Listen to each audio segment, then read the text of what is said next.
Hi, I am glad you are here tonight. In this story, the world outside is cold and distant, but inside the walls of Silver Hollow, the light is dim and kind. The voices are low and steady, and your heart is finally allowed to feel safe enough to drift toward sleep. Imagine a small mountain lodge wrapped in snow, where the wind can only whisper at the windows, never touch you, and the only glow comes from soft yellow lamps and a slow, breathing fireplace. You are not expected to be strong here, or clever, or productive. You are just invited to sit, to listen, and to let someone else carry the weight for a while. As the story unfolds, nothing will rush you, nothing will shout, and even the quiet chills will arrive gently, like a cool hand on a warm forehead. If you feel comfort in having a place like this to return to, you can softly subscribe to this channel, so these calm, sleepy stories will always be waiting for you whenever the night feels a little too long. Now, settle in. Find a position that feels kind to your body, and let Silver Hollow open its doors for you. The snow had been falling for so long that the world beyond the windshield was no longer a landscape, just a shifting curtain of white. Daniel Mercer guided the car along the narrow mountain road with the patience of someone who had spent most of his life waiting for things to unfold. The wipers moved back and forth with a steady rhythm, clearing only enough glass for a brief, ghost-like glimpse of the next few yards of asphalt before the flakes swallowed it again. Inside the car, the heater hummed softly, and a piece of slow piano music drifted from the radio, the notes pale and distant, like light from a far window. He kept his hands firm on the steering wheel, fingers wrapped a little too tightly around the worn leather. The headlights tunneled through the storm, casting weak cones that caught the edges of snowbanks and the dark spines of pines leaning in toward the road. Every now and then, a yellow reflector on the guardrail flashed past, a small, stubborn reminder that this road had been planned and built by human hands, that it did not simply wander into the mountain and vanish. Daniel was in his late 50s, but tonight he felt older than that number, older than the trees and the snow and the road itself. The lines around his eyes had settled into something permanent, the kind of wear that did not come from sunlight or laughter, but from years of late nights and early mornings, from standing in too many doorways with a notebook in his hand. He had once been proud to introduce himself as Detective Mercer. Now, the title felt like an old coat that he still carried over his arm, long after leaving the job. He was a retired police detective, though the word retired never sat comfortably in his mind. It suggested a neat ending, a clean closing of a file, and nothing in his life had ended cleanly. Certainly not with Ellen. The thought of her moved through him without permission, the way cold air slipped into a room when a door opened. He saw her face as it had been before the illness, the light in her eyes when she told him to stop bringing work home, the little smile she used when she was serious but did not want to sound harsh. Then the hospital light replaced that image, pale and unnatural, and he gripped the wheel a little tighter. After she passed, sleep had slipped away from him, first politely, then with a kind of cruel patience. At first, he told himself it made sense, that grief needed space and time, and would not be compressed into 8 hours of rest. Months passed, then a year. He tried medication, small white tablets lined up in a plastic box with days marked on the lid. He tried therapy, sitting in calm rooms with plants by the window, while kind voices asked him where his thoughts went at night. He read everything he could about insomnia in older adults, about the way the brain clung to certain loops of memory and refused to let them go. None of it helped for long. As soon as the light went out, the old nights returned, heavy with questions. His doctor, a practical woman with tired eyes, had finally suggested something different. Silver Hollow Retreat, she said. A small lodge in the mountains. Quiet, away from the city. Not a hospital, not a clinic, but a place designed for people like him. People whose days were functional, but whose nights were frayed. Rest, quiet, and healing. The brochure had shown photographs of soft chairs, heavy quilts, and older faces that looked, if not happy, then at least peaceful, in a way he barely remembered feeling. He tried to imagine what it would be like to stay in a place like that, to sign in as a guest instead of walking in with a badge, to be on the side of the table where questions were asked, instead of the one where they were written down in careful block letters. Now, here he was, driving through a snowstorm toward that very lodge, the words Silver Hollow Retreat printed in small, tidy letters on the folded paper in his glove compartment. It was supposed to be a step toward sleep, not another investigation. Still, his mind did what it always did when the world grew quiet and the road stretched out in front of him. Small scenes rose up from the past, like photographs drifting slowly to the surface of water. A strip of yellow tape flapping in the wind around a darkened house. Blue lights from patrol cars painting the inside of his skull.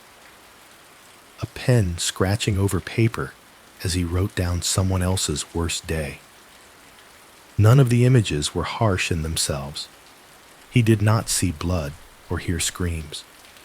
What he remembered most was the weight of details, the way every object in a room seemed to wait for him to name it, to decide whether it mattered. The contrast between those memories and the soft, muffled world outside the car felt almost unreal.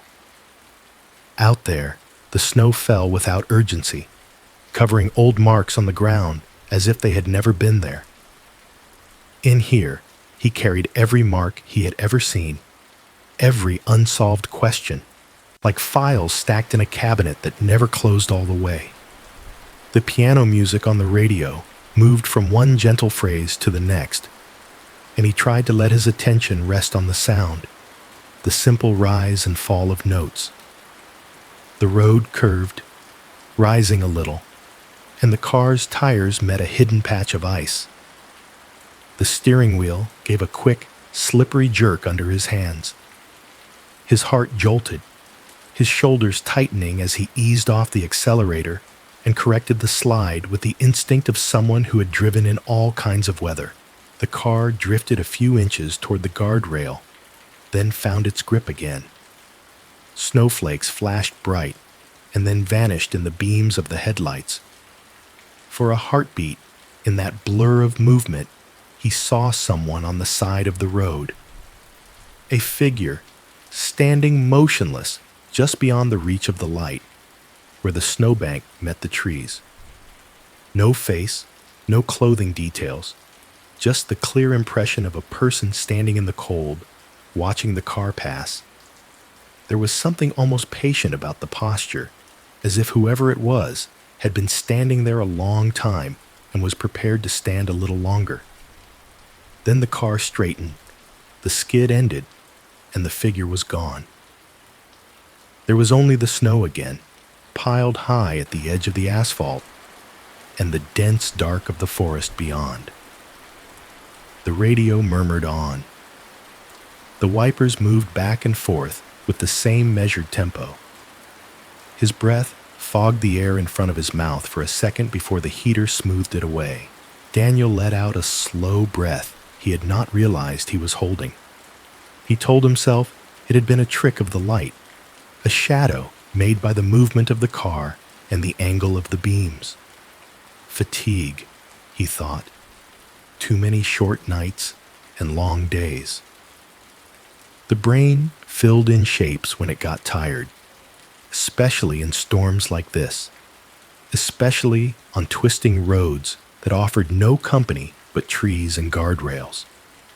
He could have stopped the car, reversed a little, checked the spot on the roadside where he had thought he saw someone. That was what the younger version of himself would have done. It was what the detective would have done. Notebook already in hand, mind turning over possibilities. Tonight, he kept driving. The mountain waited, and somewhere above him, the lodge where he was supposed to learn how to rest. He repeated a quiet sentence in his head, almost like a line from a script. This trip is about sleep. This trip is about learning how to let go. It is not about solving anything. The words felt strange in his mind, as if he were speaking to someone else, but he held on to them. After a few more bends in the road, the snowfall thickened, and the headlights picked up the faint sign for a turnout. He guided the car carefully onto the small, flat space beside the road and let the engine idle for a moment. The world outside was a soft blur. The world inside was small and warm and full of his own breathing. He reached over to the glove compartment, intending to take another look at the brochure, to reassure himself that this place was real and not something his doctor had invented to give him hope. When he opened the compartment, the light inside flicked on with a gentle click, illuminating a neat stack of papers, a spare pair of gloves, an old pair of sunglasses, and the folded brochure with its pale blue logo. On top of the brochure lay a single piece of paper he did not recognize. It was folded once, the edges slightly worn, as if it had been handled more than once, and then smoothed out again. His name was on the outside, written in a familiar handwriting that made his chest tighten before he even opened it. The letters were careful, slightly rounded, the way they had always been on notes stuck to the refrigerator and birthday cards left on his pillow. He unfolded the paper with hands that were suddenly not as steady as they had been on the wheel. The message inside was brief. You should go to Silver Hollow. You need to rest. E. He stared at the words for a long time, the heater humming in the background, the snow hissing softly against the car. Ellen's initial, the way she always signed quick notes. The same small dash before it, the same gentle firmness in the choice of words. She had told him many things over the years, most of them kinder than he deserved, but he did not remember this note, did not remember her ever writing those exact words. He searched his memory for the moment she might have slipped it into the glove compartment. A visit to the doctor together, a drive when she had been well enough to sit beside him, a quiet afternoon when they had cleaned out the car. Nothing rose to the surface. The years folded in on themselves, and the dates blurred. Outside, the snow kept falling. Inside, the little piece of paper lay open in his hand, the ink dark and steady, as if it had been written yesterday. He did not remember putting it there. For a long time, Daniel sat with the note open on his palm, feeling the steady hum of the engine and the gentle push of warm air against his fingertips. Snow pressed in from all sides, turning the world into a small, private sphere of light and glass. The handwriting on the page was unmistakable. He could almost see Ellen at the kitchen table, her head slightly bowed, pen held in that thoughtful way of hers, as if each word carried its own small weight. You should go to Silver Hollow. You need to rest. E. He read the sentence again, as if some hidden line might reveal itself between the letters. There was no date, no explanation, only that clear, calm instruction. It sounded like her. It sounded exactly like the way she would have spoken to him when he came home after a bad day, when he insisted on staying up, watching over his notes long after midnight. At last, he folded the note with care and slipped it back into the glove compartment, as though placing it there firmly might keep the moment from unraveling. The storm outside had not eased, but his decision felt quietly made. He put the car in gear and pulled back onto the road, following the gentle curve upward, the headlights reaching forward like hands feeling for a railing in the dark. The climb became steeper, the guardrails more frequent. Pines leaned in closer to the road, their branches heavy with snow that sometimes let go in soft avalanches, thumping faintly as he passed. The radio piece ended, and the station dissolved into a faint, comfortable static that he did not bother to change. The hum of the engine, the whisper of the heater, the light crackle of the airwaves all blended into a background that did not demand anything from him. Then, around a final bend, the mountain opened just enough to show him what he had been driving toward. Silver Hollow appeared through the storm like a memory that had finally chosen to step into focus. The building rose 2 stories high, not imposing, but solid, its shape somewhere between a small hotel and a large old family home. Warm, amber light spilled from the rows of windows, turning the falling snowflakes into tiny glowing embers as they drifted past. Smoke curled from a wide stone chimney, rising into the gray sky in a slow, unhurried ribbon. The parking lot in front was half buried in snow, tire tracks already softening under the fresh layer. A few cars huddled together near the entrance, their hoods and roofs capped in white. A wooden sign near the road, its edges frosted, bore the name Silver Hollow Retreat in simple dark letters. Just beneath it, a smaller sign, almost an afterthought, read, "A quiet place for tired hearts." Daniel cut the engine and the world shifted. Without the vibration in the radio, the silence became larger, but not empty. He could hear the faint hiss of snow against the car, and more distantly, the low, steady breath of the wind moving through the trees. For a moment, he stayed where he was, hands resting lightly on the steering wheel, watching the building through the frosted glass. The light inside did not flicker. It glowed, steady and deliberate. He stepped out of the car, and the cold reached for him immediately, crisp and clean. Folding around him like a heavy coat made of air, snow crunched under his boots, the sound satisfying in its clarity. His breath rose in pale clouds as he crossed the lot. The walk to the entrance was not far, but each step felt like a small crossing between one part of his life and another, from a world of sirens and case files into one of warm light and quiet. The front door was wooden, painted a deep, calm green, with a brass handle polished by many hands. As he opened it, a wave of warmth met him, carrying with it the scent of wood smoke, tea, and something faintly floral, like dried lavender. Inside, the lobby welcomed him with a softness that felt almost deliberate. Soft chairs in muted colors were arranged near a large stone fireplace, where logs burned with a steady, gentle flame. The fire did not roar, it breathed. A thick rug covered the floor in front of it, patterned in earthy tones that made the room feel grounded. Along the walls, shelves held books with titles about sleep and aging, grief and resilience, gentle self-help volumes whose covers were calm rather than urgent.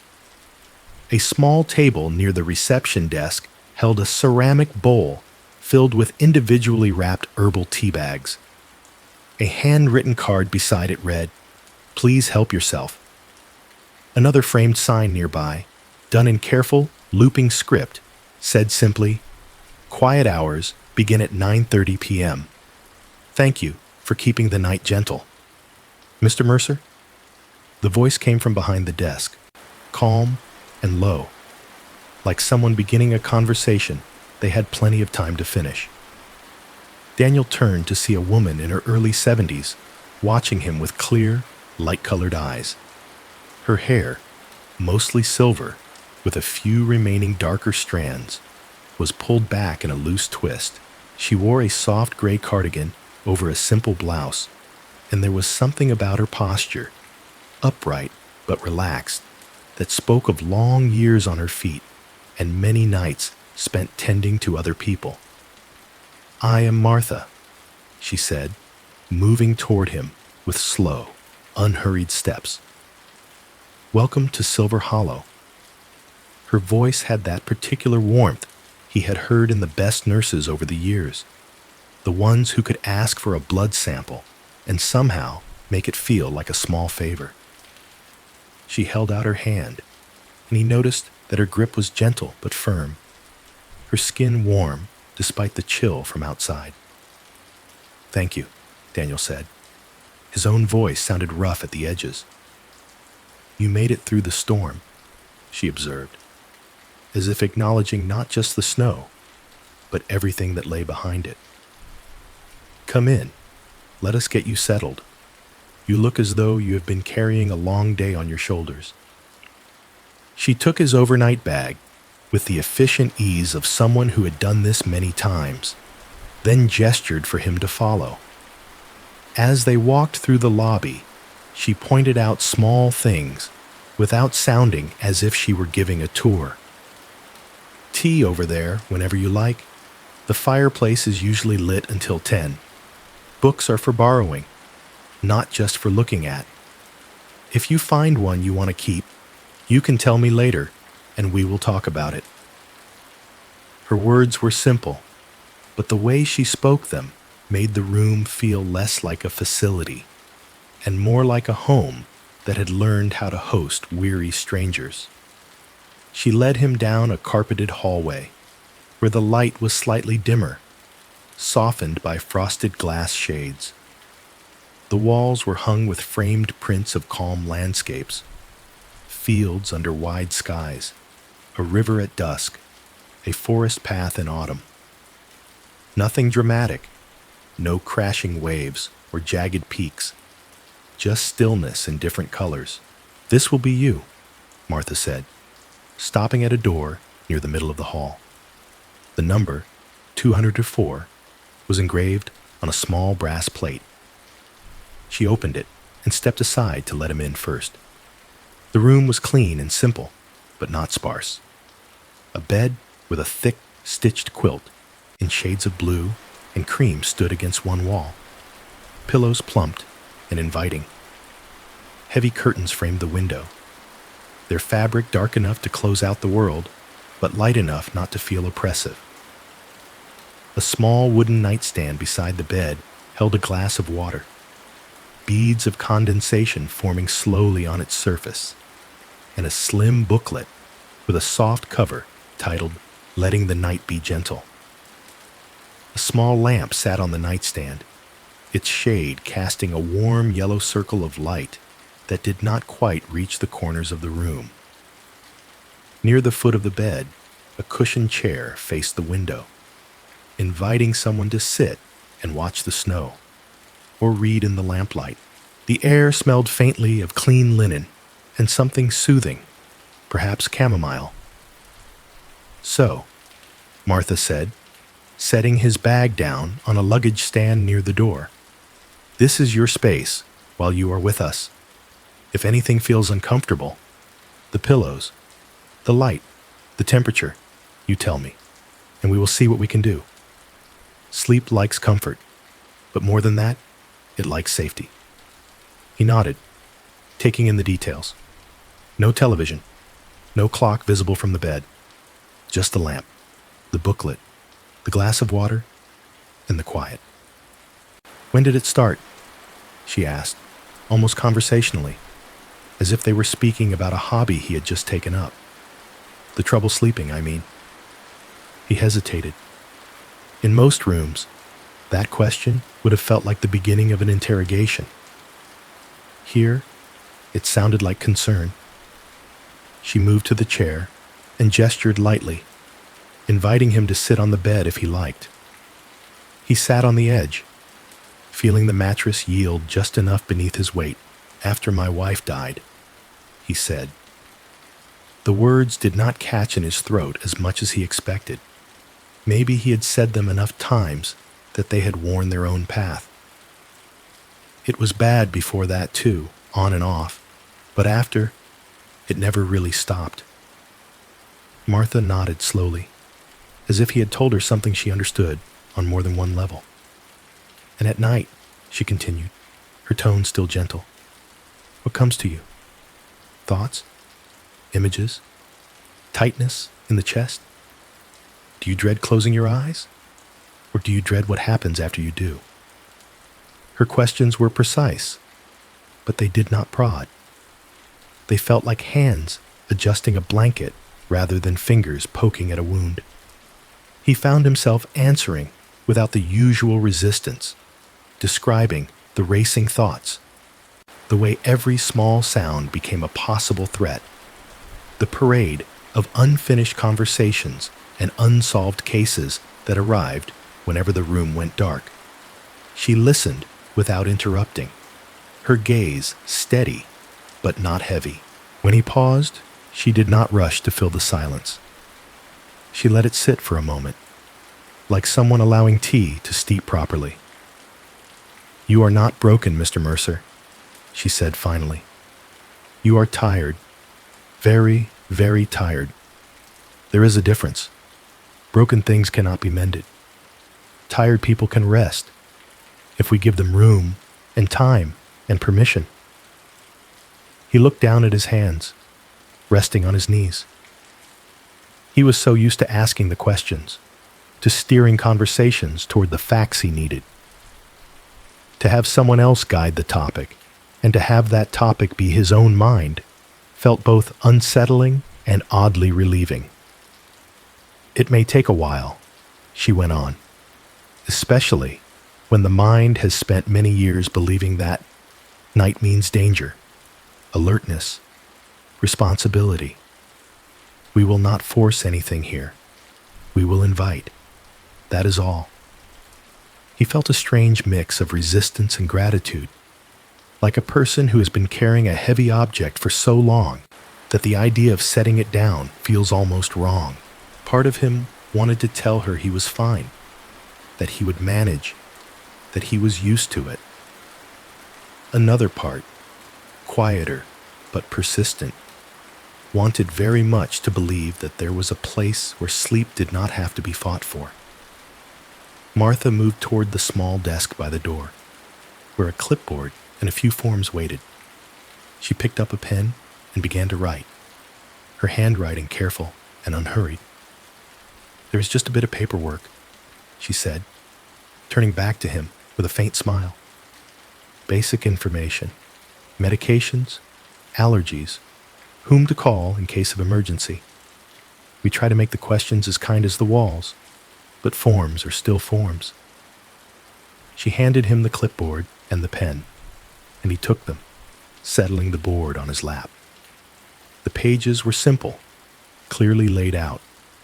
Name, age, contact details, medical history.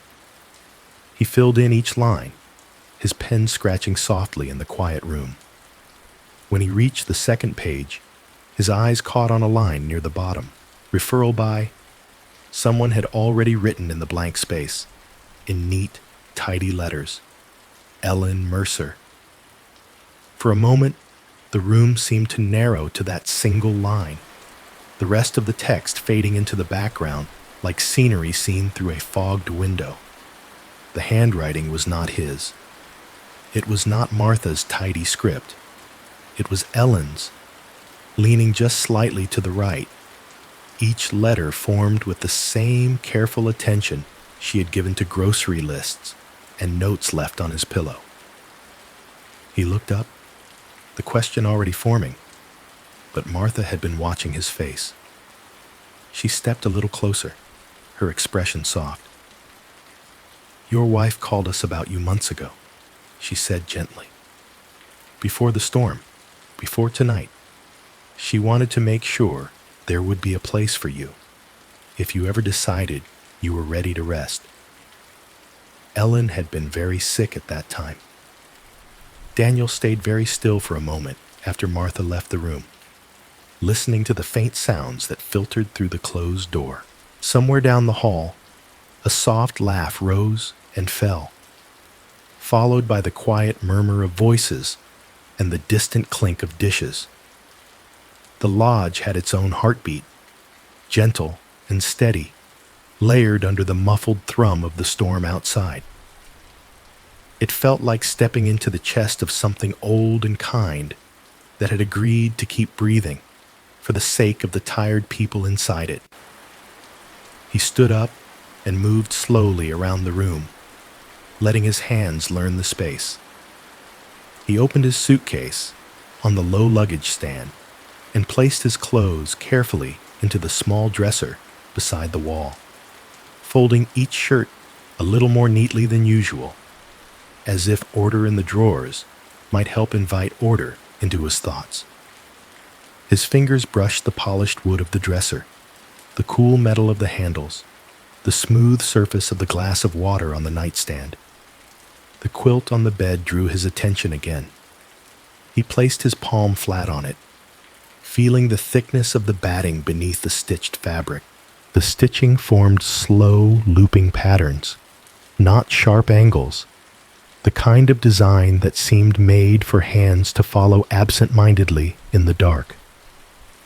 It looked like something that had taken time to make, something that had not been rushed.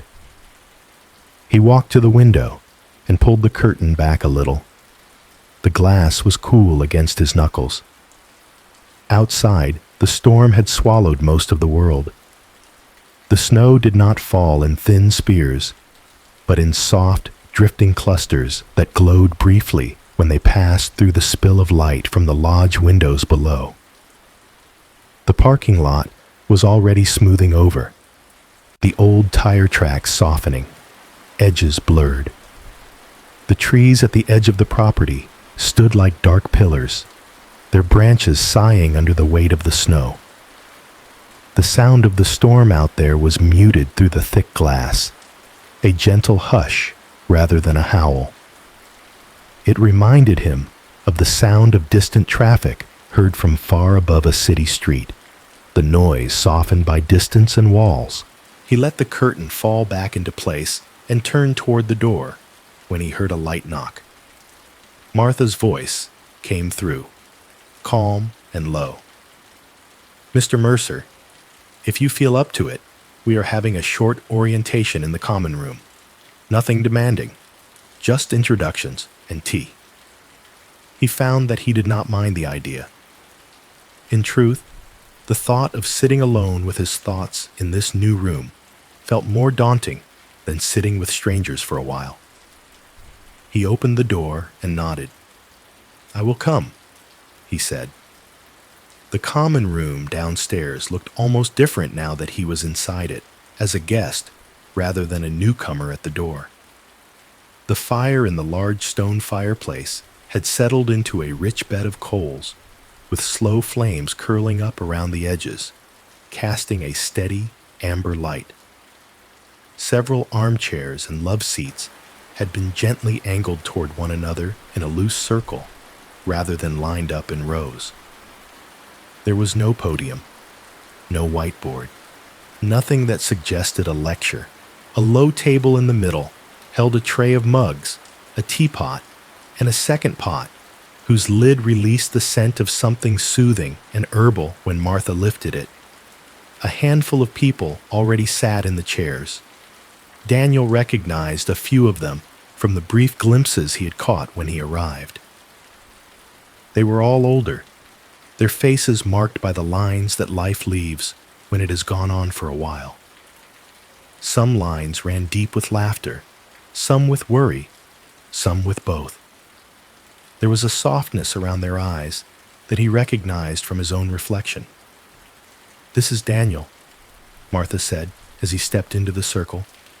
"He joined us tonight." There were small nods and murmured greetings, not too bright, not forced. Martha poured tea into a mug and handed it to him, the ceramic warm against his palm. He took a seat, feeling the chair welcome his weight. "We do not do anything complicated on the first night," Martha said, settling into a chair herself. "We just remind ourselves that we are here, that this is a different place than the ones we came from, and that we are allowed to be a little slower here." She looked around the circle. "Perhaps you can each say your name and one sentence about your nights. Not a story, just the shape of it." A woman with short, graying hair and a neatly wrapped scarf around her neck went first. Her voice had the clear, measured tone of someone used to speaking in front of people. "I am Lydia," she said. "I taught school for 30 years. I wake up at 3 every night, as if there is a bell in my head. After that, I stay awake and mark papers that do not exist." There was a soft ripple of understanding. Daniel could almost see the clock on her nightstand, the red numbers blinking 3, 3:01, 3:02, while the dark pressed in around her. Next, a man with broad shoulders and a mustache flecked with white lifted his mug slightly. "I am Ray," he said. "Retired firefighter. Sirens in my dreams. It has been 10 years since I heard them in the street, but my brain has not gotten the message." His mouth tilted into a small smile that did not reach the tiredness under his eyes. He looked like the kind of man who had carried many things out of burning rooms. A gentle woman with soft, dark skin and hair pulled back into a loose bun spoke next. She held her mug with both hands, as if wrapping herself around the warmth. "My name is Dorothy," she said quietly. "I lived in the city all my life. Buses, trains, neighbors above and below. I slept to noise. Then my daughter moved me to a quiet place. Very kind of her. But when it is too quiet, I cannot sleep.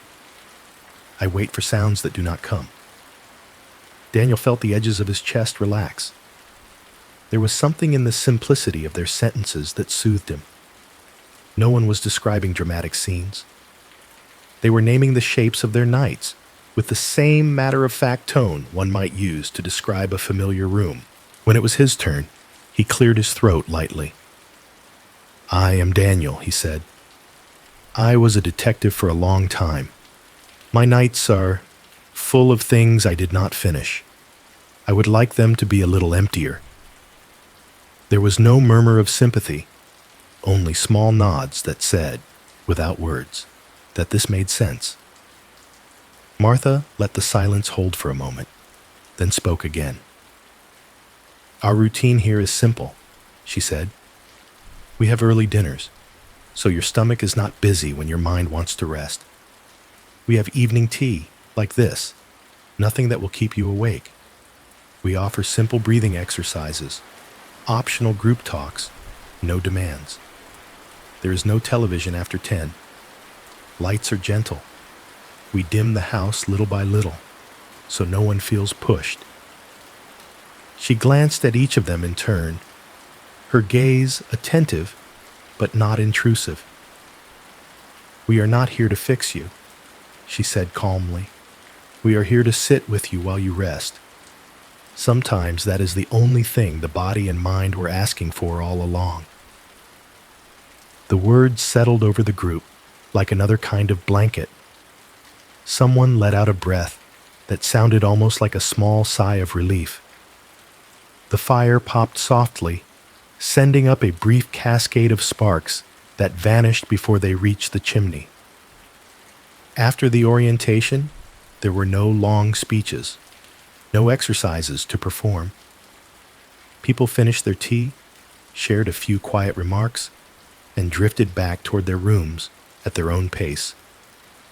The house seemed to understand the rhythm. Lights in the hallway, dimming by degrees as footsteps softened and doors clicked gently shut. Back in his room, Daniel changed into the clothes he slept in, feeling the familiar stiffness in his joints as he bent and straightened. He brushed his teeth in the small bathroom where the mirror reflected his lined face in the soft overhead light, then turned that light off, leaving only the lamp by the bed. He sat on the edge of the mattress for a moment, listening. The storm was still present beyond the walls, but its voice was softened by insulation and curtains. He could hear the faint ticking of the radiator near the window as it expanded and contracted with the flow of heat. Somewhere in the building, a door closed, the sound distant and gentle, as if the house had muffled it on purpose. He slid under the quilt, feeling the weight of it settle over him, steady and reassuring.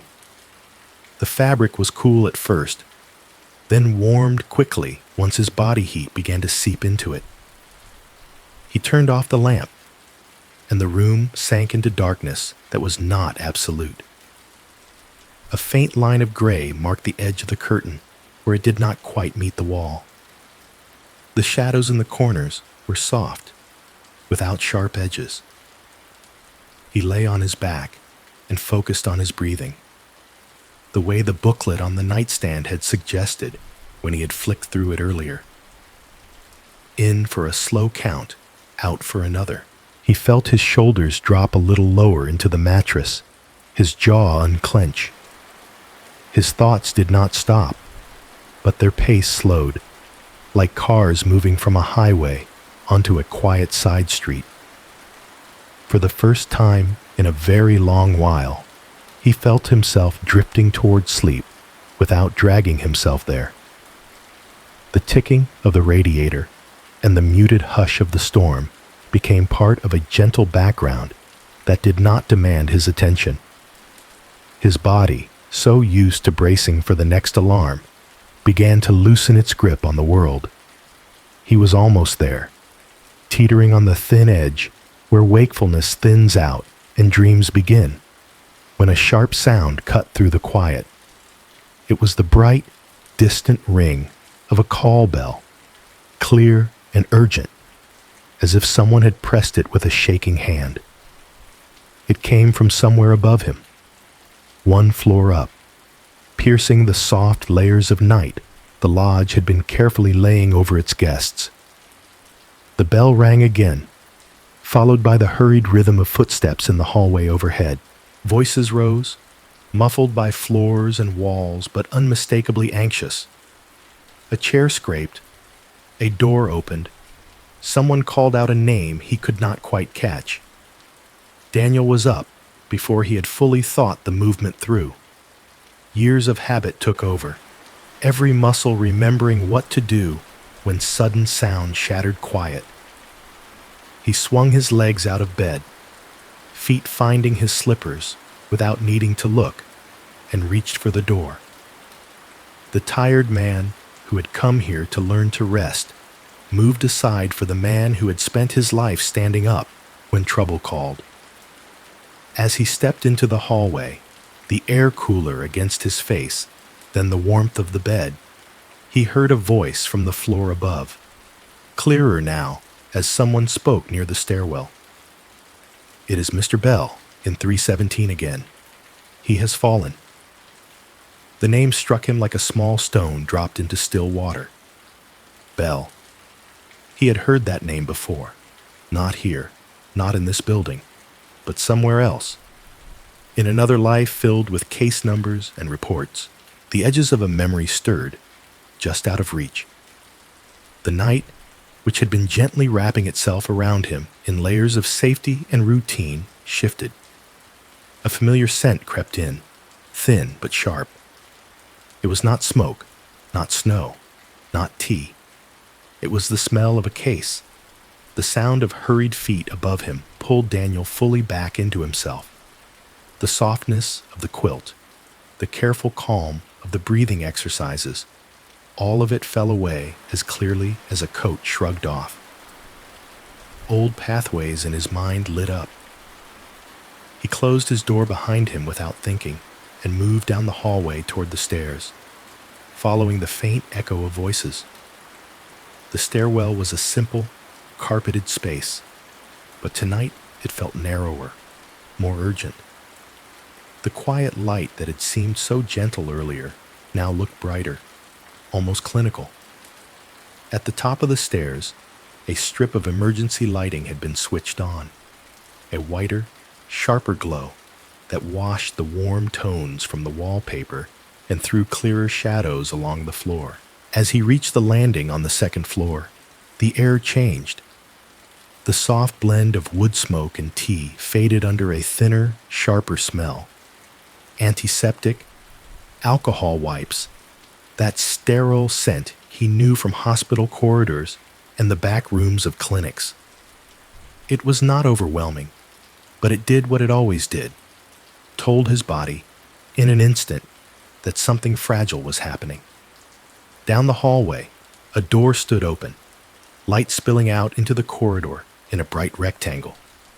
Room 317. Two staff members moved in and out of that doorway, their footsteps quick but controlled. One carried a small bag with a red cross on the side. The other had a folded blanket over her arm. Martha was at the threshold, her usually unrushed movements now threaded with purpose. Beside her, a younger man in a white shirt and dark trousers knelt on the floor just inside the room. No coat, sleeves pushed up, a stethoscope slung loosely around his neck.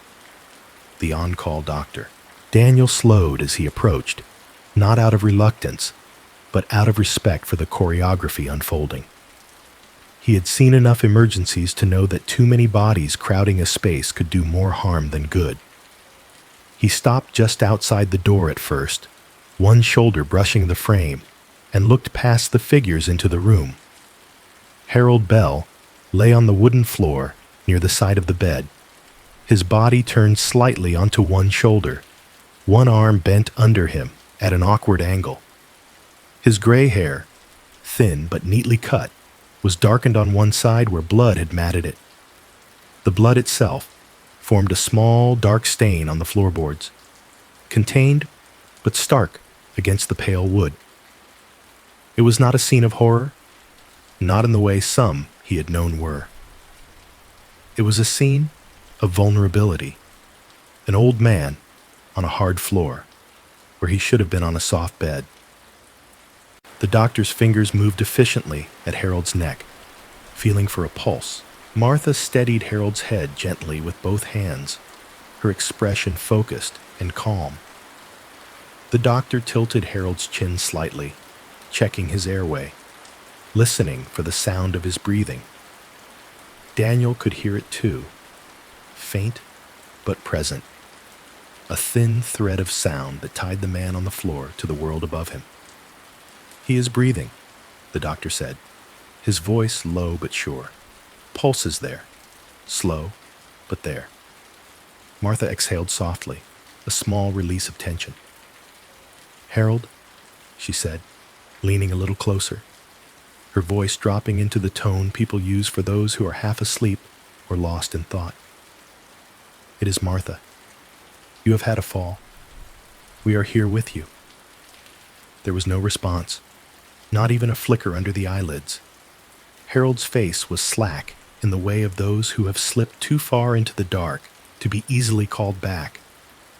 His skin looked even paler against the gray of his hair and the faint red of the blood at his temple. Daniel stayed at the doorway, watching. At first, he told himself he was only making sure he was not needed. Old habits did not accept that answer for long. His eyes began to move, quietly taking in the rest of the room the way they had 1,000 other rooms.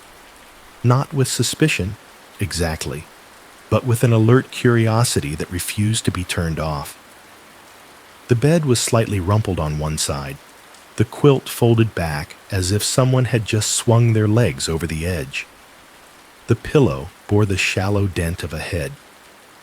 On the nightstand, a small lamp cast a bright, clean light over a box of tissues, a pair of reading glasses folded neatly, and a bottle of prescription pills lying on its side, the cap next to it as though it had been removed and not yet replaced.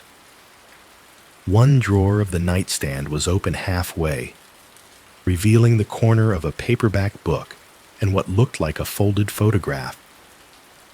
The drawer's angle suggested it had been left open in a hurry, not with deliberate care. Just beyond the edge of a rectangular rug, a pair of slippers lay where they had been abandoned, one upright, one on its side, as if Harold's feet had left them behind faster than he meant to. On the small round table near the window, a ceramic cup of herbal tea sat within the circle of light from another lamp.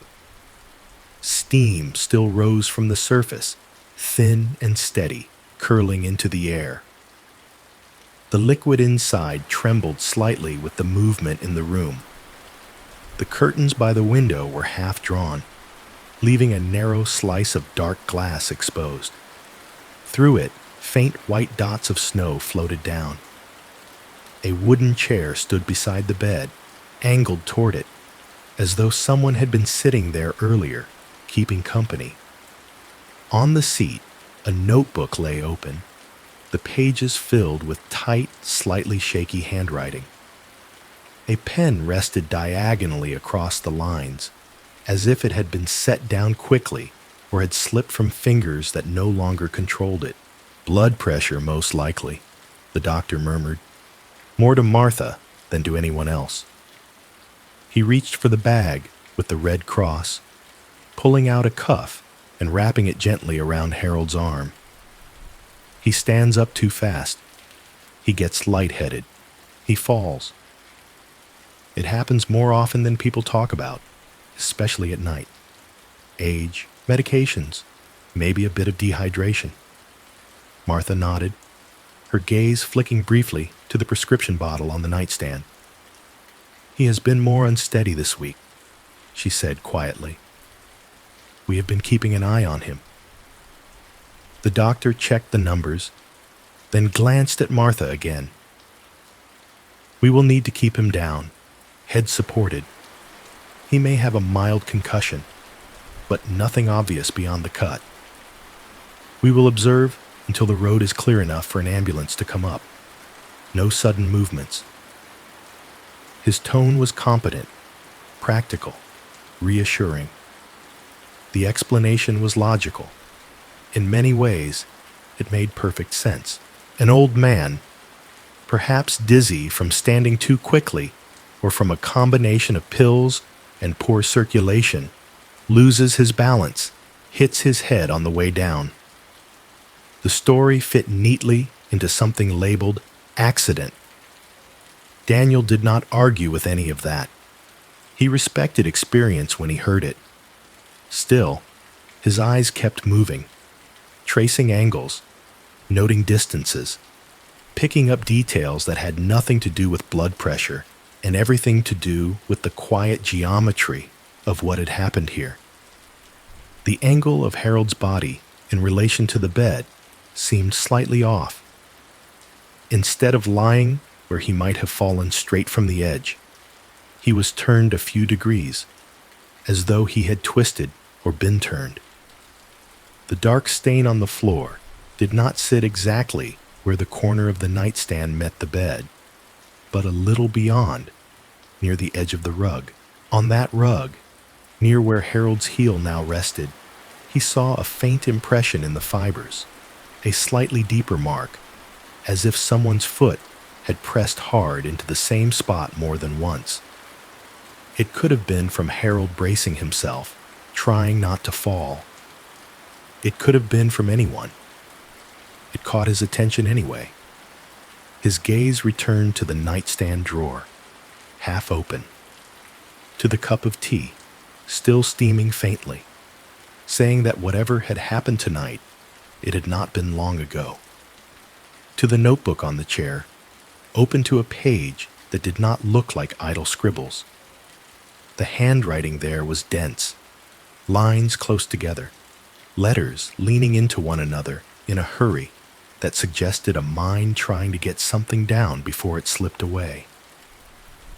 "Can I help with anything?"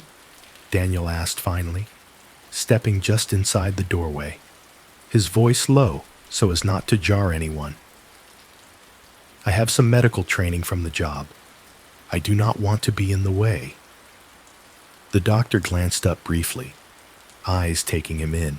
For a second, Daniel saw the slight narrowing that said the man was sorting him into categories: guest, potential distraction, possible asset.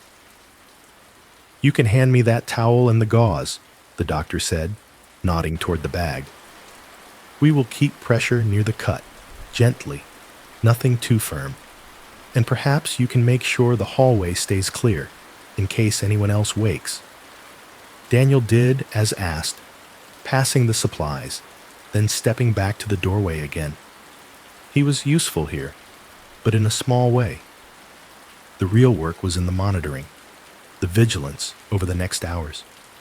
He recognized that and accepted it. Still, curiosity tugged at him.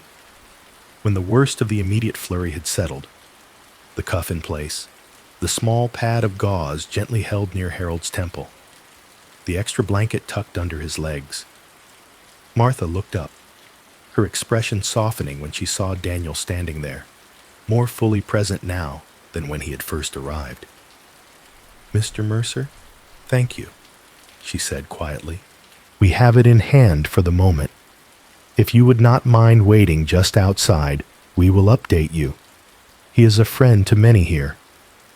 He nodded and stepped back into the hallway, leaning lightly against the wall beside the door. The emergency light hummed softly overhead. Further down the hallway, a few doors had opened a crack, pale faces peering out for a moment before withdrawing again, comforted by the sense that someone was taking care of things. From where he stood, he could see the corner of the chair in the room, the edge of the notebook resting on it. The pages fluttered slightly in the draft from the open door, exposing a glimpse of ink. He did not move for a minute, respecting the invisible boundary between him and the scene. Then, as the doctor and Martha focused on adjusting Harold's position, he found his feet carrying him one pace back into the room, just enough to reach the chair. His hand rested on the back of it, steadying himself as much as the furniture. The notebook lay open, the pen across the middle like a line of punctuation. Most of what he saw at first were short sentences about the day, how the storm sounded against the windows, how the tea in the evenings helped a little, how the exercises were hard to remember but worth trying.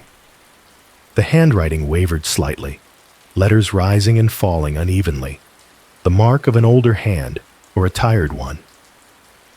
Then between two such lines, his eye caught his own surname. "Ask about Mercer. Ask if I should tell him what I saw."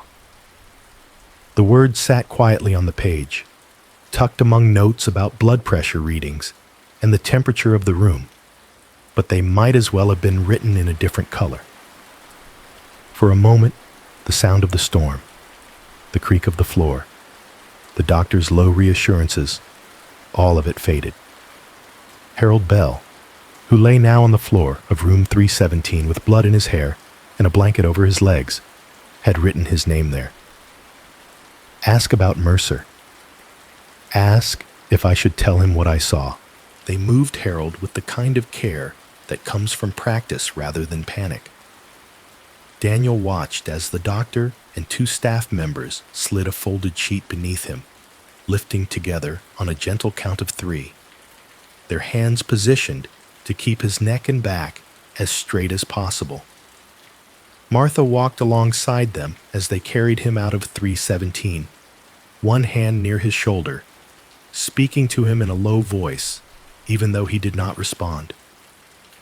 "We have a quieter room ready," she said, "more for the staff and anyone listening than for Harold himself.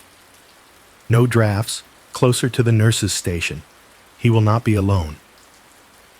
Daniel stepped back into the hallway to let them pass. The small procession moved down the corridor, past the other closed doors, the emergency lights casting soft shadows on the walls. At the end of the hall, a door that had been closed earlier now stood open, revealing a smaller room with monitors and a narrow bed already turned down. They disappeared inside in a quiet flurry of motion. Someone had called for an ambulance, but the answer, when it came through on Martha's small phone, was what Daniel had expected. The storm had thickened while they worked. Wind now drove the snow against the building with a steady, insistent hand. The access road up the mountain, already difficult on clear days, had become treacherous. The dispatcher's voice, muffled but firm, promised that a vehicle would come as soon as it was safe to send one. But for the next few hours at least, Silver Hollow was on its own. The lodge felt different with that knowledge. The sense of being held by the storm shifted into something closer to being enclosed by it. The windows were blank, white space.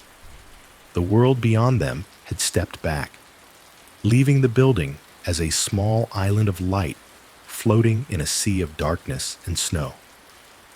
Martha suggested that anyone who was awake and worried come down to the common room. It was better, she said, to sit together than to lie alone in the dark, imagining the worst. Her tone did not dramatize the situation. She spoke with a calm that invited trust. By the time Daniel went back downstairs, a handful of guests had gathered in the familiar circle of chairs near the fireplace.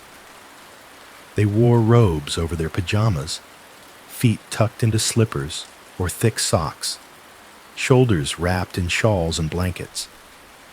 The fire had been stoked, its flames a little higher now, throwing longer shadows that rose and fell along the stone and the walls like slow, dark waves.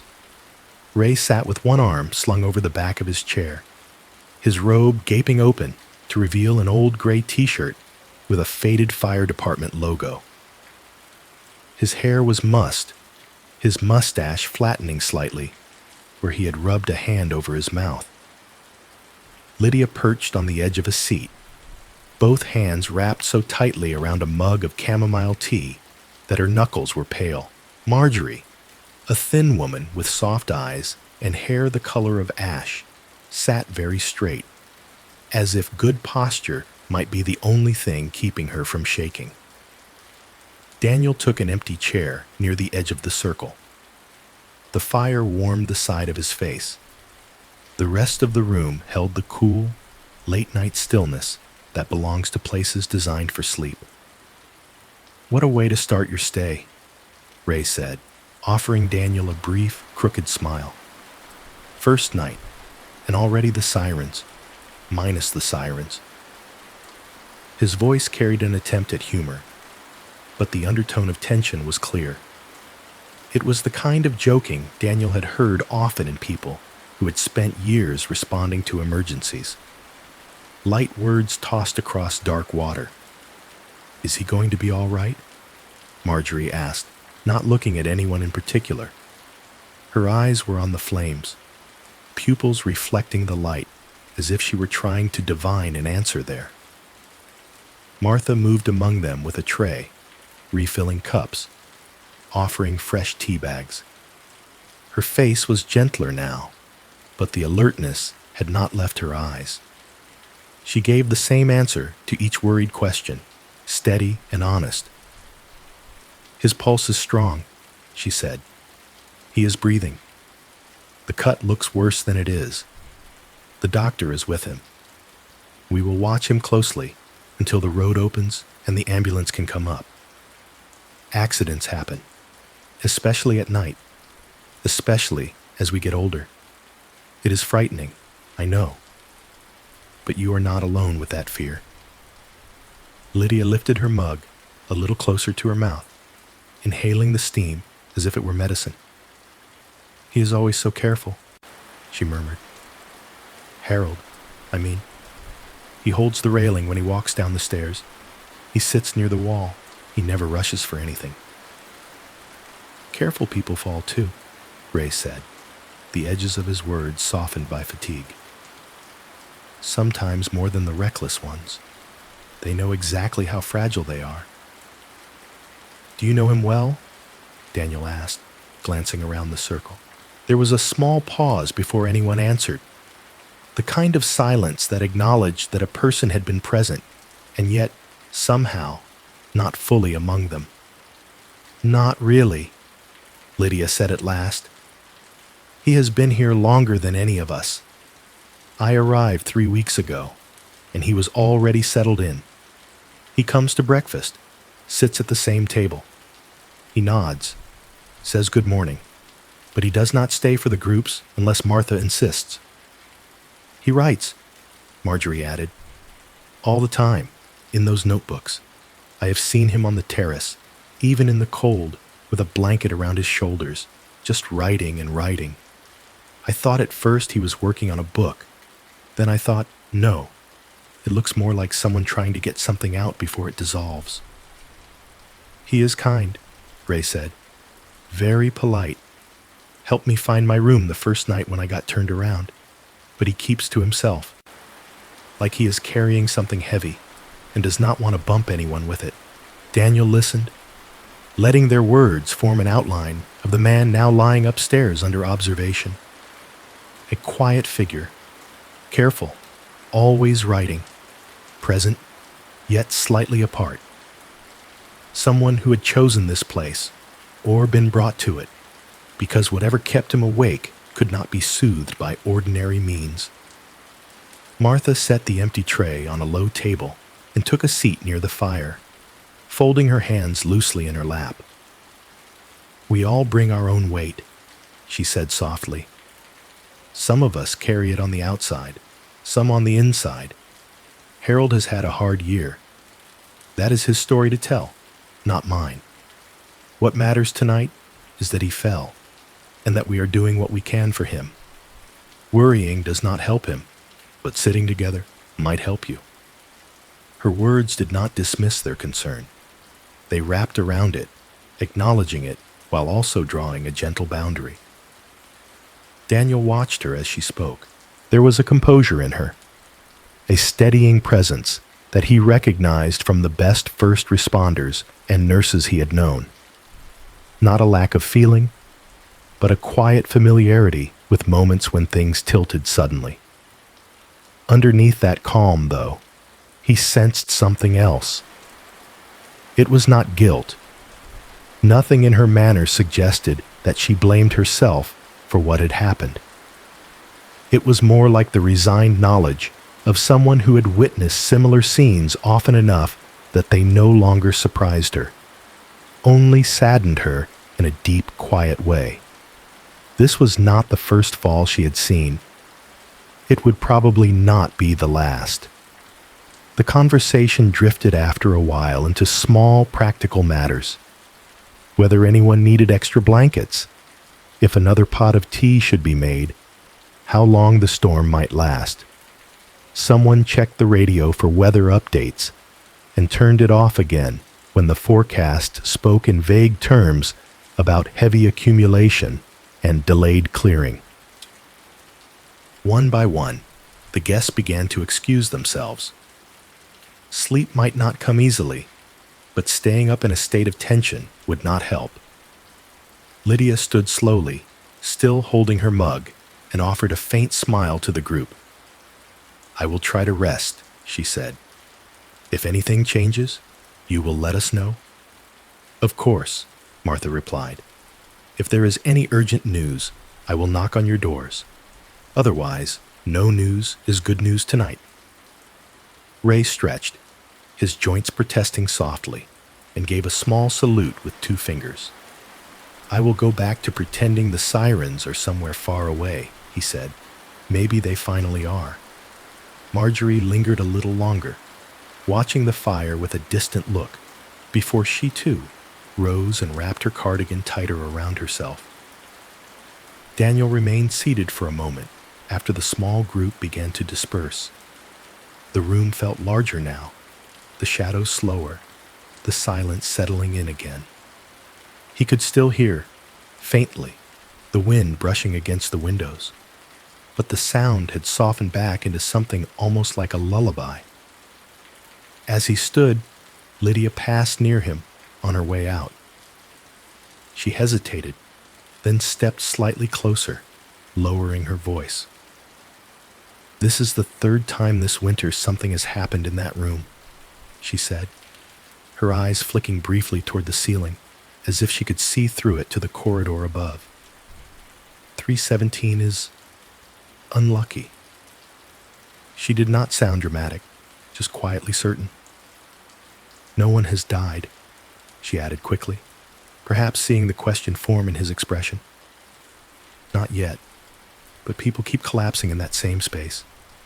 Fainting, falling, waking up on the floor with no clear memory of how they got there." Then she offered him a small, apologetic smile, as though she regretted saying anything that might disturb the fragile calm of the night. "Sleep well, if you can," she murmured. She walked away down the hall, leaving Daniel with the warmth of the fire at his back and the knowledge that room 317 held more history than a single accident.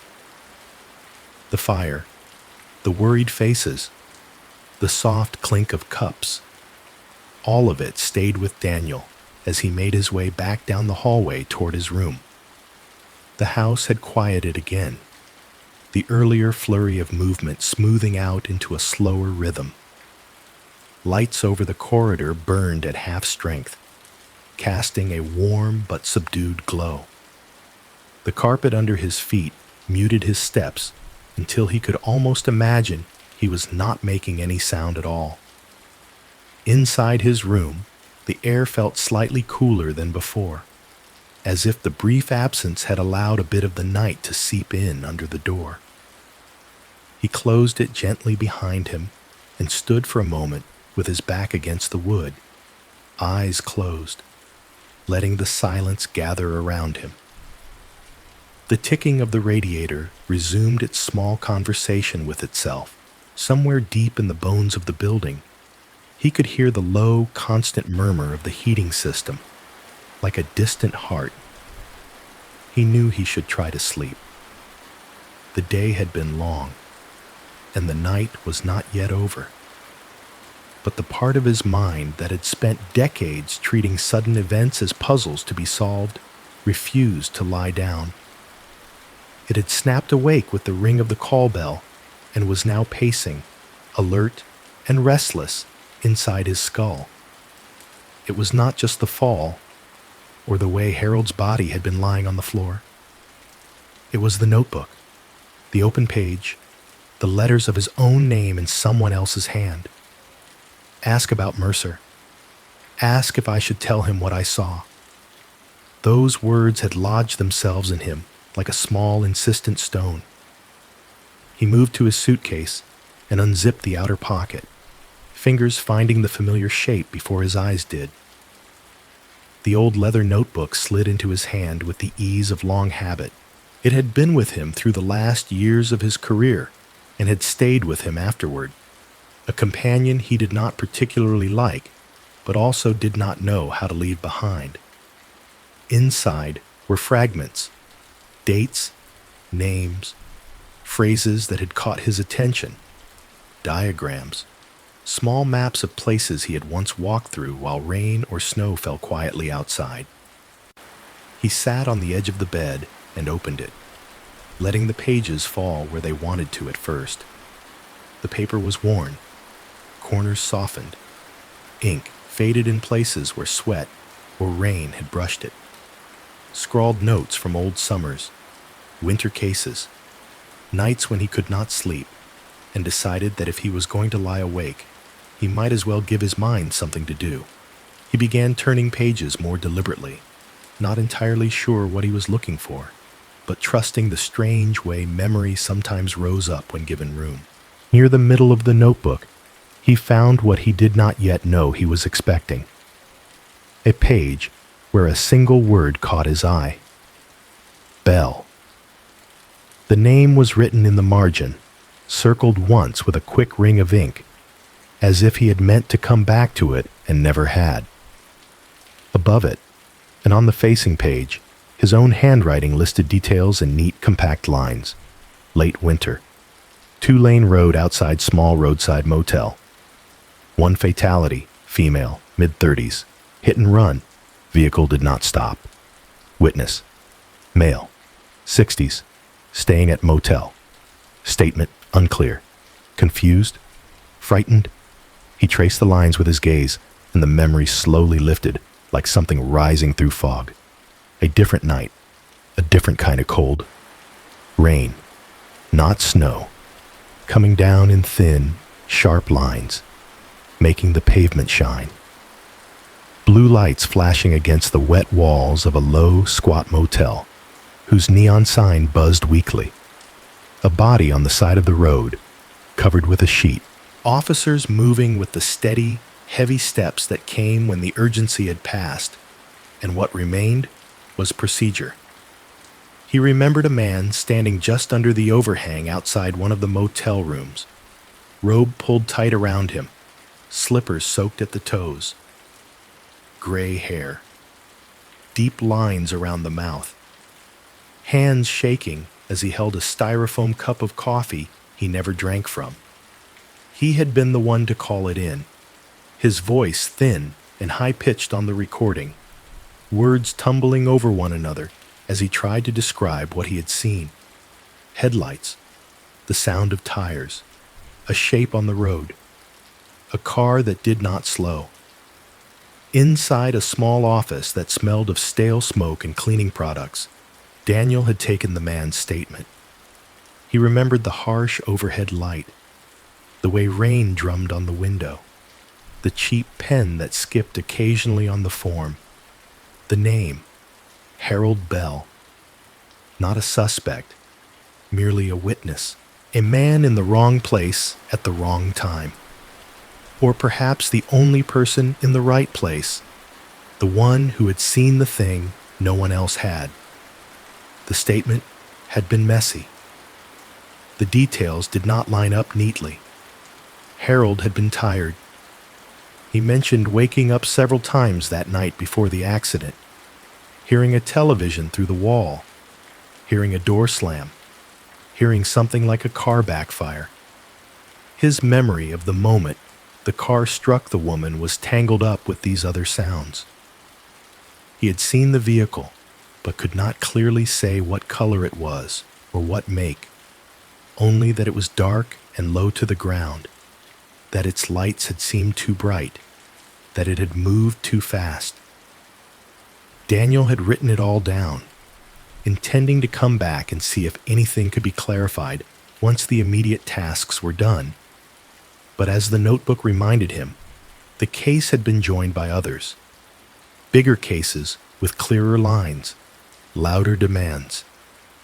There were always too many files, and not enough hours. The hit and run, one of many tragedies that never found a clean resolution, had slipped down the pile. He saw, in his memory, the page in the official file where he had written, "Witness statement, Bell, Harold, inconclusive, further follow-up recommended." The recommendation had never turned into action. The file had been closed not with a decisive conclusion, but with the quiet, administrative certainty that came when time and resources ran out.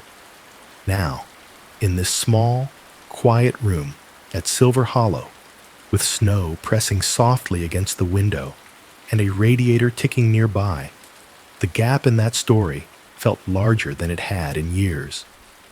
Harold Bell had been a witness who tried to help clarify the blame in a fatal accident. Daniel had been the officer who gathered his words, promised to do what he could, and then let the thread fall slack. Guilt was not new to him. It lived in many corners of his life. Some deserved, some less so. But tonight, it tugged at him in a specific way, pulling at the line that now seemed to connect this lodge to that motel, this older man on the floor to that older man in wet slippers under a buzzing neon sign. How many lives, he wondered, had been shaped by the things he had not finished, by the calls he had meant to return, the leads he had meant to follow when the urgent noise of other cases faded.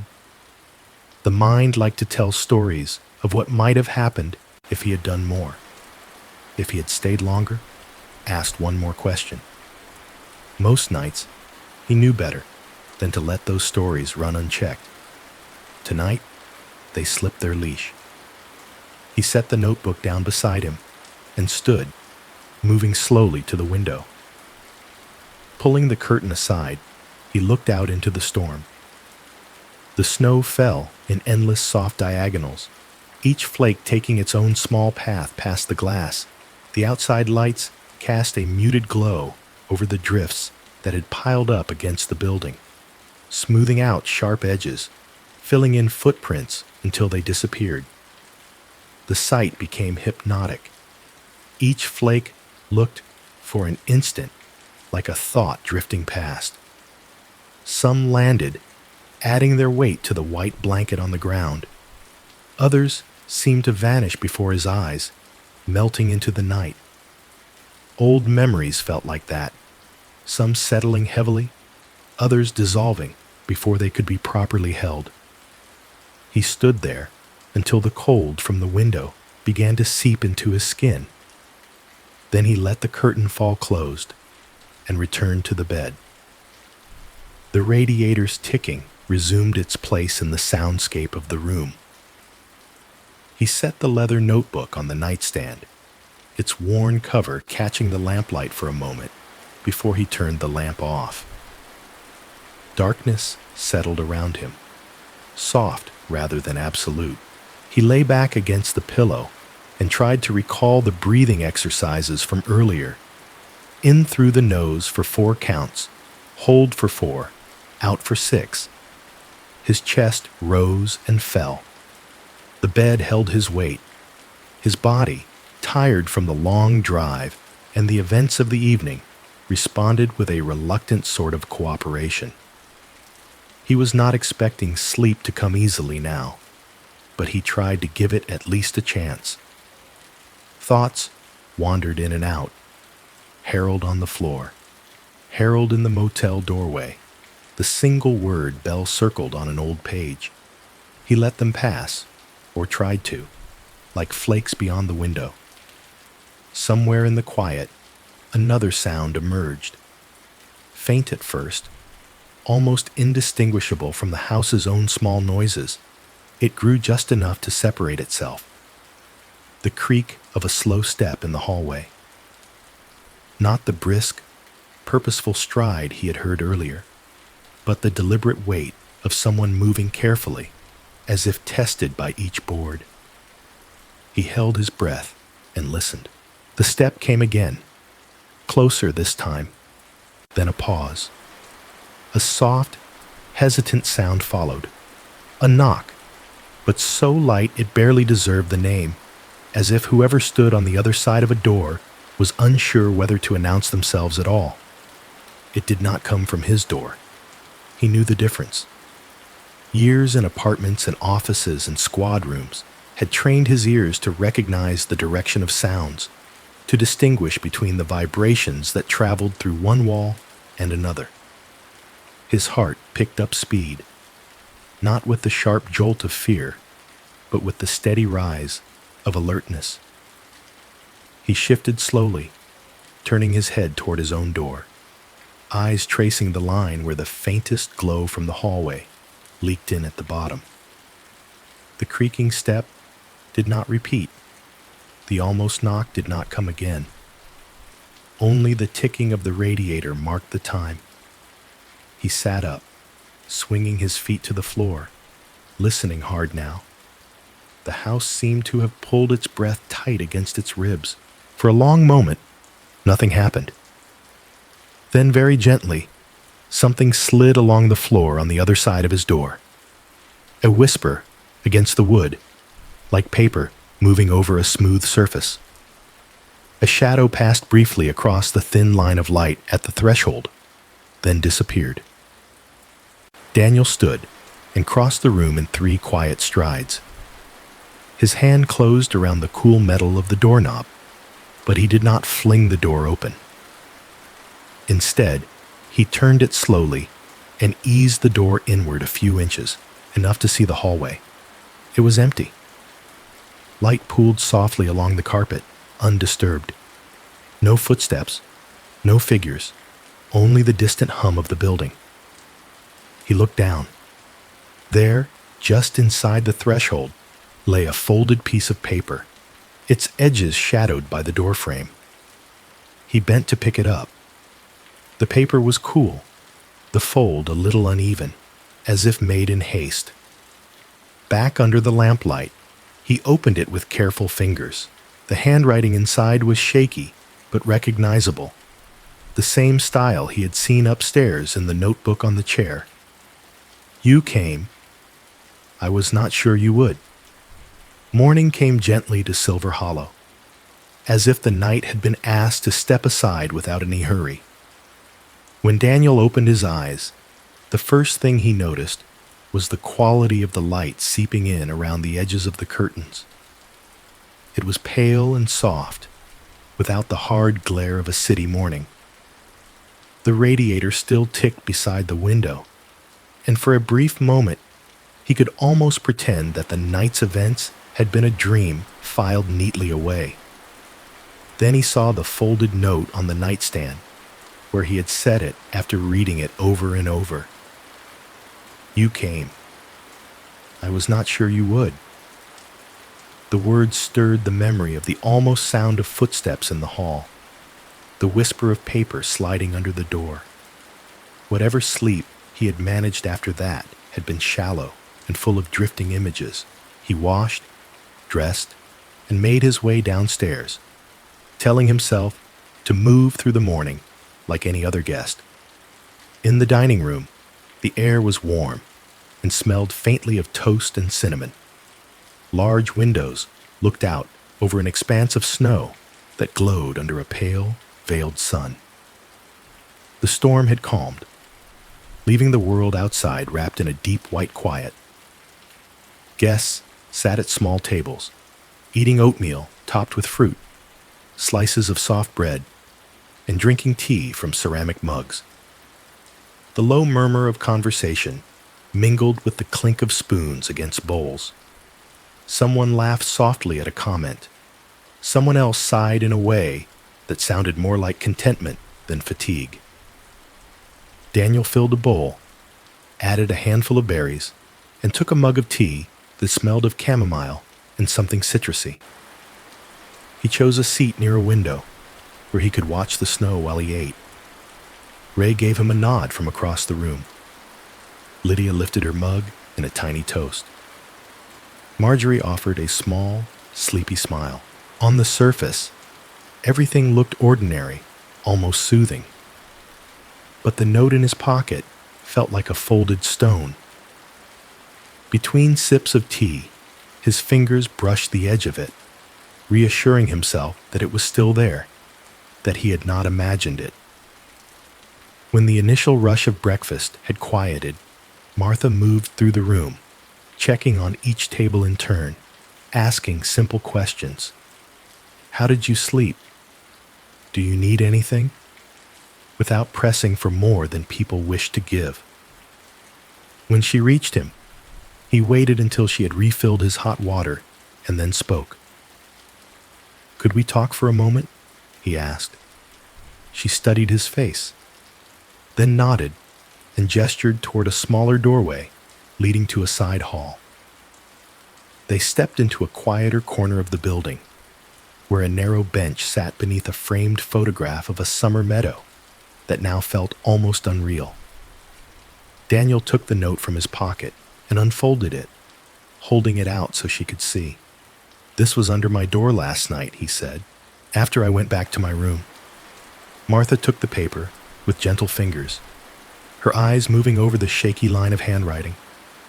Her brows lifted slightly, but she did not look alarmed, only thoughtful.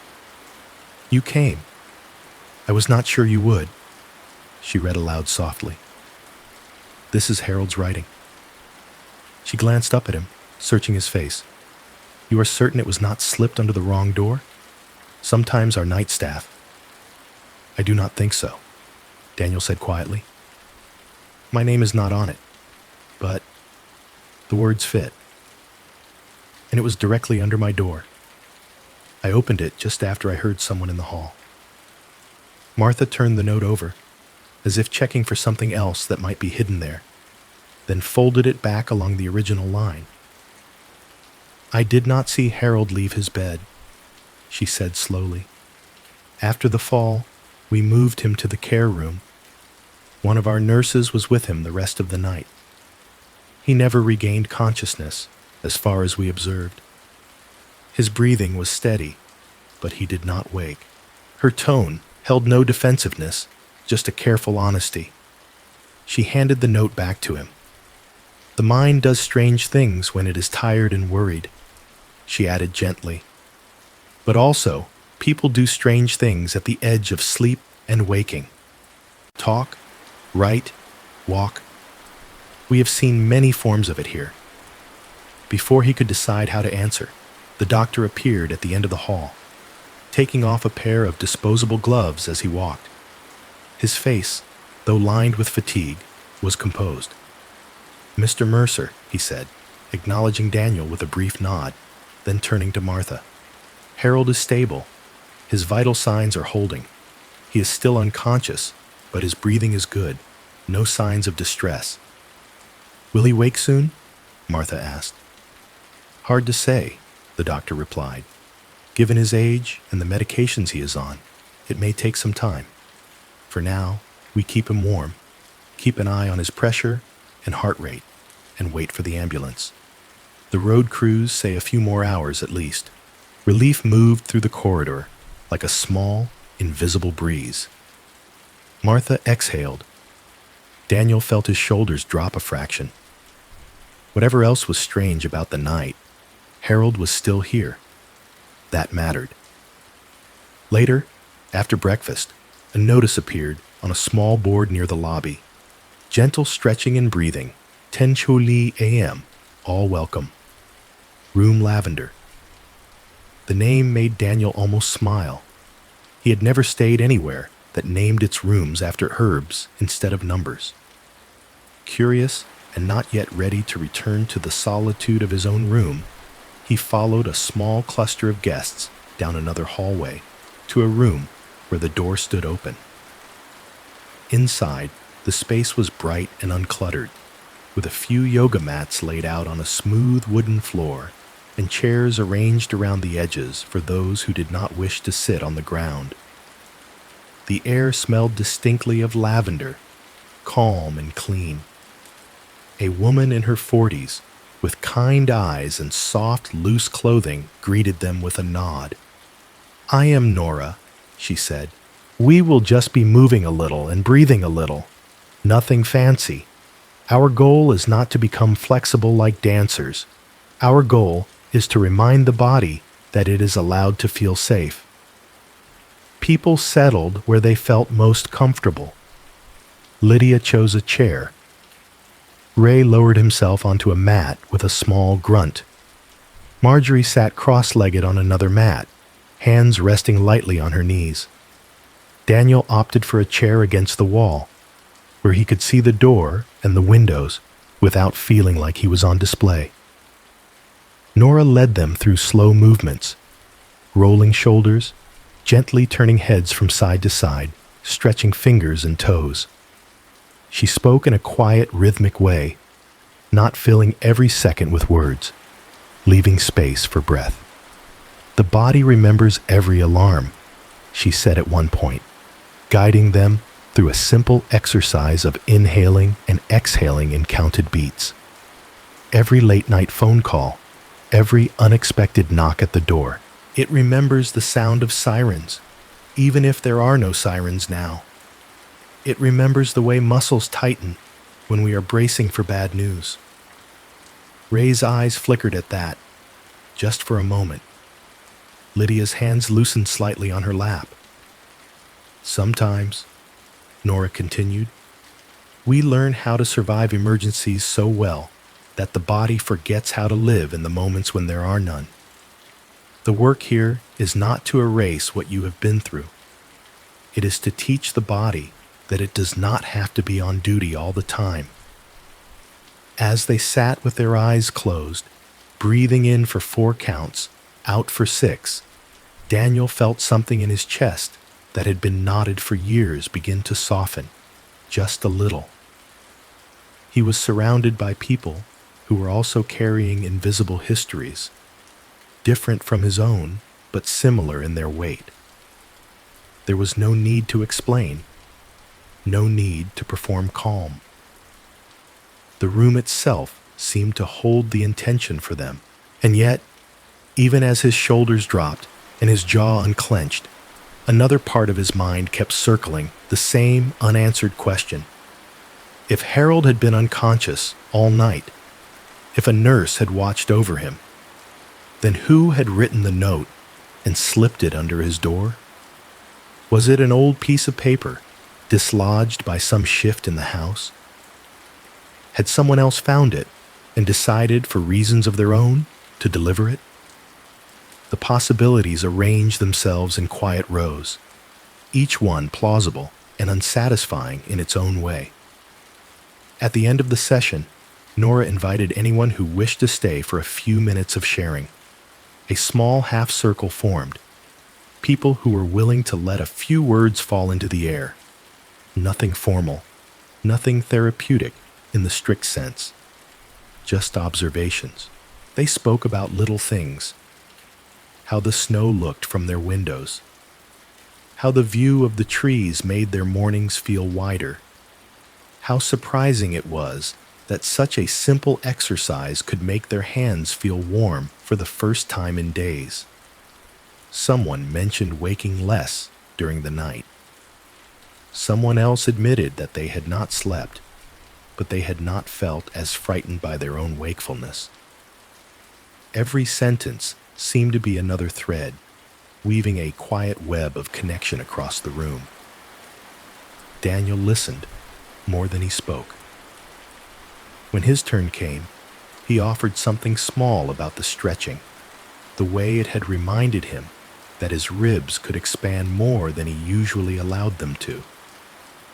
Nora nodded, as if that simple observation was enough. They were almost finished when Nora leaned back in her chair and spoke one more time, her tone reflective. "Sleep is not something you chase," she said. "It is something you allow." The sentence dropped into the room as lightly as any of the others, and yet landed in Daniel with the weight of a stone. His breath caught in his throat for a fraction of a second. He knew those words. He had heard them before, late at night, in a different room, spoken by a different voice. Ellen had said that to him more than once when he paced the bedroom or sat up at the kitchen table with cold coffee. It had been one of her gentle refrains. He had never mentioned that phrase to anyone here. The rest of the morning unfolded in slow, manageable pieces, like a deck of cards being turned over one at a time instead of thrown into the air.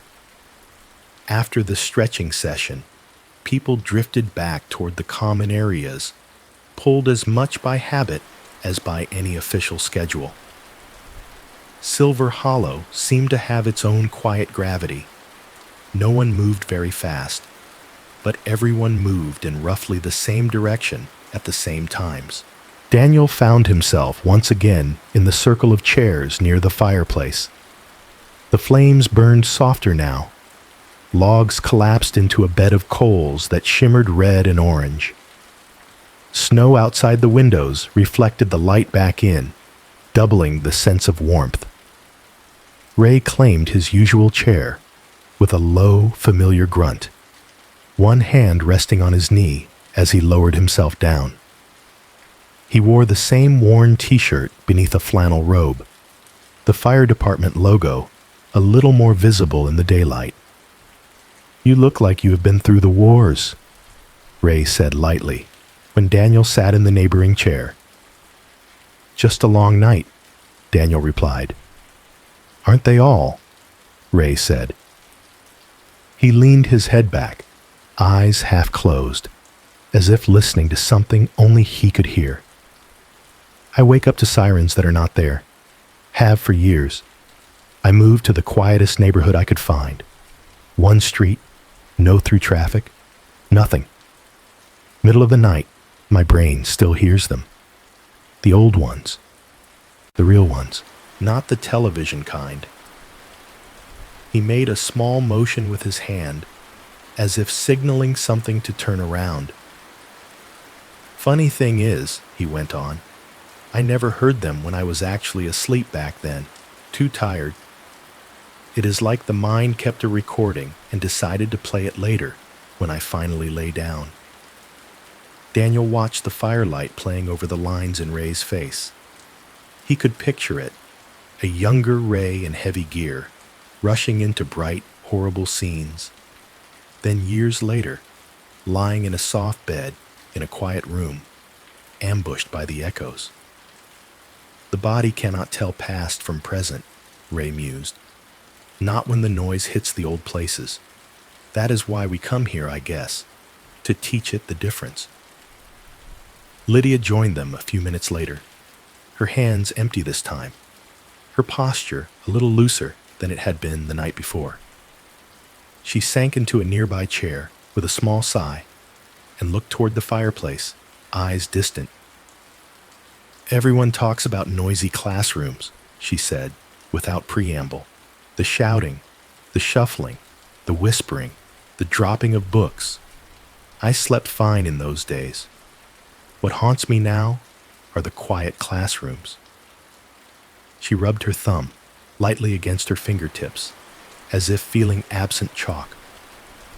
"The days when the room was silent because I had asked a question no one wanted to answer," she continued. "The days when their eyes slid away from mine because they were thinking about things that had nothing to do with the lesson. Those silences come back to me at night. I lie there, and it feels as though 30 pairs of 14-year-old eyes are waiting for me to say the right thing, to fix something I never learned how to fix." Daniel thought of long pauses in interview rooms, the spaces between a question and an answer. He understood that kind of silence, the one that seemed to ask more of a person than any explicit demand. "Do you dream of the classroom?" he asked. "Not exactly," Lydia said. "I dream of desks in rows, and no one sitting in them, just empty chairs and sunlight on the floor. I call roll, and no one answers. Then I wake up, and the room is empty there too. I think that is why I like it here. At least the chairs are filled, and if people are quiet, it is because they are resting, not because they are waiting for me to do something impossible." Marjorie listened quietly, hands folded on her lap.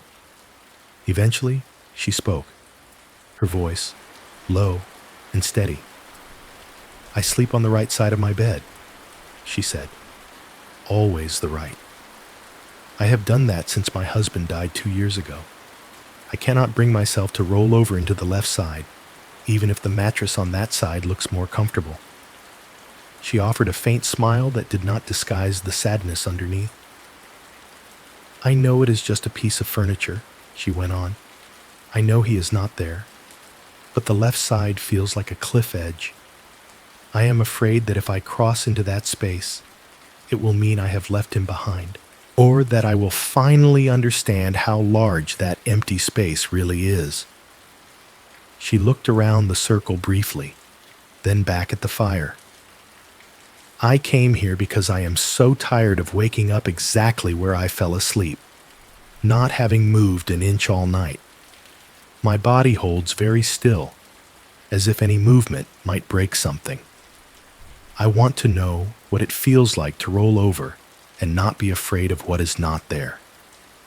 Their confessions were not dramatic, not in the way of headlines or police reports. They were small, carefully shaped truths, yet each one carried the weight of entire years. Listening, Daniel felt a kind of kinship that had nothing to do with shared professions and everything to do with being human long enough to accumulate ghosts. Silver Hollow, he realized, was not just a place for people who could not sleep because of noise or pain. It was a place for people who were chased by something unfinished, something that refused to sit down at the back of their thoughts. Later, by the tall window that looked out over the snow-covered slope, Martha stood beside Daniel, her hands resting lightly on the back of a chair. The white outside was almost too bright. Inside, the reflections of people moving in the lobby floated faintly on the glass. "Insomnia is stubborn in older folks," she said, her tone reflective rather than clinical. "It is rarely just about caffeine or schedules. It is about layers, memory, regret, the body's awareness that it is closer to its last day than its first, even if the mind does not want to dwell there." She turned her head to look at him. "For many years," she continued, "some of our guests were responsible for other people's lives in one way or another. Firefighters, teachers, nurses, parents, of course, detectives." There was no accusation in the way she said the last word, only recognition. "When you spend decades bracing for disaster," she said, "it is hard to convince your nervous system that it can stand down. Add grief, add aging, add the quiet knowledge that you cannot fix everything you wish you could, and you have a recipe for long nights." "So you built a place for long nights," Daniel said. "We built a place where long nights are not fought with more force," Martha corrected gently. "Where we do not say, 'You must sleep,' but instead ask, 'What is still standing between you and rest?' Sometimes the answer is simple. Sometimes it is tangled in many years." He considered this, watching a bird hop along a branch outside, its small feet leaving dimples in the snow before it flew off. "How many people leave here cured?" he asked. Martha smiled faintly. "We do not talk about cures," she said. "We talk about people who leave knowing their nights a little better than when they came. Some sleep more. Some do not, but they are less afraid of the dark when it comes." The longer Daniel stayed in the lodge, the more he became aware of its subtler patterns. The chairs near the fire were not placed randomly. Their angles created a sense of closeness without forcing anyone to face one another head-on. The grandfather clock in the corner ticked with a slow, deliberate rhythm, its chime at the hour gentle rather than jarring. He noticed that at almost the same time every day, a particular floorboard near the bottom of the stairs emitted a faint squeak as someone stepped on it. Sometimes a staff member carrying laundry, sometimes a guest moving toward the kitchen. The sound became familiar, a small signature in the house's daily song. With each repetition, however, familiarity began to tilt toward something else. Déjà vu stirred faintly in him, like a memory just below the surface of water. It was not that he recognized Silver Hollow itself. He had never been here before, not that he remembered. It was more that the configuration of small, comforting details reminded him of somewhere else, some other place where chairs and clocks and footsteps had arranged themselves into a pattern he had once known by heart. He would catch himself thinking, I have heard that floorboard before, in that exact tone, at that exact time. I have seen the fire throw that particular shape of shadow on the far wall. I have watched someone wrap both hands around a mug and say that exact sentence in that exact chair. The feeling came and went, never staying long enough for him to chase it down, always leaving behind a faint ache, as if a word were stuck on the tip of his tongue. One afternoon, as he walked down the main hallway toward his room, he passed the large mirror hanging near the midpoint of the wall. He had seen it many times already, catching glimpses of himself and others in its frame as they moved past.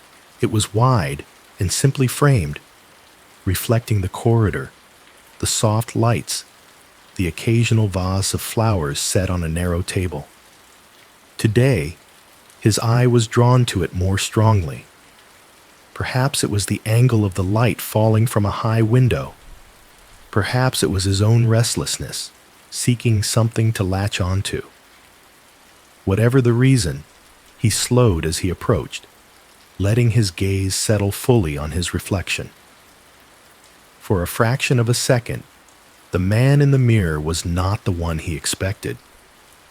Instead of the sweater he wore now, the mirror showed him in his old detective coat, dark, slightly worn at the seams, collar turned up. His hair in the reflection was thicker, darker, his face less lined but more tightly set. A badge glinted at his belt.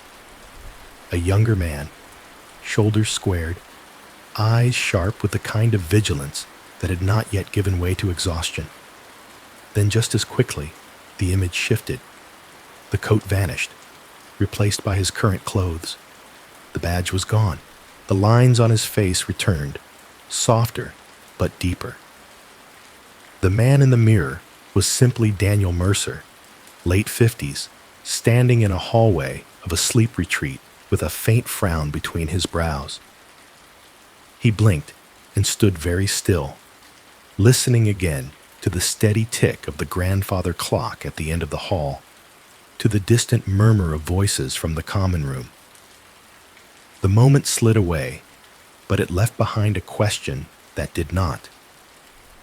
Night settled over Silver Hollow, with less drama than the one before, but Daniel felt its arrival all the same. The snow had begun to fall again, not in wild sideways sheets, but in a steady drift, like someone slowly shaking a pillow over the world. From his window, he could see the flakes sliding through the cone of light cast by the lamp in the parking area, each one appearing briefly and then disappearing into the pale depths below. Inside, the house moved into its evening rituals. The murmur of dinner had faded, replaced by the softer sounds of people preparing for bed. Doors opened and closed with a gentle rhythm. Water ran, pipes sighed, slippers whispered along carpet. Somewhere, the grandfather clock chimed the hour in a tone that did not feel the need to announce itself loudly. Daniel decided to take the routine seriously, if only to see what would happen. He made himself a cup of warm tea from the tray in the hallway, something herbal with a hint of mint and chamomile, and carried it back to his room. Steam rose in small curls from the surface, carrying a comforting scent that made him think of the drink Ellen used to hand him on nights when she knew he would not sleep, but hoped he might at least be soothed. He set the mug on the nightstand beside the old leather notebook, then sat on the bed and opened the notebook to a blank page. Instead of writing about cases, names, or anything that had happened upstairs in room 317, he tried to follow the suggestion from the little booklet. Focus on simple sensations, on the present moment, as if it were enough. He wrote slowly. The feel of the quilt under my hand. Sturdy, a little rough where the stitches cross, warm where my leg has been resting. The sound of the wind outside the window. not howling, more like someone exhaling over and over again. The smell of this room, clean linen, faint soap, a hint of old wood. No hospital, no bleach, no smoke. The pen moved more easily than he expected once he let go of the idea that every word had to be important. He wrote about the way the lamplight pooled on the page, about the small scuff on the floor near the bed where someone had once moved a chair, about the ticking of the radiator that had become, in a strange way, reassuring. His handwriting was less cramped when he did not feel the need to compress whole stories into a line or two. The letters stretched out, made room for themselves. When he glanced back, the page looked less like a file and more like a snapshot of a moment he did not mind keeping. He closed the notebook halfway and cupped his hands around the mug, feeling the warmth seep into his fingers. He took a sip, letting the liquid rest on his tongue before swallowing. The tea's warmth flowed down his throat into his chest, loosening something that tension had held tight. He set the mug down and lay back against the pillow, his body arranged more comfortably this time. He practiced the breathing again, counting the inhales and exhales. In, 2, 3, 4, hold. Out, 2, 3, 4, 5, 6. With each cycle, his muscles softened a degree. The bed felt more like a place he belonged than a temporary perch. Just as he was about to close the notebook and turn off the lamp, a sound threaded itself through the quiet. A creak, long and slow, from the hallway beyond his door. It was the same quality of sound he had heard the previous night, wood protesting gently under the weight of a step taken with care. Not the brisk, confident stride of staff members going about their tasks, but something more hesitant, as if someone were not entirely sure they should be walking there at all.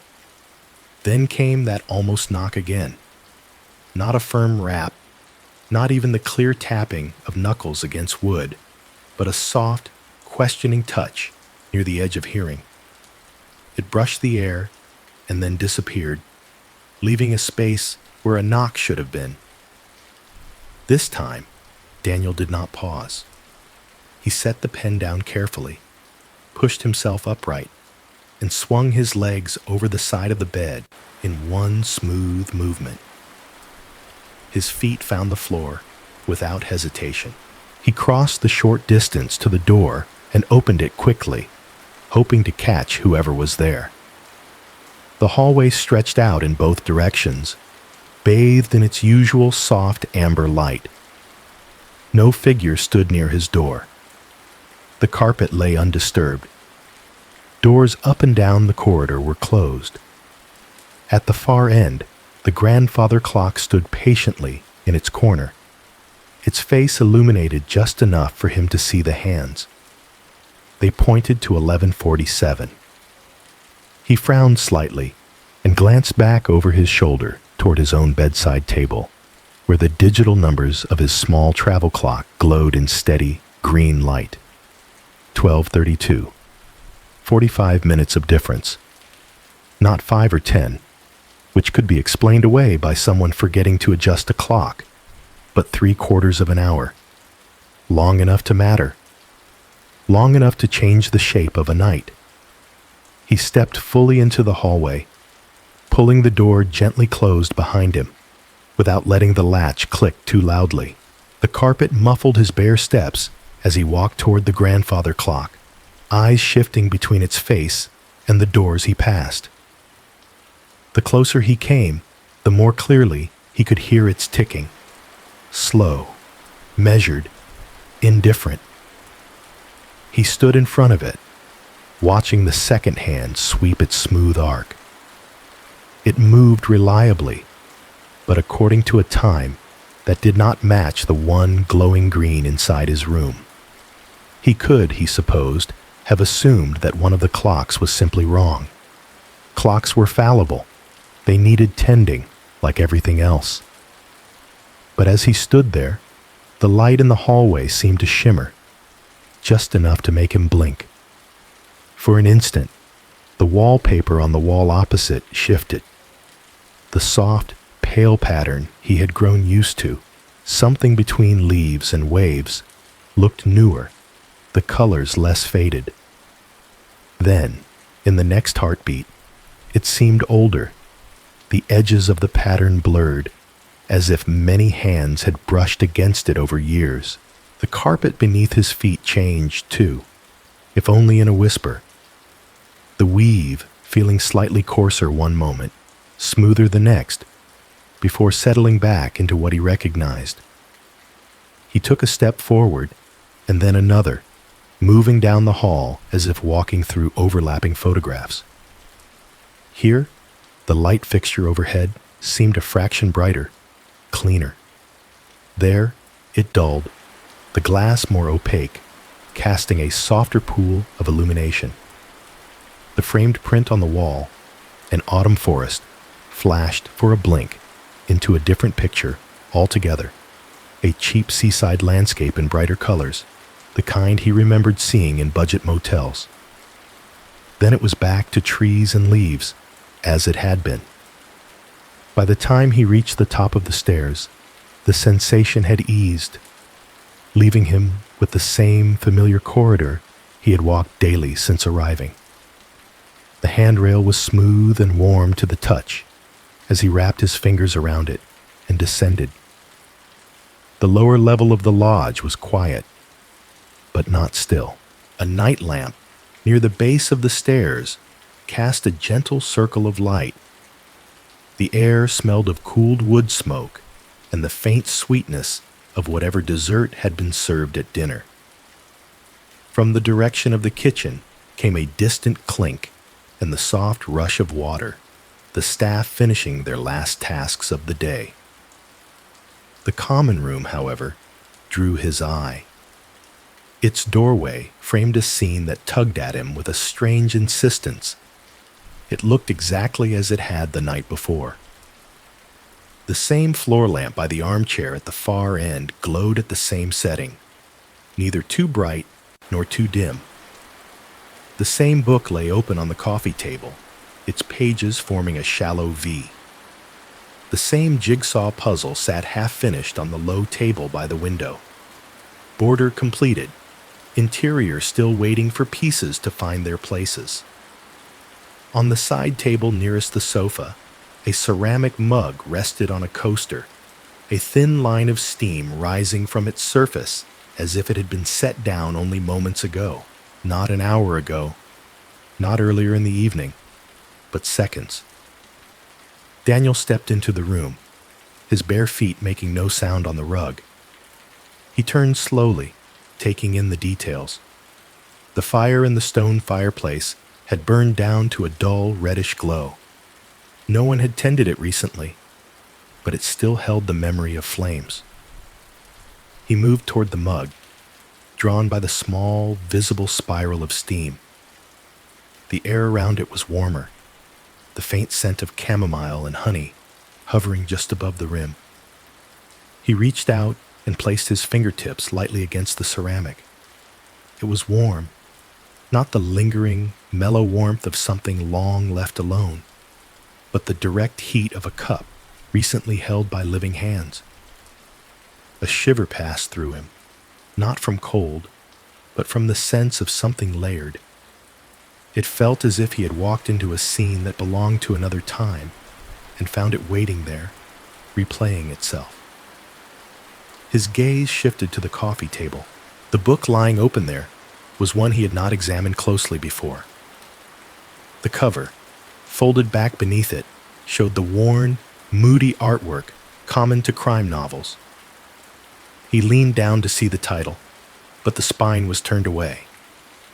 Instead, his eyes fell on the open pages. They were familiar. Too familiar. The paragraph at the top of the exposed page described a detective entering a motel lobby on a rainy night. Tired, expecting nothing, only to be drawn into a case that would haunt him. a bell over the door, the smell of old coffee, a neon sign buzzing outside the window. He knew those lines, not because he had read this book recently, but because he had read that passage in a motel lobby years ago, killing time between interviews during a long, unsolved case. He remembered the chair he had sat in, the particular scratch on the table, the way the rain had thrown itself against the glass. For a moment, the walls around him seemed to rearrange themselves in his peripheral vision. The framed paintings blurred into generic prints.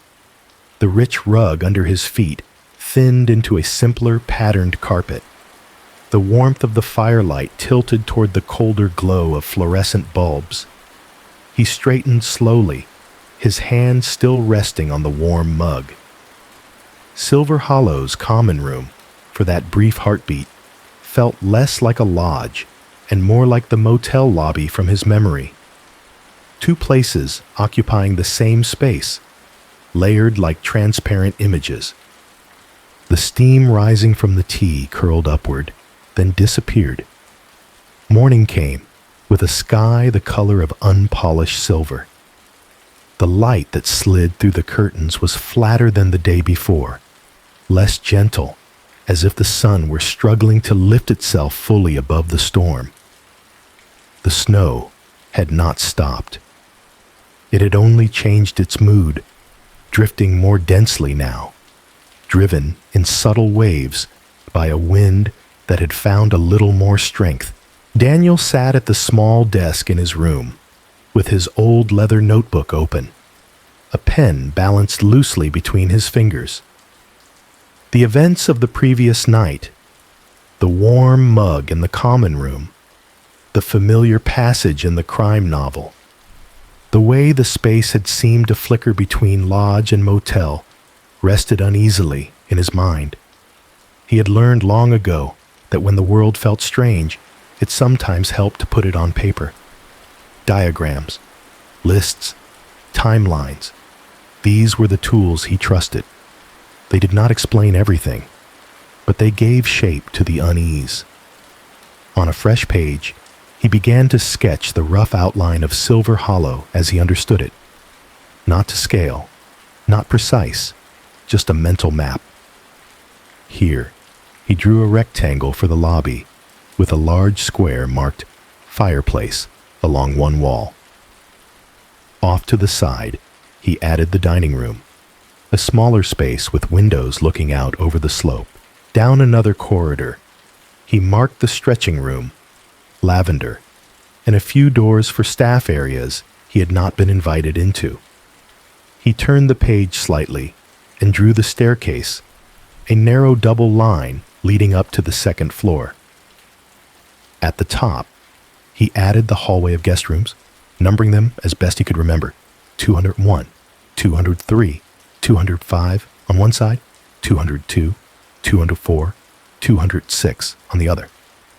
Further down, around a slight bend, he placed 317 at the far end of a second corridor on the higher floor, with his own room, marked as a small box elsewhere.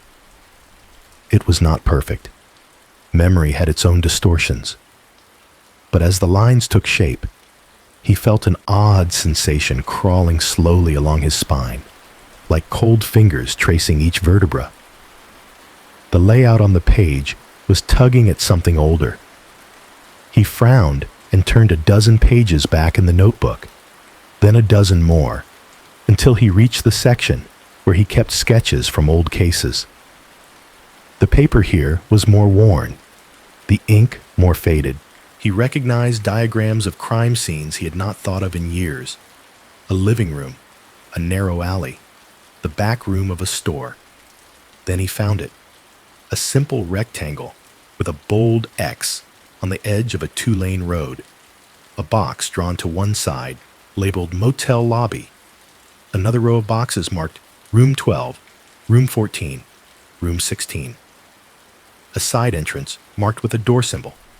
The margin bore a brief note: hit and run, victim found here, witness in room 14. He placed the fresh sketch of Silver Hollow beside the old motel floor plan. At first glance, they were different enough that a casual eye might have set the notebook aside. One was a mountain retreat meant for rest, the other, a roadside motel meant for passing through. But Daniel was not a casual observer. He let his gaze move slowly between the two diagrams, tracing lines, comparing corners. The lobby of the motel sat at the front of the building, near the parking area, just as the common room and reception did in Silver Hollow.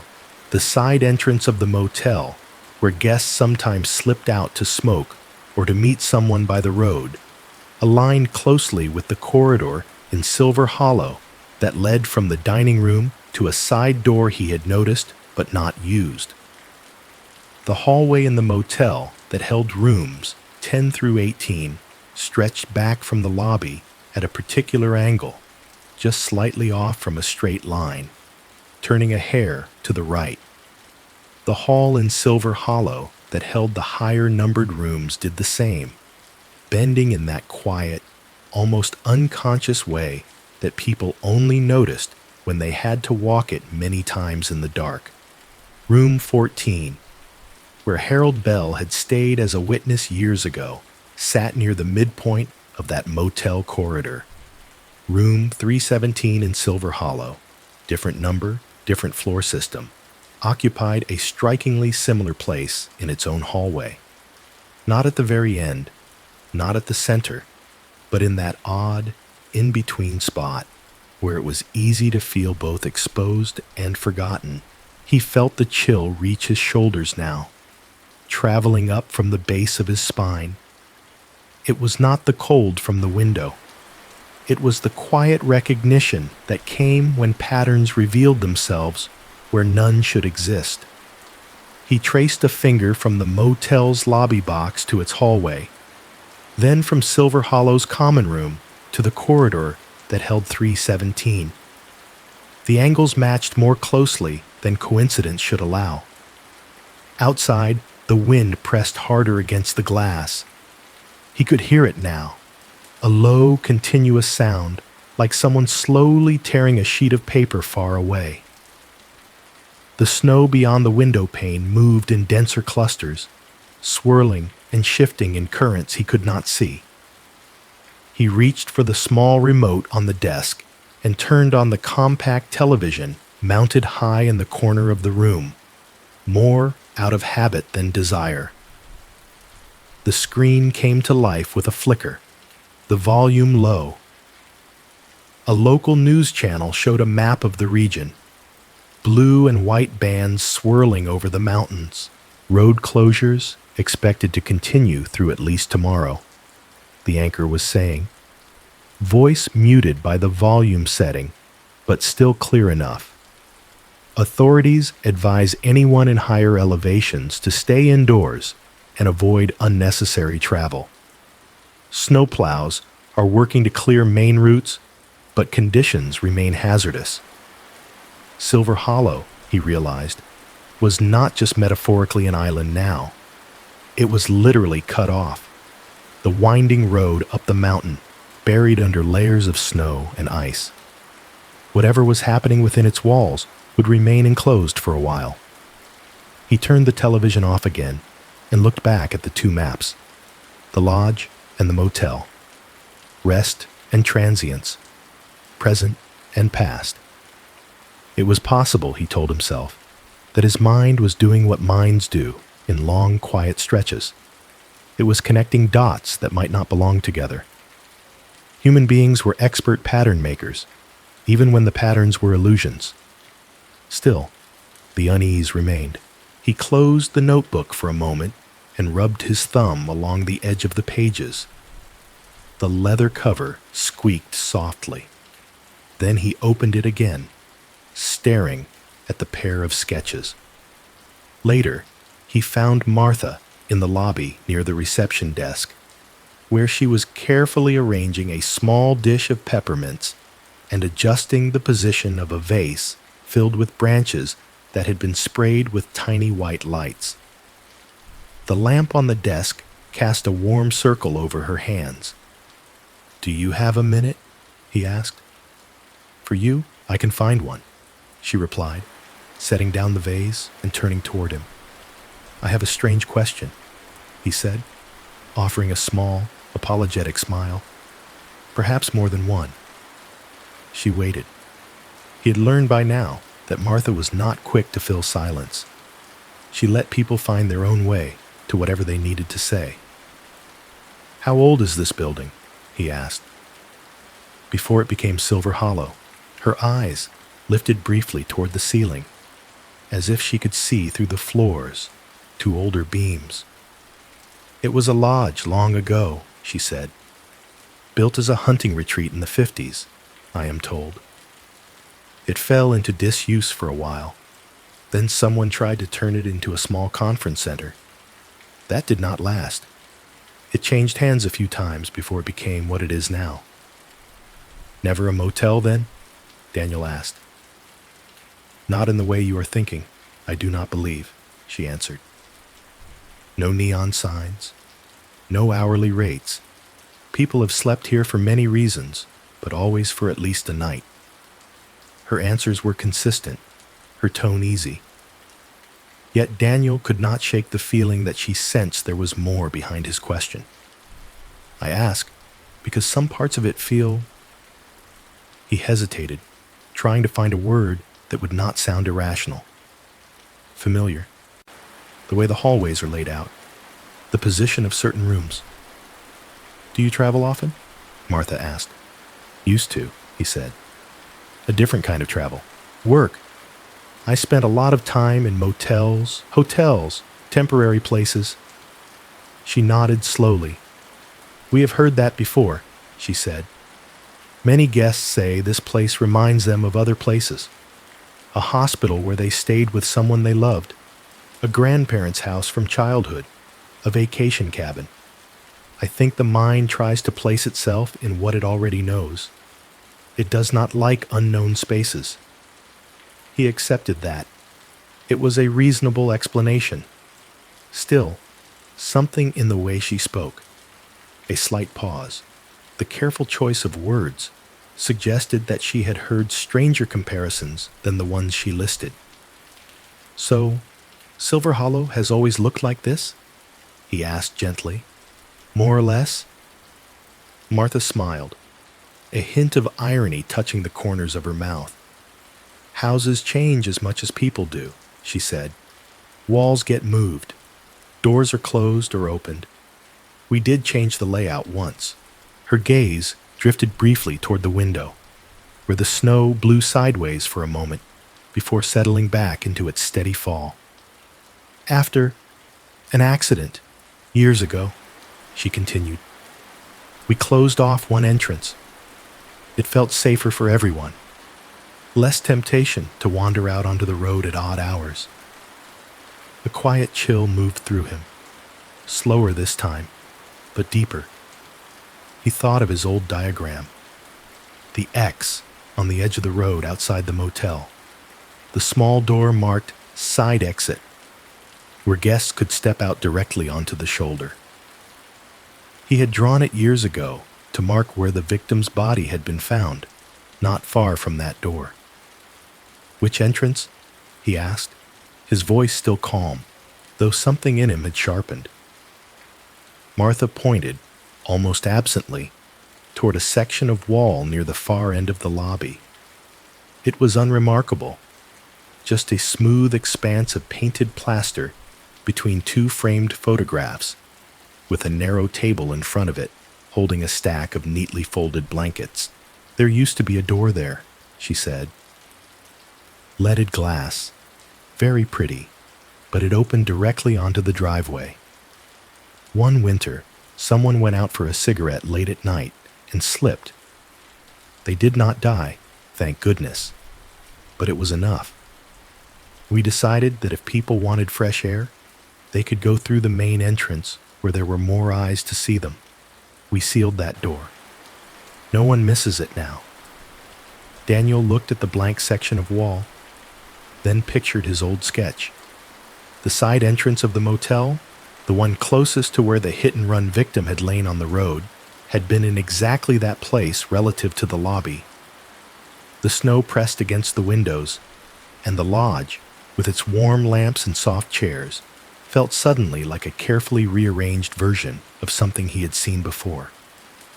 The snow thickened as the day went on, until the view from the windows turned into a soft, shifting wall of white. Time inside the lodge softened with it. Meals came and went. Chairs were occupied and vacated. Lights were raised and dimmed, all with the unhurried rhythm of a place that had accepted it was not going anywhere for a while. Harold remained upstairs in the care room, suspended somewhere between sleep and waking. The doctor checked on him regularly. The nurses moved in and out with quiet efficiency. Each update was much the same: stable, unconscious, holding steady. It was both comforting and unsettling, that in-between state. The note in Daniel's pocket still weighed against his leg. You came. I was not sure you would. So did the memory of his own name in Harold's notebook. Ask about Mercer. Ask if I should tell him what I saw. The patterns between his past and this place were no longer easy to ignore. In the early afternoon, when the house was at its calmest and most drowsy, he found Martha in her small office just off the lobby. The room was tidy but lived in, with stacks of folders on a side shelf and a plant in the corner leaning toward the weak winter light. A mug of tea sat by her elbow, steam rising lazily. "Do you have a moment?" he asked from the doorway. She looked up, then gestured him in. "Of course. Sit," she said, pushing a second chair slightly away from the wall with her foot. "You look like a man who has been talking to his thoughts and would like a second opinion." He sat, the leather of the chair creaking softly under his weight. "It is about Harold," he said, "and also about something from long ago." Martha folded her hands, giving him her full attention. He explained, in simple terms, about the hit-and-run case. How a man named Harold Bell had once stood under a motel overhang and tried, through shaking words, to tell a weary detective what he had seen. How that detective, buried under work and fatigue, had never followed up the way he meant to. He did not embellish, did not dramatize. He simply laid the facts out as he remembered them, like evidence on a table. "I believe it is the same man," Daniel said quietly, "and I think he carried that night with him here." Martha listened without interruption. When he finished, she let a small silence stretch between them, as if giving the story time to settle. "You want to know what he wrote?" she said at last. "Yes," Daniel replied. "Not to pry, not to turn his pain into a puzzle, but if I can understand what he has been holding, maybe it will help us understand how to help him now. And I need to know what he thought I did, or did not do." Her gaze drifted briefly to the window, where the snow blurred the outlines of the trees into pale smudges. When she looked back, there was both caution and compassion in her eyes. "His notebooks are private," she said. "They are where he talks to himself, and perhaps to a few people who are no longer here. But we also use them, sometimes, to understand whether someone is slipping into confusion, or if they are in danger of harming themselves. They are part of his care." She studied his face for a long moment, weighing something. "If I allow you to read some of his pages," she continued, "you must promise two things. First, that you will treat his words as you would treat a person standing in front of you. No rushing, no interrogation. Second, that you will remember that what he wrote is his truth. It may not match the exact shape of events, but it is the shape of his memory." "I can promise that," Daniel said. It felt less like agreeing to a condition, and more like agreeing to a kind of respect he would have wanted for himself. Martha nodded slowly. "Then come with me," she said. They walked up the stairs together, the air a little cooler on the upper floor.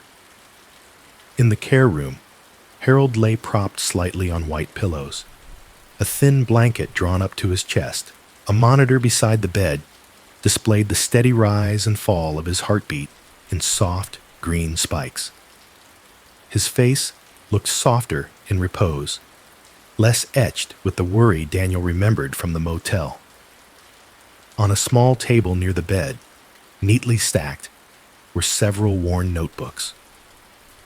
Their covers were in muted colors: brown, navy, faded green, and the edges of the pages had that feathered look paper gets when it has been turned many times. Martha picked up the top notebook and held it for a moment, her thumb brushing the spine. "Just this one," she said quietly. "It is the most recent. Leave the older ones to their own sleep." Daniel inclined his head in agreement. She handed him the notebook and stepped back, giving him space, while still remaining in the room. He pulled a chair a little closer to the window, where the light was good, and opened the cover.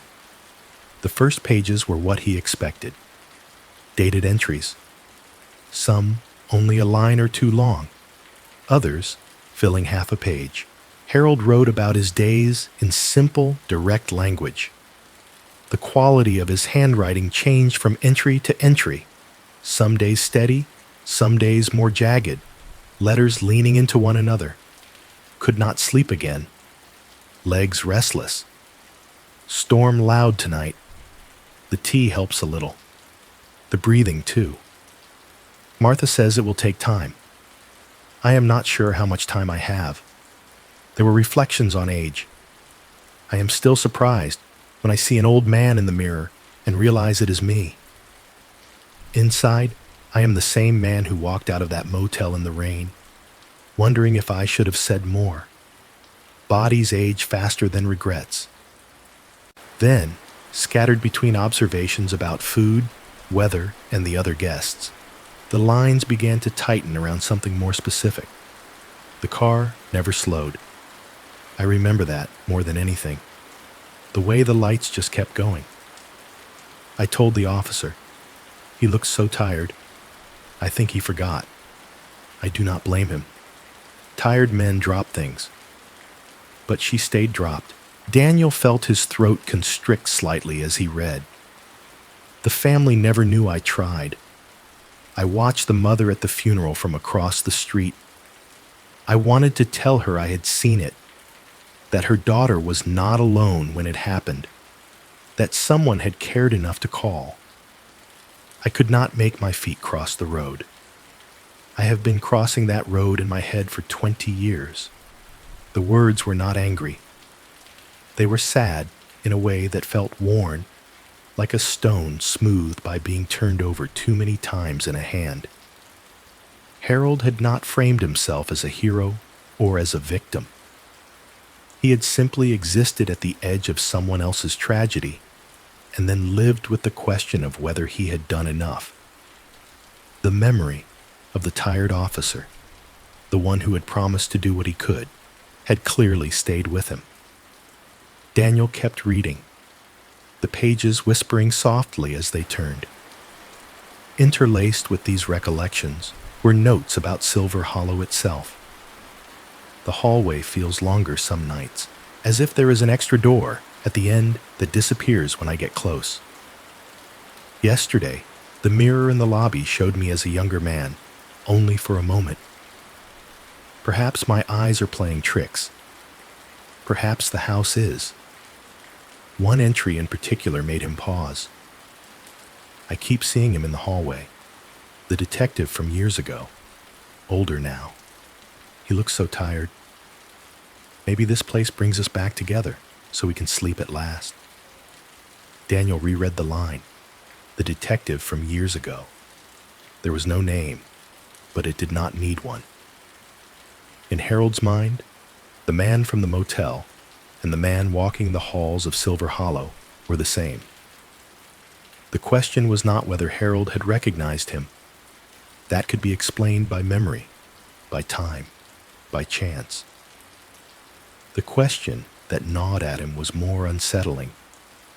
Harold had been writing about seeing him here before Daniel had ever arrived, at least according to the dates in the margins. He turned back a few pages, checking. The handwriting became a little steadier, the ink a shade lighter. Dates from weeks ago. There was another entry. Sometimes at night, I hear his steps before I see him. The careful way he walks, as if not to wake someone, perhaps himself. I want to tell him I do not hate him. I want to tell him I understand. Daniel glanced up at Harold in the bed. The older man's chest rose and fell in the slow rhythm of someone deep under layers of sleep, or sedation, or both. There was no sign of recognition in his face, no twitch of a dream breaking through. He looked back down at the pages and let his eyes move toward the back of the notebook, where the most recent entries were. The handwriting there was shakier, the lines shorter. One date matched the day before Daniel's drive up the mountain. Snow is coming, they say. Harder to breathe in this air when it gets too cold. Martha tells me I can stay as long as I need. I think I have almost finished what I came here to do. On the next line, the words had been written with visible effort, the ink heavier where the pen had lingered. Tomorrow, he comes up the mountain. I hope he forgives himself. The date was clear. Several weeks before Daniel had even decided to accept his doctor's suggestion. Long before he had opened his glove compartment to find Ellen's note. The pages lay open in his hands, the ink settled and dry, utterly unhurried by his disbelief. That night, the storm did not arrive with drama. It crept back instead, as if it had been waiting just beyond the edge of the day for permission to resume its work. By evening, the windows were again glazed with a thin veil of snow, and the wind had found a low, steady hum, like someone singing under their breath in another room.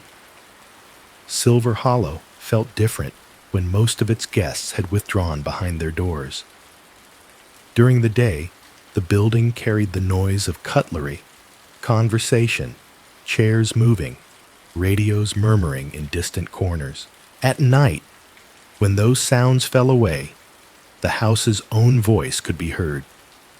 Floorboards creaked in slow, measured patterns, the subtle expansion and contraction of old wood giving the impression of an enormous chest rising and falling. The heating system sighed at intervals, air whispering through ducts, radiators ticking as they adjusted to the cold pressing in outside. Pipes knocked softly somewhere behind the walls, like faint, polite knocks that did not insist on being answered. Daniel moved through this breathing house with his notebook in hand, the worn leather warm from being held. Sleep felt like an invitation he was not yet ready to accept. Not with Harold upstairs in his suspended state. Not with the words in the notebook still echoing in his mind. Tomorrow, he comes up the mountain. I hope he forgives himself. He walked down the hallway toward the wing where room 317 waited. The lights along the ceiling were on their lowest setting, casting long, gentle pools of illumination and deeper shadows in between. As he passed each door, he thought he noticed the light closest to him dim slightly, as if drawing back, then brighten again behind him once he had moved on. It was a subtle effect, the kind that could be explained by his own shifting shadow, but it created the sense that the house was adjusting itself around his passage.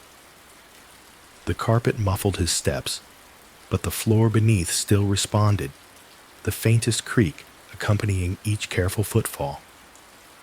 The air smelled of dust and something cleaner, a trace of antiseptic that had escaped from the care room and drifted through the vents. When he reached 317, he paused for a moment, hand hovering just short of the doorknob. The brass was dull in the dim light, worn smooth where many hands had gripped it over the years.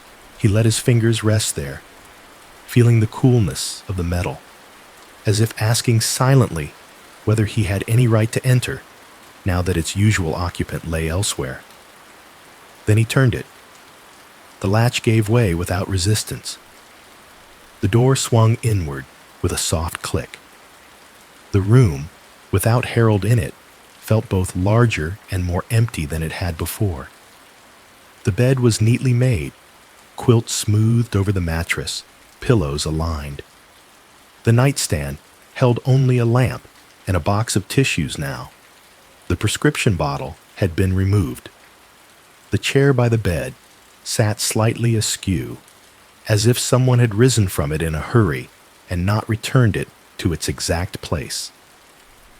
The air inside was thicker than in the hallway, not stale, but dense, as if it held more than the usual measure of breath. It gave him the impression of a conversation that had been interrupted mid-sentence and was still hanging in the space, waiting to be resumed. He stepped in and closed the door gently behind him, the quiet click sealing him into that pocket of stillness.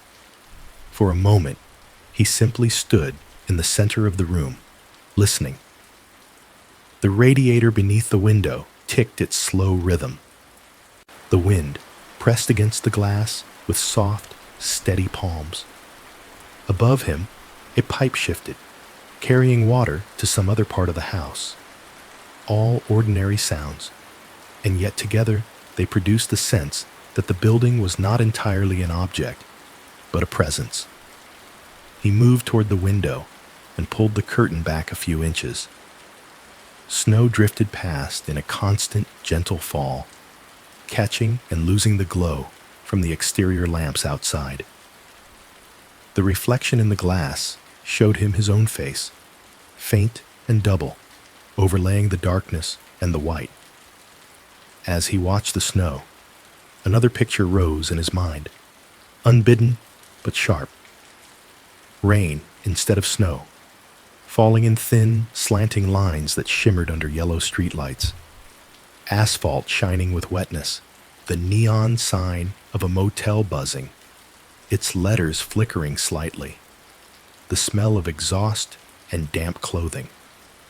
Officers moving purposefully, a stretcher being rolled toward an ambulance. He was no longer just looking out of a window in Silver Hollow.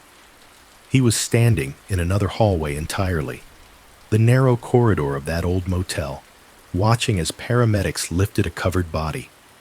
His younger self stood with a notepad in hand, pen ready, his shoulders squared, jaw tight. Beside him, a man in a robe, Harold, clutched a styrofoam cup, his face drawn. Snow outside, rain in memory. Two weathers, one feeling. The same cold on the back of his neck, the same awareness that something irreversible had already happened, and all that remained was the attempt to arrange its pieces into a story that made sense. He let the curtain fall and turned back into the room, the overlay of times fading, but not entirely gone. The bed, the chair, the nightstand, all ordinary, all bearing the faint trace of the person who had used them. He thought of Harold's words. The family never knew I tried. I have been crossing that road in my head for 20 years. Daniel did not know exactly whom he was addressing when he spoke. Perhaps Harold. Perhaps the woman who had died on the road. Perhaps the younger version of himself, standing in the rain with a pen and too many other cases waiting. I am sorry, he said into the empty room. The words came out low and even, without the ceremony of confession, more like a statement that had finally found a place to land. I am sorry I did not come back. I am sorry you had to carry it alone. The radiator clicked twice in quick succession, like a small mechanical answer. The overhead light flickered, brightening for a heartbeat before returning to its previous soft glow. For a few seconds, the sound of the wind against the window shifted. Instead of the rushing hush of snow and air, he heard very faintly a different sound. The distant swish of cars on wet pavement, the occasional muffled hiss of tires through water, the soundscape of a roadside in the rain. It was far away, as if coming from the end of a long tunnel. Then it was gone. The wind returned to its familiar murmur. The house exhaled. He crossed to the chair by the bed and sat down, resting the notebook on his lap. His fingers traced the worn spine absently. The room felt thinner now, as if something had been acknowledged that had long been hovering unnamed. He stayed there for a while, not writing, not analyzing, just breathing in and out, letting his body feel the support of the seat beneath him and the presence of the bed beside him, empty, but waiting. Eventually, he stood. It was time to leave the room to its own quiet. He moved toward the door, his mind already beginning to shift toward the corridor outside, to the thought of walking back to his own room, perhaps trying the breathing exercises again. As he turned, his eye caught something that did not fit. In the far corner of the room, where he was certain there had only been a continuous stretch of wall before, a narrow door now stood. It was small, slimmer than the main door, with a plain wooden frame and a simple knob. No number marked it, no sign above it to indicate a closet or connecting room. He was as sure as he could be, in a place that had already shown its willingness to shift, that it had not been there when he first entered. He approached it slowly, each step making the floorboards murmur. Up close, the door looked older than the rest of the room's fittings. The paint on it was the same color as the walls, but slightly more worn, as if many fingers had touched it over the years. He rested his hand on the knob. It was cool, but not icy. He turned it, and the latch yielded without a sound. The door opened onto a short, dim hallway, narrower than the main ones in the lodge. The light inside was low, coming from nowhere in particular, just a grayness that allowed him to see the edges of the walls and the floor. The air was cooler in there, with a faint, sharp smell he could not immediately name. He stepped inside, more curious than afraid. The hallway extended only a few yards before ending abruptly in a blank wall, as if the house had started to build a passage and then changed its mind. There were no doors along its sides, no pictures, no decorations, just smooth, painted surfaces. At the end of the short corridor, the wall bore a stain. At first glance, it looked like any old mark, water damage perhaps, or grime left by something brushing against it repeatedly. But as Daniel moved closer, the pattern resolved into something more specific. Dark streaks fanned slightly from a single point near the base of the wall, rising at an angle, then tapering off. The lines were parallel, uneven at the edges, with a faint, repeating groove. They looked uncannily like the impression left when rubber meets a wet surface and drags. Tire marks on pavement, captured and then painted over, but never fully erased. He stood very still, staring at them, listening to the building breathe around him. Morning arrived without edges. The light that slipped around the curtains was pale and heavy, spread thinly across the sky, like paint washed with too much water. Daniel woke with the feeling of having been only partially asleep, his mind hovering just below the surface all night, never fully sinking. The memory of the narrow hallway in room 317, waited for him the moment he opened his eyes. It did not feel like a dream. He could recall the temperature of the air in that small passage, the way the floor had felt under his feet, the smell near the stained wall. He could see the dark streaks clearly, like tire marks gripped in paint. It all seemed too detailed for something invented by a tired brain. He dressed slowly and went in search of Martha. He found her near the reception desk, sorting through a stack of papers with a pair of reading glasses perched low on her nose. The lamp beside her cast a warm circle across the desk, making the rest of the lobby look dim by comparison. When she looked up and saw him, she slipped the glasses off and folded them with a soft click. "Good morning, Mr. Mercer," she said. "How did the night treat you?" He hesitated, then answered honestly. "It was not kind," he said. "I need to show you something, or at least see if it is still there." Something in his tone made her expression sharpen, not in suspicion, but in concern. She nodded once and moved around the desk. "Where?" she asked. 317, he replied. They climbed the stairs together. The air on the upper floor felt charged, as if the storm outside were pressing its energy into the walls.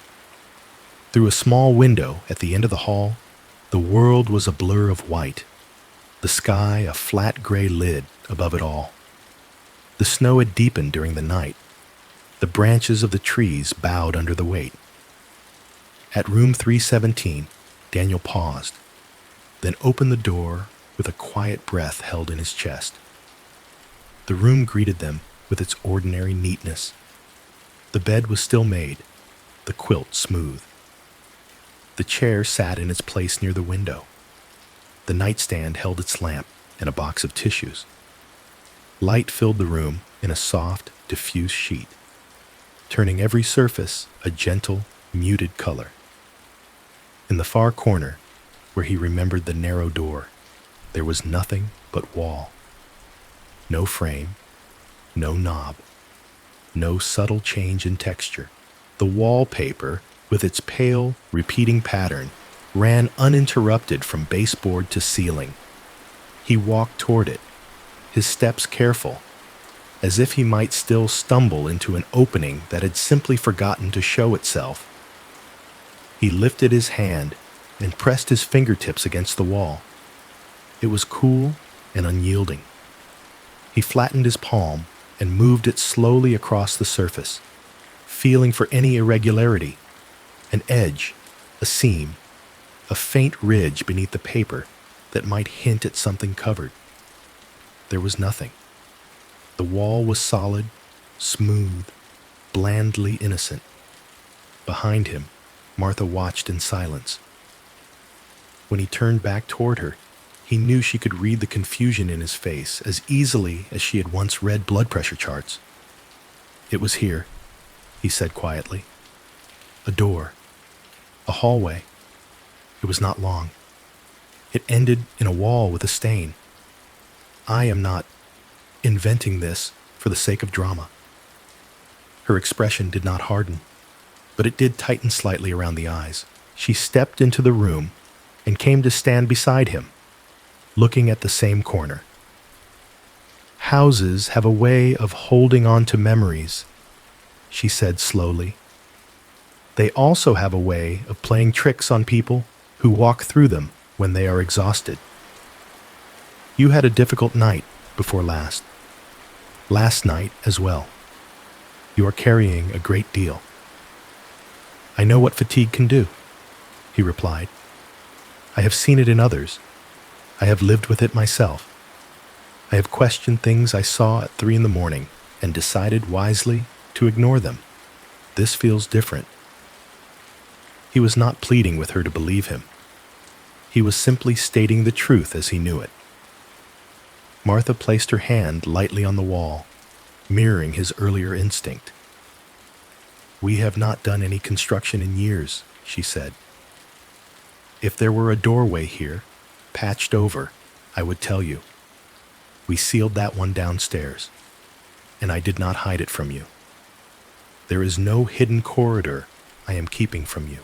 There was no defensiveness in her voice, only a straightforward honesty.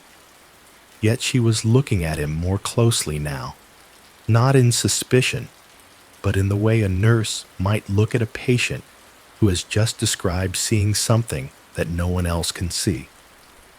"Sometimes the mind fills in blanks," she continued gently, "especially when it is under strain.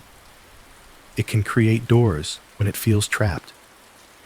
It can create hallways when it is trying to connect one difficult memory to another."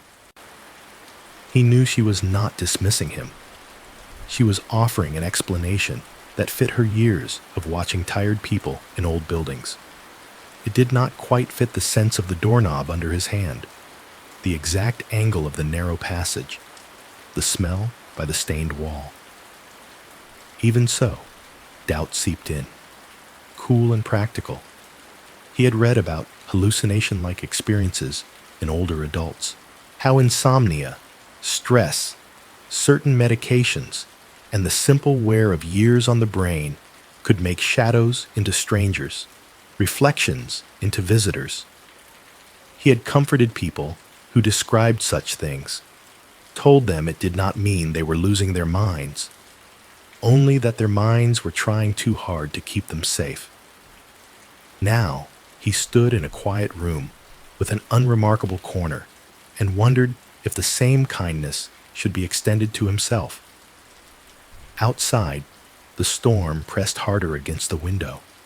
The sky seemed lower, the snow thicker, the light flatter. The world beyond Silver Hollow had shrunk to an indistinct mass of white and gray. Inside, time felt thick and slow, like syrup in a jar that refused to pour. They left room 317 and closed the door behind them. The hallway felt narrower than before, the air heavier. The grandfather clock at the end of the corridor ticked its measured beats, unbothered by his doubts. As the day unfolded, he moved through it like someone walking underwater.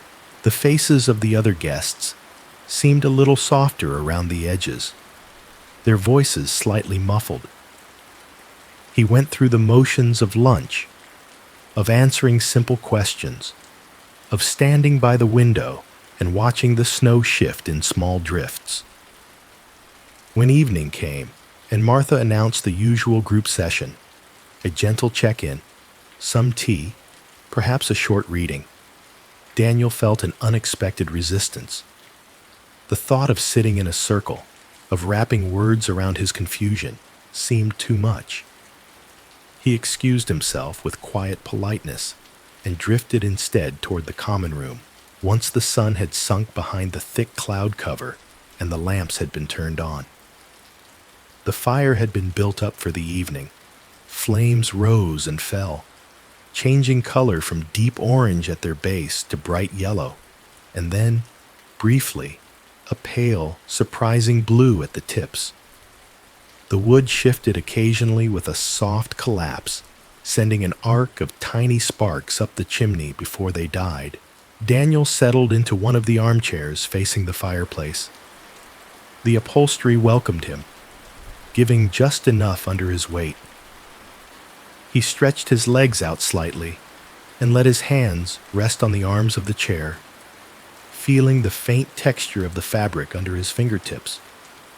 He watched the flames with the kind of focused attention he usually reserved for witness statements and crime scene photographs. The fire moved in patterns that were always the same and always different. It leaned to one side when a log cracked, then straightened. It flared along a thin vein of sap, then calmed. Shadows climbed the walls, long and slow. They shifted as the fire did, rising higher when the flames leaped, shrinking when they settled. Occasionally, the shadow of a branch outside would join them, dancing briefly on the ceiling before slipping away. The room around him took on that dreamlike feeling that belongs to late nights. Real and unreal at once. Sharp in some details and blurred in others. He felt the grandfather clock behind him begin to chime the hour. 10 slow, measured notes. The sound folded itself into the air above the fire, lingering there like breath in cold air. At the last chime, a soft noise broke the rhythm of the room. The scrape of a chair leg against the floor, across from him. Daniel's eyes lifted from the flames. Sitting in the chair opposite, as if he had simply walked in from the hallway and lowered himself down, was Harold Bell. He wore a pale robe tied loosely at the waist, bare ankles visible above his slippers. His skin looked almost translucent in the firelight, the bruising at his temple a fading shadow instead of a fresh mark. His hair, still gray and fine, caught the light in a thin halo. His eyes were open, clear, and fixed on Daniel's face. For a moment, Daniel did not move. The sight of Harold sitting there, bathed in the moving glow of the fire, made the air feel thinner, as if the room had lost some of its oxygen. Everything about the scene was wrong, and, at the same time, uncannily gentle. "You should be in bed," Daniel said quietly, the old reflex of concern kicking in before anything else. "They said you were still out." Harold's mouth curved into a faint smile, one that did not deny or confirm anything. "I have been in beds for a very long time," he replied softly. "Hospital beds, motel beds, these beds upstairs. Believe me, a chair by the fire is not the strangest place I have ever found myself." His voice was calm, the words clear. Whatever medication lingered in his system did not seem to be clouding his mind now. The bruise at his temple had settled into darker tones, but his eyes were bright, steady. Daniel glanced toward the doorway on instinct, half expecting to see a nurse rushing in, asking what on earth he thought he was doing out of his room. The doorway remained empty. The rest of the common room was still. Only the clock behind him and the fire in front of him moved. "Does it hurt?" Daniel asked, nodding toward the bruise. "Only when I think about it," Harold said, almost amused. "And I am trying to think about other things tonight." They let the silence stretch for a few breaths. The flames licked along a new seam in the log, sending a small flare of light across Harold's features. He looked older and younger at once, the way people do when they are finally saying something they have waited a long time to say. "You remember the road?" Harold began quietly. "Not this road, with the snow and the trees. The other one, wet, slippery, neon humming like a trapped insect." Daniel felt his chest tighten. "I remember," he said. "I was standing in the doorway," Harold continued, eyes fixed somewhere just over Daniel's shoulder, as if watching something replay itself on the far wall. "It was late. I could not sleep. The television in the next room was too loud for a while, then suddenly off. The rain started again. I went to the door to breathe a bit of the night air. Stale as it was, it felt better than the room." His hands, resting loosely on the arms of the chair, shifted, fingers curling slightly as if closing around the ghost of that styrofoam cup. "The car came faster than it should have," he said. "You know how you can tell, even before you really see it? The sound of the tires on the wet road was wrong. The lights were too bright, too quick. Then there was the shape in the road. It all happened in a moment and took forever." He swallowed, the movement small and visible in the hollow of his throat. "The car never slowed," he said softly. "Not even a hesitation. No brake lights, just a thud, like a fist into a pillow, and then gone. Red smear of taillights in the rain, and then nothing. Quiet, except for the water and my own heart." Daniel could see it as if he were standing there again. The shimmer of the road, the echo of the impact. He remembered arriving a little later, the scene already in motion. Officers marking positions, paramedics working with professional efficiency. He had seen the sheet, the shape beneath it, the dark wash of rainwater moving around the edges. "I called it in," Harold went on. My hand shook so much I nearly dropped the phone. I told them what I saw. I kept thinking, this family will want to know someone saw, that she was not just a piece of debris on the road, that someone noticed.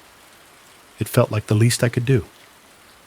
He glanced at Daniel, and there was no accusation in his gaze, only an old weariness. "Then you came," he said. "Young then. Younger than you look now. Your eyes were red, not from crying, from being used too much. You thanked me. You wrote down what I said. You had that look people get when they are carrying too many things in both arms, but keep trying to pick up one more because they cannot bear to leave it lying on the floor. I remember sitting with you in that office," Daniel said, the words emerging before he had decided to speak. The cheap desk, the buzz of the light, the way the rain blurred the view through the window. I remember thinking, I will come back to him. I will come back when I have slept, when I have finished the others. But you did not, Harold said, not unkindly. I waited that night. I watched the parking lot through the curtains, as if you might suddenly reappear and say, "Mr. Bell, I need to ask you one more thing." You did not. A day passed. 2. Life moved. For you. For them. For her family.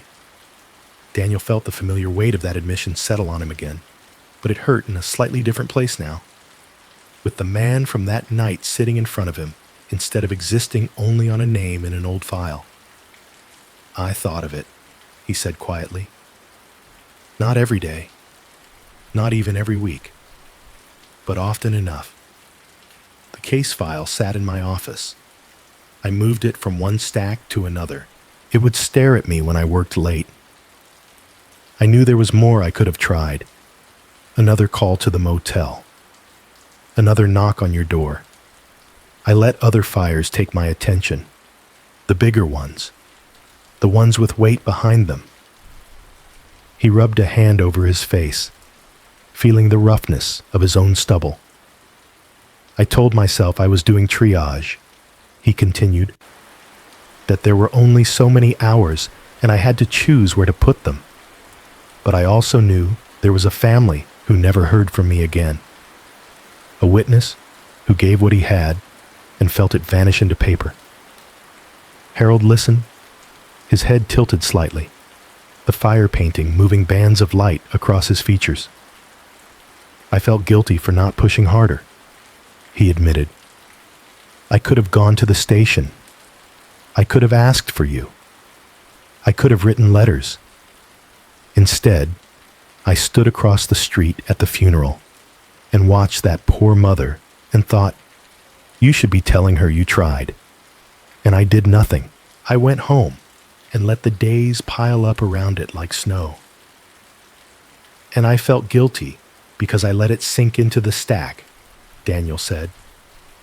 Because I knew, every time I turned off the light at the end of a shift, that there were names on those folders that would lie awake in the dark with me if I let them. I chose sometimes to look away, just to survive. That did not erase what was owed.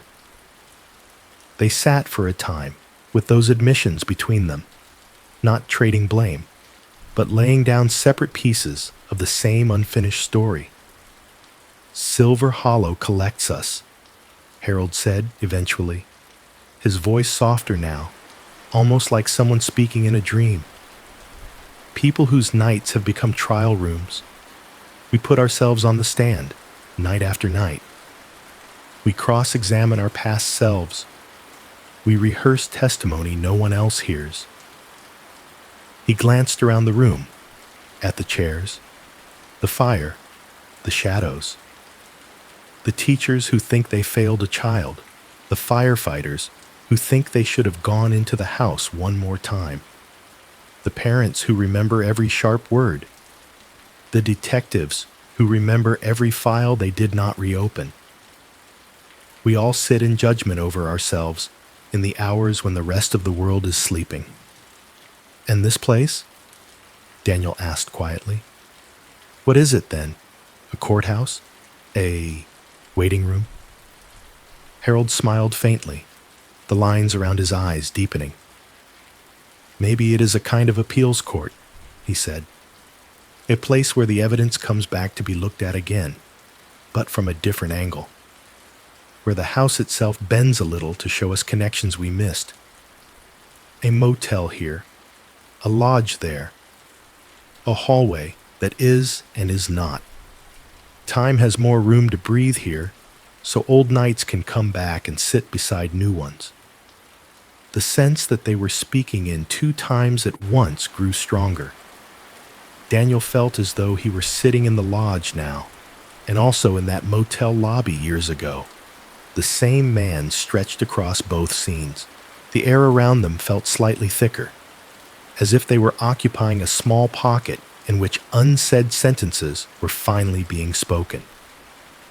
It does not feel entirely real, Daniel said, his voice barely above a whisper. Oh, it is real enough for what it needs to do, Harold replied. You and I are here, talking. That is more reality than most of our regrets ever get. The fire shifted, throwing a brief flare of light across Harold's robe.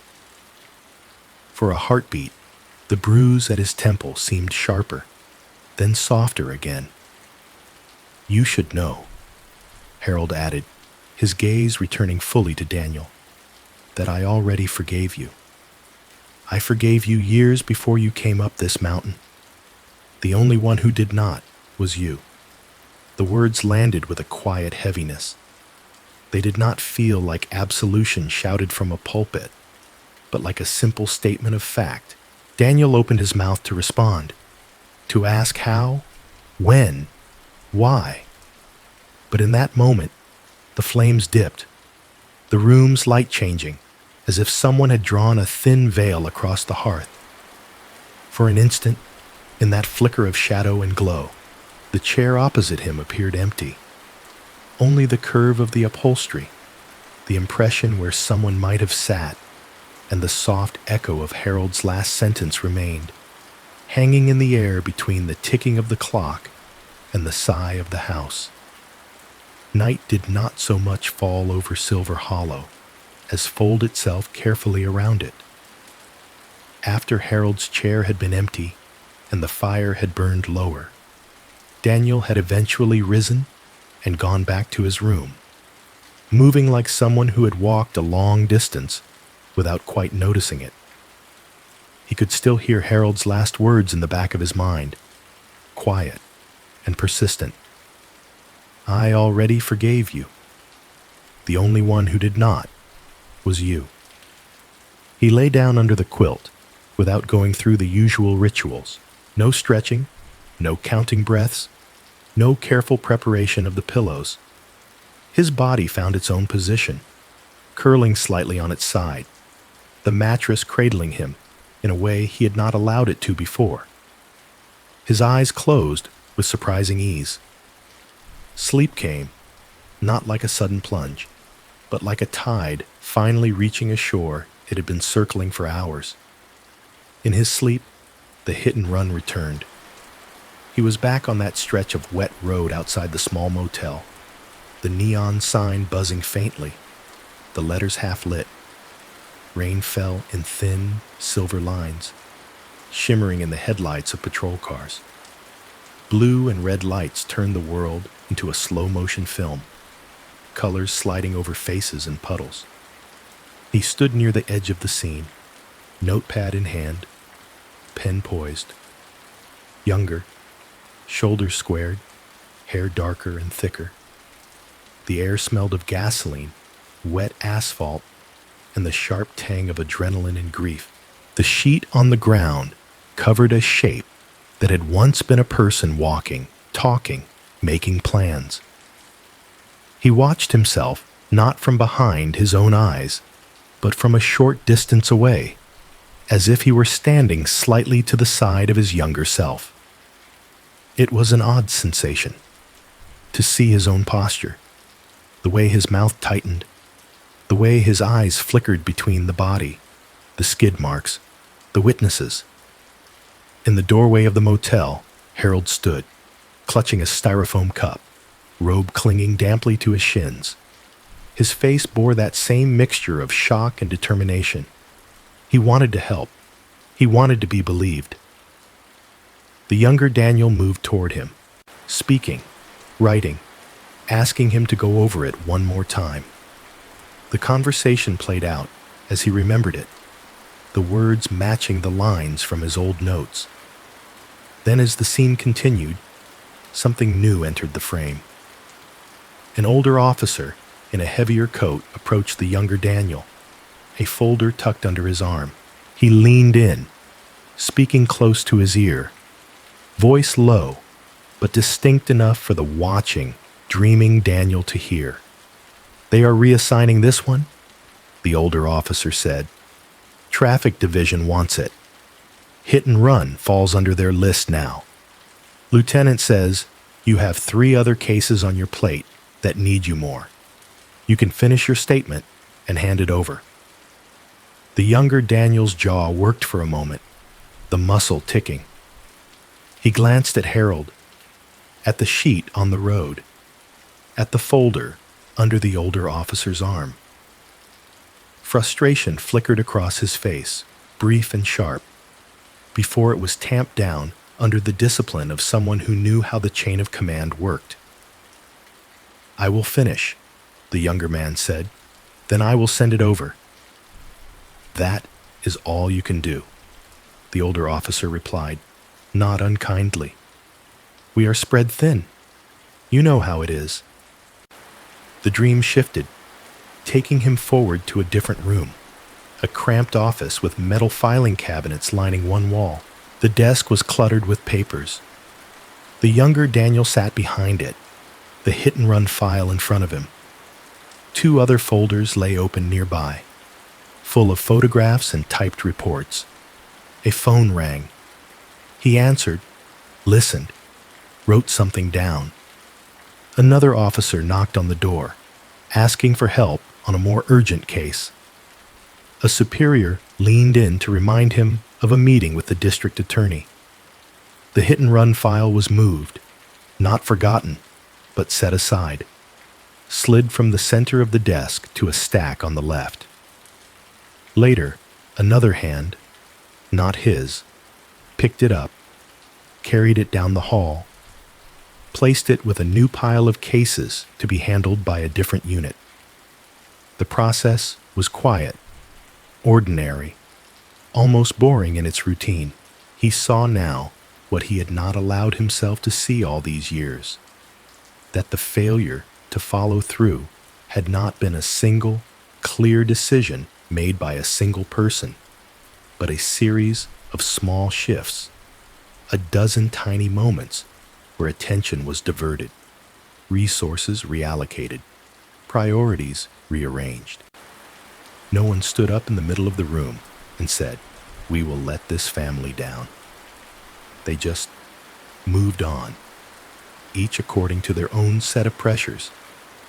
He watched his younger self in the office late at night, alone, the desk lamp casting a narrow circle of light. The younger Daniel's eyes flicked to the shelf where the hit-and-run file now sat, spine toward him. His hand twitched as if he might stand up, walk over, pull it down. Then the phone rang again. A new request, a different need. He stayed in his chair. The dream did not absolve him. It did not say, "You are blameless." It simply widened the frame. He had always told himself the story that he alone failed that family, that if he had just pushed harder, called one more time, insisted on keeping the case, everything would have been different. Now, watching the scene from this side, he saw the machinery around him, the understaffed department, the overflowing caseload, the quiet way some files slid from one desk to another and never found a champion. The ache in his chest shifted. It did not vanish, but it changed flavor. It was no longer the sharp, self-punishing sting of solitary guilt. It was a heavier, more complex sadness, shared out among a whole system that had not been enough for too many people. The Daniel in the dream looked tired. The Daniel watching the dream felt something inside him loosen, like a knot that had been pulled too tight, finally being allowed a fraction of slack. He woke with wetness on his cheeks. For a disorienting moment, he thought the roof was leaking. Then he realized the dampness came from his own tears. They had traced a slow path from the corners of his eyes, down across his temples, into his hair. He lay there in the quiet, feeling his own breathing. It came a little easier. The room was dim, the sky outside still more dark than light, but he could sense that dawn was thinking about arriving. The wind had lost some of its sharpness, its voice softer now, the storm finally beginning to weaken. He felt tired in a different way this morning. Not the sharp-edged fatigue of too many sleepless nights, but the deep, heavy tiredness that comes after an intense conversation or a long walk uphill. The kind of tired that sometimes precedes real rest. He rose before the sun fully claimed the sky and dressed in the dim light, moving quietly so as not to disturb the gentle hush of the hallway. The lodge felt more still than usual, as if it too were in that space between night and morning, not yet committed to either. The care room upstairs hummed with its own small sounds when he entered. The soft beeping of monitors, the faint rush of oxygen, the whisper of fabric when a nurse adjusted a blanket. Harold lay in the bed, propped at a slight incline, his face turned toward the window. His eyes were closed. The bruise at his temple was fading to yellow at the edges. His chest rose and fell in a steady rhythm. A nurse in pale scrubs looked up as Daniel stepped in. She smiled, recognizing him as one of the guests, rather than someone she needed to redirect. "Early morning," she said quietly. "He is resting.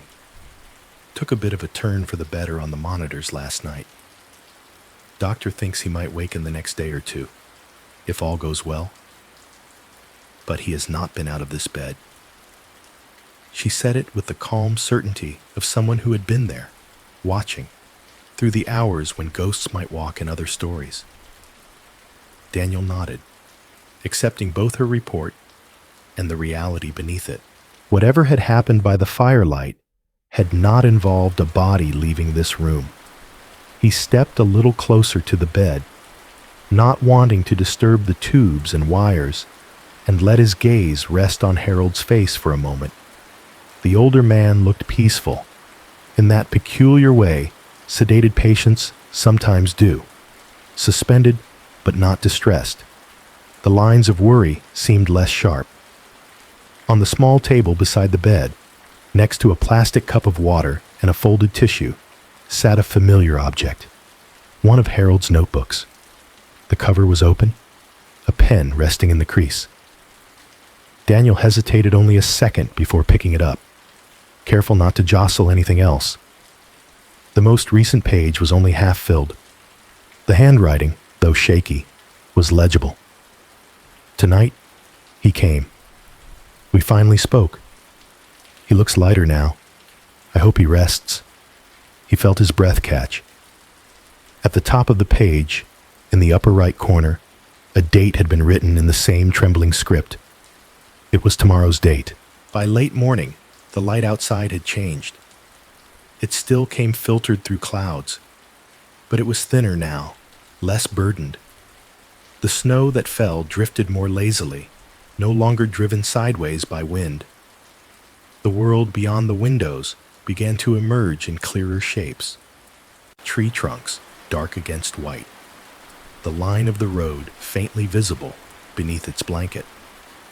The news on the small television in the lobby turned up just enough for staff to hear, mentioned improving conditions. Plows were making progress. Secondary roads would be cleared soon. For the first time in days, Silver Hollow did not feel entirely sealed off from the rest of the world. It was early afternoon when the medical transport finally arrived. The sound of the vehicle approaching was muffled by the snow, a low growl rather than a roar. Daniel watched through a side window as a small, white van inched its way up the driveway, tires crunching carefully. 2 paramedics stepped out, their uniforms neat beneath heavy jackets, breath steaming in the cold.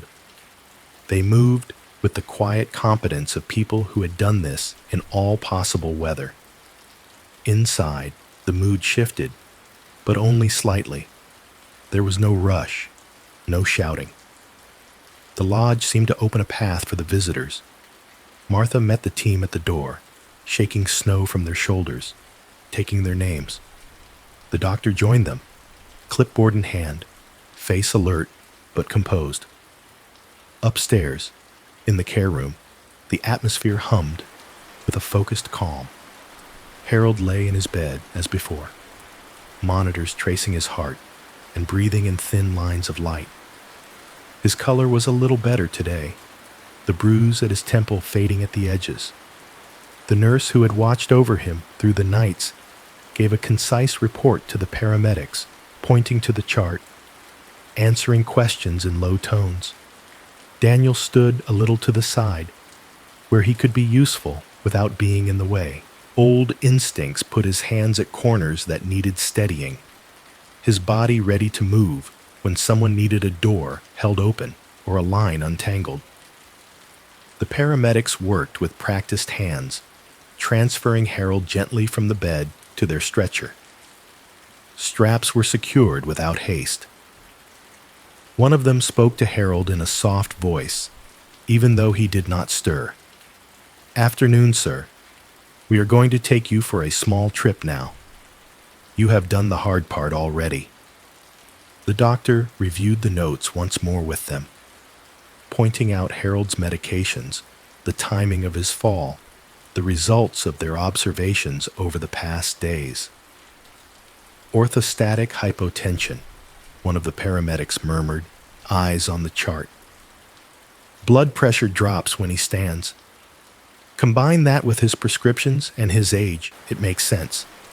A step too quick, a misjudged moment, and down he goes."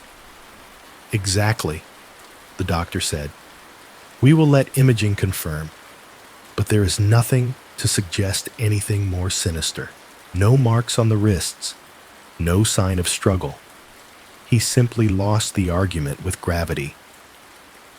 They eased the stretcher into the hallway, coordinating their movements with quiet cues. Daniel and the nurse guided IV lines and monitors, making sure nothing caught on door frames. The building watched them go with creaks and sighs, but did not resist. Downstairs, a few guests paused in doorways, watching with solemn expressions as Harold was wheeled toward the entrance. No one cried out or rushed forward. A couple of them folded their hands briefly, as if in prayer or in a small private blessing. Outside, the cold reached in like a curious animal when the door opened. The paramedics maneuvered the stretcher into the waiting van, secured it in place, and closed the doors with 2 firm, sympathetic thuds. The engine's sound grew a little louder, then receded as the vehicle began its careful descent down the newly cleared road. Martha stood by the door until the van was out of sight, her hand resting lightly on the frame. When she turned back inside, the lobby seemed warmer by contrast. Later, in a quieter moment, she and Daniel found themselves by the window, watching the fading tracks of the transport in the snow. "So," she said softly, "no ghosts pushed him, just blood and pressure and years." He nodded, grateful and unsettled at once. "The paramedics were clear," she continued. "His fall was a medical event, a bad one, but an understandable one. What happened in that room has a chart, not a legend." "And room 317? He asked. "Is it just a room with a number and some coincidence attached to it?" Martha considered this, her gaze resting on a knot in the wooden window frame. 317 has seen its share of excitement," she admitted. "We have had fainting in there, sleepwalking. A gentleman once walked in his sleep, tried to go home through the radiator. Another time, a woman woke up, convinced she was still in a hospital from 20 years ago. Each time, when we looked closer, there were reasons: low blood sugar, medication interactions, old trauma stirred up by being away from home." She shrugged lightly. "People talk," she said. "They notice that something happens in one particular room a few times in a row. They say it is unlucky. That story spreads faster than the note in a chart that says, 'Adjust dosage' or 'Recommend hydration.' The room is not cursed. It is just a place where tired nerves have shown themselves. No more, no less." He took that in with a slow breath. There was relief in the idea that nothing malevolent lived in the walls. Also, if he was honest, a small pang of something like disappointment. Part of him had been ready, even eager, to fall back into the familiar pattern of a case: motive, means, hidden danger. Drama was a language he knew how to speak, but drama, he knew, was also what had carved restless grooves into his nights. The ordinary, quiet causes of harm, the misjudged step, the unmonitored blood pressure, the unspoken grief, were harder to pin down and less satisfying to solve. They were also, perhaps, closer to the truth. Martha watched him with the kind of perception that had come from years of reading faces. "It is not a haunted house," she said gently. "Not in the storybook sense. No murders in the parlor. No curses written into the beams. Just a building where many people have brought their tired hearts.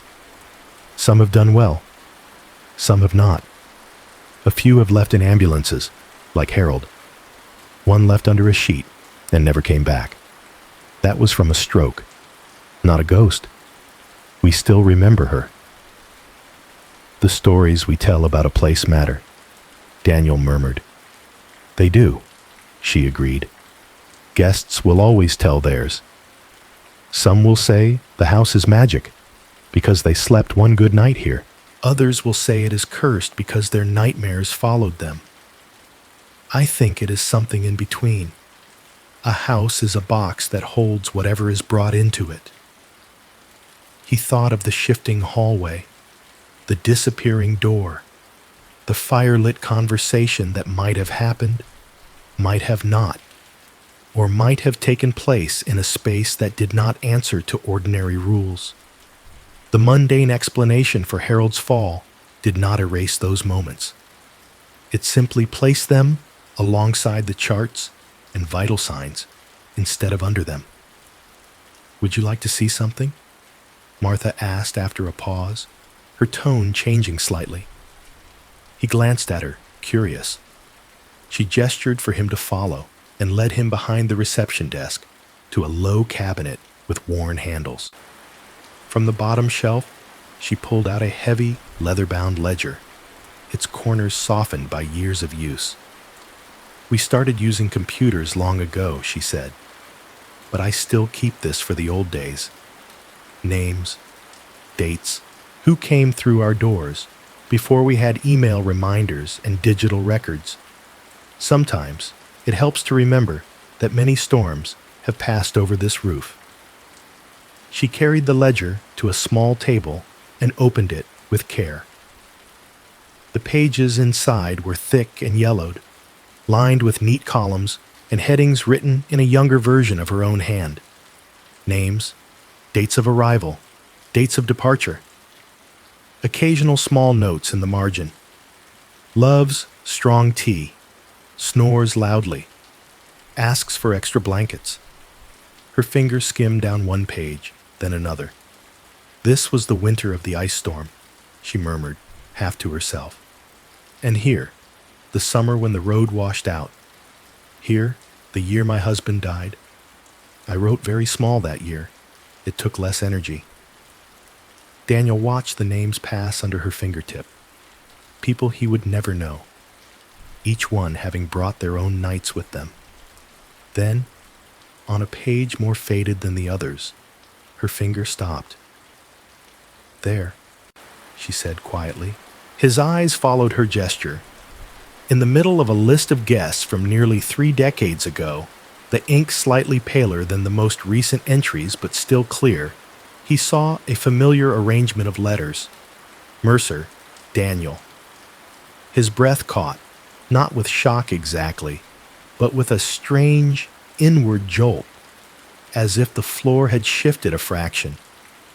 The date beside the name placed the stay decades earlier, long before Ellen's illness, long before his retirement, in a season when he would have been in his 30s and fully in the thick of his work. Before the hit and run. Before he had any reason to associate a mountainside retreat with rest.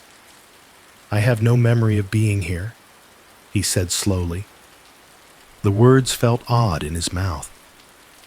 Martha's expression was thoughtful rather than triumphant. People forget places, she said gently, especially when they are traveling for work, when every motel and inn blends into the next. You may have been here for a conference, for a single night between destinations, for a case. She tapped a quiet finger next to his name. But the house remembers, she added. Daniel leaned a little closer to the ledger, as if nearness might coax recognition out of the faded ink. His name sat on the page as calmly as the others, no more emphasized than any stranger's. Mercer, Daniel. Date of arrival. Late autumn, almost 3 decades ago. Address, a street and apartment number that made him frown in concentration. That was my place, he said slowly. Back when I first made patrol. 1 bedroom, thin walls, neighbor with a radio that never stopped. The memories came in fragments. The smell of the stairwell, the sound of footsteps above him, the way the windows rattled when the buses went by. He could picture the apartment, but nothing in the image suggested mountains or snow, or a road climbing toward a lodge. I do not remember driving up here, he murmured. I do not remember this building at all. Martha watched him without pushing.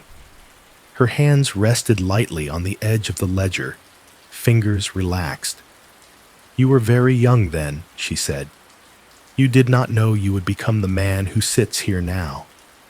Perhaps you came up for a weekend training. The lodge hosted small groups back then. Union meetings. Retreat days for overworked city workers. Or perhaps you came on your own, for a night away from the thin walls and radios. He tried to fit the idea into the architecture of his past. He would have been in his early 30s, working rotating shifts, learning how to live with the way the job stretched his days and nights into odd shapes. I remember being tired, he admitted. Even then, nights blurring into mornings, falling asleep on the bus and missing my stop. But if I had come somewhere like this, you might have filed it under temporary relief, Martha said gently. A small, quiet interlude between louder pieces. The brain does not always keep careful track of such things. It holds on to what it thinks you need to survive the next day. The rest it puts in boxes and tucks away.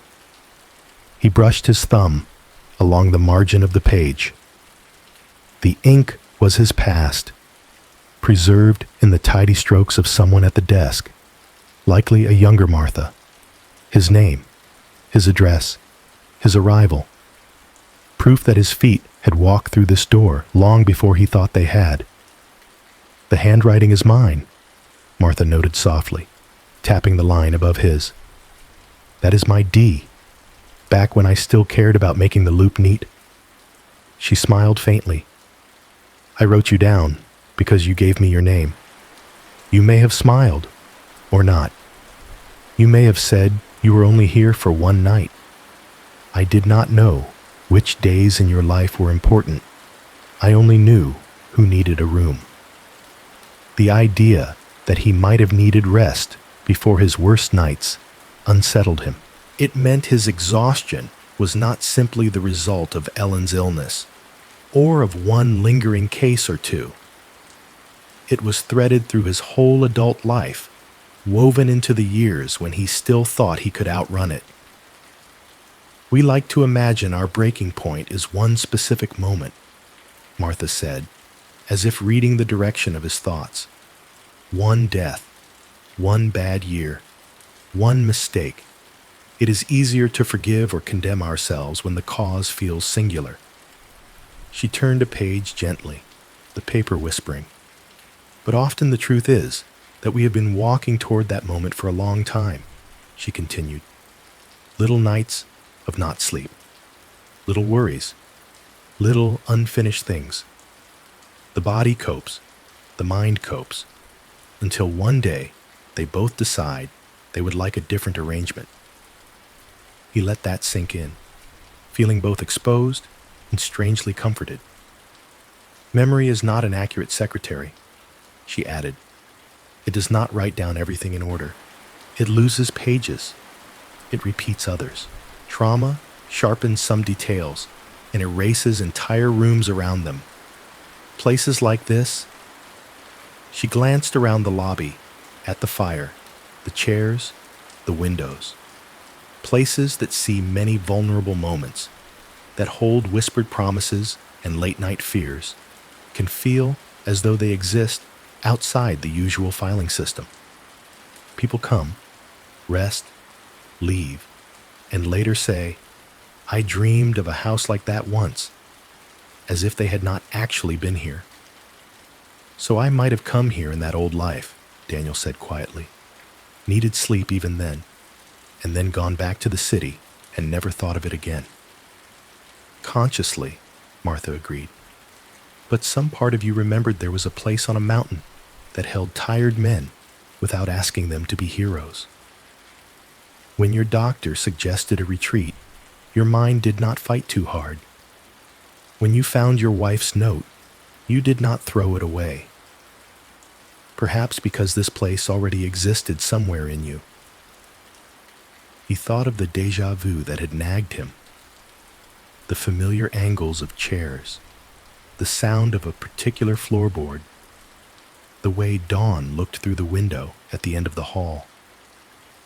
Maybe they were echoes not just of motels and stations, but of a younger version of himself sitting here, drinking unfamiliar herbal tea, wondering what it meant that he had come. Silver Hollow might not be a place you visit only once, he said slowly. It might be a... Shape the mind returns to whenever it gets desperate enough to ask for rest. Martha did not answer immediately. The grandfather clock in the corner marked a few seconds with steady ticks.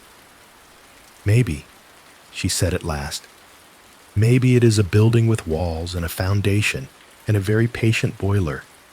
And maybe it is also the form your need takes when it finally stops pretending it can manage on its own. They sat with that for a while, the ledger open between them like a quiet witness. Daniel turned a few pages back, more from instinct than intention. The names changed. Different years, different storms, different sets of tired eyes arriving at the front desk. Some names had small notes, requested extra pillows, arrived in tears, left smiling. Others were just lines on paper, their stories carried away with them. He flipped further, going back beyond his own entry, back to years before he joined the force, before he even knew the city in the way he would come to know it. The handwriting on these older pages was a little smaller, the ink slightly more faded. His eyes skimmed the columns until they caught on a familiar shape. Mercer, Ellen. His breath left him in a quiet rush. The date next to her name belonged to a time before they had ever met. Years before the cafe, where she had spilled coffee on his tie and laughed. Before the long walks, the shared late-night conversations, the hospital rooms. The address listed beside her name was not the house they had eventually shared, but a different place entirely. An older building on the other side of the city, in a neighborhood he only knew from maps and calls he had once answered. She was here, he whispered. Martha leaned a little closer, reading the line. Yes, she said softly. She came that summer, stayed 3 nights. I remember the surname because it is not one we get often, and because she was very kind.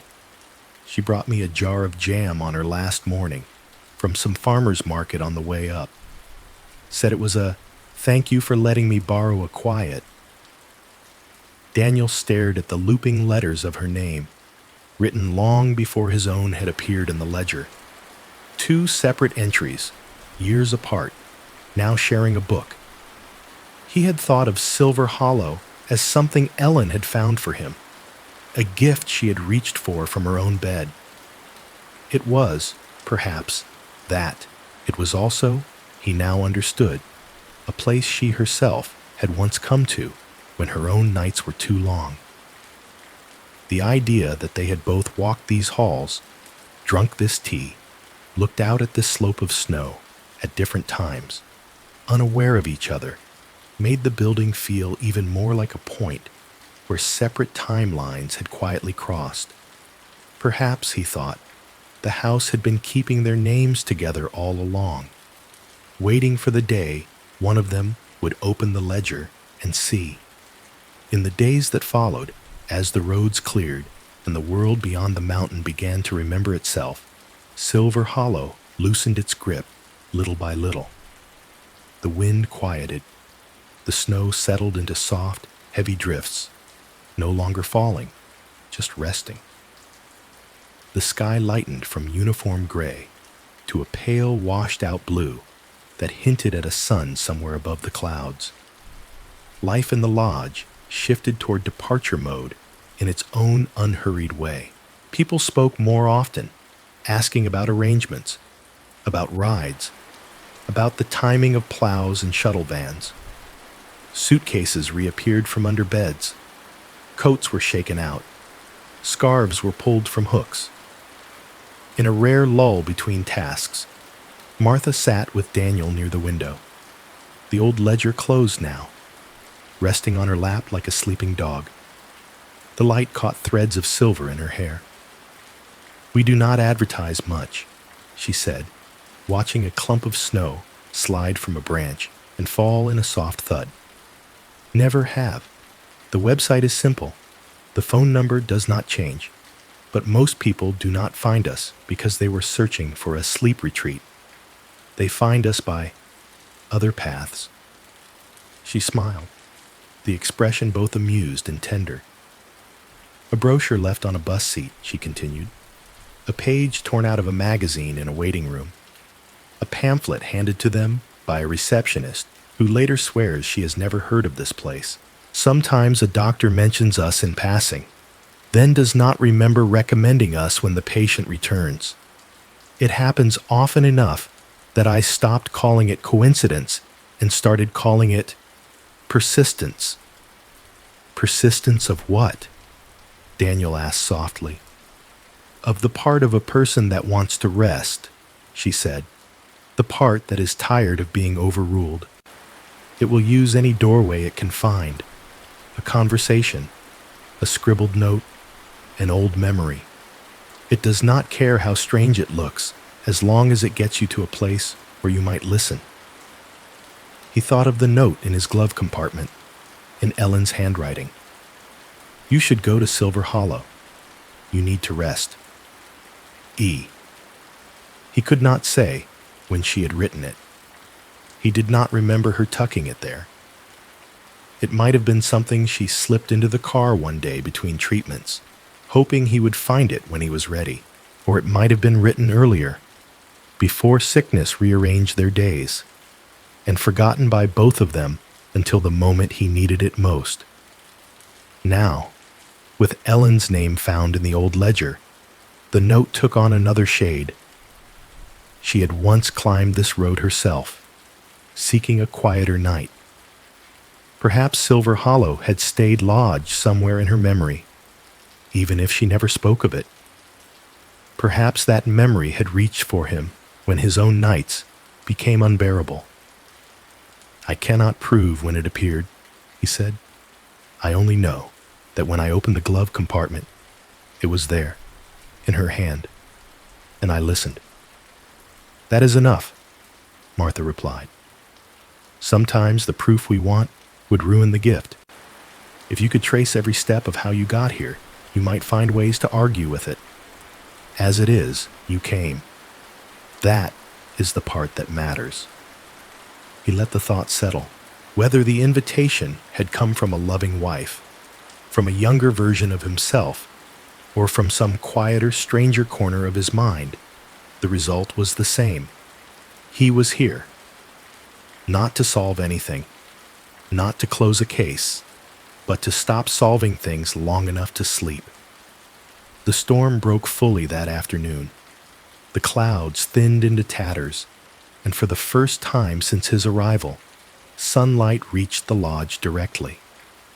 It arrived weakly, but honestly, glinting off the huge piles of snow, turning their surfaces into sheets of pale gold. The building, which had loomed like a fortress when the wind howled, now looked more like a quiet inn that had survived another winter. Guests began making concrete plans. Lydia arranged for her daughter to pick her up once the roads were safe. Ray joked about whether his truck would forgive him for leaving it in the cold this long. Marjorie decided to stay one extra night, not because her sleep was perfect, but because she wanted one more morning of knowing the other side of the bed would be occupied only by light. Some people had slept better, some had not, but most had learned something about the architecture of their own nights. They had discovered that fear visited at certain hours more than others, that grief grew louder in specific positions, that their bodies remembered old alarms even when the phone stayed silent. Knowledge did not banish the darkness, but it made it less of a stranger. For Daniel, the question that had driven him, "What did I fail to do?" softened at the edges.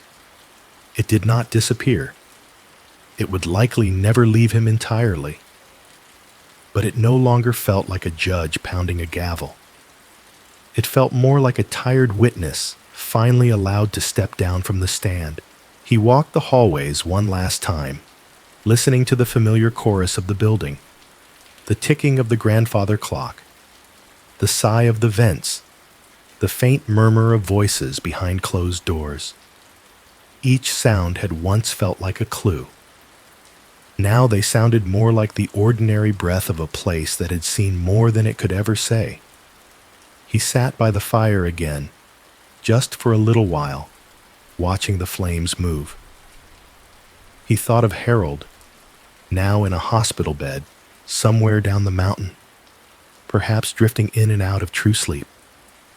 He thought of the note on the bedside table, dated tomorrow.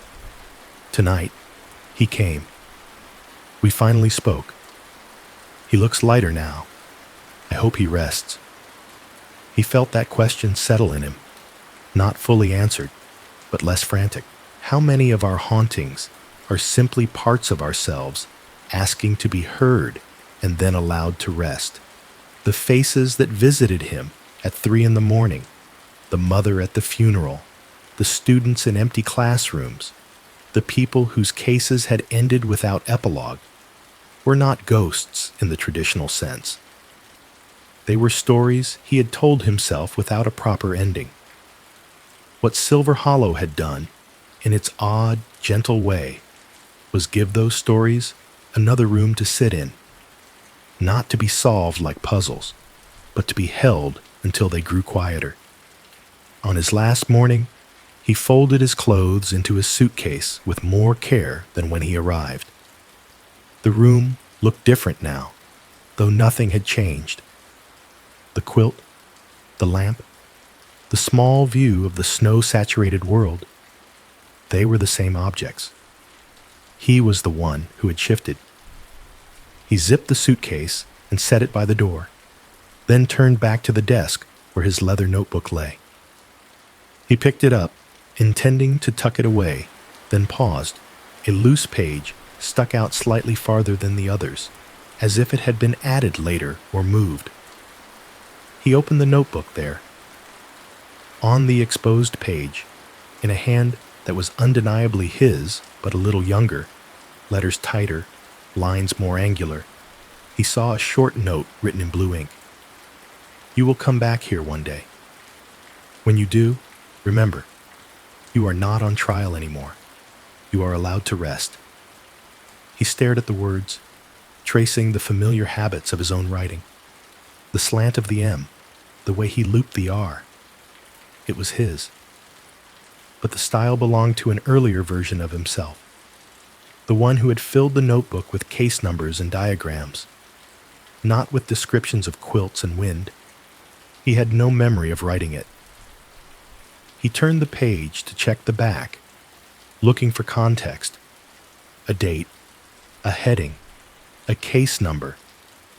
There was nothing, just the line itself, like a letter that had sat in a drawer for years, waiting for its recipient to be ready. He closed the notebook slowly, his hand resting on the cover for a moment. Some letters, he thought, arrived late by design. On the last morning, the lodge seemed to wake earlier than usual, as if it knew it had goodbyes to attend to. The sky outside was a pale, washed-out blue, the kind that appears after heavy weather, when the world is still catching its breath. The snow no longer fell in steady curtains, but in occasional, lazy flurries that drifted down like absent-minded thoughts. Suitcases appeared in the lobby one by one, lined up near the front door in a neat, colorful procession. Coats were shrugged on and adjusted, scarves looped around necks, gloves pulled from pockets and slapped together to warm the fingers inside. The air held a faint mix of wool, cold air sneaking in through the door, and the lingering comfort of coffee and toast. Ray was the first to break the quiet bustle with his voice, hoisting his duffel bag over one shoulder and making a show of staggering under its weight. "If I do not get my oatmeal and raisins tomorrow morning," he announced, "I am calling this place and filing a formal complaint." "You know how to cook," Martha said, smiling as she handed him a folded paper with his checkout details. "You can make your own." "It will not taste the same," he replied. "It will not have this special ingredient." "Which ingredient?" Lydia asked, amused. "Lack of sirens," he said simply. The group around him breathed a small, shared laugh, the kind that did not come from the belly, but from somewhere lighter and more careful. Lydia stood near the fireplace, with a scarf wrapped neatly around her neck, her hands resting on the handle of a small wheeled suitcase. She had a small notebook tucked under her arm, dog-eared and full of scribbles, her own record of stretches, breathing patterns, and phrases she wanted to remember.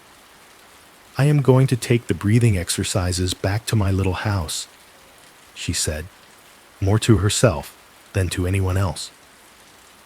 I will do them in the kitchen every morning. If the chairs start answering roll call, I will know I have gone too far. You will do fine, Nora, the stretching instructor told her gently. If the silence feels too big, you can always fill it with radio music. Just remember how your shoulders felt when you let them drop here. Marjorie stood by the window, watching the road with a thoughtful expression. Her overnight bag hung from one shoulder, and she fidgeted with the strap, smoothing the worn fabric between her fingers. I am going to try sleeping in the middle of the bed, she admitted when Daniel joined her for a moment. Just one night. If it feels wrong, I will roll back, but I would like to know what the mattress feels like there. That sounds like a brave experiment, he said. It is silly, she murmured. It is not, he replied. It is geography. She looked at him, puzzled, and he smiled lightly. You are just exploring parts of the map you have not walked on in a while, he explained. Nothing silly about that. One by one, cars began to arrive outside. A daughter with a warm, practical face pulled up in a compact sedan for Lydia. And there was a flurry of careful loading, hugs, and promises to call. A neighbor came for Marjorie, his truck bed already dusted with snow, his greeting quiet but sincere. Ray insisted on hauling his own bag to his slightly battered pickup, patting the hood once as if greeting an old friend. In the midst of this, Martha moved from person to person, as steady and unrushed as ever. She did not rush goodbyes. She stood fully in front of each guest as they left, hands sometimes on their shoulders, sometimes simply folded, eyes attentive. Thank you for trusting us with your nights, she told them. It is not a small thing to hand your darkness to a house and say, hold this for me. You have all done very well. When she reached Daniel, she paused a little longer. You look different, she said, studying his face with the same care she might give to a vital sign. Less like a man waiting for impact. I am still me, he said, half smiling. Of course, she replied, but you are standing, not bracing. That is no small change. He accepted the words quietly, feeling their truth. Something in him had unclenched. The constant readiness for disaster, the invisible weight balanced on his shoulders, had eased down a notch. The medical transport that had taken Harold down the mountain had gone earlier that morning, before the guest departures began. Daniel had watched it again, briefly, from the same window as before. The white van easing its way along the road, tires cutting two dark lines into the snow. Now, looking out, he could see those tracks fading slowly under fresh dustings, softening at the edges. The road was beginning to forget the exact shape of the vehicle that had passed. He stood there for a moment, his palm resting lightly against the cold glass. Thank you, he said under his breath. Not sure if he was addressing Harold, the younger man in the motel door, the voice by the fire, or some combination of them all. For trying, for carrying your part so I did not carry all of it alone. Outside, the trees stood quiet, their branches heavy with snow that glittered faintly in the thin sunlight. A small bird hopped along the top of a drift, leaving a line of delicate prints that would soon be covered over. The lobby gradually emptied of suitcases and extra coats. The chairs, so recently full, sat in their old arrangement, facing one another in their loose, comforting circle. The grandfather clock ticked its way toward the next hour, indifferent to who was watching. When it was time for him to go, Daniel picked up his suitcase and walked with Martha to the door. The cold reached in again as it opened, but it felt cleaner now, less like an intruder, and more like a clear-headed reminder that other air existed beyond the walls. He stepped out onto the cleared path. The snow was packed beneath his boots, firm but not slick. His breath puffed out in small clouds. He turned once, looking back at the lodge, its windows reflecting sky and trees, its roof lined with undisturbed white. For a few seconds, he had the sense that the building was looking back, not in a watching, haunted way, but in the way a place does when it has witnessed something private and intends to keep it. He started toward his car, keys in his glove, routine already forming in his muscles. Halfway across the small lot, something made him glance up the road, toward the curve where the trees closed in. Through a veil of gently falling flakes, he saw a car making its way toward Silver Hollow. It was a dark sedan, older in shape, moving cautiously around the bend. For a heartbeat, the angle of the windshield and the position of the driver behind it caught his eye. The silhouette at the wheel looked very much like a younger version of himself. Hair thicker, posture tighter, shoulders squared against the unknown. The car inched forward, lights cutting two clear beams through the pale air. He blinked, and the distance shifted. It was just a car with a tired driver, climbing a snowy road to a place that promised rest. The details blurred into the falling snow. He smiled, a small private curve of his mouth, and turned back to his own vehicle. The road down the mountain waited, winding and familiar, leading back into a life that was not solved, not neatly closed, but lighter by a few unsaid words finally spoken, a few ghosts finally heard. Some loops, he thought, were prisons. Others were paths you walked until you were ready to step off them. The road down the mountain wound in long, slow curves, less threatening now that the plows had cut their way through the drifts. The banks of snow on either side stood tall and smooth, like frozen waves paused in mid-crest. The sky above had settled into a clear, pale blue that deepened slowly toward lavender as the sun began its descent. Trees rose dark and steady on either side of the road, their branches still laden with white, their silhouettes softened. Inside the car, the air felt different. The heater hummed quietly, keeping the chill from settling into his hands, but there was no other sound. The radio remained off. He did not feel the need to fill the silence with music or talk. The quiet inside the car no longer pressed against him. It did not feel like an interrogation room where thoughts cornered him. It felt like open space, like a room with the door propped slightly ajar. He drove with deliberate care, not hurried, not dragging his feet. Each curve of the road required his attention, but not his entire soul. From time to time, he glanced into the rearview mirror and saw the faint outline of the mountain lodge behind him, shrinking as the distance grew. It did not look like a place he was escaping.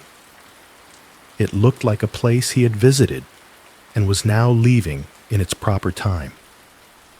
As afternoon thinned toward evening, the light on the highway shifted. Shadows stretched long across the asphalt. The outlines of roadside buildings and trees became softer, their details more suggestive than precise. His body told him, in a quiet, honest way, that it had had enough driving for one day. The old version of himself might have ignored that, pushed on into the night, letting coffee and stubbornness carry him. The man who had slept at Silver Hollow listened. When he saw the sign for a small roadside motel ahead, a simple board with a name he immediately forgot, and a vacancy arrow lit in soft red. He flicked on his turn signal and pulled into the lot. The building was low and plain, a line of doors facing the parking spaces, a modest office at one end with a glass window and a bell on the counter. It was, in many ways, very much like the place from his old case. The resemblance brushed against him like a hand, but did not grip. He parked beneath a flickering light, pocketed his keys, and stepped out into the cold. The air at this lower elevation was gentler than on the mountain, but it still bit his cheeks in a way that felt clean rather than cruel. He rolled his shoulders once, loosening muscles that had held the steering wheel for hours, then made his way toward the office. The lobby smelled of weak coffee, old carpet, and the faint citrus of a cleaning solution that had worked hard but not entirely won. The lighting was a little too bright, buzzing softly. A small television in the corner murmured a game show that no one was really watching. Behind the counter, a bored clerk in a knitted sweater looked up and offered a polite, automatic smile. "One night?" the clerk asked. "One night," Daniel replied. He filled out the registration card with the ease of long habit, his pen moving steadily across the paper. Name, address, vehicle plate. There was something oddly comforting in the familiarity of the form, as if the world were reminding him that some routines did not change, no matter how strangely time bent in mountain lodges. The clerk handed him a key on a plastic fob and gestured toward the row of doors. "Room 12, he said. "Heat is already on. Ice machine is around the corner if you need it." Daniel thanked him and stepped back out into the evening air. The sky had darkened while he was inside, the first stars faint and tentative against the deepening blue. The rows of rooms were lit by yellow bulbs above each door, casting small islands of light on the walkway. Room 12 greeted him with a modest sigh when he opened the door. The room was simple: a bed with a patterned bedspread, a small nightstand with a lamp and a digital clock, a narrow desk, a single chair, a television on a low dresser. The carpet had seen better days. The art on the wall was generic, a framed print of a lake at sunset. It was not charming, it was sufficient.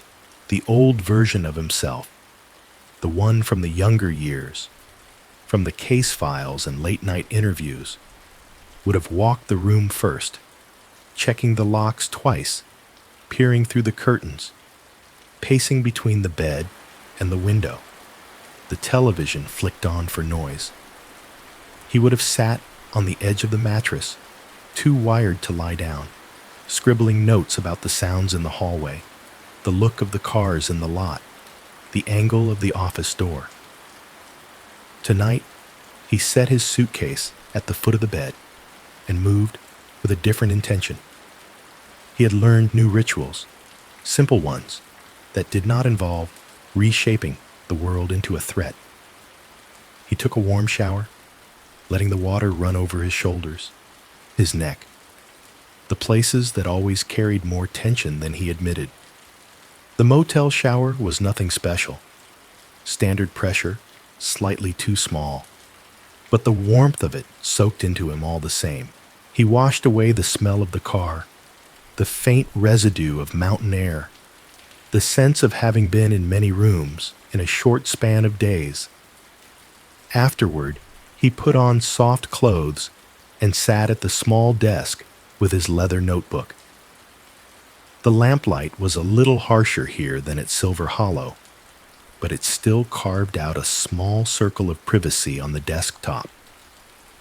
He opened to a clean page and took a moment before writing. He did not list regrets. Instead, he wrote about gratitude.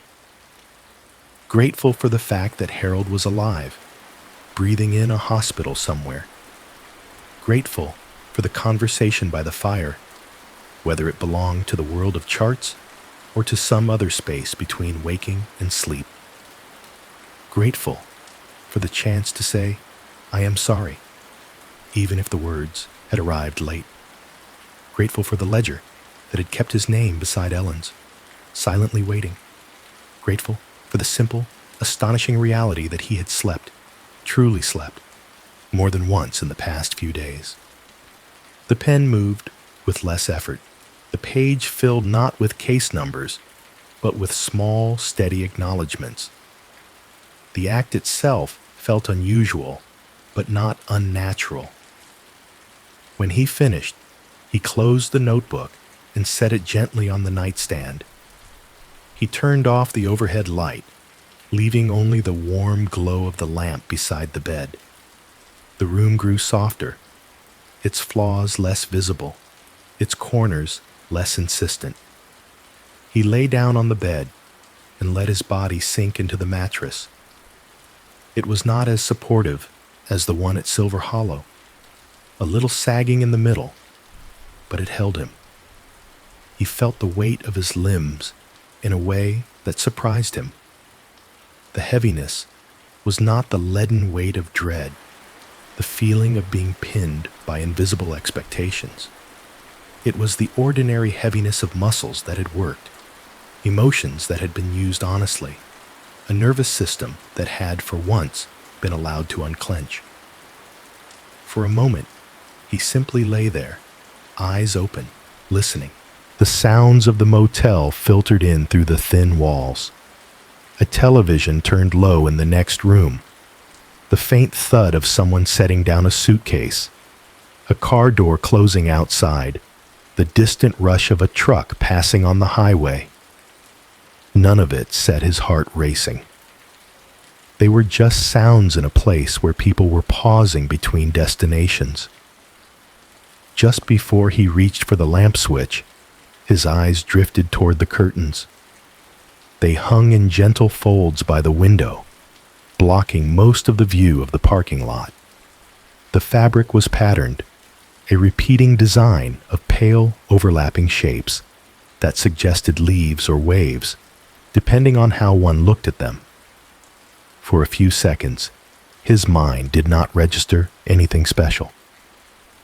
Then recognition clicked into place with a quiet, inward hum.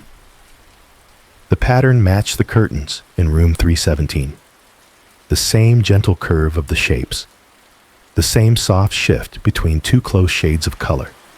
The same slightly faded edges where the sun had done its slow work. It was not similar. It was the same design. In the past, such a realization might have sent a small spike of alarm through him. He might have sat up, stared, wondered what it meant that the motel and the lodge were linked by fabric, allowed his mind to build theories about loops and traps.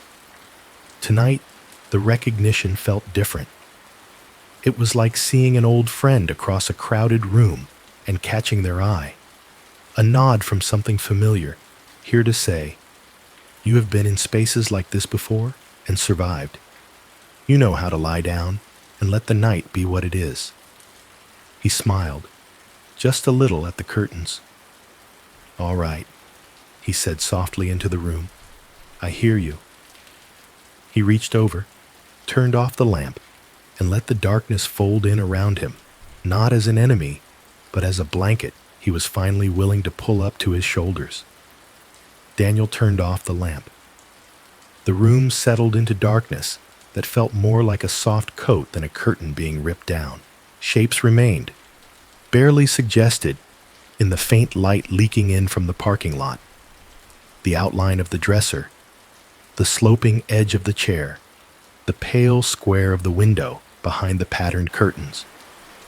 The glow from the digital clock on the nightstand painted a small green number in the air. Beyond the walls, the distant hum of the highway rose and fell in a steady, almost soothing line. He lay on his back, hands resting loosely on his chest, feeling the mattress under him hold its own quiet, neutral promise. The sheets were cool against his skin. The pillow, just the right amount of firm. The silence inside the room did not rush to fill itself with accusations. It left space. Thoughts came, as they always did. Ellen's face turned toward him in the half-light of their old bedroom. Her hair mussed from the pillow. The scent of her tea. The sound of her voice saying, "Sleep is not something you chase. It is something you allow." Harold, standing in that motel doorway in the rain all those years ago, robe damp, hands trembling around a foam cup. Then Harold by the fire, eyes clear, saying, "I already forgave you. The only one who did not was you." Long nights in squad cars, dashboard lights painting his hands red and blue as he gripped the steering wheel, watching empty streets roll by. Cases that opened and closed, some neatly, some with jagged edges. They were all still there, but they had moved. They were no longer standing under a harsh, direct spotlight in the center of his mind's stage, demanding rehearsals. They had taken seats somewhere farther back, in the darkened rows of an old theater, present but not performing, watching perhaps, waiting their turn perhaps, but not stepping forward. He thought of Martha's voice in the lobby, steady and kind, saying, "You are not on trial anymore." He repeated the sentence silently, not as a command to his own brain, not as a magic phrase meant to unlock some secret door, but as a simple truth that had finally been spoken aloud. You are not on trial anymore. He had done what he could. He had failed in places and done well in others. He had carried guilt that was his, and guilt that did not belong entirely to him. He had walked through nights thinking his worth depended on whether he solved everything. And now, here, in a small motel room with humming walls and anonymous artwork, no one was asking anything of him. Nothing urgent was required of him tonight. His breathing responded first, as it always did when he stopped leaning on it. It slowed of its own accord, inhalations smoothing out, exhalations lengthening without effort. He did not count. He did not monitor. He simply noticed the way his chest rose and fell, the way air moved in and out as faithfully as the tide. The ceiling above him blurred slightly, not from fatigue alone, but from a loosening of the insistence that he stay alert. The familiar moment arrived, that fragile edge where, for years, his mind had snapped him back with a jolt. The half second when muscles twitched, breath caught, and he lurched back toward wakefulness, remembering something he should have done, something he should have said, some door he should have checked. This time, the edge passed under him like a slow, gentle wave rolling beneath a boat. He felt himself tilt, then right, then tilt again, without panic. The boat did not capsize. It floated. Thought thinned. The hum of the highway flattened into something like white noise. The faint light on the curtain softened into gray. For the first time in years, he fell fully asleep. He did not jerk awake to check the lock on the door. He did not sit up to write down a detail from an old case before it slipped away. He did not lie there with his heart racing, waiting for footsteps in the hallway that might or might not be real. He simply crossed the invisible border between waking and whatever comes after, and did not look over his shoulder to see if it was still there. In that space, dream, memory, or whatever the story chose to leave unnamed, he found himself walking the hallway of Silver Hollow one last time. The walls were lit with that familiar, soft amber glow, though he could not see any lamps. The carpet muted the sound of his steps. The grandfather clock at the far end of the hall stood solid and tall, but its hands were still, frozen at midnight. Its face did not tick. There was no chime. Time had decided just for this walk to hold its breath. Room doors lined the corridor on either side, each closed. From beneath every door, a thin band of light seeped out onto the hallway carpet, a different shade from each room. Warm yellow from one, cool blue from another, a faint reddish gold from a third. No voices leaked through. There were no bells, no emergency buzzers. The building's usual creaks had gone quiet. He could hear breathing, though. Not loud, not intrusive. Just the soft, layered sound of many people at rest. Inhale, exhale, multiplied quietly by the number of hearts beating behind those doors. Some breaths were jagged, some smoother, some broken by small murmurs, but they formed a kind of communal lullaby. He walked slowly, hand brushing the wall now and then, savoring the feel of the smooth paint, the familiar turns of the hallway. He passed his own door, not labeled with a number now, just carrying the faint impression of his presence. He passed the care room, its door closed but glowing softly, as if it contained not machines and monitors, but a small, sheltered sun. Finally, he reached room 317. The door looked as it always had, solid, simple, a number on a small plaque. His hand lifted almost on its own and came to rest on the doorknob. The metal felt cool, steady under his palm, as if nothing in the room beyond had ever shifted or changed. He stood there for a moment, the old habit rising. Open the door, go back in, check again, review, search for one more detail, ask one more question, see if any new evidence had appeared in the night. Then very gently, he let his hand fall. The door remained closed. He turned away from it, not in denial, but in acceptance. Some rooms did not need to be entered again. Some stories had been told as far as they could be. The apologies offered, the forgiveness spoken, the ledger read. There would always be more that could be revisited. Tonight, he chose not to. Farther down the hall, a window stood open. Not physically, perhaps, but in the way things open in dreams, without hinges or sound. Through it, snow was falling, not in thick, blinding sheets, but in soft, drifting flakes that turned the world beyond into an endless field of white. He walked toward the window. The air around it was cold, but not biting. It smelled of clean frost and the faint, distant trace of pine. No wind pushed against him. The snow seemed to be falling for its own quiet sake, not to bury or punish anything.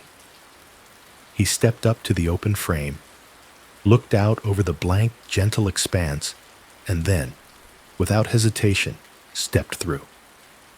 There was no storm waiting on the other side, no sudden drop. He found his feet on firm, soft ground. The snow here did not cling or soak. It was like walking on a thick, forgiving blanket. The horizon was nowhere and everywhere. There were no roads to choose, no cases to prioritize, no doors to check. Just space. Behind him, the lodge was still there, a warm shape in the distance, its windows glowing softly. It did not call him back. It did not disappear. It simply stood, a place he had visited, a place that would still be there if ever he needed it again. He took a breath, and the air moved through him cleanly. Back in the motel bed, his body lay deeply asleep, steady and untroubled, the rise and fall of his chest matching some distant rhythm of wind and traffic. Far away, on another winter night, in another town, an older person who had not slept properly in months sat up in their bed. The house around them was dark and quiet, the kind of quiet that usually frightened them. Their heart, so long trained to race at the first hint of silence, fluttered once, then steadied. On the nightstand beside their bed lay a brochure they did not remember picking up. Perhaps it had come tucked inside a magazine at the doctor's office. Perhaps a neighbor had slid it under their door. Perhaps it had simply been there one evening when they turned on the lamp. Their hand reached for it almost without thinking. Silver letters on the front caught the light. Silver Hollow Retreat. A quiet place for tired hearts. They read the words twice. Something in their chest, tight for a very long time, loosened by a fraction of an inch. They did not know why. They did not know what exactly they were hoping for. They only knew that, for the first time in a long while, a small, steady hope rose up in them that maybe, this time, the night would be kind. Story 2. The Long Beach House and the Lost Child. The road curved along the Oregon coastline like a ribbon laid gently across the earth, rising and falling with the contours of the land. The Pacific stretched out on their left, a vast gray sheet broken only by the slow pulse of waves rolling toward the shore. Elise watched the water through the passenger window, her forehead leaning against the cool glass. The sea had always made her feel something close to calm, even during the hard years. But today, the calm came with a heaviness she could not shake. It sat in her chest like a stone wrapped in cloth, soft on the outside, crushing on the inside. Mark kept both hands on the wheel.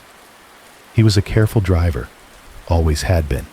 The type who checked mirrors twice and eased into every turn as if the car were made of something fragile. His eyes remained focused on the winding road, but his posture betrayed the same tension Elise carried. The tight shoulders, the forced stillness of a man afraid that any wrong movement might break the silence between them. They had driven for hours without speaking, not out of anger, not even out of discomfort. It was simply that neither of them knew what words belonged here, in this moment, suspended between old life and new. Some silences were easier than conversation, and this was one of them. Along the highway, gulls floated in the wind, their wings hardly moving as they hovered above the cliffs. Farther inland, tall fir trees rose in dark green ranks, their branches brushing the low clouds that pressed close to the coastline.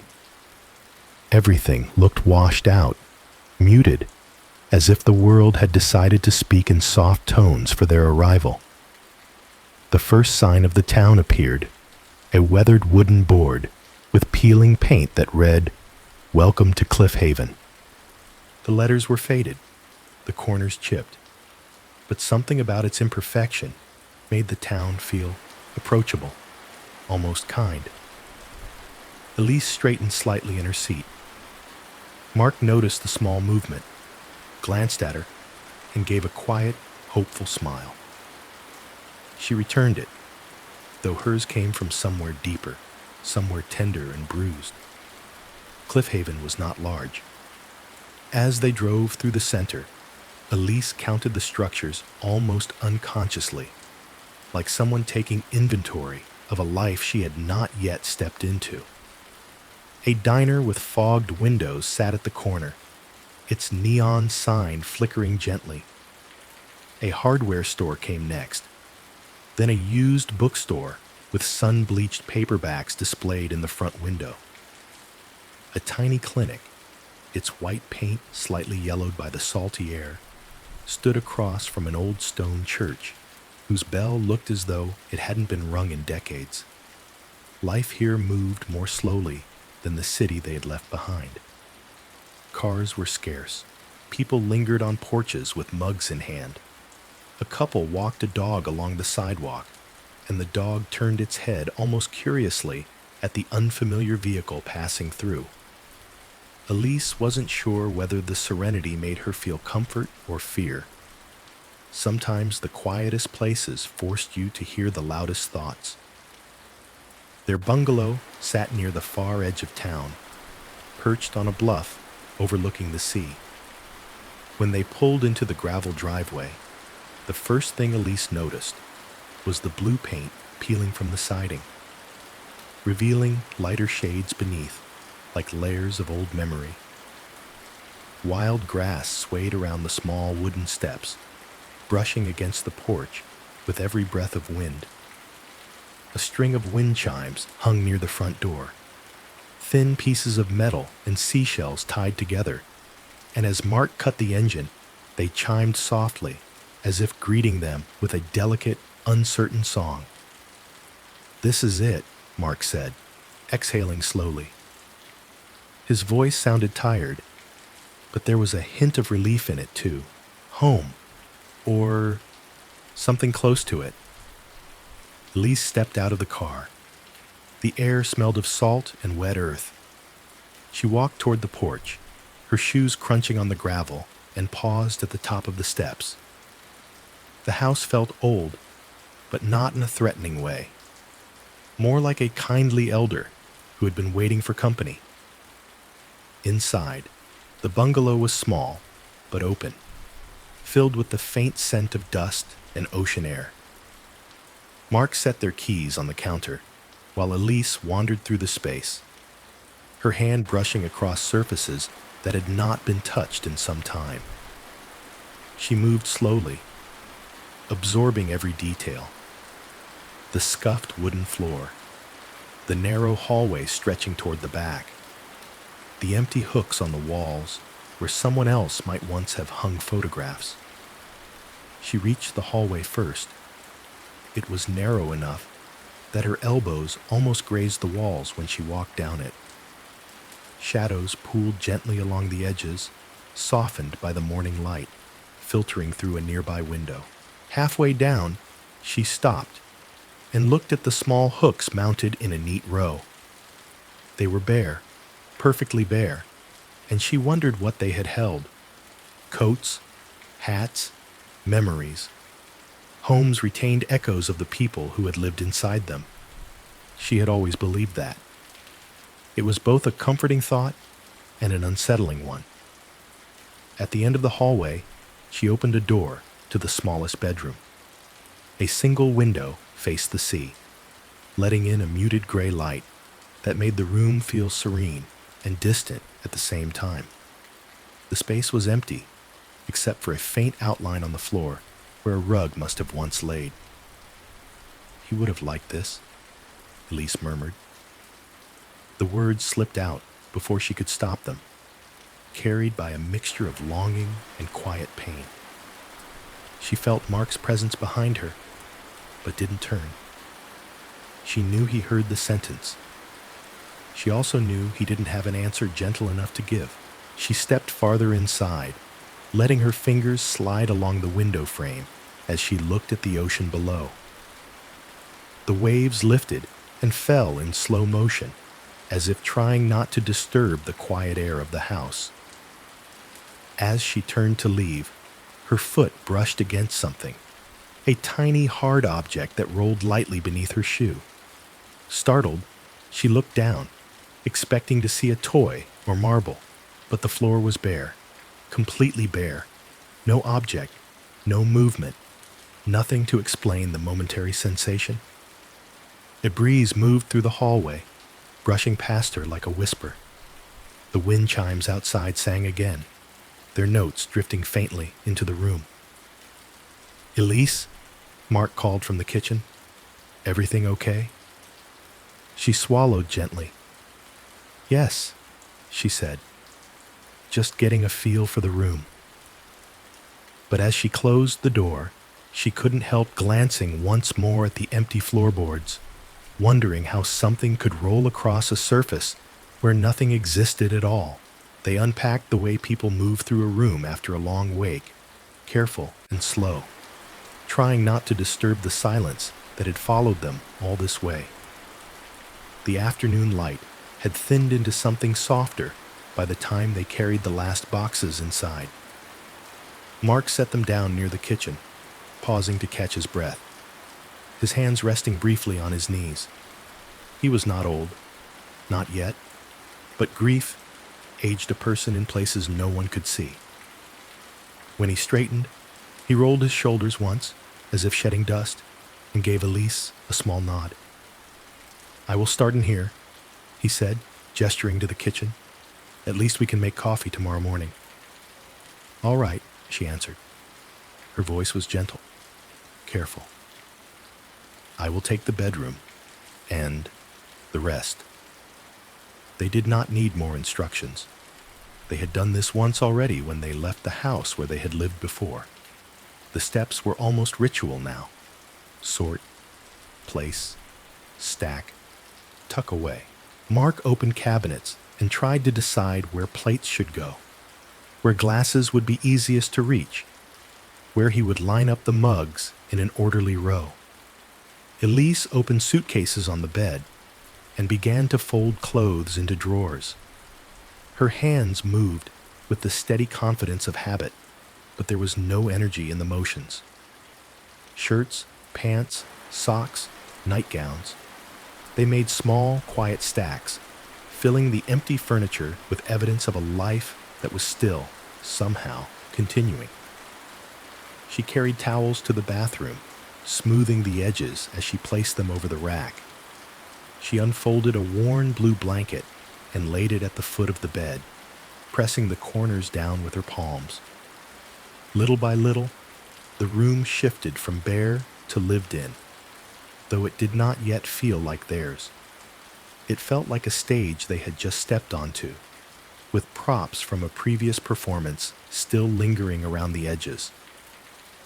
On the dresser, Elise placed 2 framed photographs facing the window. One showed her and Mark on a hiking trail years earlier, both of them squinting against the sun, cheeks flushed from the climb. The other frame remained face down for a moment in her hand. She set it down carefully, eyes lingering on the back of it, on the small metal tabs, holding the picture inside. She did not turn it over. Not yet. In the kitchen, pots and pans clinked softly as Mark arranged them. Drawers opened and shut. He found a place for the cutlery, for the spices they had brought in small jars, for the familiar mug with a chipped rim that he used every morning. The soundscape of an ordinary life began to reassemble itself, muted, hesitant, but present. Occasionally, they crossed paths. Elise would pass through the doorway with an armful of blankets, or Mark would enter the bedroom to ask where she preferred the lamp. Their conversations were simple and practical. "Does this outlet work?" "Yes."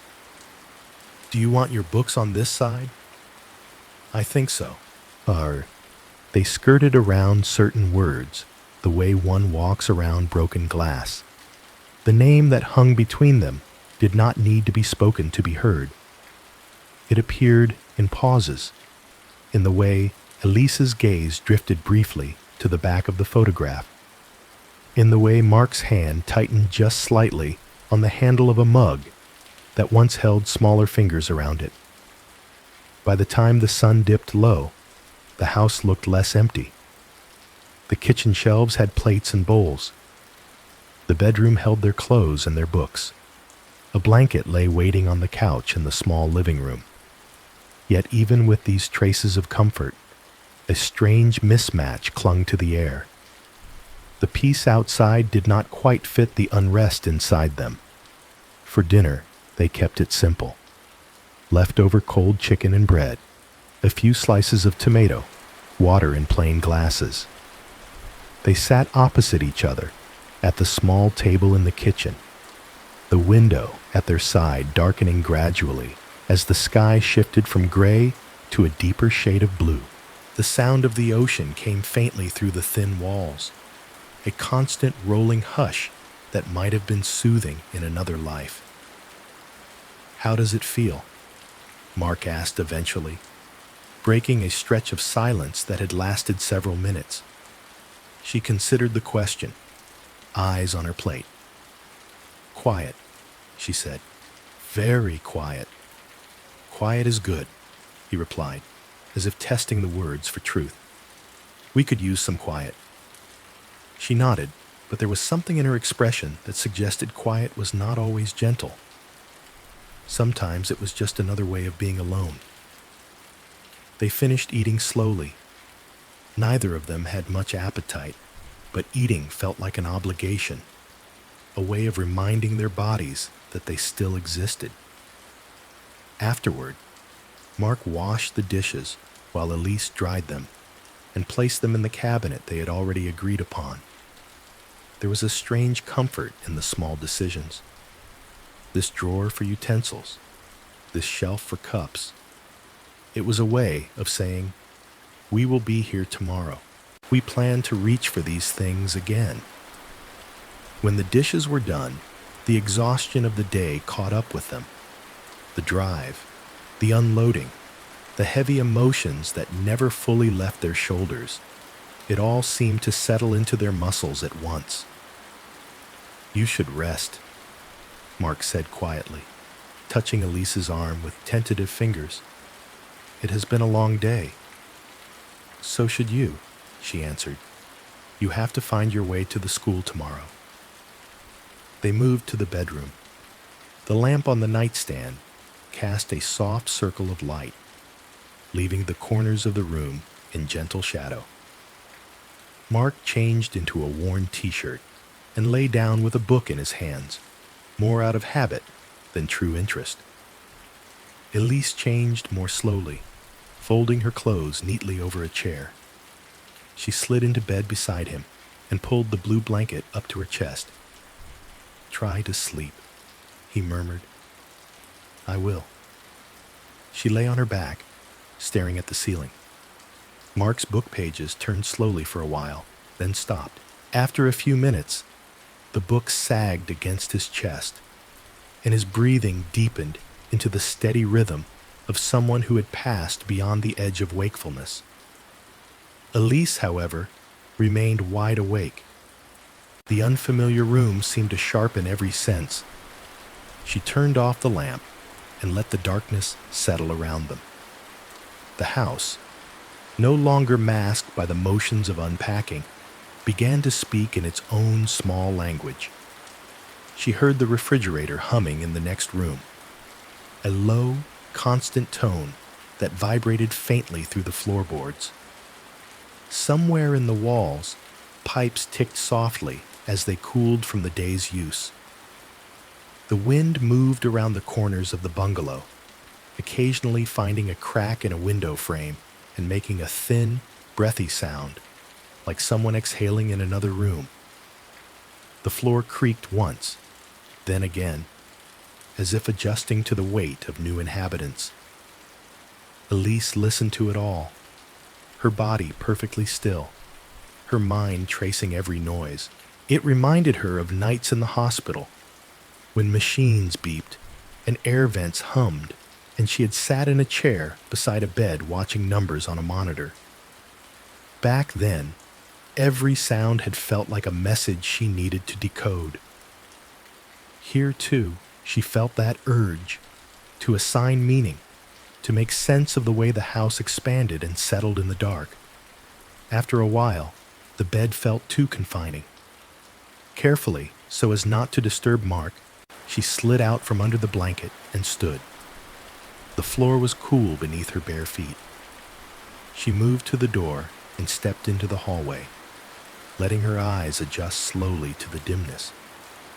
The hallway stretched ahead, a narrow tunnel of shadow broken by faint strips of light that leaked from the edges of closed doors and the small window at the far end.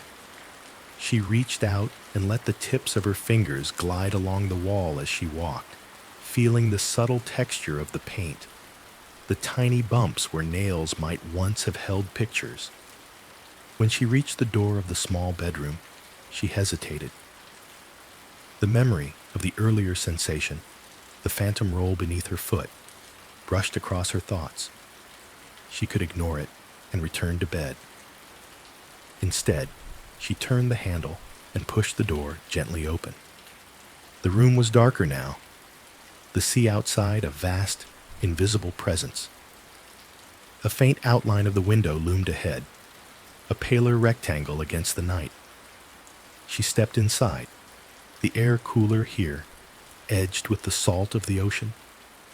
As she turned to leave, something on the wall caught her eye. A few pale marks, almost invisible in the low light, sat beside the doorframe, about shoulder height and lower. Curiosity drew her closer. They were pencil lines, thin, uneven, drawn in small horizontal strokes.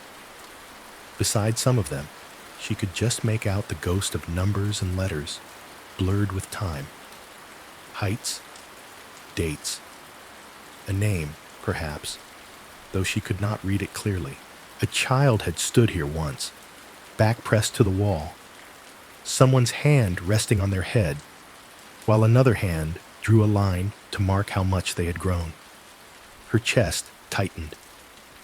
She raised her own hand, hovering it near one of the marks, measuring against an empty space. For a moment she saw another back pressed to another wall in another house, remembered smaller heels lifting slightly from the floor in excitement, a laughing voice asking, "How tall now?" Her fingers trembled, just once.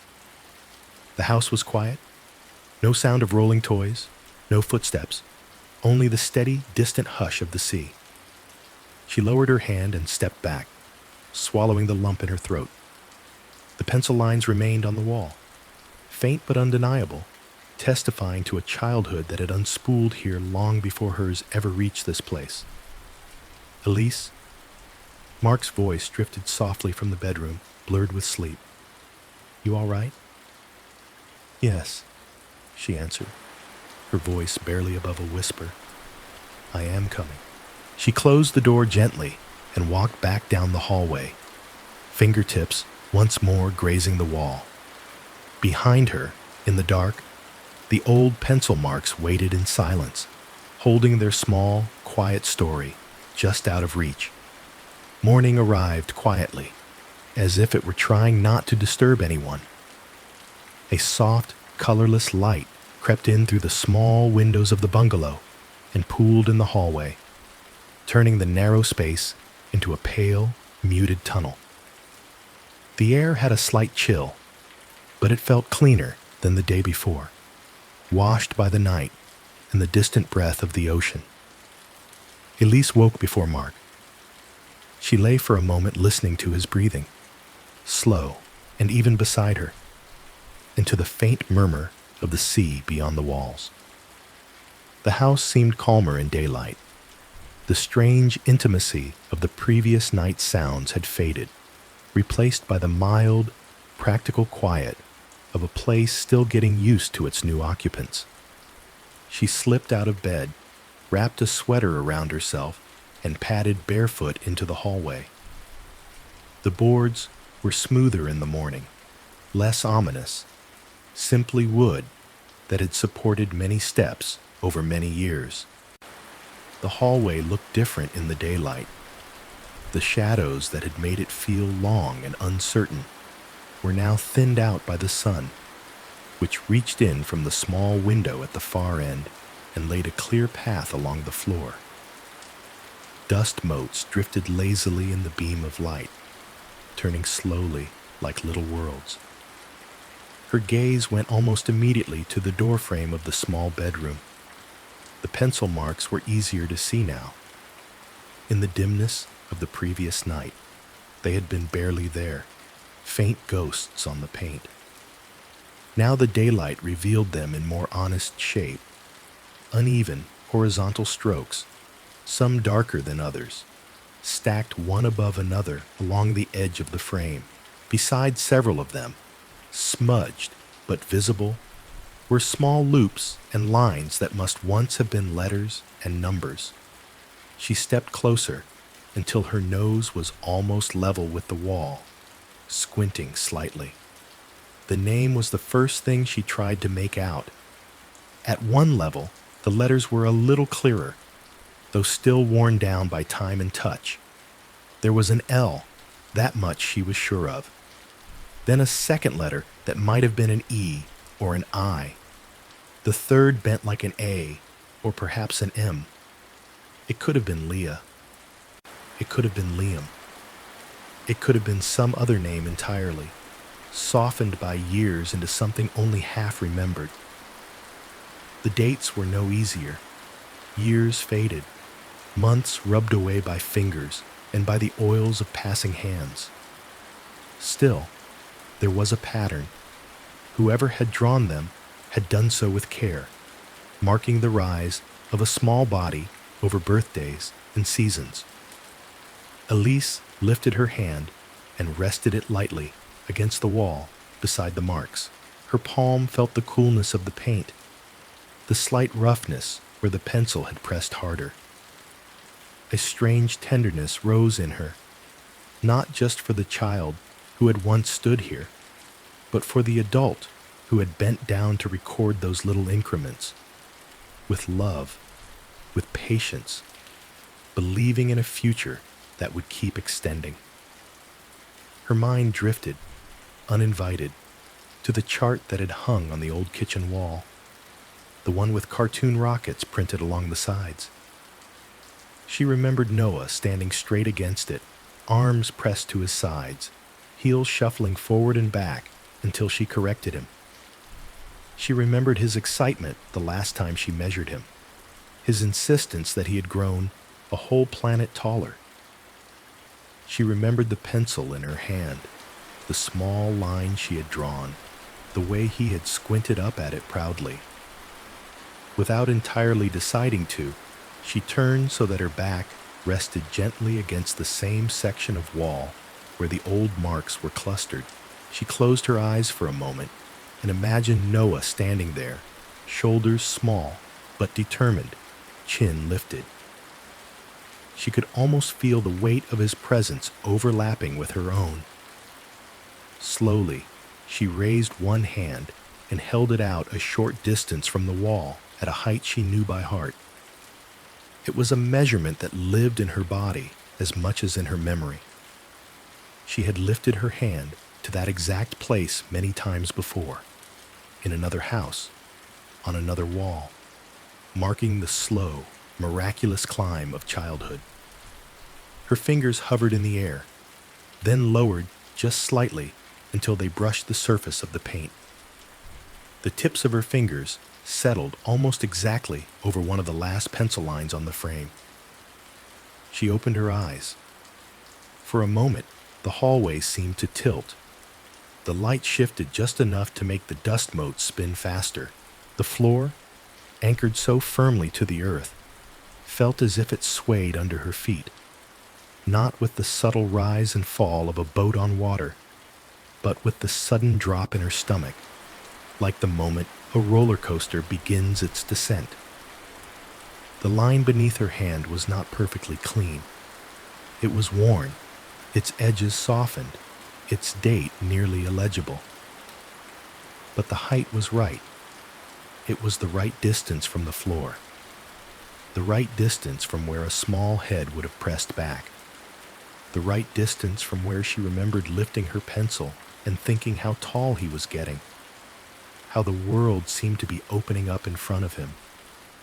Another child, in another family, had stood where Noah might have stood, at almost exactly the same height. She did not know what that meant. She only knew that it felt, for one breathless instant, like the house had made a space precisely his size long before she had ever arrived. Elise? Mark's voice came from behind her, still rough with sleep. She stiffened slightly, hands still resting against the frame, and turned her head. He stood barefoot in the hallway, hair rumpled, t-shirt twisted slightly at the collar. He looked at her, then at the pencil marks, then at the way her fingers touched the wall. "Measuring already?" he asked, trying for a lightness that came out slightly strained. "Planning to see if I shrink over the next few years?" She attempted a small smile, but it did not quite reach her eyes. "Something like that." He stepped closer, peered at the marks, squinting at the faded letters. Someone had a growth spurt, he said quietly. Lucky kid. His tone was casual, almost teasing. But when he glanced back at Elise, he saw the tightness around her mouth, the way her shoulders had drawn inward. The joke evaporated between them. You all right? He asked, his voice softening. I am fine, she answered quickly, too quickly. Just looking. She dropped her hand from the wall, suddenly aware of how intimate her gesture might have looked, how exposed. The invisible line in the air remained, like an echo of where her fingers had been.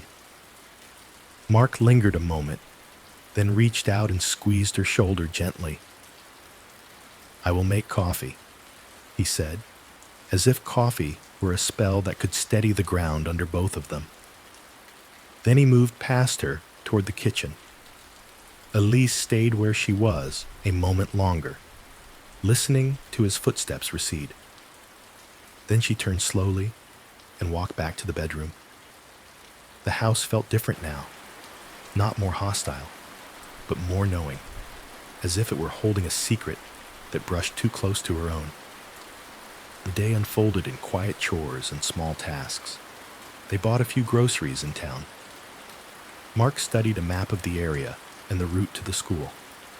Elise wiped down surfaces and aired out the curtains, letting the sea breeze wander in and out.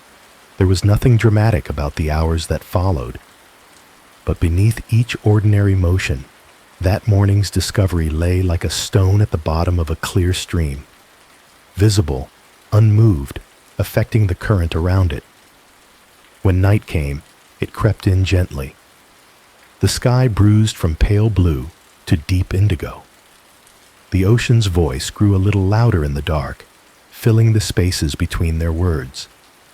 They ate a simple supper, washed dishes, shared a few small comments about the town, then retreated once more to the bedroom. Mark read until his eyes closed, the book slipping slowly from his hand. Elise turned off the lamp and lay beside him, eyes open in the dark. For a while she simply breathed, counting the seconds between each inhale and exhale, feeling the familiar tremor of wakefulness that did not want to let go. The hallway on the other side of the door seemed to draw her attention like a faint magnet. The image of the pencil marks returned, sharp and bright against the dim wall. The way her hand had landed so perfectly on that last line. The imagined weight of a small head beneath her palm. She knew sleep would not come easily. She also knew there was a habit she had fought hard to abandon in the old house, one that had felt too raw to continue after the hospital, one that had faded only because silence had become safer than speech.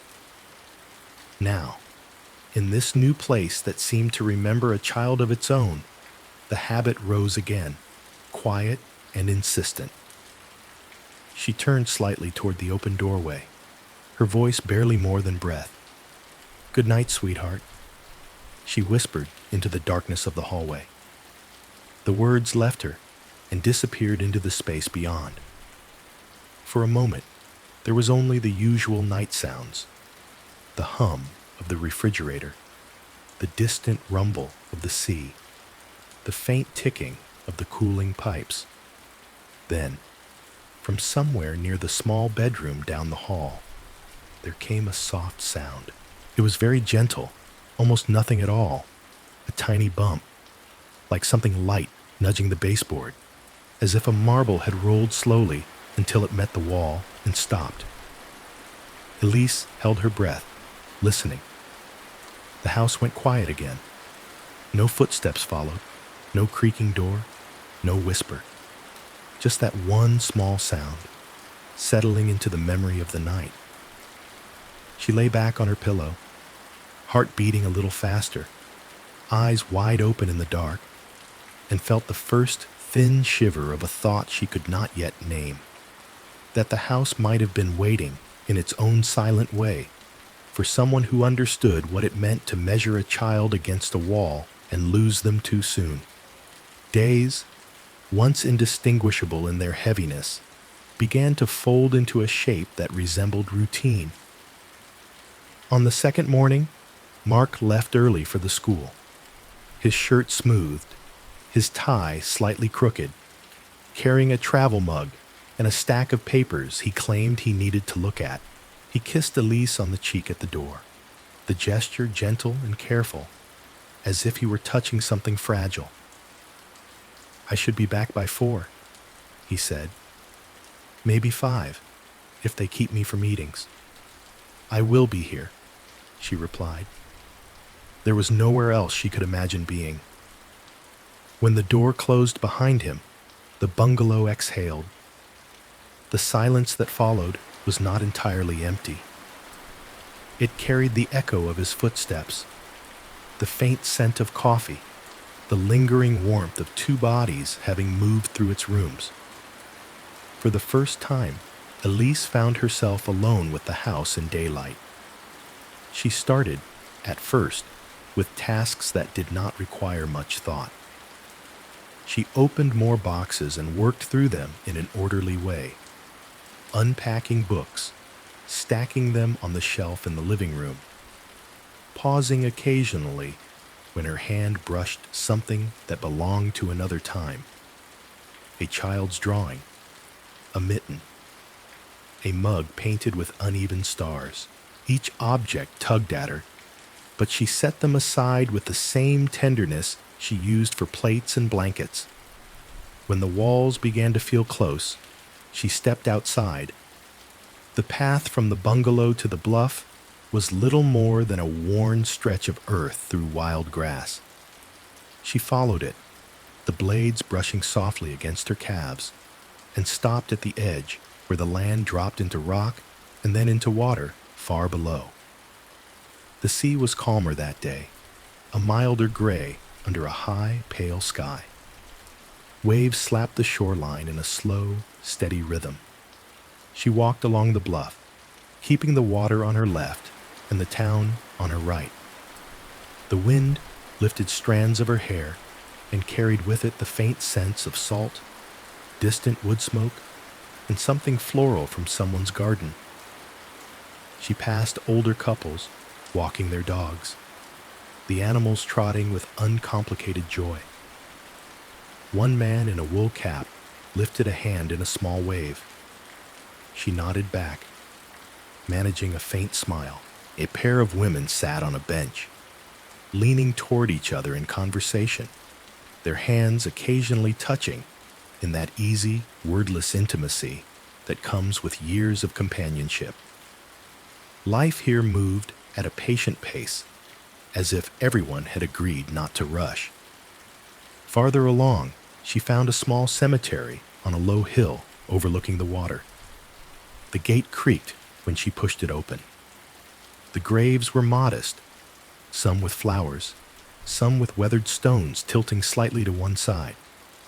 Names, dates, simple inscriptions. Beloved mother, faithful friend, taken too soon. The ocean wind moved through the grass around them, making a sound like gentle whispering. She walked the narrow paths between the graves without really meaning to. Her eyes skimmed over the markers, catching on the occasional small stone with an impossibly brief lifespan carved beneath a name.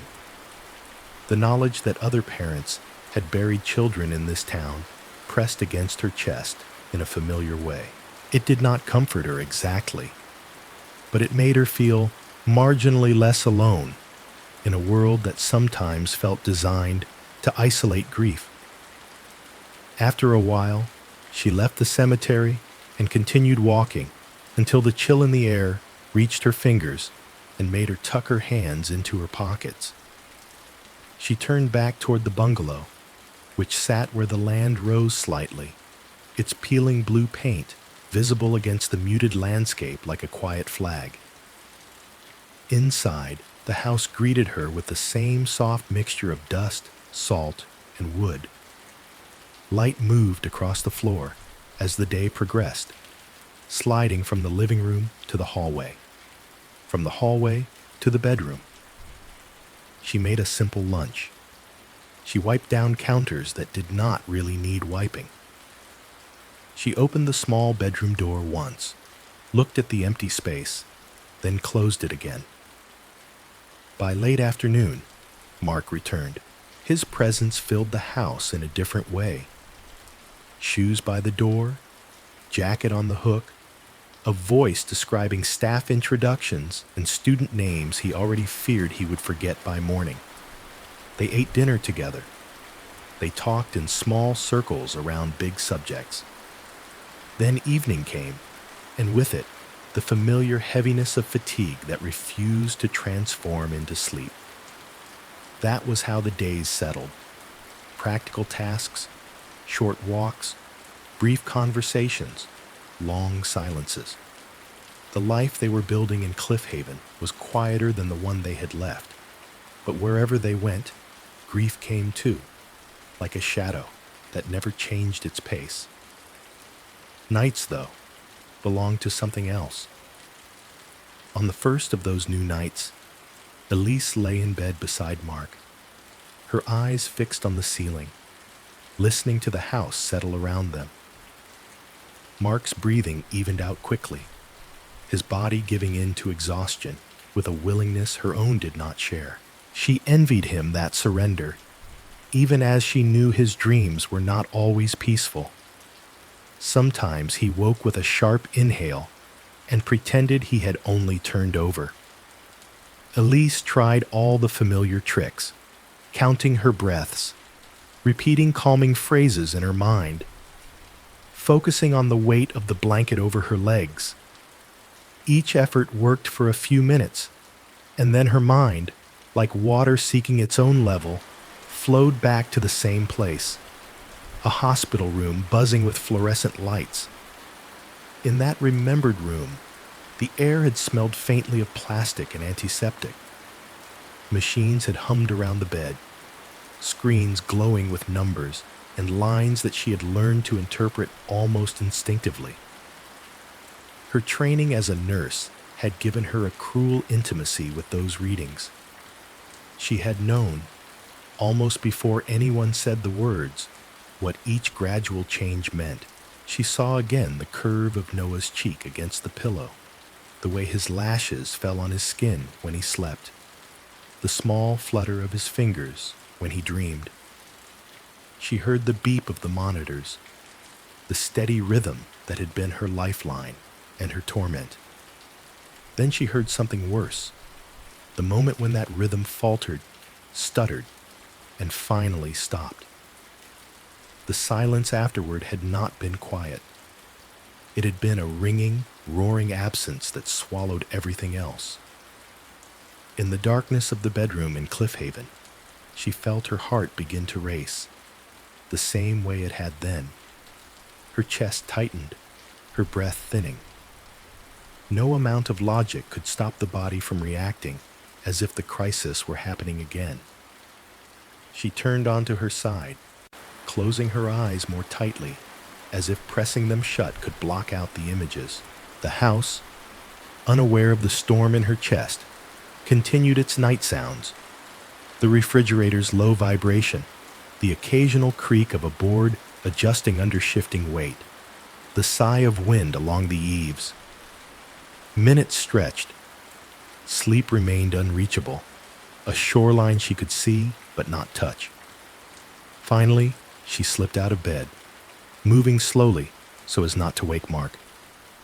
The air cooled her skin as she stepped into the hallway. The dark was not complete. The moon, hazy behind clouds, lent a faint gray sheen to the window at the far end, and that muted light drifted into the corridor, softening the edges of the walls. She stood for a moment very still, listening. The house's night language was different from its day speech. During the day, it answered to footsteps, to opening doors, to the movement of objects.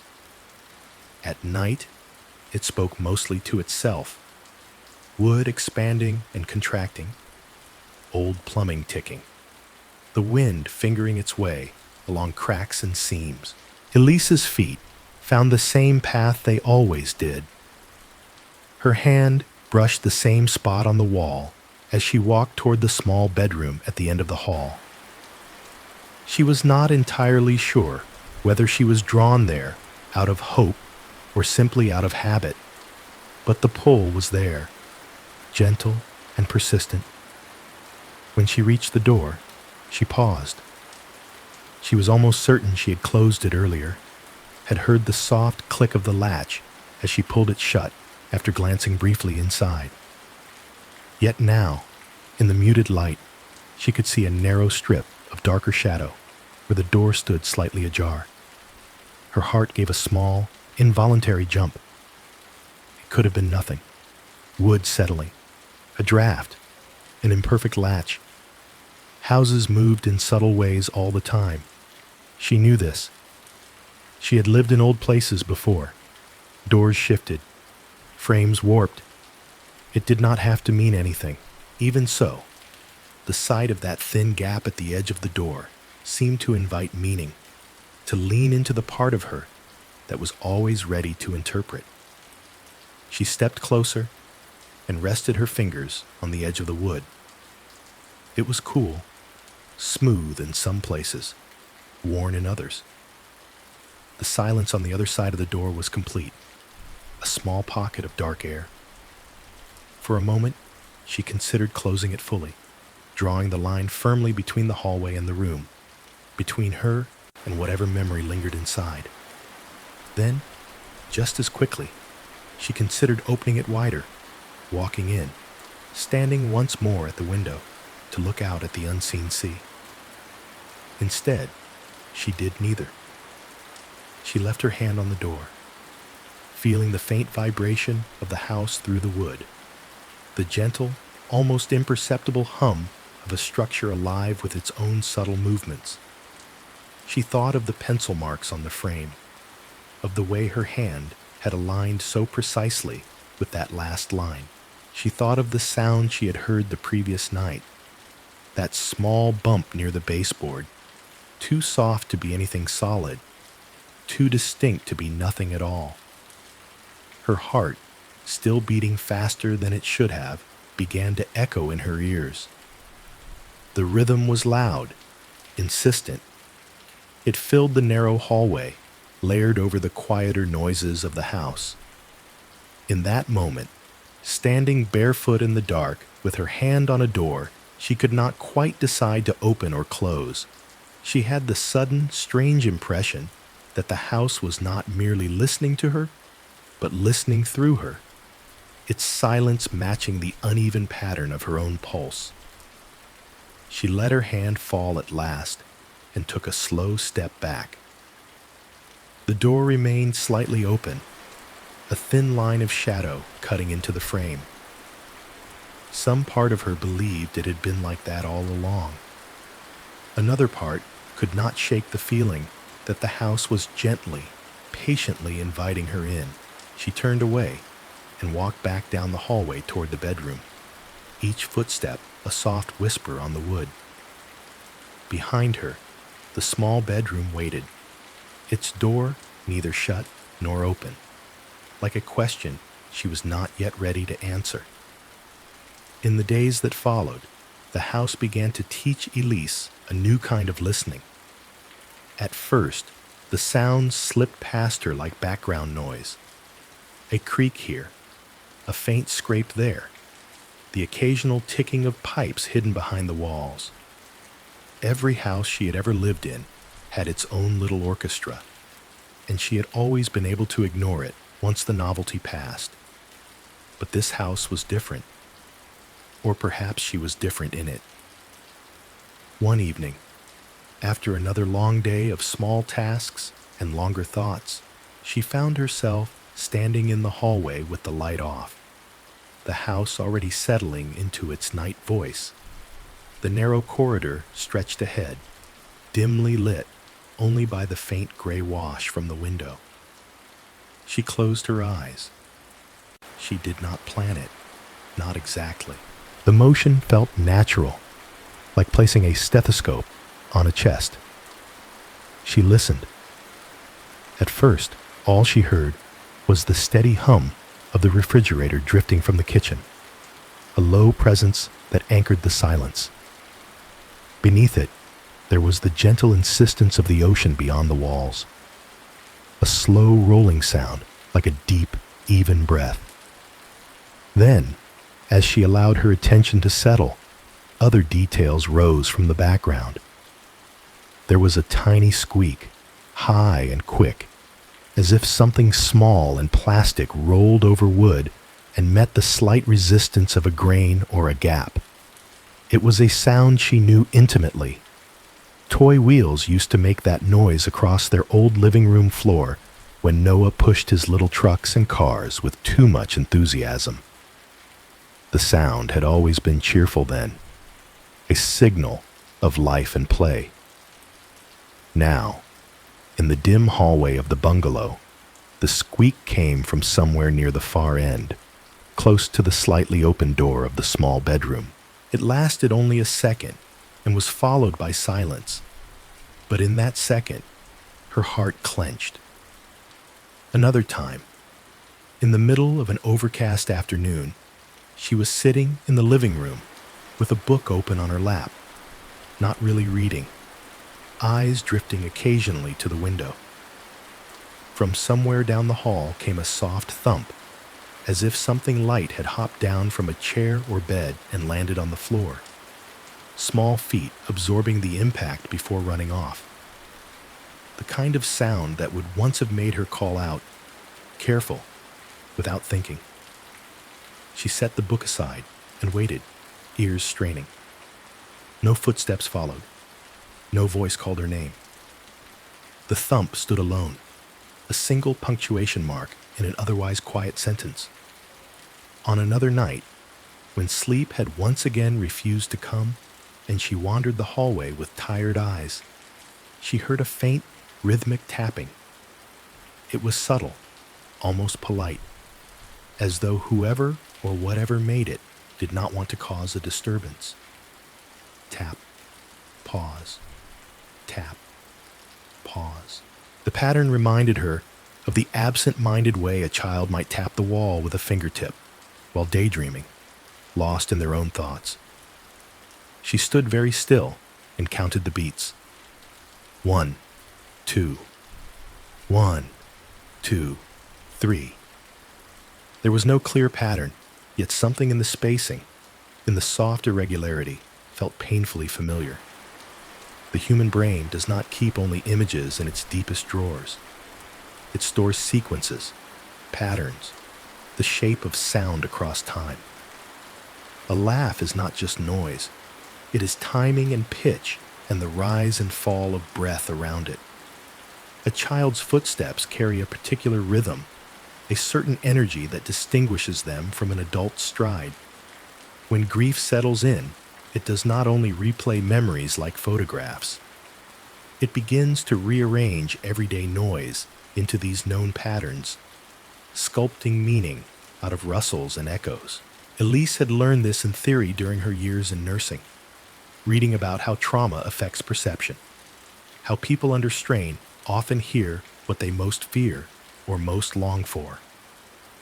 Now, she felt it in practice. The house gave her raw sounds. Her mind, aching and overfull, pressed those sounds into shapes that matched what it remembered. Still, knowing that did not make the sounds less real to her. One night, she decided, quietly and without explaining to herself why, to treat the house like a patient. If sound was its heartbeat, she would listen properly. She waited until Mark had fallen asleep, his breathing steady beside her. Carefully, she slid out of bed and moved into the hallway, keeping the lights off. She positioned herself halfway between their bedroom and the small room at the end of the hall. Then she closed her eyes, dropped her arms loosely by her sides, and let her body become very still. She breathed in through her nose, out through her mouth, counting silently to slow her racing heart. The floor under her feet felt solid and cool. The air around her held a faint mixture of salt and old wood. At first, all she heard was her own pulse, beating loudly in her ears, and the quiet rush of air moving in and out of her lungs. She waited, letting that intensity ease. Bit by bit, other sounds surfaced. The refrigerator's hum, steady and low, coming from her left. The faint buzz of a streetlight outside, muted by glass and distance. A single creak somewhere in the ceiling, as if a beam shifted in its sleep. Then clear and sharp against the softer noise, she heard it again. That tiny, distinctive squeak, like a plastic wheel rolling over a slightly uneven surface. This time, with her eyes closed, she could almost map its path in the air. It began near the open door of the small bedroom, slid a short distance down the hall, then stopped just ahead of her, as though something had lost momentum and come to rest near her toes. Her body reacted before her mind caught up. Her shoulders tensed, her hands curled slightly, her breath caught in her throat. She did not move, afraid that any step or sound from her might break whatever fragile thread connected her to that fleeting noise. In her memory, a small car painted bright red rolled across another floor, guided by a small hand that sometimes overshot the mark and sent it clattering into baseboards. Noah's delighted voice would follow, asking her to watch, to look, to count how far it went this time. Now, the echo of that play hung in the quiet hallway of a house he had never seen, carried by a sound that lasted no more than a heartbeat. Her mind told her that the source could be anything. The house settling, a shifting board, a small part of some old fixture, adjusting under the cool of the night. Her body, however, insisted that something small had just traveled the floor near her feet. She remained there until her legs began to ache. At last, she opened her eyes. The hallway was empty. The door to the small bedroom remained slightly ajar. Light from the window at the end of the corridor painted a faint rectangle on the floor, undisturbed. Later, when she lay back in bed, she tried to frame the experience rationally, tried to place it in the context of stress and memory. But the knowledge sat alongside another truth. To her ears, in that moment, the house had carried the sound of someone small moving through it. The most unsettling sound came on a night that, by all other measures, was quiet. Rain tapped lightly against the windows. The air was cooler than it had been. A hint of autumn sliding in under the door. Mark had fallen asleep early, worn out by a long day at school. Elise had read for a while, then turned off the lamp and lay in the dark, listening, as she so often did now, to the house. She was not particularly anxious that night. Her thoughts still drifted to the hospital, to memories she wished had a softer ending, but the edges were a little less sharp. Her heart did not pound as fiercely. Her breathing stayed even. As she lay there, drowsiness brushed against her like a light hand. She hovered in that fragile space between waking and sleep, where sounds seem closer and the world feels thin. It was there, in that in-between, that she heard it. A small exhale, right beside her. It was not the deep, regular breath of Mark, who lay turned away from her on the other side of the bed. This sound was closer, softer, a short sigh of air through a smaller set of lungs, the kind a child might give when sinking a little deeper into a pillow. It carried the faintest suggestion of a tiny, sleepy noise at the end, almost a hum. Every muscle in her body went still. Very slowly, she turned her head, afraid that any quick movement would shatter whatever strange, delicate moment had formed in the dark. Her eyes adjusted just enough to make out the vague outline of Mark's back, his shoulders rising and falling in steady rhythm. There was no one between them, no shape on her side of the bed. The space beside her was empty, yet she could still feel the echo of that sound in her ear, as if it had brushed the skin just above the pillow. Her hand, of its own accord, drifted slightly across the sheet, fingers searching for warmth that was not there. The cotton felt cool and undisturbed. The rational part of her mind whispered explanations. Perhaps she had imagined it, half dreaming. Perhaps it had been the wind squeezing through some small gap, reshaped into something familiar by the sleepy state of her brain. Perhaps it had been a tiny shift in Mark's breathing, warped by the angle of the room. But another part of her, the part that had spent years learning every nuance of one small boy's sleeping sounds, knew exactly what she had heard. A child's tired exhale, the kind that comes only when the body has finally surrendered to rest. The room remained silent.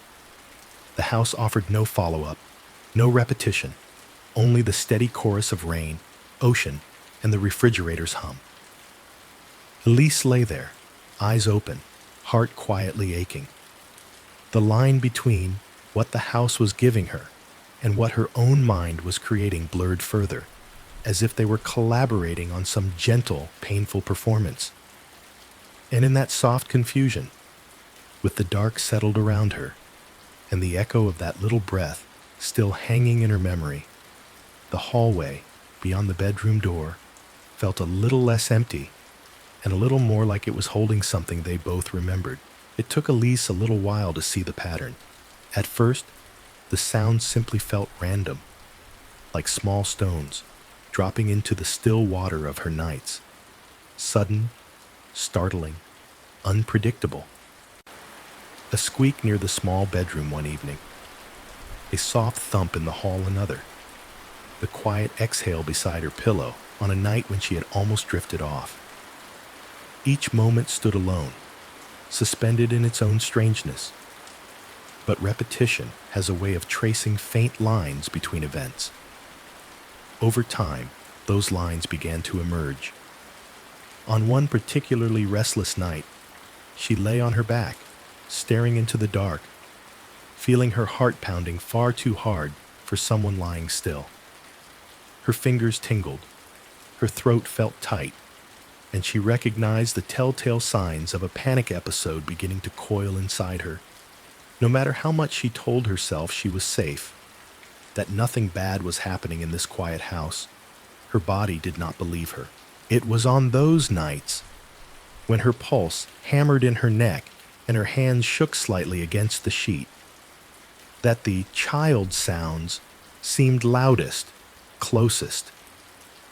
The plastic squeak came again, sharp and clear, rolling right across the floor in her imagination, as if a toy car were making its determined way down the hallway. The soft thump followed, as though someone light had hopped down from a piece of furniture. The faint tapping, not constant, but persistent, returned like a finger asking politely to be noticed. On calmer nights, the house still spoke, but less distinctly. The hum of the refrigerator, the occasional groan of settling wood, the distant sea. The childlike sounds did not disappear completely, but they receded, blending back into the background, as if whoever made them had wandered farther away.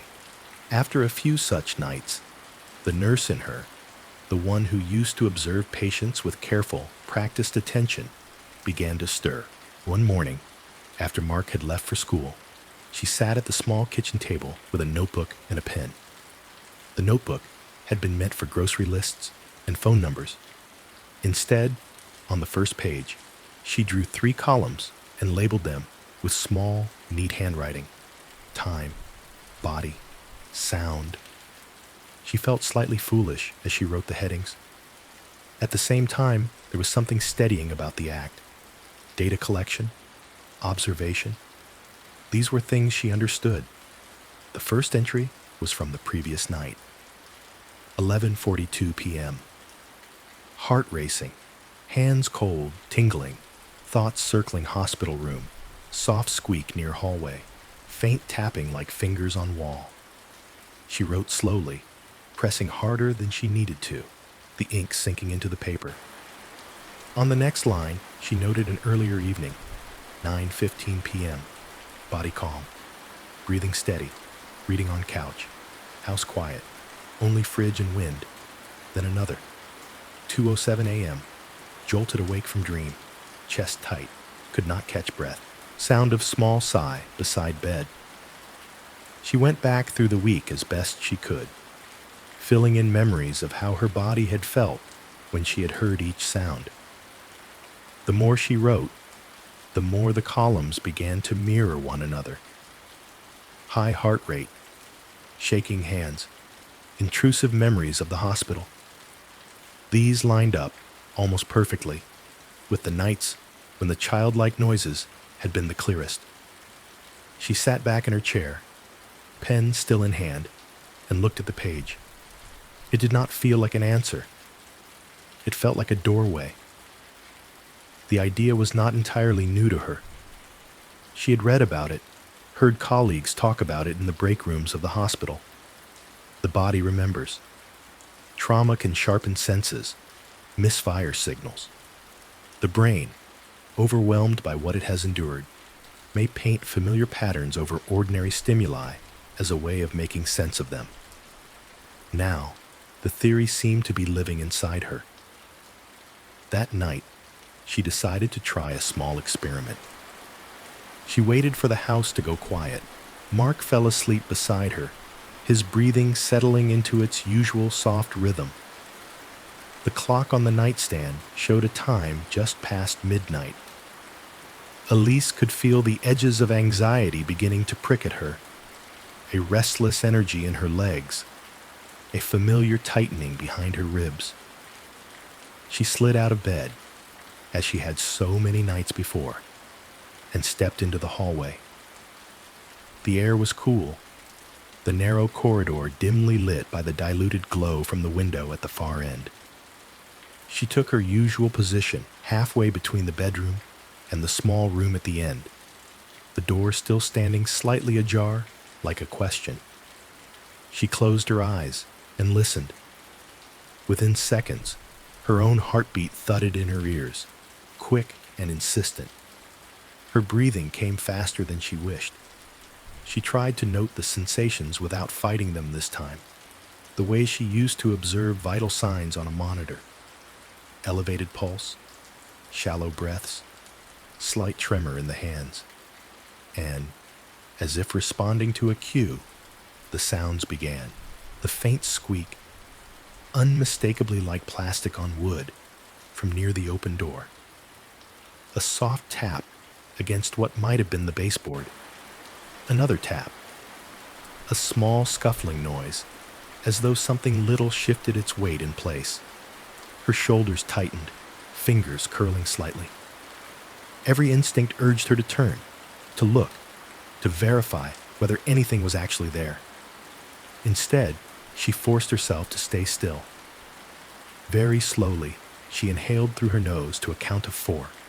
1, 2, 3, 4. She held the breath at the top, then exhaled to a count of 6. 1, 2, 3, 4, 5, 6. She repeated this again and again, letting the rhythm guide her. Her heart, stubborn at first, gradually began to slow. The pounding in her ears softened to a firm, steady beat. The tension in her hands eased just a fraction. The air no longer felt as thin. It moved more easily in and out of her lungs. As her body calmed, something else shifted. The squeak that had seemed so sharp a moment ago faded into the general creak of the house. The tapping receded, blending with the faint ticking of pipes cooling behind the wall.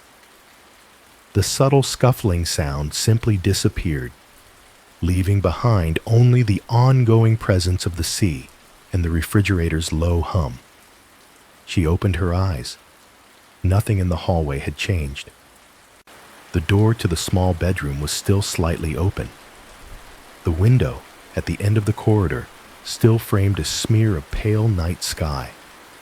The floorboards lay smooth and still beneath her feet. Yet the sounds, the ones that belonged to someone small, had fallen quiet almost exactly in step with her own heartbeat. She stood there for a long moment, the realization wrapping itself slowly around her. It was not sharp. It was not dramatic. It arrived like a tide, inch by inch, until it reached her ankles and would not be denied. The nights when her body felt most like it had in the hospital, the racing heart, the tight chest, the fevered way memory flipped through past scenes. Those were the nights the house seemed most alive with Noah-shaped echoes.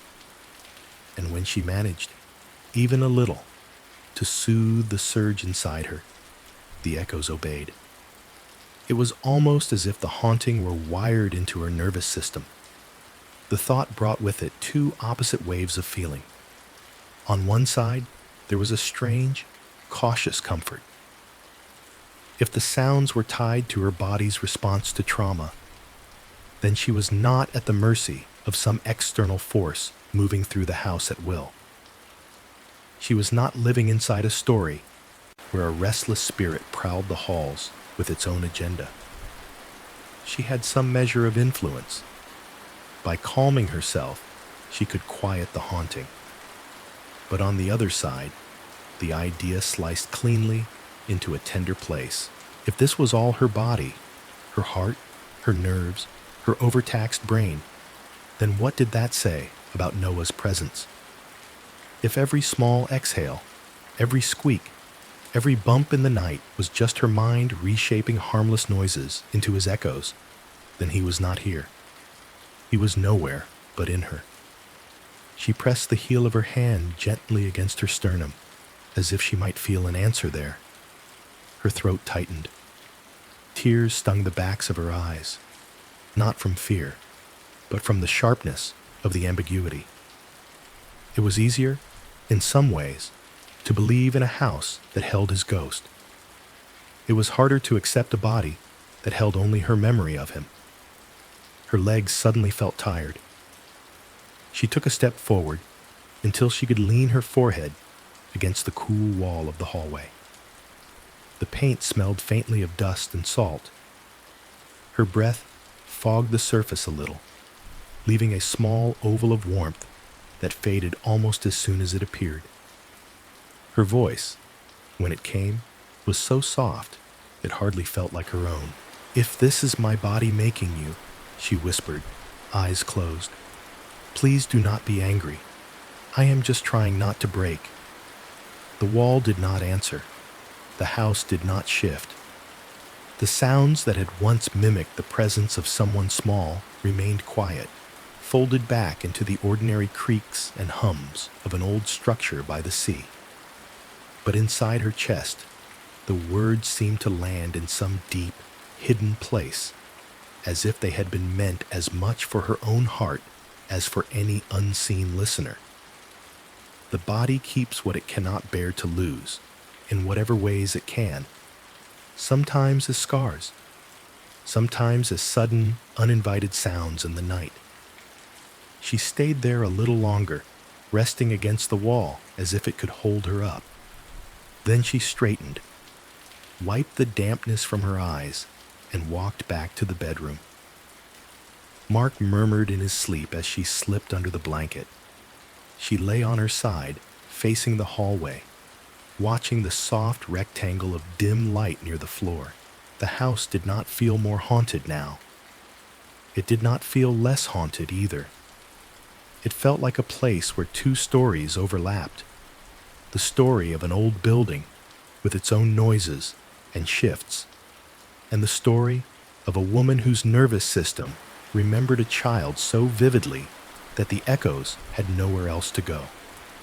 Between those stories, in the narrow space where they touched, the ghost lived, not entirely outside her, not entirely inside. a presence made of memory and heartbeat, and the way the mind shapes sound into someone it is not ready to release. Mark noticed the lights first. It was a small thing, the kind of detail most people would miss. He had always been the one who flicked switches off when leaving a room, the one who remembered to unplug the coffee maker and close the cabinet doors. In their old life, he would tease Elise gently for leaving lamps glowing in corners long after she had moved on. She used to laugh and say she liked how the house looked when light lingered, as if they had just stepped out for a minute and might return at any time. Here, in the bungalow above the sea, the lights were different. He came home one evening to find the hallway light burning, the narrow space washed in a soft yellow glow, although every door was open and no one stood there. Another night, the small bedroom door stood half open, a thin line of light cutting across the floor, even though he knew Elise had gone to bed. Sometimes he woke at 3 in the morning and saw, beneath the crack at the bottom of the bedroom door, the faintest suggestion of light from somewhere down the corridor. He would wake fully then, listening. The house kept its usual soundtrack, the distant push of waves, the hum of the fridge, the occasional creak. He would lie very still and think, she is walking the hallway again. In the mornings, when he checked his phone at school, he saw messages he had sent the night before sitting unanswered, or answered hours later with a short, apologetic line. Sorry, I was in the other room. Sorry, I did not hear it. He knew she had heard it. The phone was rarely far from her. It was not inattentiveness. It was distance, the way someone might drift to the far side of a lake while still technically within sight. At school, he stepped into a different version of himself. The building smelled of old paper and disinfectant, the way schools always did. Lockers slammed. Voices rose and fell in the hallways.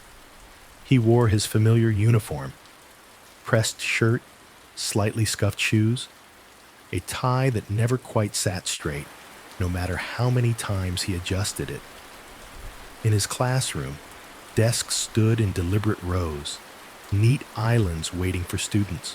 When they filed in, they brought with them the rustle of backpacks, the murmur of side conversations, the clatter of notebooks hitting wood. Mark wrote dates and topics on the board with steady hands.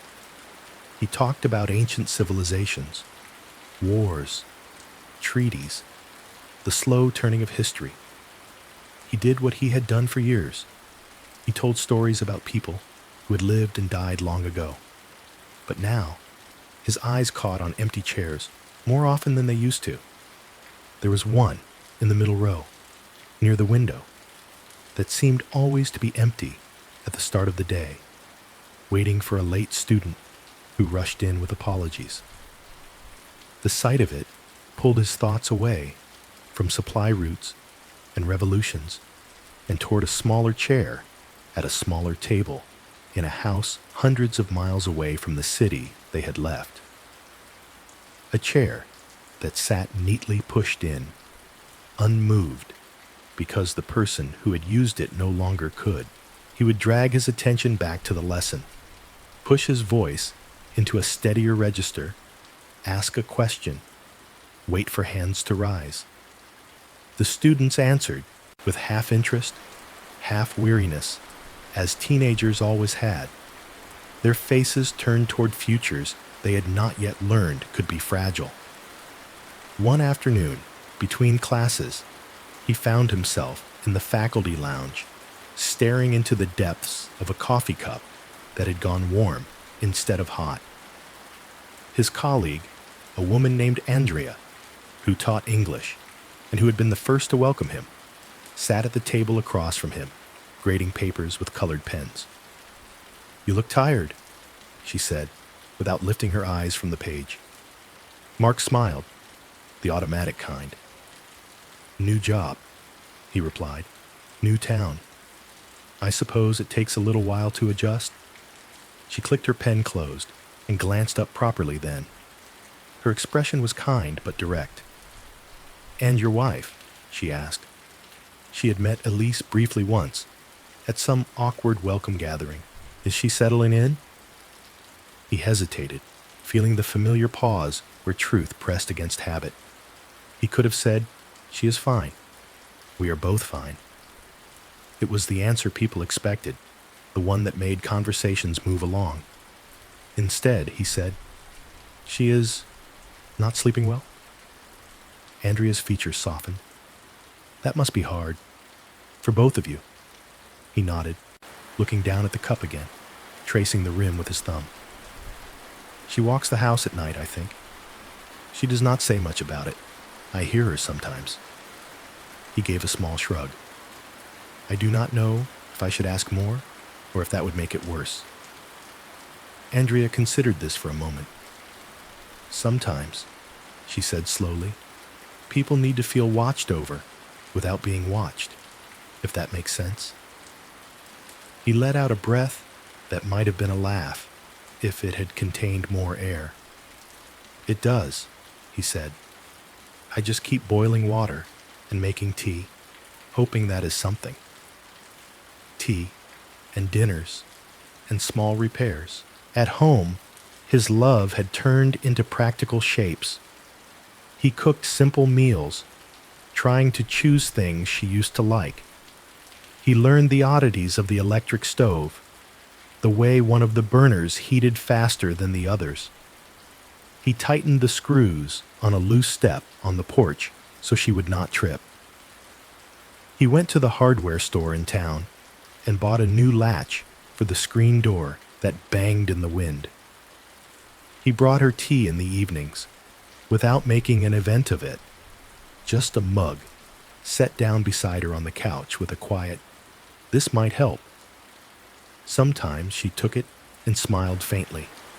Sometimes it sat untouched until it cooled, her eyes fixed somewhere far beyond the wall. They spoke about small things, a scene in a show they watched, the peculiar way the wind twisted around the house, the dog that always slept in front of the diner downtown. When conversations leaned toward heavier ground, toward the hospital, toward the move, toward Noah, he felt her retreat into herself, as if a door had half closed somewhere deep inside. He did not always push it open again.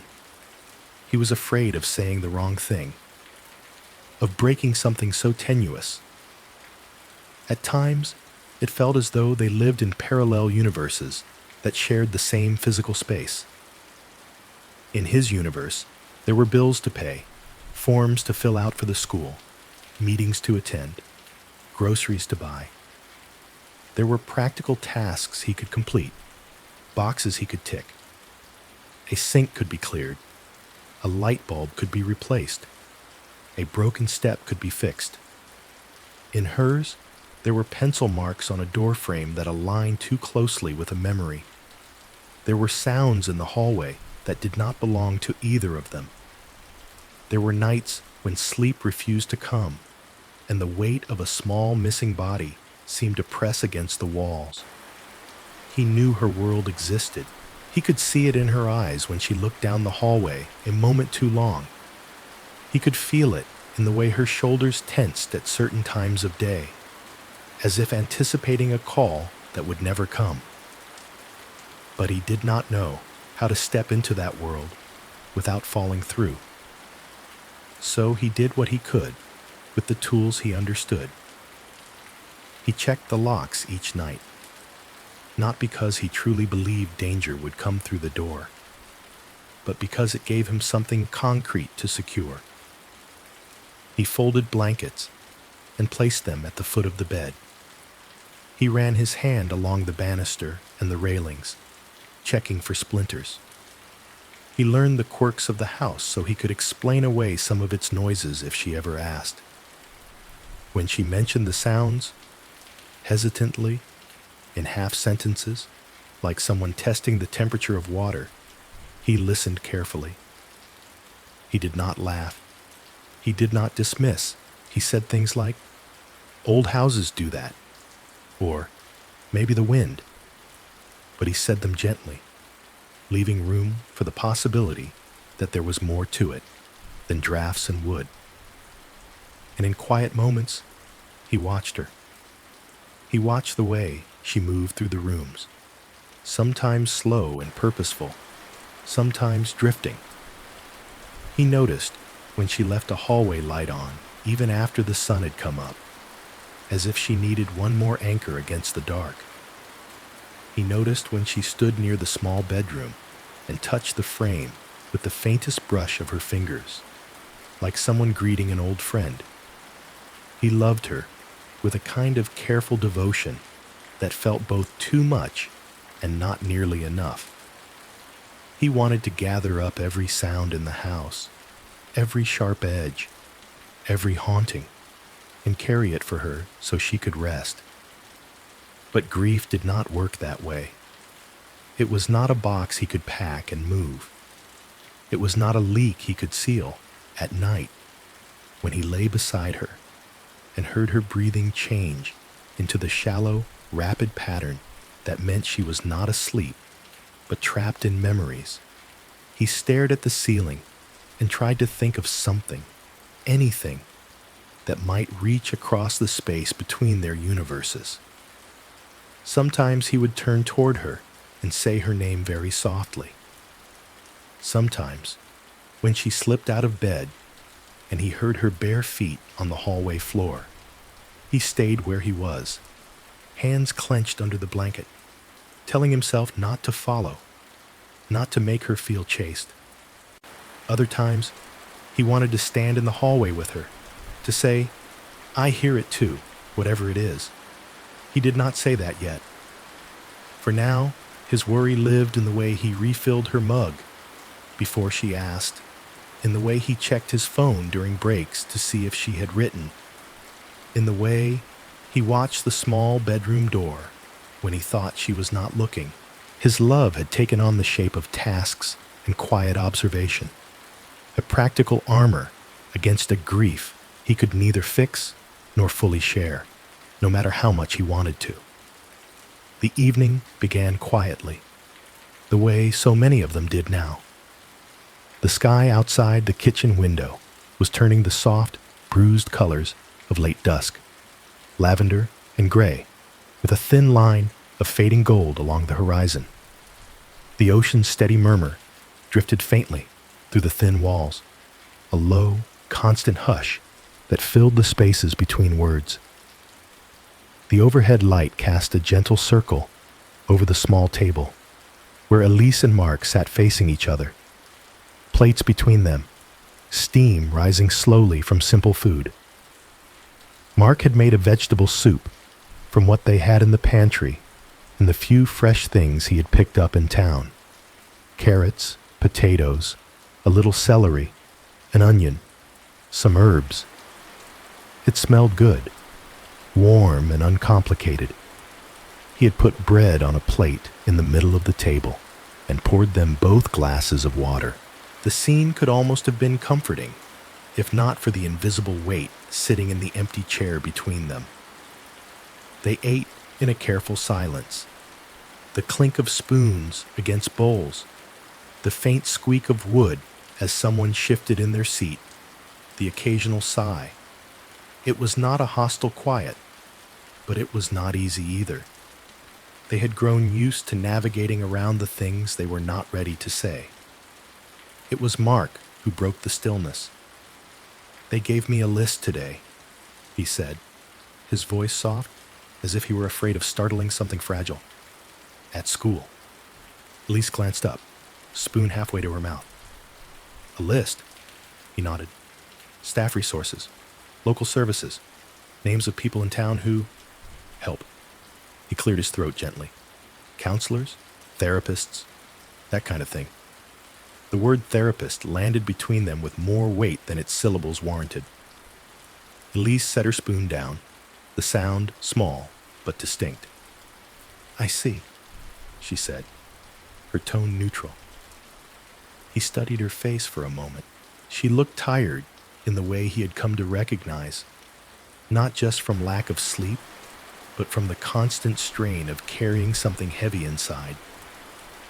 There were soft smudges beneath her eyes, a tightness at the corners of her mouth that had not been there before the hospital, before the monitors, and the stillness, and the final goodbye. "I talked to one of the teachers," he continued, choosing his words slowly. "Andrea. She has been here a long time. She said there is someone in town, a good counselor, Dr. Patel. She works with people who have been through things." Elise picked up her spoon again, but did not eat. She stirred the soup in gentle circles, watching the vegetables drift and disappear beneath the surface. "And," she prompted after a long moment. "And I thought," Mark said, "maybe you could talk to her. Just once. See how it feels."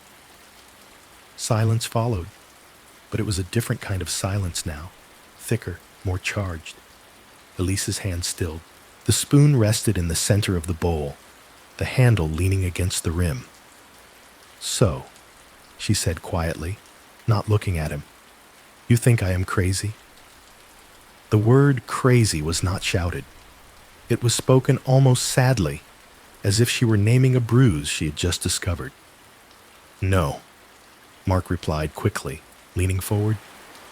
"No, Elise, that is not what I think." She lifted her eyes to his, and there was a sharpness in them he had not seen in some time. "You just suggested a therapist," she said.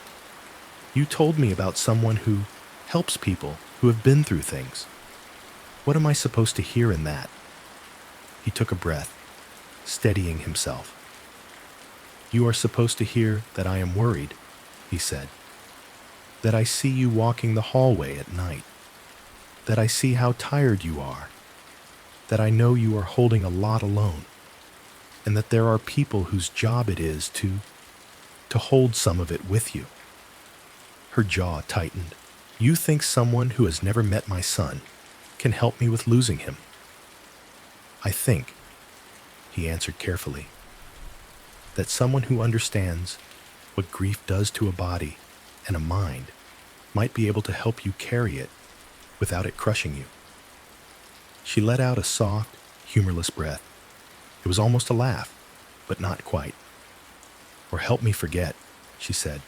"Is that it? Help me move on and file him away like an old folder."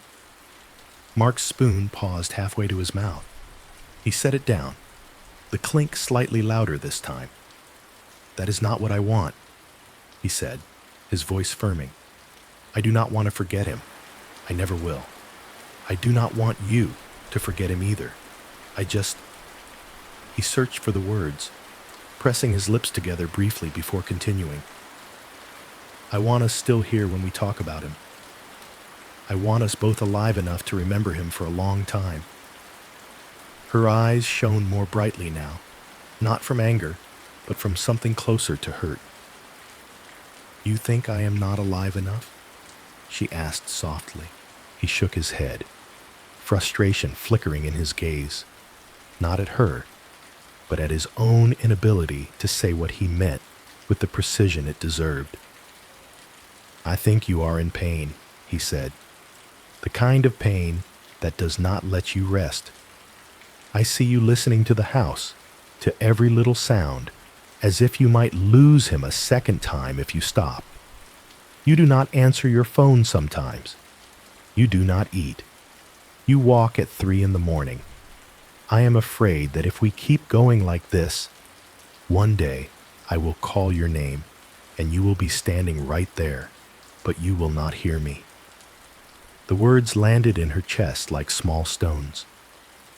She straightened, shoulders drawing in. "And you think talking to a stranger will fix that?" she asked. "You think some woman with a degree can explain to me why I hear my son in the hallway? You think she can tell me if it is just my head, or if..." Her voice broke for a second. the sentence trailing off. He reached for her hand without thinking, but she pulled it back, fingers folding tightly into her lap. "Elise," he murmured, "this is not about fixing you. You are not broken. You are grieving. There is a difference. But grief does things to us. It can make our hearts forget how to slow down. It can make our minds turn every sound into a memory. Someone who understands that might be able to teach you how to breathe through it. That is all." She stared at him for a long moment, searching his face. Then she shook her head, slowly. "It is not all," she said. "You want it to stop.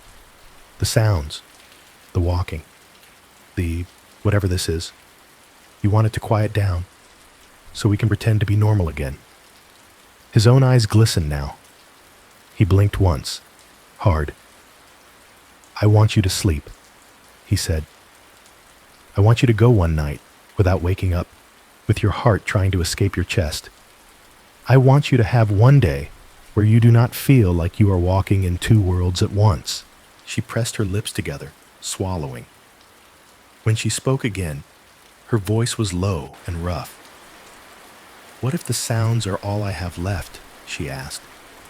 "What if they are the only way I still know he is close?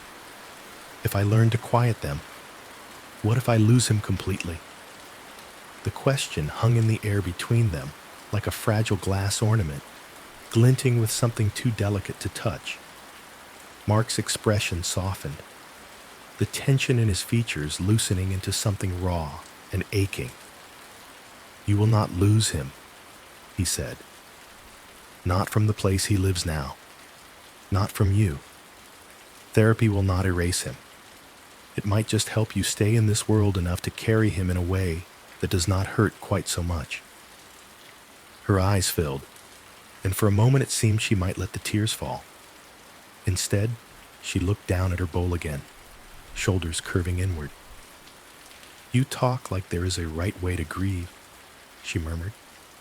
"Like there is a course for it, a syllabus." "No," he replied, more gently now. "I talk like someone who is scared." He paused, his voice thickening. "I am scared of losing you too. That is all this is." The words shifted something in the air, softening the edges of their exchange. The sharpness ebbed, leaving behind a tired ache. Elise's fingers loosened slightly in her lap, but she did not reach for him. For a few seconds, neither of them spoke. The only sound was the distant sea and the faint tick of the cooling stove. Finally, Mark picked up his spoon again. He took a small sip of soup, as if to mark the end of the most intense part of the conversation, and then set it down for good. "You do not have to decide anything now," he said quietly. "I just wanted you to know there is someone in town. Someone you could talk to if you ever want to. That is all." She nodded once, eyes still on the tabletop. "All right," she said. He rose from his chair, collecting their empty bowls. The gesture felt oddly formal, like clearing dishes after a difficult holiday meal. He rinsed them at the sink, the water running softly, then placed them in the drying rack with more care than necessary. "I am going to bed," he said after a while, drying his hands on a towel. "Are you coming?" "Later," she answered. "I will just sit for a bit." He hesitated, then walked over and placed a gentle kiss on the top of her head. "Good night," he murmured. "Good night," she replied. He left the kitchen, his footsteps retreating down the hallway. A moment later, she heard the faint creak of the mattress as he lay down, the click of the lamp switching off, the house exhaling into deeper quiet. Elise remained at the table, her hands folded loosely around her glass of water.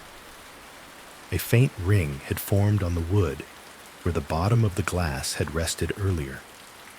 She traced its outline slowly with one fingertip, following the circle again and again, as if it had something to tell her. The argument was over, but its echo stayed in the room. His worry, her fear, the word therapy hanging like a question mark she was not ready to erase or answer. The ocean murmured beyond the walls. Somewhere down the hall, a light she had forgotten to turn off glowed faintly, casting a thin sliver of brightness across the floor, as if the house, too, were waiting for her to choose between the worlds she walked. Night did not fall so much as settle. After the conversation at the table, the house moved through its small evening rituals as if nothing had changed. Dishes dried on the rack. The last streaks of color faded from the sky. Somewhere outside, a car passed on the road, its tires whispering over the wet pavement. The wind picked up, nudging the wind chimes into a slow, hesitant song. Elise remained at the kitchen table long after Mark had gone to bed. The ring of water on the wood had dried, but she still traced its ghost with her finger, following the invisible circle over and over. Her thoughts moved in similar loops, cycling through the same questions. Therapy, help, moving on. The words felt foreign in her mouth, as if they belonged to someone else's life. She imagined sitting in a small office, a plant in the corner, a shelf of books behind a stranger's shoulder. She imagined trying to explain the pencil marks on the doorframe, the sound of a plastic wheel, the soft exhale beside her pillow. She imagined the therapist nodding kindly and saying something about trauma and projection and patterns of thought. None of it brought Noah closer. And yet, Mark's voice kept returning to her as well. I want us both alive enough to remember him for a long time. The phrasing had lodged somewhere deep, like a pebble in a shoe she could not take off. Eventually, tiredness pressed against her eyelids, enough that she rose from the chair. Her joints protested slightly. She turned off the kitchen light, leaving only the faint glow from the hallway. As she walked toward the bedroom, the house felt both familiar and new, as if every day they lived here wrote another thin layer of meaning onto its walls. She paused, as she always did, near the door of the small bedroom. It stood half open. Darkness pooled inside. She did not go in. She simply rested her hand for a moment on the frame, fingers grazing the faint grooves of the old height marks, and then moved on. The bedroom lamp cast a warm, soft circle over the bed. Mark was already there, lying on his side, his back toward her. The book he had been reading rested on the nightstand, neatly closed, his glasses folded beside it. His breathing was slow and even, the breathing of someone who had managed, at least for tonight, to cross the threshold into sleep. Elise changed into her nightclothes and slipped under the blanket. The sheets held the residual warmth of his body. She turned off the lamp, and darkness settled gently over them, broken only by a faint strip of moonlight from the window. For a while, she simply lay there, staring into the dark. The house murmured around them in its usual ways. The refrigerator's hum, the creak of old timbers, the distant hush of the sea. Her mind chased itself back and forth between the evening's conversation and the deeper, older ache that conversation had poked. You think I am crazy. I am scared of losing you too. Her body did not feel as tight as it had on other nights. There was a tired heaviness in her limbs, a sense of being worn down, but her heart was not pounding quite so fiercely. The experiment in the hallway, the notebook, the counted breaths. They had not cured anything, but they had given her a small piece of control. Still, Sleep hovered just out of reach, like a bird perched on a branch above her, watching, waiting. She turned onto her side, facing the edge of the bed. The mattress dipped slightly under her weight, then settled. A few minutes passed. Then she felt it. A subtle shift near the edge, a faint give in the mattress, as though another weight, just lighter than hers, familiar in its distribution, had eased itself onto the bed. It was not dramatic, not a sudden plunge, just a small adjustment, like the bed remembering a pattern it had once held. Her breath caught. Her hand, resting near the edge, tingled. The sensation was so similar to all the nights in their old house when a small body had crawled into the space between them, wriggling under the blanket with a sigh. Noah had often come to their bed in the early hours when bad dreams chased him. The mattress would dip just like this, and then there would be warmth and the soft, trusting weight of a child pressing close. Now, there was no warmth, only the impression of movement, the suggestion of a presence that was not there. The words rose in her throat before she could stop them. "Noah," she whispered into the dark, barely more than a breath. "Noah, sweetheart." The room held its breath with her. On the other side of the bed, there was a small shift. Mark turned onto his back with a quiet rustle of blankets. For a moment, she thought he was still asleep. Then his voice came, low and rough around the edges. "I hear him too," he said. The sentence was so unexpected, so plain, that it took her a second to process it. She turned toward him slowly. In the darkness, she could make out the faint outline of his face, eyes open, turned toward the ceiling. "What?" she asked, her voice unsteady. He swallowed, the sound audible in the quiet. "I hear him too," he repeated. Not here exactly. Not in the hallway. Not the way you do. But I hear him." Something shifted inside her, a small, brittle assumption cracking. For so long she had believed she was the only one haunted, the only one whose mind bent the world into their son's shape. She had mistaken his silence for distance, his practicality for a kind of cruel resilience. Now, his admission hung between them like a lantern. "When?" she asked softly. "Where?"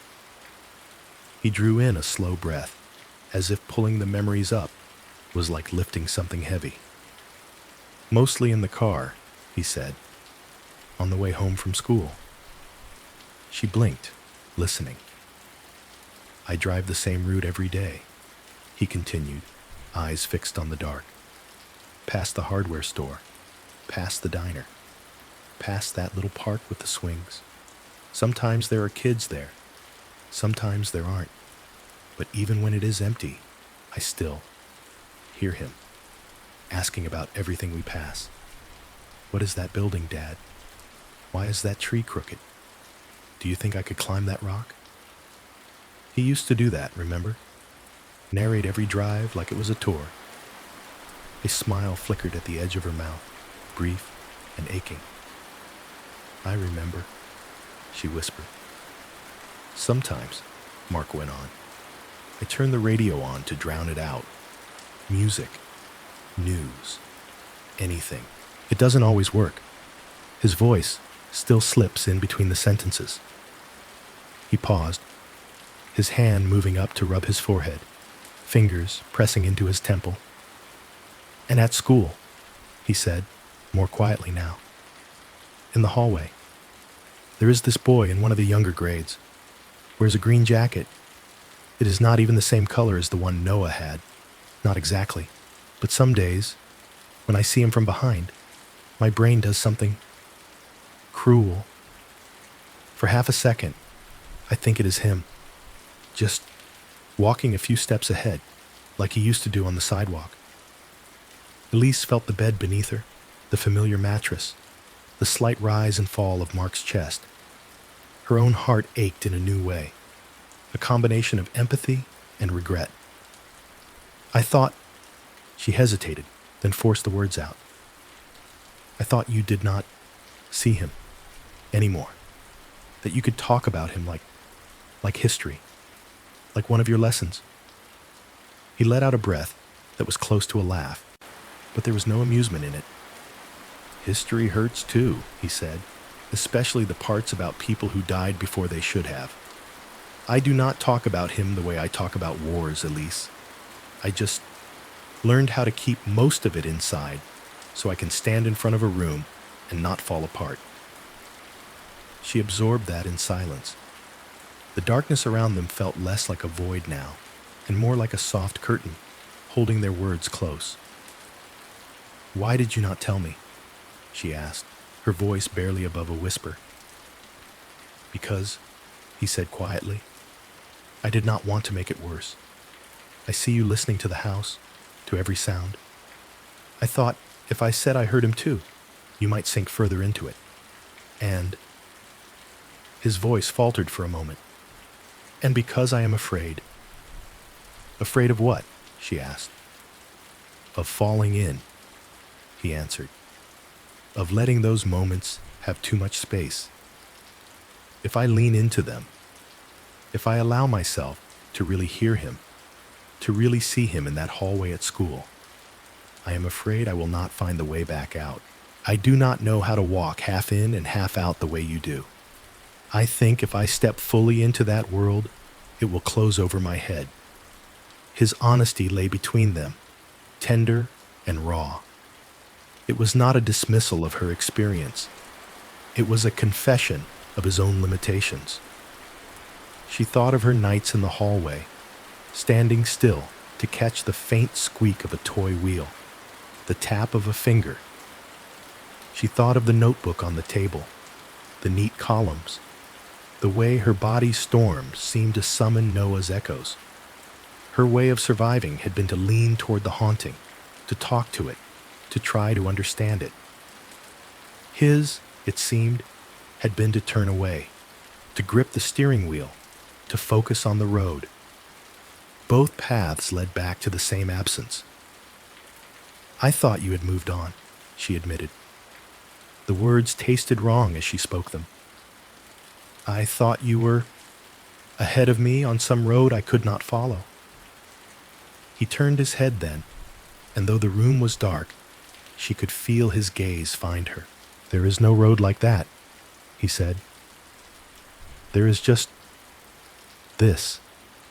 You walk in the halls at night, me sitting in my car outside the school, an extra 10 minutes, because I cannot stop hearing him asking which cloud looks like a dragon. He swallowed.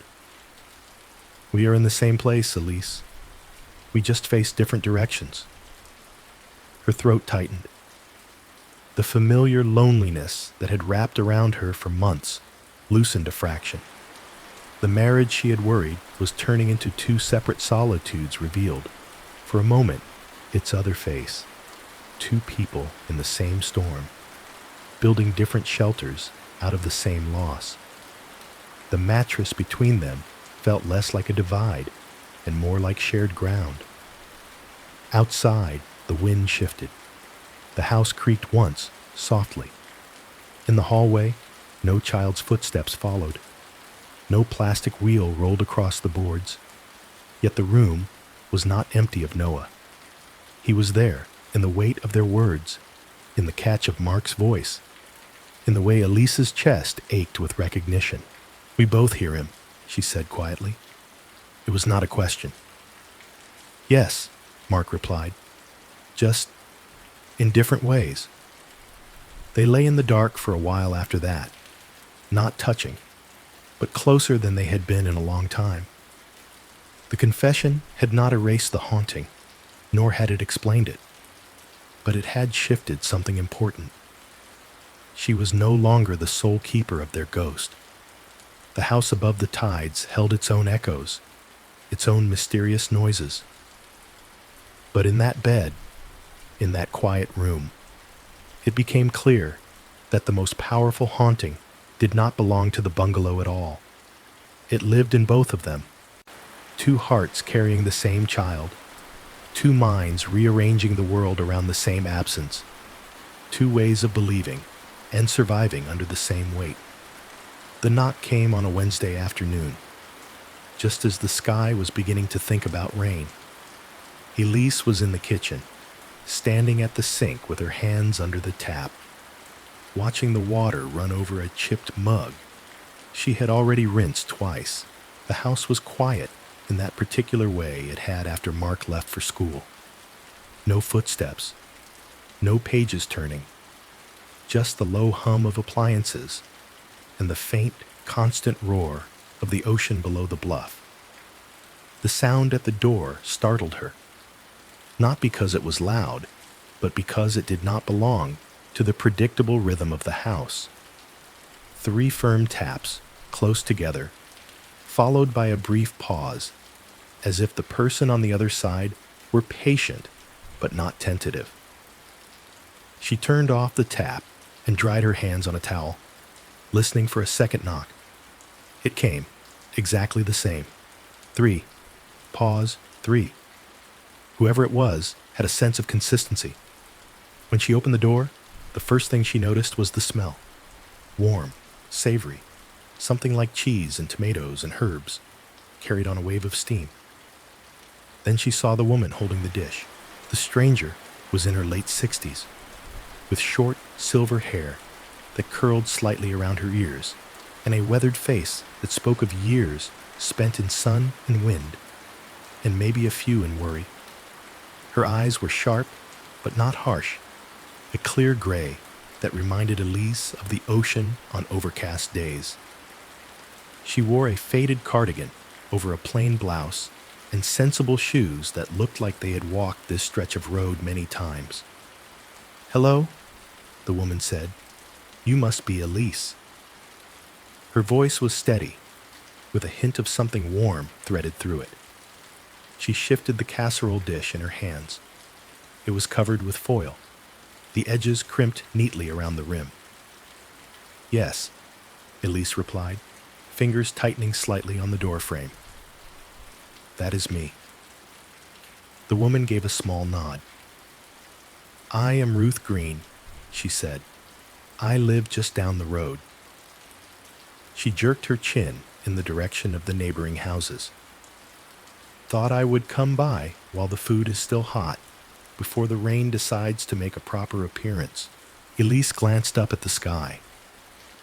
The clouds had thickened while she was inside, gathering in layers of gray over the sea, but the rain had not yet committed. "That is very kind of you," Elise said. "You did not have to." "I know," Mrs. Green cut in gently, with a flick of one hand that somehow managed not to be dismissive. "But I did. It is what people do here. We bring food, both as a welcome and a sorry, just in case you ever need it." Her choice of words made Elise's chest tighten. A welcome and a sorry. The two concepts wove together in a way that felt uncomfortably apt. "Please, come in," she said, stepping aside. Mrs. Green entered with the ease of someone who had been in many houses like this, even if not this one. She moved straight toward the kitchen, as if she already knew where it would be, the casserole balanced in her hands. Elise followed, watching the way the older woman's eyes flicked briefly over the hallway, the hooks on the wall, the slightly ajar door of the small bedroom. In the kitchen, Mrs. Green set the dish down on the counter. Up close, the smell grew richer. Cheese bubbling under the foil. Tomatoes, a hint of garlic, maybe some basil. It felt heavier than its size suggested, as if it carried something more than just food. "It is just a simple bake," she said. "Pasta, cheese, a few vegetables. Nothing fancy, but it keeps well. You can eat some now and reheat the rest. Moving is exhausting. No one wants to cook on top of it." Elise managed a small smile. "We appreciate it," she said. "My husband will, especially. He's been trying to keep us fed, and everything else. Mrs. Green gave her a sidelong look, the kind that took in more than what was said. "You put water on for tea," she said, not quite asking. Elise hesitated, then nodded. "I can," she replied. "If you would like some, I would," the older woman said. "My knees told me I deserved it after walking up your path. Besides, I like to see the inside of a place. Houses are different once you step through the door." There was something in the way she said it that made Elise think she was not just talking about furniture. She filled the kettle and set it on the stove. The small flame lit up with a click, adding a faint blue-orange glow to the kitchen. They moved around each other in a quiet, almost practiced way. Mrs. Green retrieving 2 mismatched mugs from the drying rack without asking. Elise placing a box of tea bags on the counter between them. "You have not been here long," Mrs. Green observed mildly. "Still smells like cardboard and fresh dust." "Just a few days," Elise said. "We are still finding where things go." "Yes." The older woman's gaze drifted again toward the hallway, then returned. "It takes time, not just for objects." The kettle began to murmur, the sound slowly rising. They did not speak for a moment. Elise felt the weight of Mrs. Green's presence in the room, not intrusive, but solid. It was oddly grounding, as if someone had set down a steady stone in the middle of a shifting surface. When the water boiled, Elise poured it into the mugs and placed the tea bags in, watching the dark color bleed into the clear liquid. She carried the mugs to the small table by the window, and Mrs. Green joined her, sitting with a small sigh that sounded more like relief than complaint. For a few minutes, they let the tea cool. The house seemed to lean in around them, listening. "I saw your husband in town," Mrs. Green said, wrapping both hands around her mug. "Tall, dark hair, looks like he apologizes even when he is not in the wrong. Teaches at the high school, yes?" Elise's lips twitched despite herself. "That sounds like him," she said. "Yes. He started this week." "And you?" Mrs. Green asked, her tone gentle but direct. "What do you do when you are not unpacking other people's bad box choices?" "I was a pediatric nurse," Elise said automatically. The past tense caught in her throat. "I am not working at the moment." Mrs. Green nodded, as if that made complete sense. "Moving takes more out of you than most jobs," she said, "especially if you did not move only houses." The words made Elise look up sharply. The older woman's face was open, not probing, but there was something in her eyes, a depth, a worn softness, that suggested she knew more about moving intangible things than her casual tone admitted.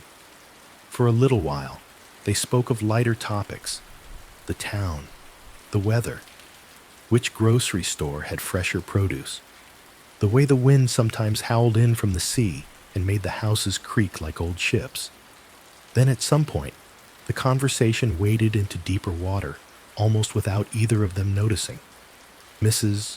Green stirred her tea with a spoon, though there was nothing in it that needed dissolving. "Do you have children?" she asked, the question posed with a care that told Elise she had thought before speaking. "You do not have to answer if you would rather not. Some people prefer not to." It was a knife of a question, but it was held by the handle, not the blade.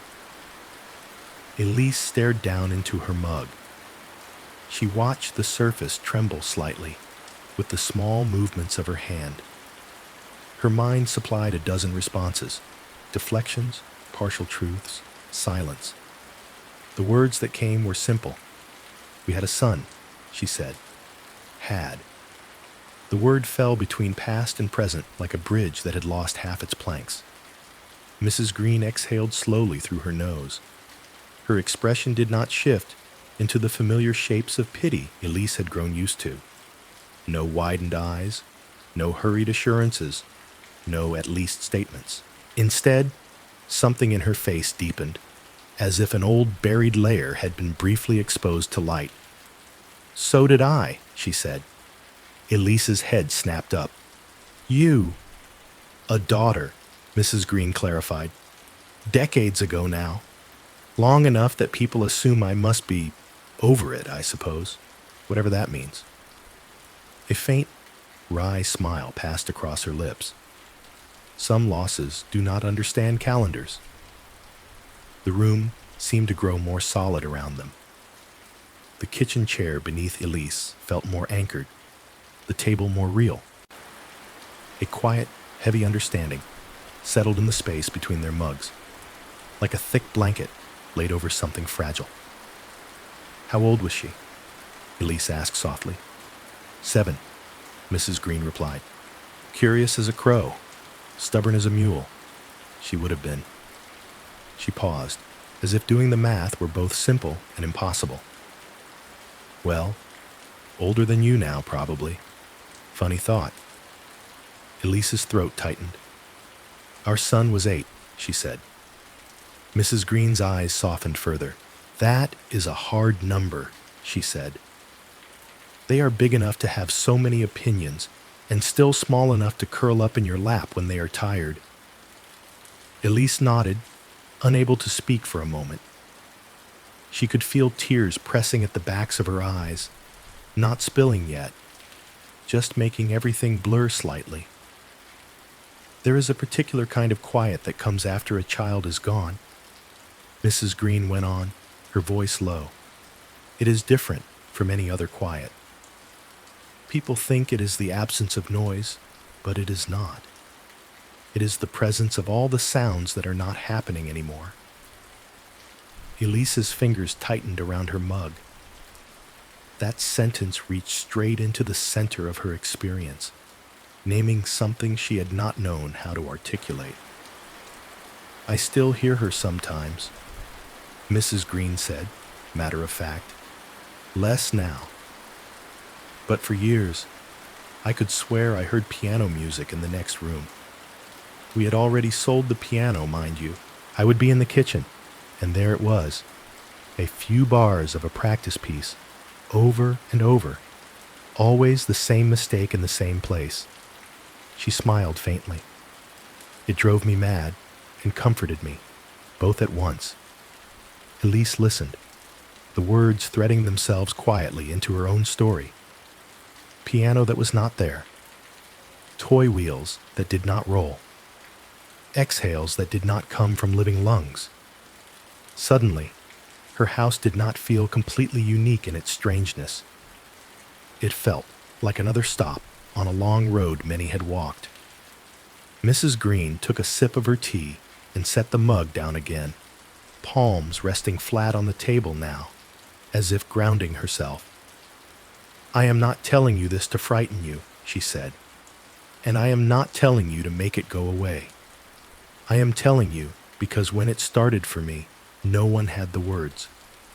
They thought I was losing my mind.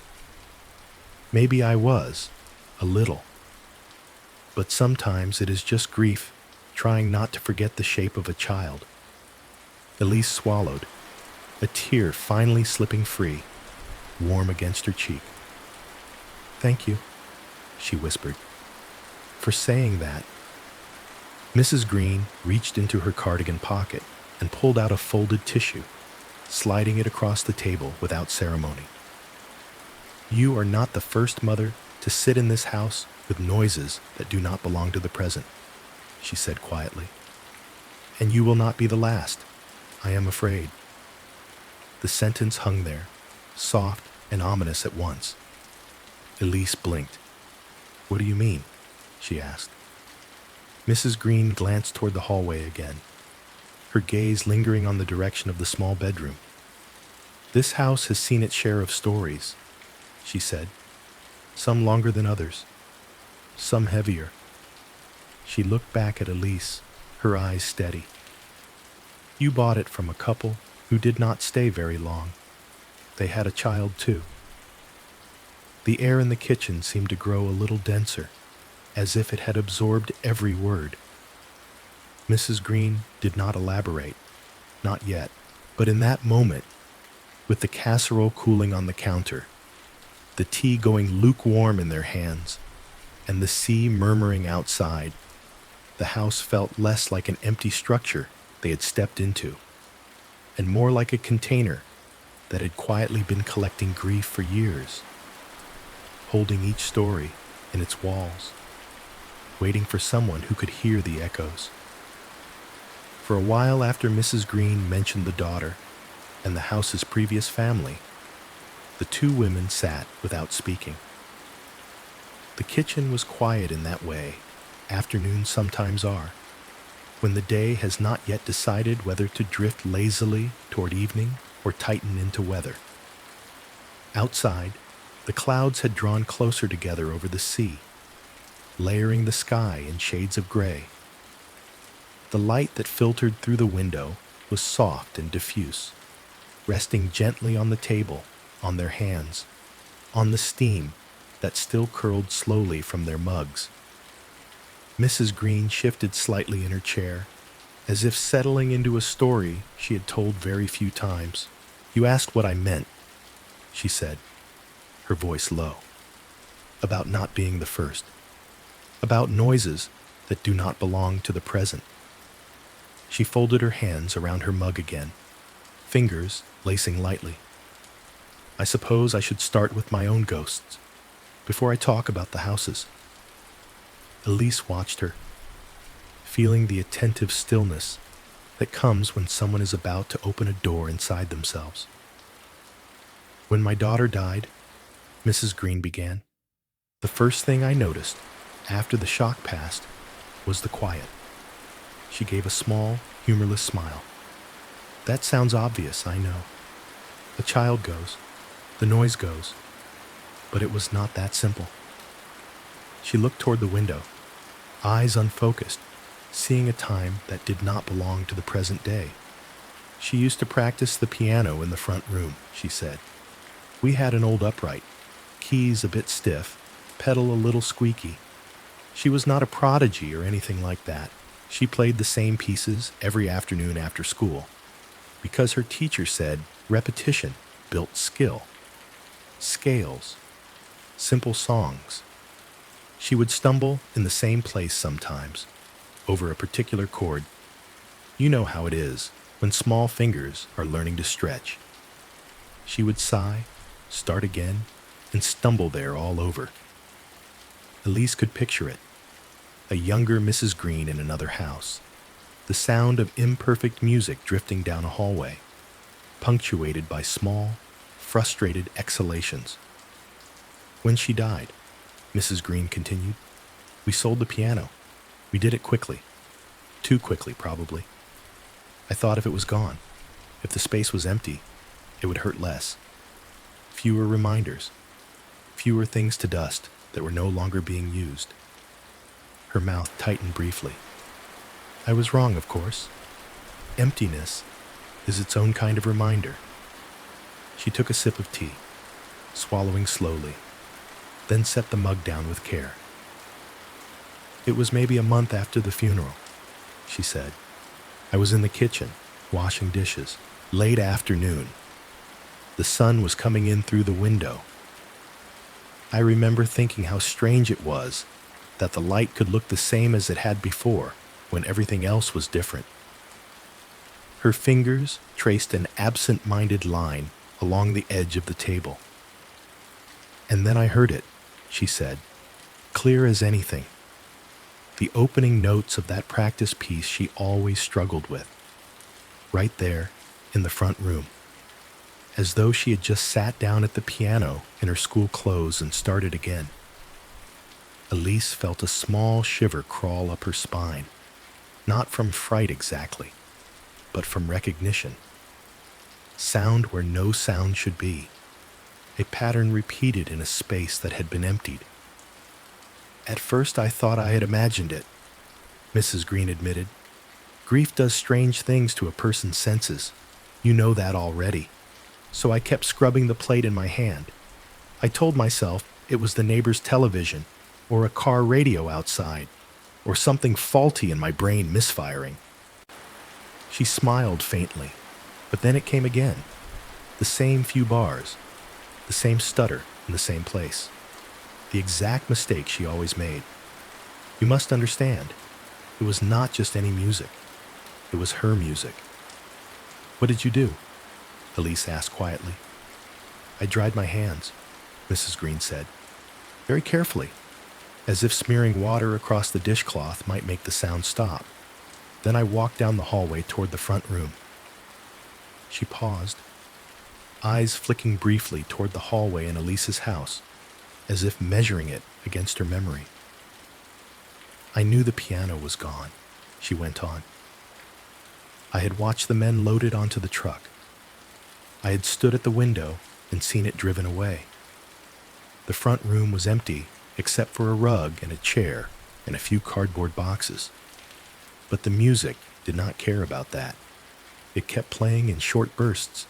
Start, mistake, start again. Over and over. She exhaled slowly. I stood in the doorway and looked at the empty spot where the piano had been. And I listened. The kitchen seemed to lean in with Elise. Every small noise suppressed under the weight of that image. An empty room filling briefly with sound that had no source. For several months after that, Mrs. Green said, the same thing would happen. Not every day. Not if other people were around. Only in those late afternoon hours when the light was just so, and I was alone with my thoughts. I would hear that piece of music as if someone were practicing it in the next room. Same tempo, same mistake, same little sigh at the end before starting again. Her gaze grew distant, as if she could hear it even now, faintly, under the wind and the humming appliances. If someone had put electrodes on my head and measured my brain, she added, I imagine they would have said it was some kind of replay, a loop, a circuit firing along an old pathway. The mind does not like a cold stop. She looked back at Elise, her eyes kind and steady. It curls the tape back and plays it again. The phrase settled into the air, simple and precise. The mind does not like a cold stop. It curls the tape back and plays it again. It sounded almost clinical, but there was something deeply human in it too. A recognition that memory has its own momentum. Was it comforting? Elise asked. Or frightening? Both, Mrs. Green replied without hesitation. At first, I was terrified that I was losing my mind, that if I told anyone, they would pat my hand and gently move away. Then I thought perhaps it was her, my daughter, visiting, trying to finish the piece properly at last. A small, rueful smile touched her mouth. I even spoke to the empty room once or twice, told her to slow down, to keep her fingers steady, the way I used to. It felt ridiculous and absolutely necessary at the same time. She folded her hands more tightly, the knuckles whitening briefly. Eventually, she said, I came to understand that the sound lived in me as much as in the air. My ears were not picking up vibrations from a piano that no longer existed. They were picking up echoes from my own nervous system. For years, that music had been the background of our afternoons. My brain had assigned it a place. This time, this light, this small body sitting on that bench. When the body left, but the time and light remained, the brain did what it knew. It tried to fill in the missing piece. She shrugged lightly. Knowing that did not make it vanish overnight, but it made it less haunted, not less sacred, just less like an external intrusion, and more like an internal insistence. Elise listened, feeling a complicated tide of emotion moving through her. On one level, she felt profoundly seen. The strange, intimate experiences she had been having in the hallway, the squeak of a toy wheel, the gentle bump near the baseboard, the sigh by her pillow, were no longer unspeakable oddities. They belonged to a larger pattern, a story another woman in this town had already lived in her own way. The ghost of piano music and the ghost of small footsteps were cousins, born from the same urge of the mind to replay what it could not bear to let simply end. On another level, she felt something like loss. Hearing Mrs. Green describe the phenomenon in such simple terms, grief guiding the brain's hand as it rewound and replayed, made Elise's own experiences feel less magical, more clinical. The possibility that every sound she had clung to as evidence of Noah's nearness might be nothing more than her nervous system curling back on itself, cut in a new, unexpected way. If the mind does not like a cold stop, and so fills in the missing sound, what did that mean about the nights when she had whispered into the dark and heard an answer? She stared down into her tea, now gone lukewarm, watching the faint film on its surface shift when she moved the mug.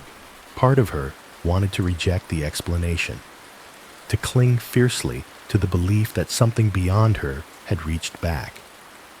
Another part recognized the deep, weary logic in what Mrs. Green was saying. "It feels," Elise began, searching for the right word. "It feels strange to think it is just me, that my own mind is making him out of noise." Mrs. Green tilted her head.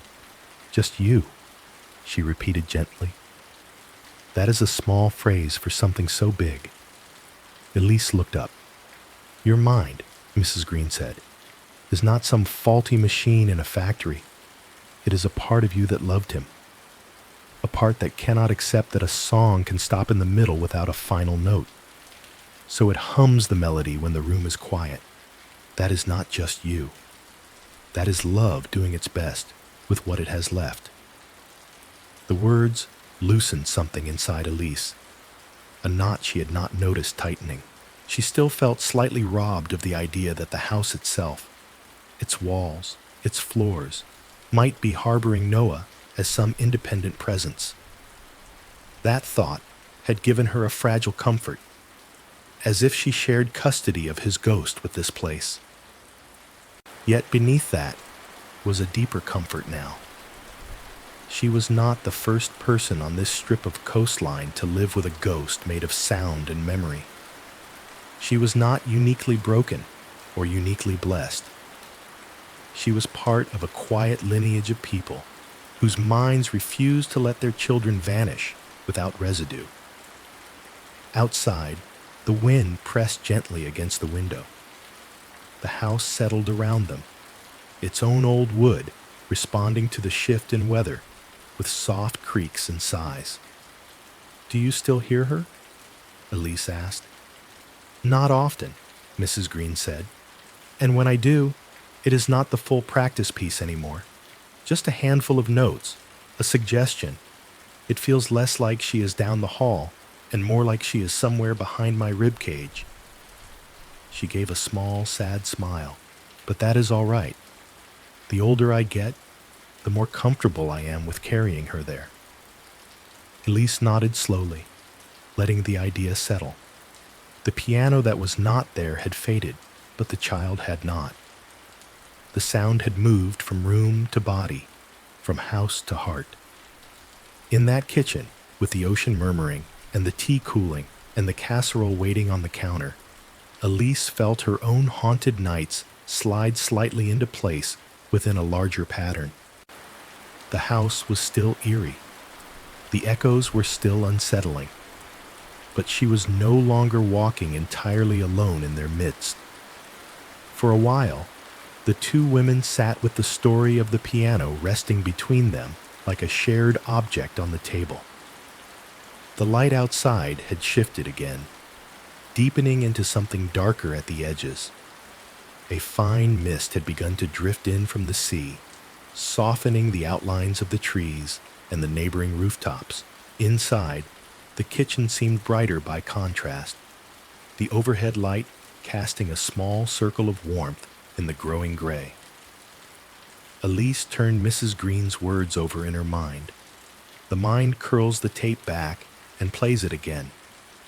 Her own hallway sounds felt less singular now, less like an inexplicable torment, and more like part of a pattern the human heart sometimes falls into when it cannot bear the finality of silence.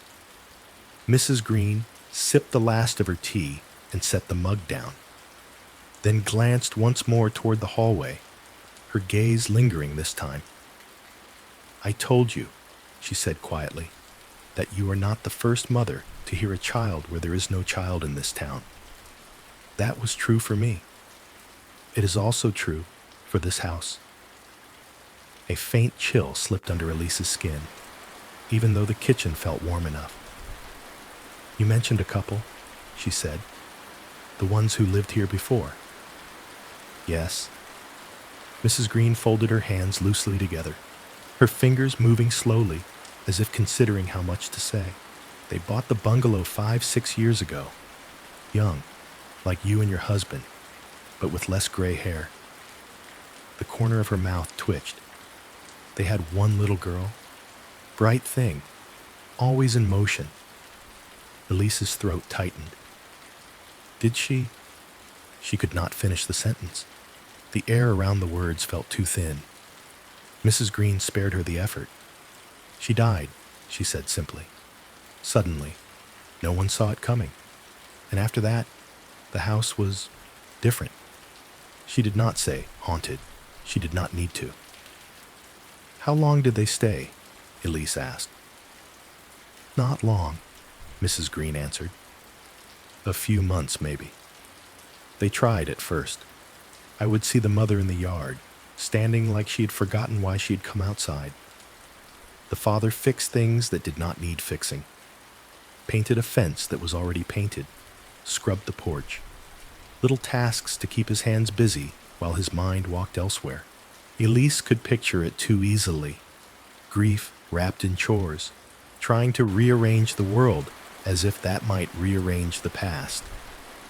Then one day, Mrs. Green continued, a truck came. They loaded what they could. They left without much fuss. No goodbye party.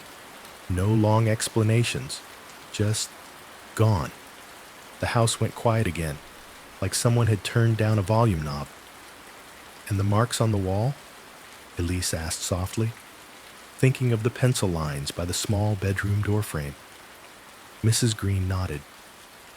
"Those are theirs," she said. "I warned the realtor they might want to paint over them. He said some people liked character. I suppose he was right. You are here." She gave Elise a brief, searching look. "He did not tell you about them, did he? Or about the girl?" Elise shook her head. "He said very little," she replied, "just that the owners had moved for work." Mrs. Green gave a small, tired exhale. "Well, people move for many reasons," she said.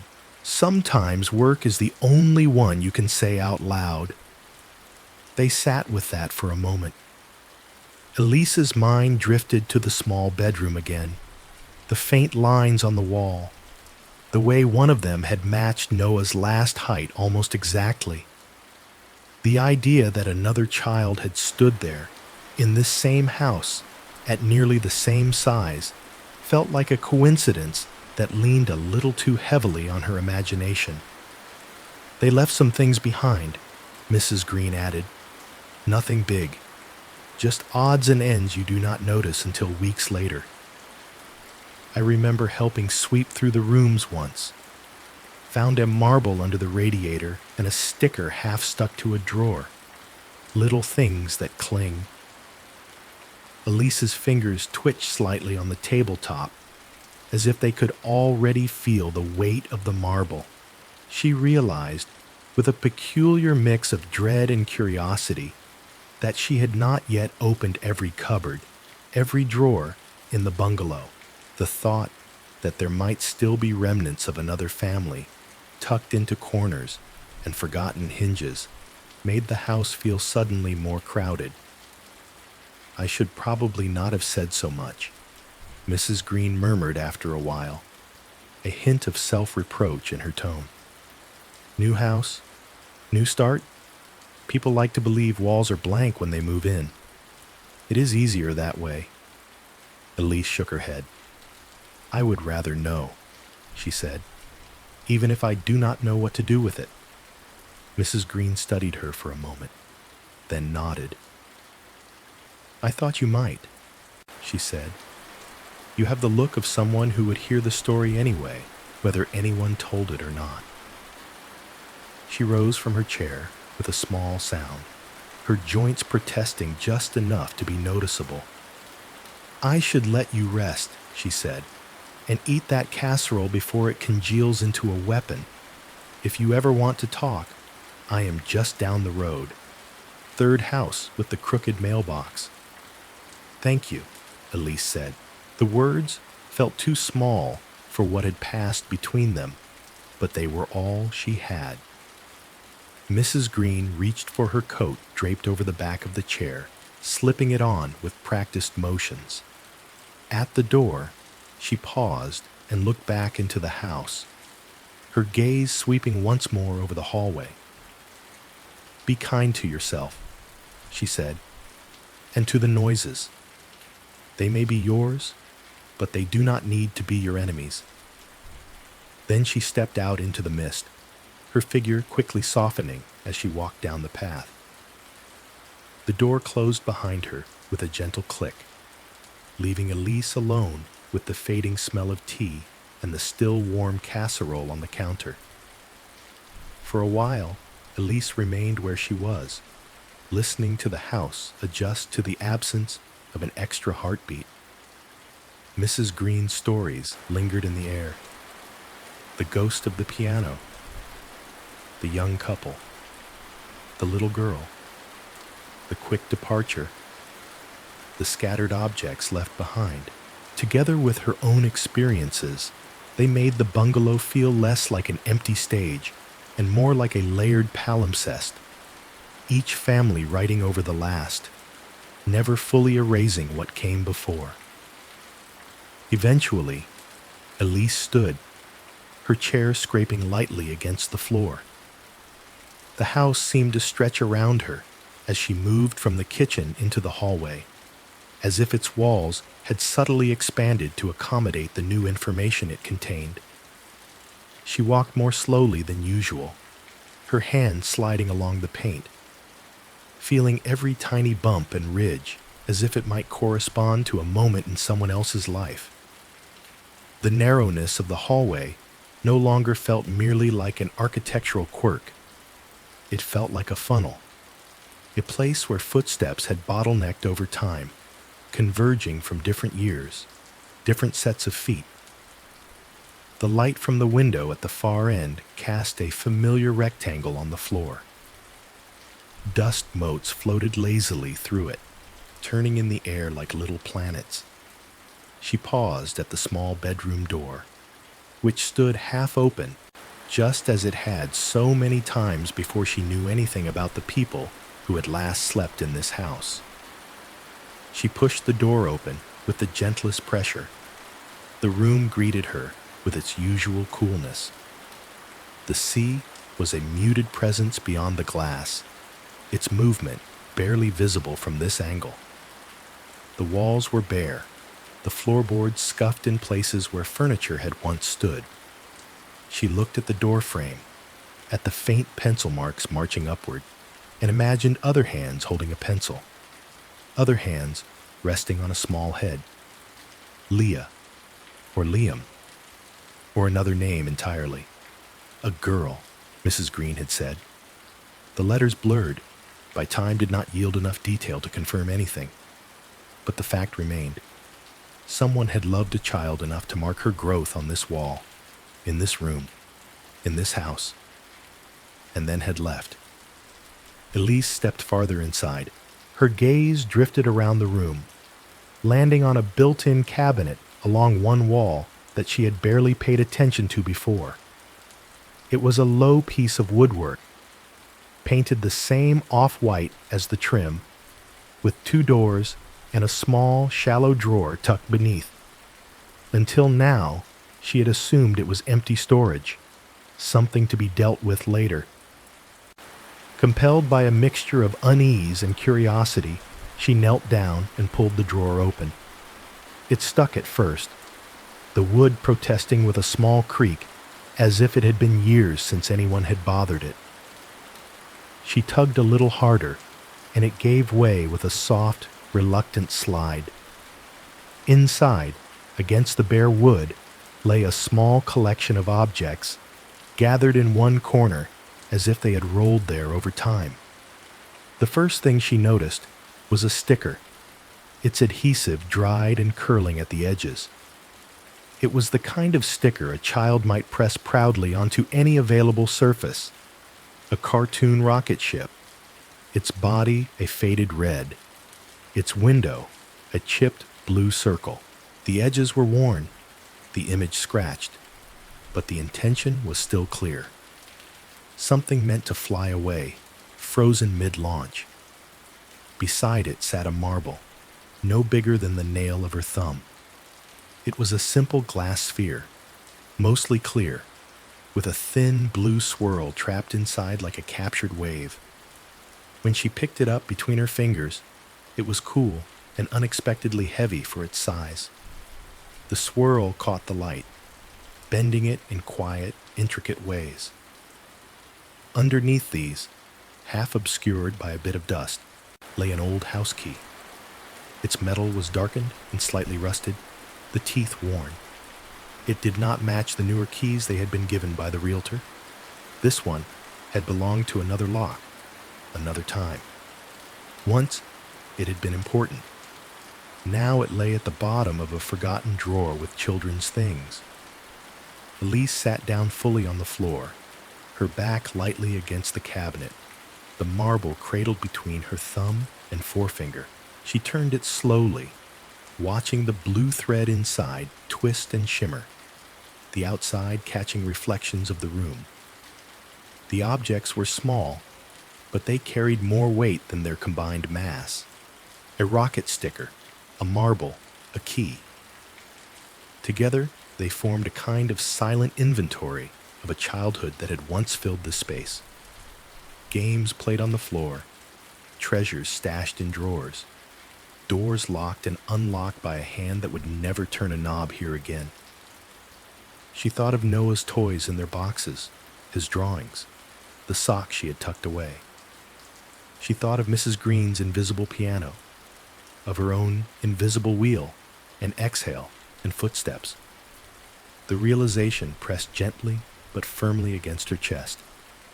This house had already held one story like hers, perhaps more than one. It had watched another family measure another child on this wall, then pack their things and go, leaving behind what they could not bear to carry or could not bear to notice. Elise rolled the marble back and forth between her fingers, feeling its smoothness, its solidity. The sound it made when it clicked softly against her ring was almost nothing, but it seemed to echo in her mind against the baseboards. The bungalow did not feel like a blank slate anymore. It felt like a vessel that had been quietly collecting the traces of multiple losses, layer upon layer, the way the sea collected broken shells and smoothed them over time. The thought made her feel, in the same breath, less alone and more unsettled. Her grief was not unique here. It was part of a pattern, a repetition etched into pencil marks and left behind toys. Sitting on the floor of the small bedroom, holding a stranger's marble in her hand, Elise felt the full weight of that pattern. The house above the tides did not just shelter them from the wind and the rain. It remembered. It remembered the sounds that no longer had bodies, the growth lines that no longer had heads beneath them, the small objects that no longer had owners.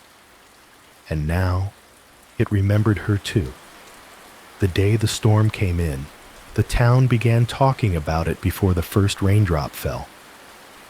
Elise heard it first on the small radio Mark kept on the kitchen counter, tuned most days to the local station that played old songs in the morning and grainy talk shows in the afternoon. That morning, the music cut away to a calm but insistent voice, outlining a weather advisory for the coast. "Strong system moving in from the Pacific," the announcer said. "High winds, heavy rain, risk of coastal flooding. Folks along the bluff should secure anything loose and be prepared for possible power outages. Do not drive through standing water. Stay inside once conditions worsen." The words washed through the kitchen as Elise rinsed a cup and set it on the rack. She turned the volume up a little and stood still, listening, eyes drifting to the window. The sky, which had been merely gray for days, now held a darker weight, like a lid pushed lower over the sea. Mark came in, tying his tie one-handed, his hair still damp from the shower. "They are being dramatic," he said, though his gaze followed hers to the clouds. "Storms roll in all the time. The building at school has seen worse." "Even so," Elise replied, drying her hands on a towel. "You should be careful driving back." He smiled at her, that small, apologetic smile she knew so well. "I will leave before it gets too bad," he promised. "We have a staff meeting after classes, but it should be quick. I will be home for dinner." He kissed her cheek lightly. The gesture was brief, but warm, a small touchstone in a day that already felt like it might slide sideways. She walked him to the door and watched him cross the yard to the car. The wind had picked up, tugging at the hem of his coat, pushing his hair back from his forehead. He waved once before getting in. The engine started, the tires crunched over the gravel, and then he was gone, swallowed by the curve of the road and the mist that had begun to thicken. The house felt different as soon as the sound of the car faded, a shade more hollow, as if it, too, were listening to the sky. Elise spent the morning doing ordinary things, with slightly more intensity than they required. She checked the windows, making sure each one was latched. She brought in the small plant she had left on the front step, not yet rooted enough to withstand a serious wind. She moved a loose chair from the porch to the living room. The movements gave her hands something to do, even as her mind traced the words from the radio. Strong system, high winds, coastal flooding. By midday, the air had changed. It was heavier, as if it carried more water than usual, pressing gently against her skin when she opened the door to look out. The sea, usually a restless but familiar presence, looked churned and darker, waves climbing higher up the rocky shore. The horizon line blurred where the water met the sky. She heated soup for lunch and ate it at the kitchen table, the spoon clinking quietly against the bowl.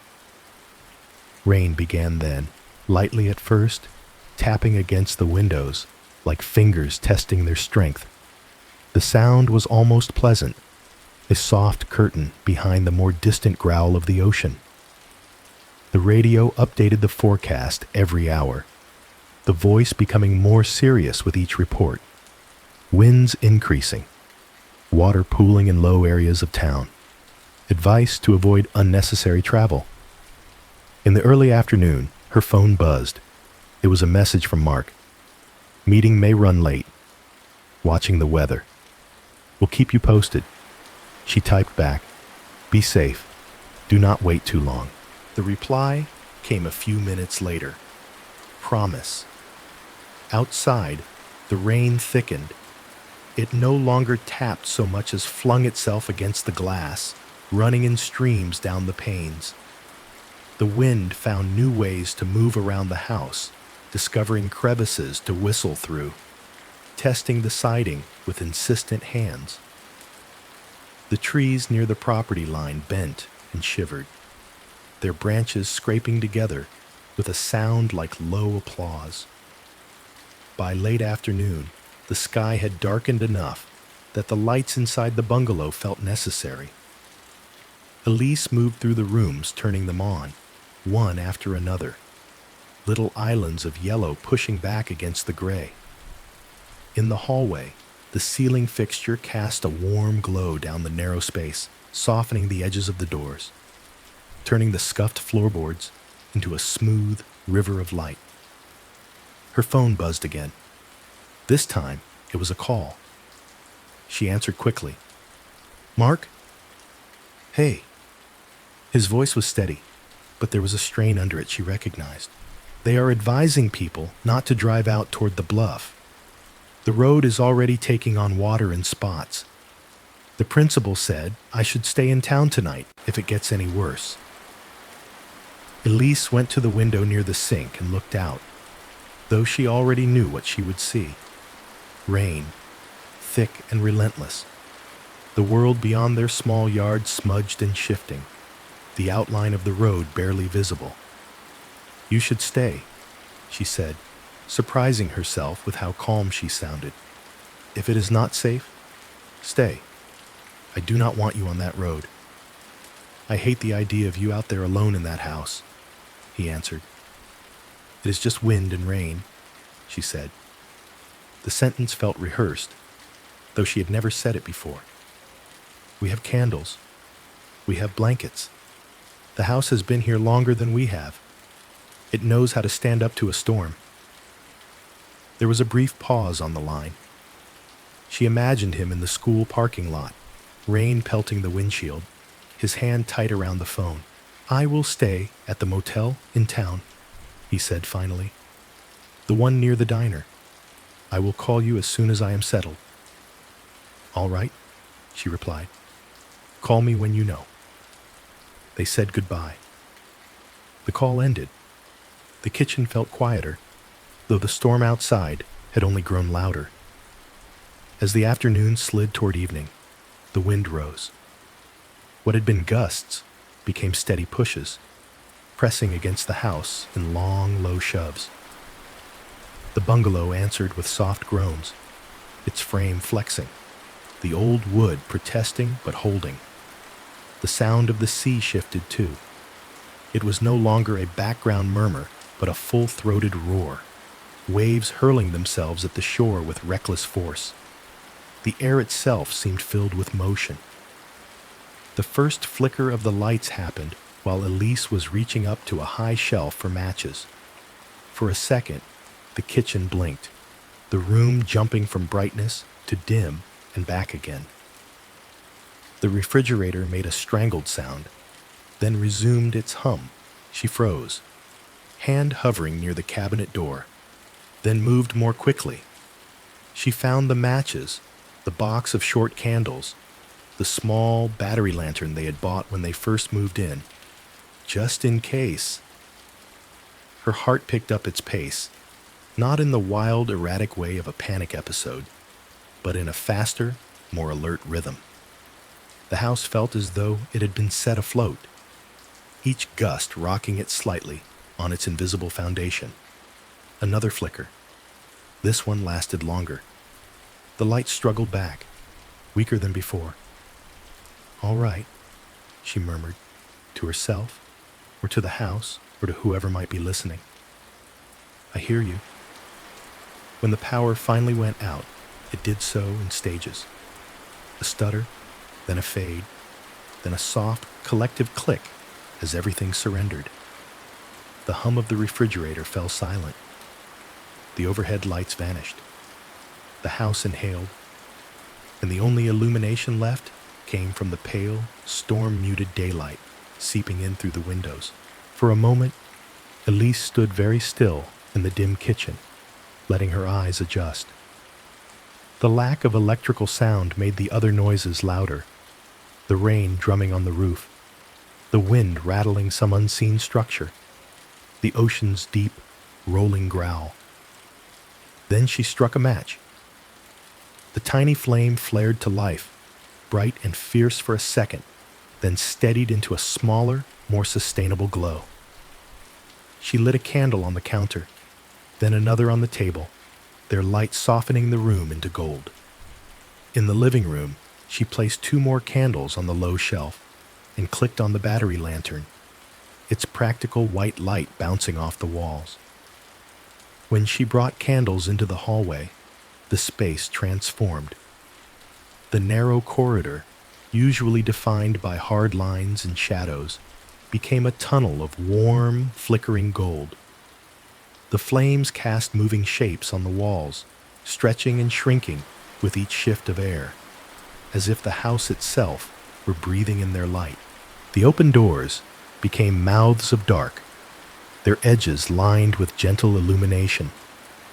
The pencil marks on the small bedroom doorframe caught a glint of brightness, standing out more clearly than they had in daylight.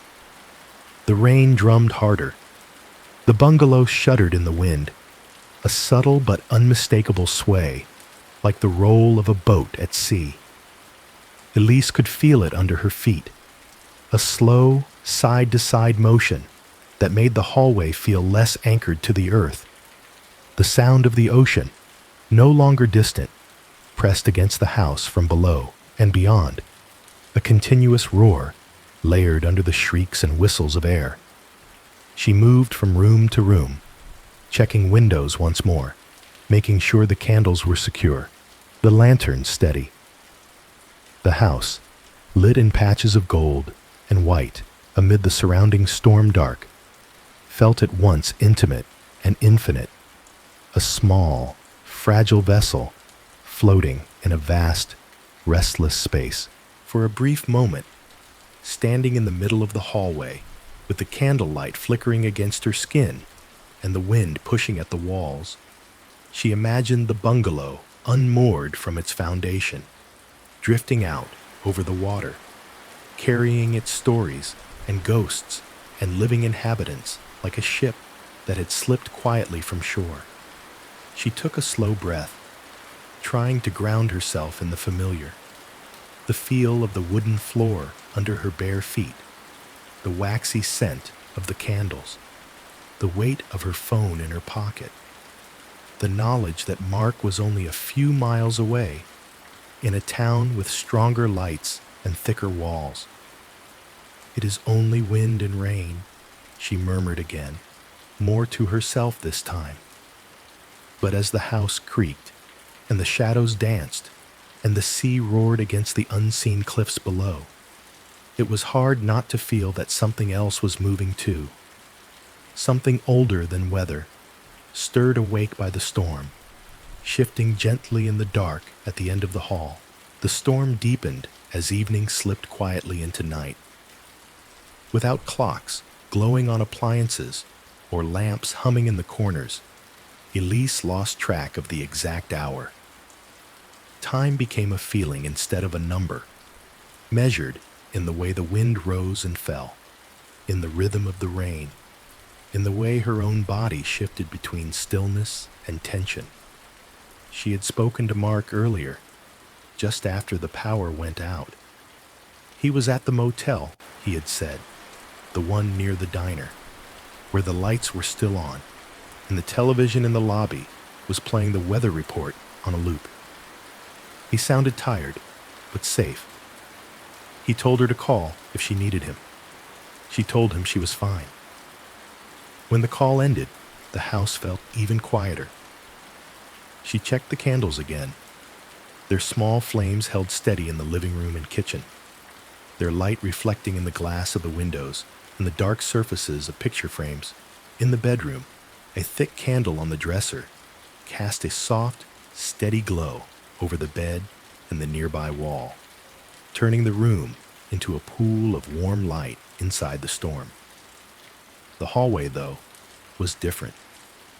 It was the thinnest part of the house, a narrow spine connecting rooms, and tonight it seemed to hold more shadow than usual. Elise had placed a single candle on a small table near the midpoint, its flame drawing long, delicate lines on the walls. The wax scent, mixed with the damp smell drifting in from the edges of the windows and the faint salt that seemed to live permanently in the house's bones.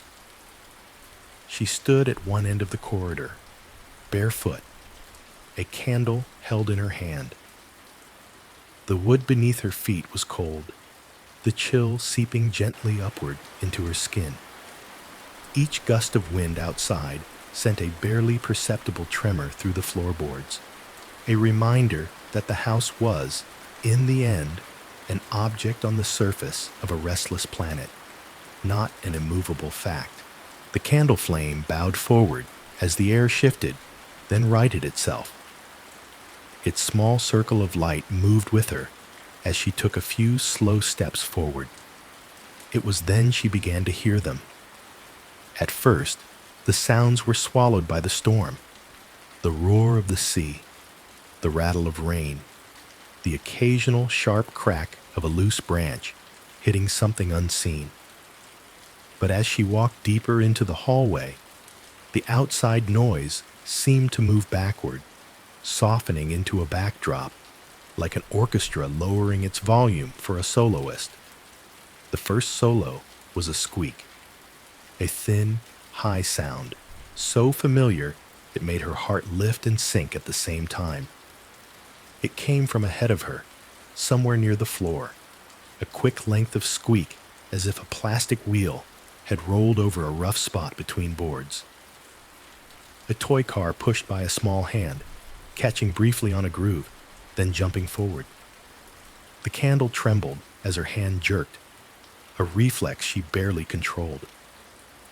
Wax sloshed near the rim, threatening to spill. She steadied her grip and swallowed. Another gust of wind pushed against the side of the house. The hallway narrowed in her perception, the walls seeming to lean in, not physically, but in the way her attention focused, reducing the world to the thin strip of space before her and the sounds alive within it. She took another step. Now there was a patter, a light staccato rhythm, soft enough to be uncertain, but distinct enough to rise above the storm's voice. It was the kind of sound bare feet might make on wood when the body above them weighed less than 50 pounds. Not a walk, not a run. Something in between. The impatient bounce of a child moving from one spot to another without any real hurry. Tap, tap, tap. A pause. Tap. Elise's toes curled unconsciously against the boards. Her breath came shallower. Each inhale smelled of warm wax and old paint, tinged with a hint of smoke from the candle's blackening wick. She could feel her heart beginning to quicken, the beat loud in her ears, but not as wild as on other nights. There was fear there, yes, but it was layered with something else, a sense of inevitability, as if this long approach had always been leading to a night like this. Another step. She was now closer to the small table in the middle of the hallway, its own candle burning low in its holder.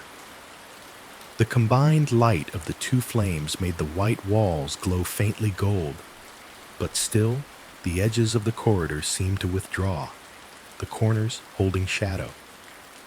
The wind shoved at the house again. The hallway responded with a muted creak that sounded almost like a long, low sigh. Somewhere ahead of her, near the far end, a different sound emerged. It was almost a giggle, but not quite. More like the beginning of one, a small upward curl in the tone, a breath that almost turned into joy, but stopped short. It reminded her of the way Noah used to make half-laughs when he was trying not to be heard, when he was hiding behind furniture or under blankets, and she would pretend not to know where he was. Her throat tightened. The candle in her hand threw an elongated version of her shadow down the hall, its head and shoulders stretching up the wall, its feet swallowing the lower boards. The mind does not like a cold stop. It curls the tape back and plays it again. Mrs. Green's words drifted back to her, merging with the sounds around her like a commentary laid over a soundtrack. Was this the tape inside her, rewinding under pressure? Or was the house playing its own loop, one that had recorded the presence of more than one child over the years? The candle flame bent almost horizontal for a second as a strong draft pushed through the hallway, then flickered upward again, thinner now, its base a trembling blue. The shadows it cast darted wildly for a few heartbeats, then settled. Elise took another step, her bare feet whispering against the boards. The sensory details layered themselves around her. The faint, sticky warmth of melted wax dribbling down the side of the candle onto her fingers. The chill of the floor that encouraged her weight to shift from foot to foot. The deep vibration in the walls as wind struck them in long, rolling waves. Somewhere in the house, a dish in the drying rack rattled in its place, as if the whole structure had given a small shake. The squeak came again, this time closer. She could almost see, in her mind's eye, the small red car that had lived under their old couch. The one Noah had loved so much, he refused to go to bed without knowing exactly where it was. She could picture him on his knees, pushing it along the hallway with an intensity that belonged usually to adults, narrating its adventures under his breath. "I know you are not here," she whispered to the empty space, though her voice trembled. "I know that. I do." Her words were swallowed by the storm, but in the small space of the hallway, they seemed to hang for a moment before dissolving. She passed the table now, the stationary candle on it adding to the light in her hands. Together, the two flames created overlapping shadows that moved over one another in strange, layered ways. Her own silhouette doubling, the lines of the door frames bending, thinning, fattening with each shift of air. The end of the hallway was only a few steps away. The small bedroom door stood half open, as it so often did, its dark interior broken only by the faintest suggestion of candlelight sliding across the floor just inside. It was there, just to the left of the doorframe, that she saw it. At first, she thought it was a trick of the light, just another one of the hallway's long shadows, distorted by the uneven motion of flame. But as she slowed to a stop, the shape did something shadows rarely do. It remained. It was not fully formed, not a clear outline, more like a slight thickening of the air, a pocket of dimness where the candlelight faltered. About the height of a small child standing still, perhaps a step or two away from the wall. It did not move. It did not sway with the rest of the shadows. It stood there, solid in its indecision, as though occupying a space that the light could not quite enter. The candle in her hand trembled, and the flame stretched, reaching toward the shape as if testing it. The light seemed to bend around it, the way it would around a real body, creating a faint halo along one side while leaving the center in soft, persistent shadow. Elise's breath went very shallow. Every part of her body felt suddenly aware, her fingers gripping the candle too tightly, knuckles pale, her toes pressing into the floor as if rooting her in place, her heart climbing into her throat. The air in the hallway felt cooler now, not the natural chill of the storm, but a specific drop in temperature near where the shape stood, as though the space had been emptied of warmth. She did not take a step closer. She did not step back. In the wavering light, she thought she saw the suggestion of shoulders, of a roundness where a head might be. It was all impression, nothing definite. Yet her mind, full of old patterns, rushed to fill in what was missing. She could almost imagine the curve of a cheek, the slope of small arms, the outline of a pajama shirt she knew by heart. The house moaned softly under another gust of wind. The sound rolled along the ceiling like distant thunder. The candlelight fluttered and steadied, fluttered and steadied. Elisa's thoughts moved quickly and slowly at once. Part of her wanted, with a fierce ache, to reach out her free hand and see if she could touch it, to feel resistance where her fingers expected only air.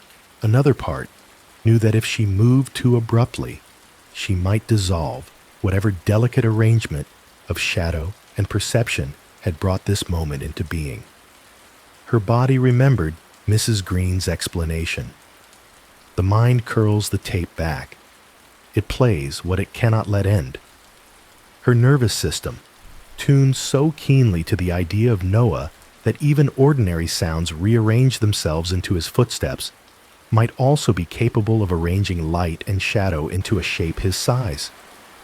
And yet, standing there, candle in hand, bare feet on cold planks, heart beating in time with the storm, the line between psychological and supernatural felt as thin as the candle's wick, a hair's breadth between science and longing. She inhaled slowly, the wax scent filling her nose, the cold brushing her exposed skin. "Is that you?" she whispered, voice trembling but calm. "Or is that me?" The shape did not answer. It did not vanish. It simply remained, a small interruption in the hallway's narrow geometry, as if waiting for her to decide what it was. For a long moment, nothing moved. The house held its breath around her. The storm raged outside, but here, in the narrow space between bedroom and small room, it felt as if time had tightened, pulled taut like a wire. The candle in her hand flickered, but the flame did not go out. The shape at the end of the hall remained, no clearer, no fainter, just there, a small refusal of light. In the past, on other nights, Elisa's first instinct had always been to move toward anything that reminded her of Noah. A sound, a smell, a memory. She would lean in, chase it, try to catch it before it faded. She had followed echoes down hallways in 2 different houses, searching for proof that he had not entirely gone wherever children go when their bodies stop. Tonight, with the storm pressing at the walls and the candle trembling in her hand, something in her shifted. Instead of lunging forward or calling out in panic, she stayed where she was, halfway down the hall, close enough to see, far enough to breathe. Her voice, when it came, surprised her. It was not a scream or a sob. It was calm, though the edges shook. "If you are Noah," she said, speaking into the air in front of her, "I love you. You know that. I have always loved you." The words floated forward, carried on the warm breath of the candle's heat. They slipped past the wavering shadows, past the pencil marks on the doorframe, toward the small pocket of dimness where the light faltered. "And if you are my mind," she continued, "if you are the part of me that cannot stand, that there was a last breath and a last heartbeat, and no more." Her throat tightened, but she forced the sentence through. "Then I love you too. I love what you kept safe. I love that you refused to let him disappear without a trace." The shape did not advance. It did not recede. It simply existed, a puzzle drawn in shadow instead of lines. Another long gust of wind hit the side of the house. The walls shuddered, a low rumble rolling along the ceiling like distant thunder. The candle in her hand bent nearly to breaking.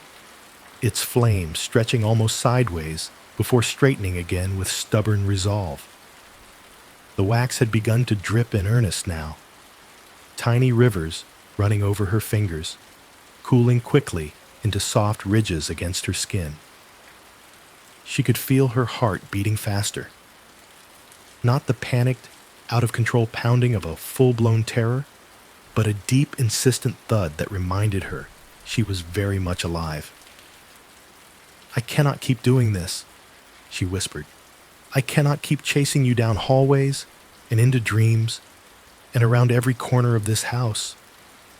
Her eyes burned, but she did not look away from the faint figure at the end of the corridor.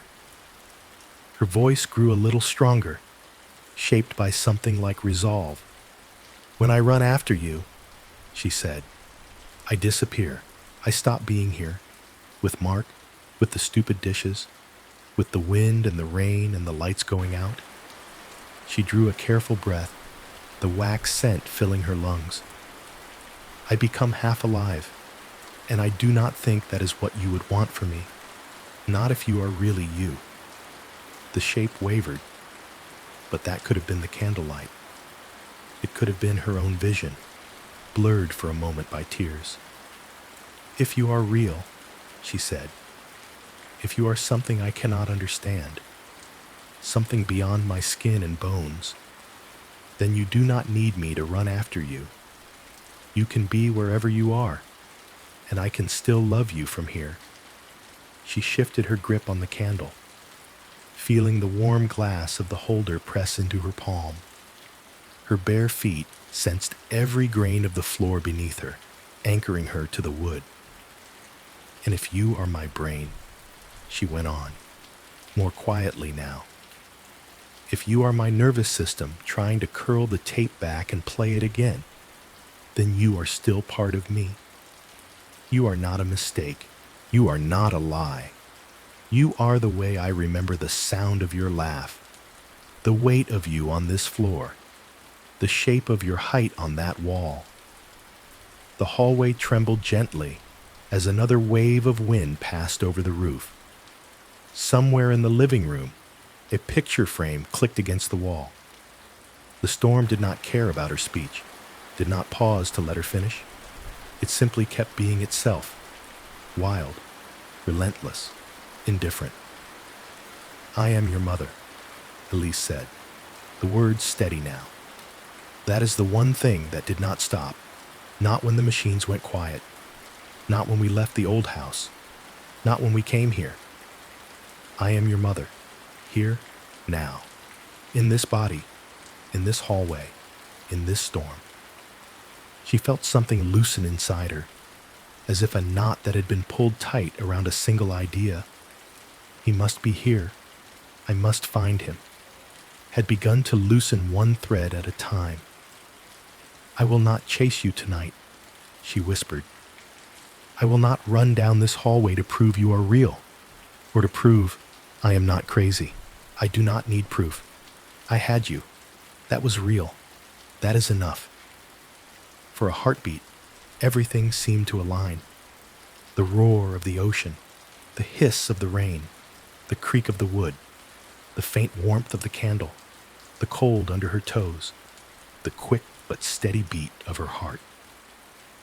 The house felt less like an adversary and more like a fragile shell around a single living person who had finally stopped moving long enough to listen to herself. A flash of lightning lit the world outside, white and brief. It punched through the curtains, turned the windows into sudden mirrors, and threw a starker, harsher light into the hallway for a fraction of a second. In that stark flare, the shape at the end of the hall thinned. It did not explode or vanish dramatically. It simply lost its density. What had been a distinct patch of darkness became nothing more than layered shadow. Her own silhouette, the open door, the uneven paint, the small changes in the wall where pictures once hung. When the lightning faded and the world slid back into candlelit gold, the spot where the shape had been was no different from anywhere else. The candle in her hand, which had been fighting the drafts with visible effort, suddenly burned more steadily. The flame stood straighter, its edges clearer. The wax still dripped, but more lazily now, no longer shaken into quick rivulets by erratic gusts. Elise remained where she was, breathing. She did not rush forward to check the end of the hall. She did not fling open the bedroom door. She did not test the air with her free hand to see if it felt warmer, colder, thicker, thinner. She simply stood, letting her heart catch up to what she had just done. Acceptance, she realized, was not a single moment of insight. It was a series of choices, small ones, repeated quietly, in rooms where no one else was watching. Tonight, in this hallway, with the storm pounding at the house, she had chosen not to turn grief into a chase. "I miss you," she said softly into the now empty space. "I always will." The words were not an invitation, not a plea for a response. They were a truth she placed gently in the air, like a candle on a windowsill. The house groaned as another gust hit, but the sound seemed less personal now, more like what it was: old timber, iron nails, salt-worn joints responding to weather. The squeak of toy wheels did not come back. The half-giggle did not reappear. There was only the storm and the familiar breathing of a structure doing its best to stay standing. She turned, slowly, and walked back down the hallway. With each step, the boards felt more solid under her feet. The walls, which had seemed to press inward a moment ago, widened again, reclaiming their true dimensions. The candle she passed cast the same soft light they had before, but it no longer felt like a stage set for some unseen actor. It felt like a power outage on a bad weather night in a small house, lived in by one woman who was finally, painfully, choosing to remain in her own body. In the bedroom, she set the candle on the dresser beside the thicker one already burning. Their flames joined, doubling the light. Outside, the wind shrieked and then lowered, the storm still fierce, but beginning to show the first subtle signs of spending itself. She sat on the edge of the bed and let her shoulders slump. Her hands, sticky with cooled wax, rested in her lap. She did not feel triumphant. She felt tired, hollowed out in a way that was not entirely unpleasant, like a room that had finally been cleared of furniture that did not belong. When she lay down, pulling the blanket up around her, she did not ask the darkness for a sound. She did not listen for the small exhale that had once answered her whispers. She knew, with a slow, growing certainty, that whether or not those sounds ever came again would not change the fact that Noah was gone and she was still here. It was not the conclusion she had wanted from her haunting. It was not the proof so many ghost stories leaned on. A door slamming, a voice caught on tape, a shadow captured in a photograph. The twist of this night was softer and far less cinematic. She had unhooked the meaning of the haunting from the question, "Is he here?" and fastened it instead to the reality, "He was here. I am here." Love is what remains between those two facts. Outside, lightning flashed again, further away this time. The thunder that followed was slower, less immediate. The storm was beginning to move on. Inside the house, the candles burned with steady patience, their light reaching into the hallway, touching the small bedroom door, the pencil marks on the frame, the drawer where a marble waited in the dark. The bungalow, above the tides, had not offered her proof of another world. But in its creaks and whispers and carefully held shadows, it had given her something else. A place to stand finally, not in pursuit of a ghost, but in the full, aching presence of her own life, haunted not by a child walking the hallway, but by the love that refused to leave even when the footsteps had stopped. Morning came in pieces. First, the wind changed its voice.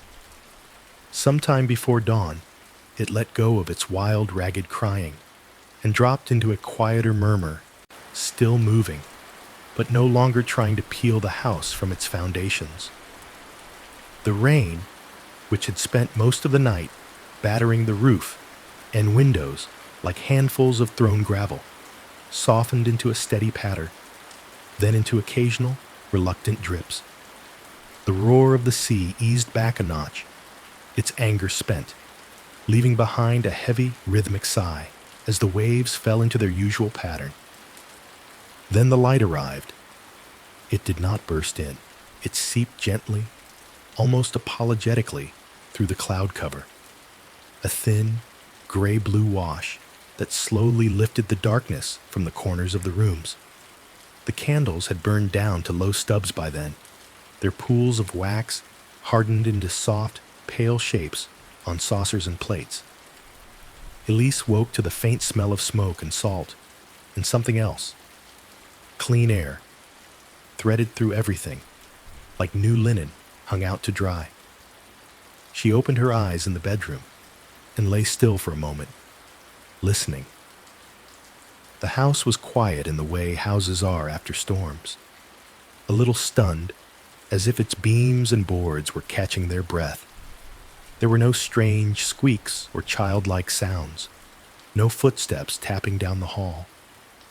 Just the gentle drip of water from somewhere outside, the faint tick of cooling metal in the walls, and the slow, even beat of her own heart. It took her a second to realize that this last sound felt different. It was not racing. It was not hammering. It was simply working, the way a heart is meant to, steady and unhurried. Her chest felt sore, as if she had been crying in her sleep, but the tight band that had wrapped around it so many nights was looser. Her eyes did burn. That much was true.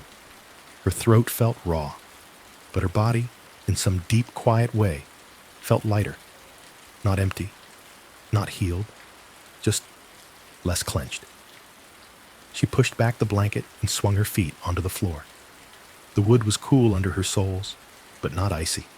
The candle on the dresser had burned almost to the bottom, a shallow crater of wax holding a thin, blackened wick. Morning light filtered through the curtains, turning the room a soft, muted silver. Elise stood slowly and stretched, every muscle acknowledging the restless night behind her. Then she stepped into the hallway. In daylight, with the storm no longer pounding at the walls, the corridor looked smaller than it had in the candlelit dark. Narrow, yes, but in a simple, practical way. Just a passage built in a modest house, not a tunnel between worlds. The walls, painted an unremarkable off-white, held faint scuffs at waist height where furniture had brushed past. The floorboards, once ominous in their creaks, now showed a patchwork of old stains and scratches where other lives had scuffed and spilled. She noticed how the light caught the dust in the air. Tiny motes spun lazily in the pale beam streaming from the little window at the far end, drifting like slow-moving planets in a private, miniature galaxy. She watched them for a moment, her head tilted slightly back, and felt an odd tenderness toward them. All those small, suspended pieces of the world floating in ordinary light. She walked down the hallway at an easy pace, bare feet whispering on the boards. The pencil marks on the small bedroom door frame were still there, of course. They had not vanished with the storm, but they looked different to her now. Not as a puzzle to be solved, not as proof of some uncanny repetition, but as what they were. Evidence that another child had once grown here. Lines drawn by hands that had loved measuring that growth. Grief had soaked into those marks, but so had joy. She could feel both truths at once. She glanced into the small bedroom. The room was bright with morning gray. The window turned the sea into a sheet of soft blue-gray, moving like slow breath under a heavy sky. The built-in cabinet sat quietly along the wall, its drawer closed, the marble and rocket sticker and old key resting in the dark where she had left them. The space no longer felt like a shrine or a trap. It felt like a room waiting for its next story. The house, seen in this ordinary light, revealed its flaws without drama. Chipped paint along the baseboards. A shallow dent in the hallway where something heavy had bumped years ago. 2 nail holes high on the wall where someone had once hung a picture and then taken it down, leaving only the memory of its shape. In the living room, a faint water stain on the ceiling, spreading like a pale flower from one corner where the roof had leaked at some point and then been patched. The kitchen tiles, one slightly cracked, one a shade off from the others, perhaps a replacement. There was nothing in these imperfections that suggested portal or curse. The bungalow did not announce itself as special. It did not hum with supernatural menace. It looked, in the lean light of morning, like what it was. An older house built near a restless sea, carrying the marks of the people who had passed through it and the weather that had tested its structure. Elise moved from room to room, picking up the remains of the night's precautions. She collected the spent candles, some still warm to the touch, and stacked the saucers near the sink. She turned the cold knobs on the stove out of habit, confirming again that the gas was off. The refrigerator, silent for hours, gave a sudden, shaky start as the power kicked back fully to life, humming as if clearing its throat after a long pause. The normalcy of that small noise made her smile, a thin but genuine curve of her lips. Her phone, charging uselessly in an outlet that had been dead all night, buzzed suddenly on the counter. The sound made her jump, then laugh out loud at her own reaction. She picked it up. The signal bars were back.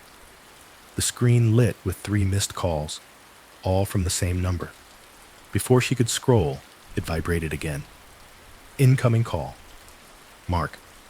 She swiped to answer. Hello. Elise? His voice came through tight, sharp with worry. Thank God. I've been trying to reach you for an hour. The lines were down. The power... Are you all right? Is the house all right? Did the roof... I am here, she said, the words calm. We are all right. She realized, as she spoke, that she meant we in more than one sense. She and the house, she and her body, she and the part of her that still carried Noah like a quiet, permanent weight. The storm sounds awful from here, Mark went on, breathless. Trees are down in town. The diner sign blew off. They said the bluff took the worst of it. I kept imagining. He cut himself off. I should have been there. You could not have changed the weather, she replied gently, and you would not have made the roof any stronger by worrying under it. She heard him exhale, a long release of air. Your voice, he said softly. You sound... He trailed off, searching for the right word. Different? She offered, not unkindly. Less... He hesitated again. Less like you are about to disappear. She leaned her hip against the counter, holding the phone to her ear, looking out the window at the calmer sea. The waves still rolled in, but they did so with more patience now. Their crests smaller, their crashes less frantic. It was a hard night, she said simply, but I am still here. She did not tell him about the shape at the end of the hall, about the moment she had spoken into the shadow and chosen not to move toward it. That story would come later, she thought, when the memory had settled enough that she could hold it without shaking. For now, she gave him the truth he needed. The house did well, she added. It creaked and complained, but it stayed standing. No leaks that I can see. A few branches down outside. The sea is noisy, but calmer now. You will see when you come home. He was quiet for a beat, then cleared his throat. They are saying the roads should open later this morning, he said. Once they check for flooding and downed lines. I will head back as soon as they give the all clear. There is no rush, she replied, surprising herself. A month ago, the idea of being alone in the house any longer than necessary would have made her dizzy. Now, she felt a small, steadying confidence she did not quite recognize. Take the safe route. I will be here. You promise to call if anything seems off? He asked. Yes, she said. But right now, it is just wet and quiet. It feels like the world after a fever. He let out a breath that carried both fatigue and relief. I am glad you are all right, he said again, more softly. I am glad you are too, she answered. They said goodbye with more ease than they had in recent months. When the call ended, Elise held the phone for a second longer, looking at the dark screen. Then she set it down and turned back to the window. The sky outside was still overcast, but the clouds had begun to pull apart in places, revealing lighter patches where the sun might later find a way through. The sea's surface was a mix of steel and blue, moving with a slow, steady breath that matched something deep in her chest. The house around her was no longer a puzzle to solve. It was a place to live in, to repair, to dust, to rearrange. It contained grief. Yes, hers, Mrs. Green's, the previous family's. But it also contained chip paint, nail holes, stains on ceilings, humming appliances, and the promise of future mornings just like this one.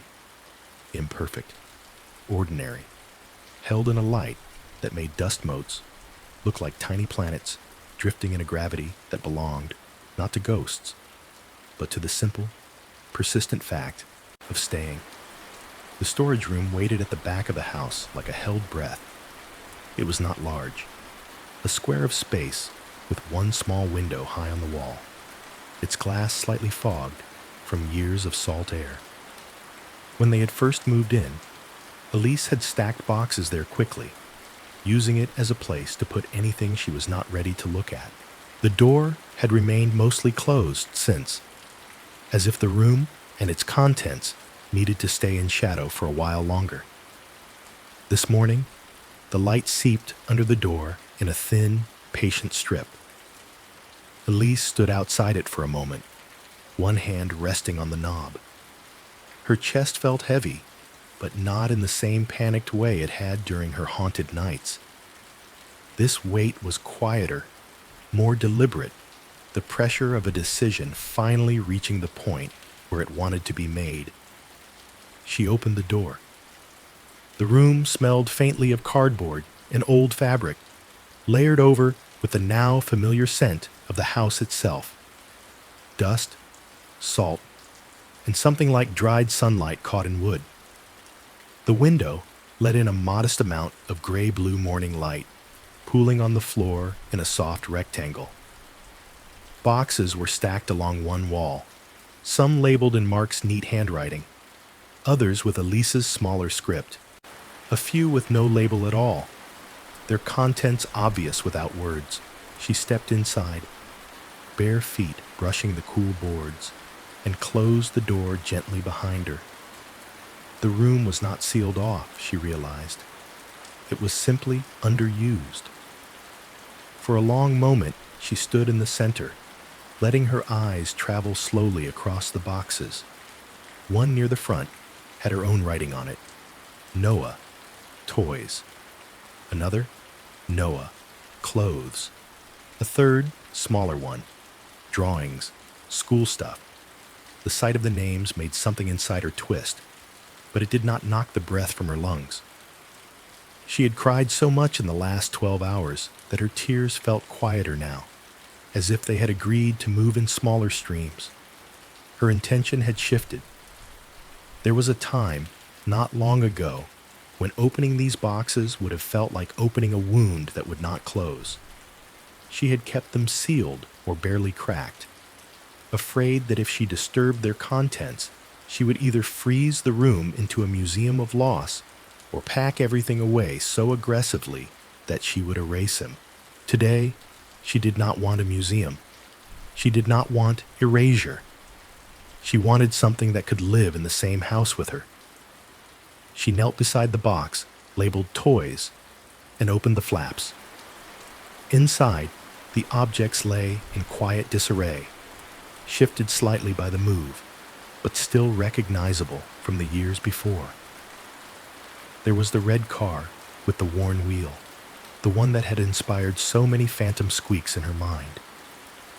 There was the stuffed bear with the crooked ear, fur matted in one spot, where a small hand had repeatedly stroked it in comfort. A set of plastic dinosaurs, some missing their tails, one with a bite mark in its flank, from a time when exploration had still involved teeth.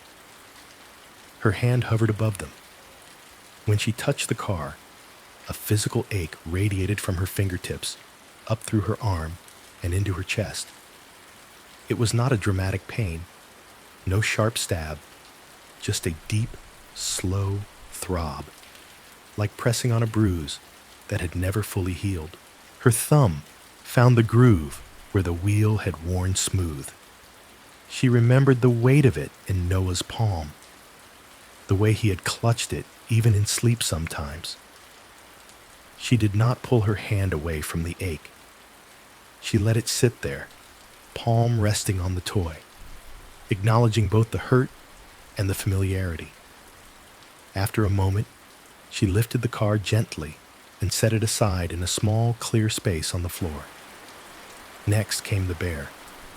Its button eye had loosened over the years, hanging at a slightly odd angle. She ran her fingers over its stitched mouth, the faded fabric of its belly.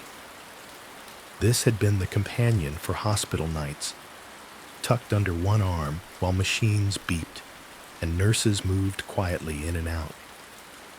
The bear had absorbed stories she would never hear again. She picked it up, hugging it briefly to her chest, feeling the shape of it press against her like a memory given form. She set it beside the car. From the box of clothes, she lifted a small sweater, soft from many washes, cuffs slightly frayed. Her hands trembled as she held it up, the size of it striking in its finality. He would never grow beyond this now. The sweater would never be too small, only permanently perfect for a body that no longer needed it. She folded it carefully and set it in the keep pile without hesitation. She did not take everything. Some items she touched and let go, returning them gently to the box with a soft, wordless apology. Not because they mattered less, but because she understood now that surrounding herself with every object would trap her in a room made only of echoes. She chose instead to gather a few things that could stand as emissaries for the larger whole. The smaller box, labeled drawings, school stuff, took more time. Inside were sheets of paper with crayon rockets, lopsided houses, stick figures with enormous smiles, a spelling test with 3 red circles and a teacher's encouraging note, a birthday card he had made for her, the letters uneven but earnest. To Mom. Love, Noah. The missing letter haunted and comforted her in equal measure. She found one drawing in particular that made her pause. It was a rocket, not unlike the sticker she had discovered in the hidden drawer in the small bedroom. Noah's version had a body tilted at a slight angle, as if already rising. Flames shot from the base in enthusiastic orange scribbles.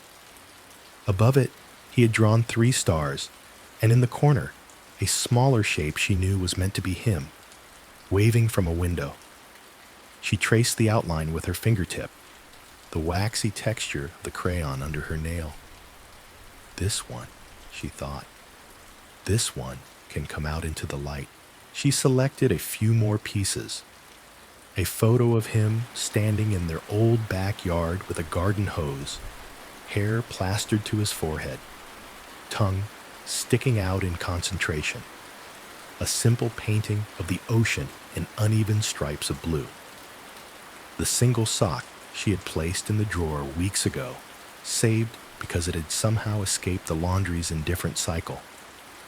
By the time she finished, the keep pile contained only a small number of items.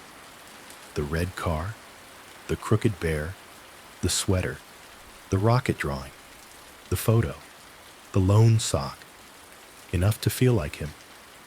Not so much that the room would become a mausoleum. She looked around the storage room with new eyes. It did not need to be a storage room anymore. Or at least, not only that. She noticed for the first time that the wall opposite the boxes would easily hold a bookshelf, that there was space near the window for a chair. The room was not large, but it was large enough for a person to sit in solitude without feeling buried. She stood and went in search of furniture. There was a chair in the living room that they rarely used, a simple wooden thing with a cushion that had become more decorative than functional. She dragged it carefully down the hall, the legs bumping softly over the floorboards, and placed it under the window in the storage room. From the bedroom, she brought a small lamp with a warm shade and an extension cord, threading it neatly along the wall to an outlet near the door. The house, with its power restored, allowed the lamp to bloom into gentle light when she plugged it in and turned the switch. The effect was immediate. The room shifted from being a place defined by boxes and shadows to a small, quiet refuge with a single, inviting pool of gold. She found an old, narrow shelf in the hallway closet, something the previous owners had left behind. After wiping the dust from it, she brought it into the storage room and set it along the wall beside the chair. It was not elegant, but it was steady. On its top surface, she arranged the objects she had chosen. The photo, in a simple frame she already owned, leaned against the wall. The rocket drawing, clipped gently to a piece of cardboard until she could find a proper frame for it. The red car, placed where her hand could reach it from the chair without effort. The bear sitting with its crooked ear proudly forward. The sweater, folded in a neat square, its softness visible in the slight sag of its edges. The sock, rolled and tucked beside the bear like a small private joke between them. She added one more item before she stepped back. The marble from the small bedroom drawer, its blue swirl catching the lamplight. It did not belong to her child, but it belonged to the house's history, another tiny planet in the shared constellations of loss. It felt right to let it sit among the others, a reminder that grief did not begin or end with them alone. When she was finished, the room looked transformed. There were still boxes along one wall.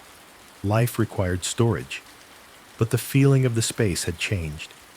It no longer resembled a locked closet of untouched things.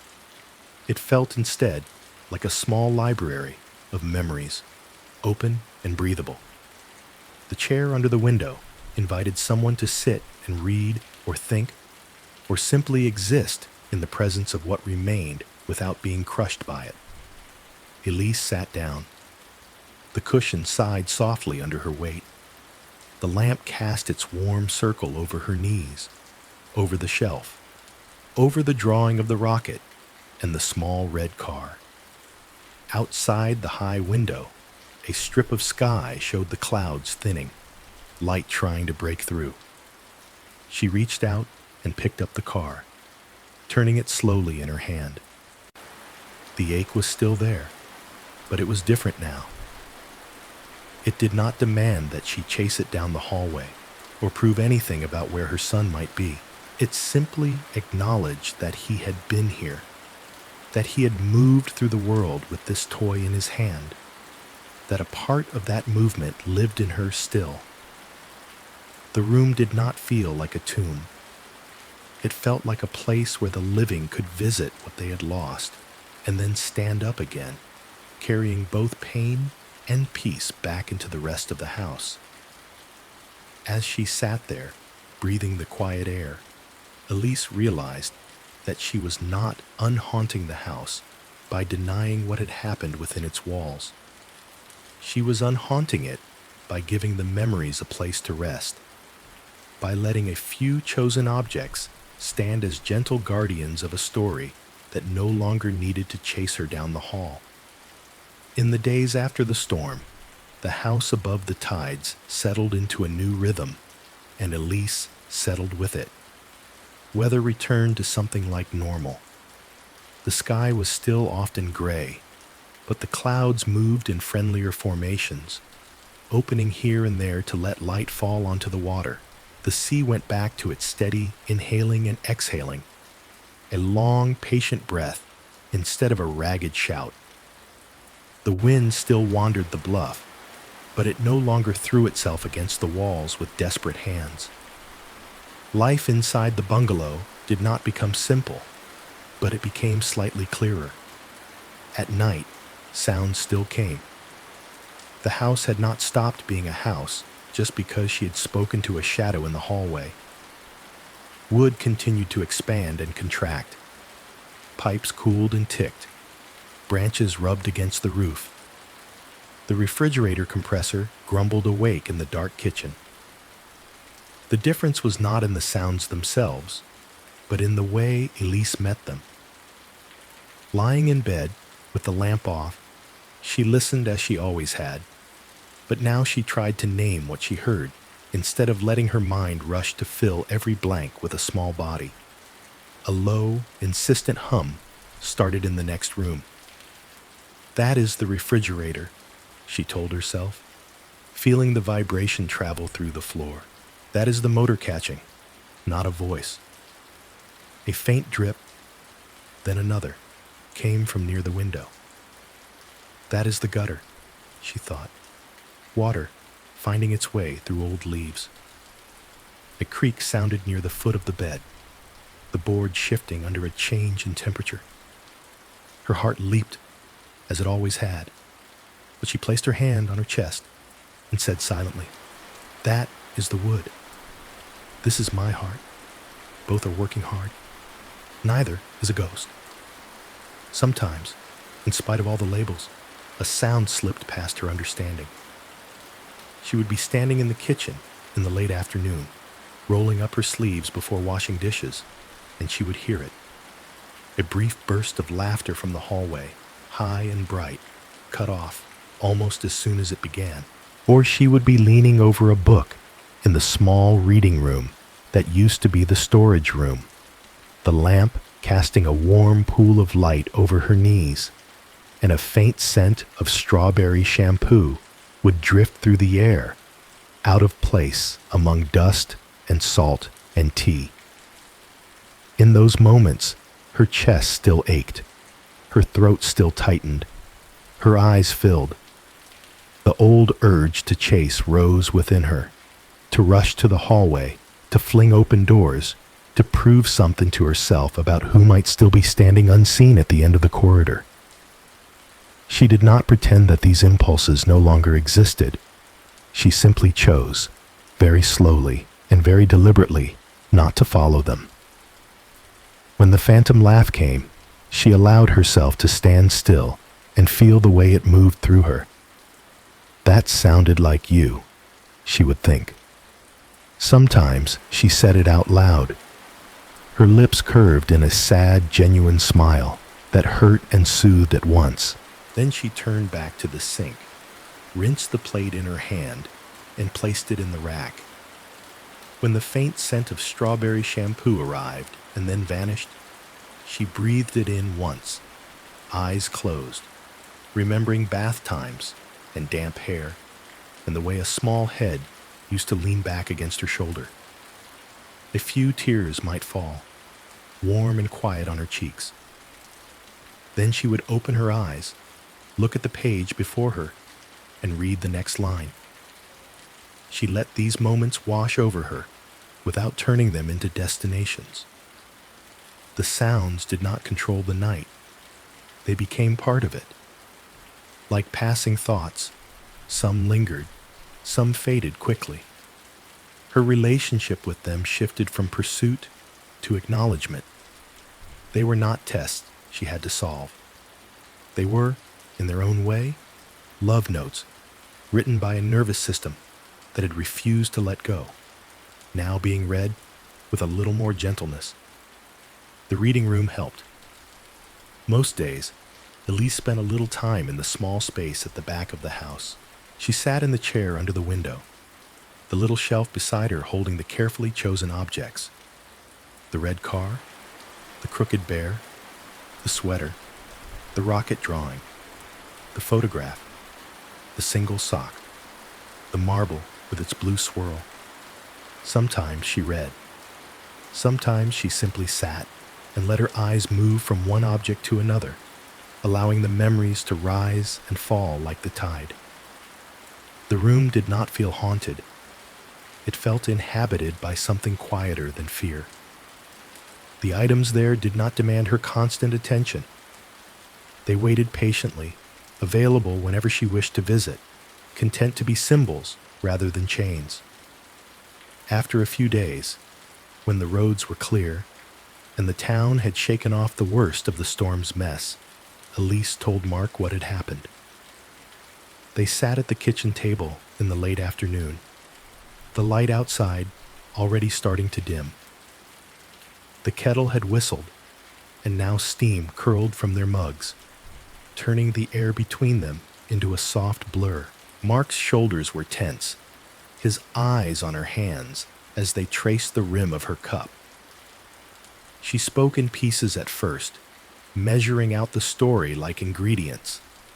She told him about the power outage, about the candles turning the hallway into a narrow tunnel of gold and shadow. She described the way the house had creaked and swayed, how the sea had roared so loudly it felt as if it had climbed up the bluff and was pressing its body against the outer walls. Then she told him about the shape. She did not dramatize it. Her voice did not rise. It grew softer, if anything, as she described the small patch of darkness at the end of the hall, the place where the candlelight had seemed to falter. She told him how she had stood halfway between their bedroom and the small room, how every part of her had wanted to rush forward, to test the air, to demand an answer. "I did not move," she said. "For once, I did not move." He watched her closely. "What did you do?" he asked, his voice barely above a whisper. "I spoke," she replied. "I told it, or him, or myself. I told whatever was there that I loved him, whether he was outside me or inside me.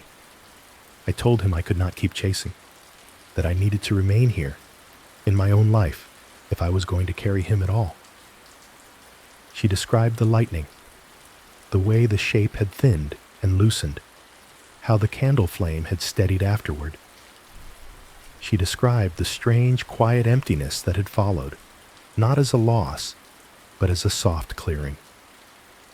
When she finished, the kitchen was very silent. The refrigerator hummed in the corner, the only witness to the weight of the story. Mark's eyes were wet. "I did not know how far you had gone," he said, his voice thick. "Down that hallway, in your mind." "I did not know either," she admitted, "until I stopped walking." He looked down at his hands for a moment, then back up at her. "I am sorry," he said, The words came slowly, as if he had been carrying them for a long time. For all the times I made you feel alone in this, for trying to keep everything practical, as if grief were a problem to solve, for not telling you sooner that I hear him too, in my own ways. She reached across the table and placed her hand over his. It was the first time in a long while that their hands had met without one of them pulling away too quickly. You were trying to survive, she said. So was I. We just chose different directions for a while. He swallowed, tears gathering at the corners of his eyes and then spilling over. He did not wipe them away immediately. Are you still hearing things? He asked after a pause. Since that night? Yes, she answered honestly. The house still creaks. The wind still plays with the windows. Sometimes I still hear him. Sometimes I think I smell him. But it does not feel like a trap now. It feels like weather inside me. It comes and goes. He nodded slowly. I can live with weather, he said. I could not live with the idea that you were being dragged somewhere I could not follow. We are in the same place, she replied quietly. We see it differently, some days, but we are here. In the weeks that followed, the haunting did not end. It changed shape. Some nights were almost completely quiet. Others were busy with sounds. Elise would wake to the house stretching its joints in the cool hours, to pipes clicking, to the dull tap of a branch against the siding. She would listen, place each sound where it belonged, and let herself drift back toward sleep. On the nights when something else slipped through, a half-heard giggle, the faint thump of a small jump from some invisible piece of furniture, she did not argue with herself about whether it was real. She did not turn the experience into a courtroom where science and superstition had to present their cases. She allowed the moment to be exactly what it was, an intersection of memory, longing, and the ongoing noises of an old house. Sometimes she smiled into the dark. Sometimes she cried for a minute or two. Then she breathed. She named what she could. She forgave what she could not explain. And she let the sounds pass, like waves that rose and broke and went back to where waves go. The house above the tides remained full of stories. It still held the pencil marks on the door frame, the hidden marble, the left-behind key. It still responded to storms with groans and shivers. It still carried, in its walls and floors, the echoes of more than one child who had walked its hallway and then left too soon. But as Elise lived within it, cooking, reading, talking with Mark, sitting in the little room of chosen relics, the line between haunted and simply inhabited grew softer. The fear that had once filled every shadow began to drain away, replaced by something quieter, more sustainable. Love stayed. It stayed in the red car on the shelf, in the way Mark's hand found hers at night, in the sound of her own heartbeat when she lay awake and listened. It stayed without demanding that she chase after it down a dark corridor. It stayed without tying her to a single night or a single shape at the end of a hallway. The haunting did not vanish when she accepted the truth. It blended into the everyday fabric of her life, like an old scar that still ached in the rain, but no longer dictated where she could walk. Time did not leap forward in any dramatic way. It drifted. Days gathered themselves into weeks, and the weeks folded quietly into months. The sharp edges of winter blunted into something softer. The air along the bluff shifted from the cold salt of storms to a milder, almost sweet dampness. The sea changed color without fanfare, trading its heavy slate tones for a more varied palette. On some mornings, a pale, washed-out blue. On others, a deep green flecked with silver, depending on the angle of light and the mood of the clouds. In that slow turning, life in the bungalow began to feel less like a pause between disasters and more like a life, simply lived. Elise found small ways to step beyond the boundaries of the house. At first, it was just walks, longer ones, farther along the bluff, into side streets she had not explored, past gardens that changed with the season. She learned which yards grew daffodils first, which windows were always lit in the early evenings, which porches held chairs that were used, and which held chairs that had become more symbolic than functional. The town itself, once a collection of half-noticed buildings, gathered detail. The diner with its chipped blue booths and permanent smell of coffee and frying onions. The hardware store where the owner knew everyone's names and had an opinion about every storm. The small library tucked into a brick building near the center of town, its windows filled with rotating displays of books and hand-drawn posters. She gravitated toward the library without quite planning to. There was a sign taped up near the entrance one day, hand-lettered in careful, blocky writing. Story hour, helpers needed. Beneath it, a few lines about reading to children on Saturday mornings, about needing extra hands to pass out coloring pages and keep things roughly in order. Elise stood before the sign for a long minute, reading and rereading it. Her hand rose halfway toward it, then lowered again. It felt dangerous, in a way she could not quite name, to put herself in a room full of children. But it also felt like something inside her nudging toward the light. The librarian, a woman with kind eyes and a cardigan that always seemed to have dog hair clinging to it, noticed her hesitation. "You would be good at it," she said quietly, "if you are thinking what I think you are thinking." "I used to work with children," Elise replied, "in a hospital." The librarian nodded as if that explained everything. "Sometimes it helps," she said, "to be around the laughing versions again." It took a few weeks, but eventually Elise returned and wrote her name on the volunteer sheet. The first Saturday she showed up, the sight of small figures tumbling into the reading room made her chest constrict, but the feeling did not knock her to the floor.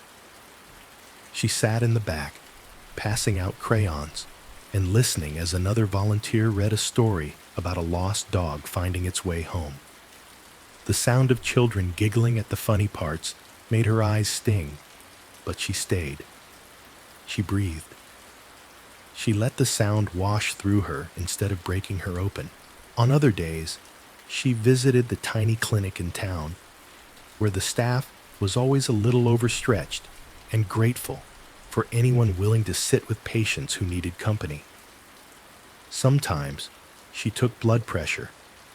Sometimes she just listened. It felt like a way to reach forward without abandoning what lay behind her. Mark, meanwhile, sank his roots deeper into the school.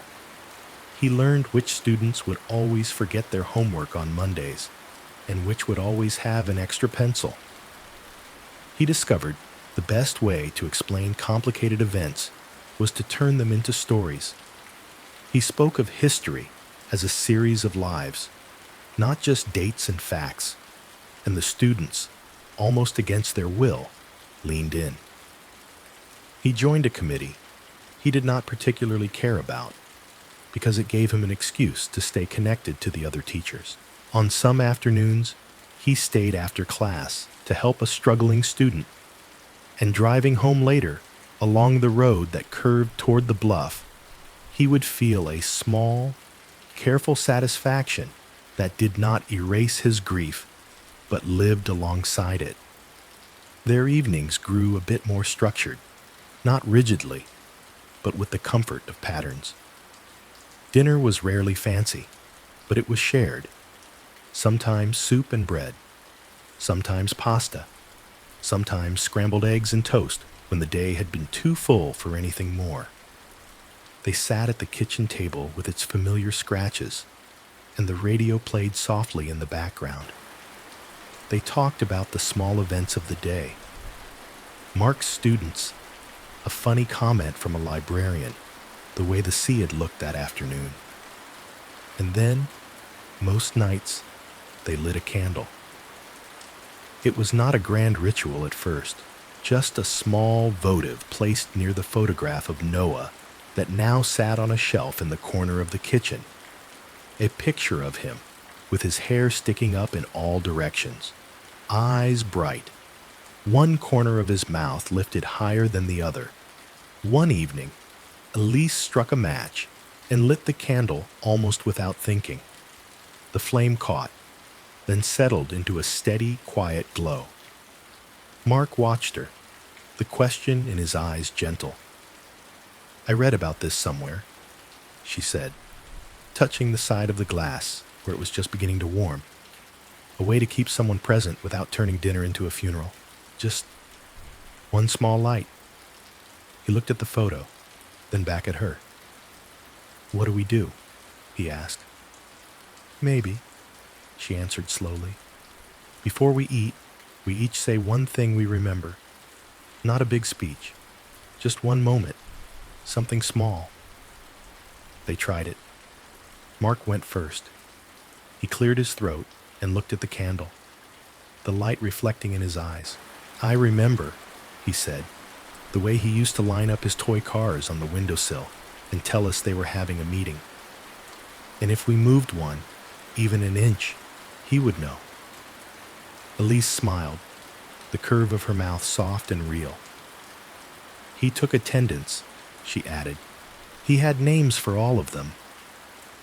Her turn.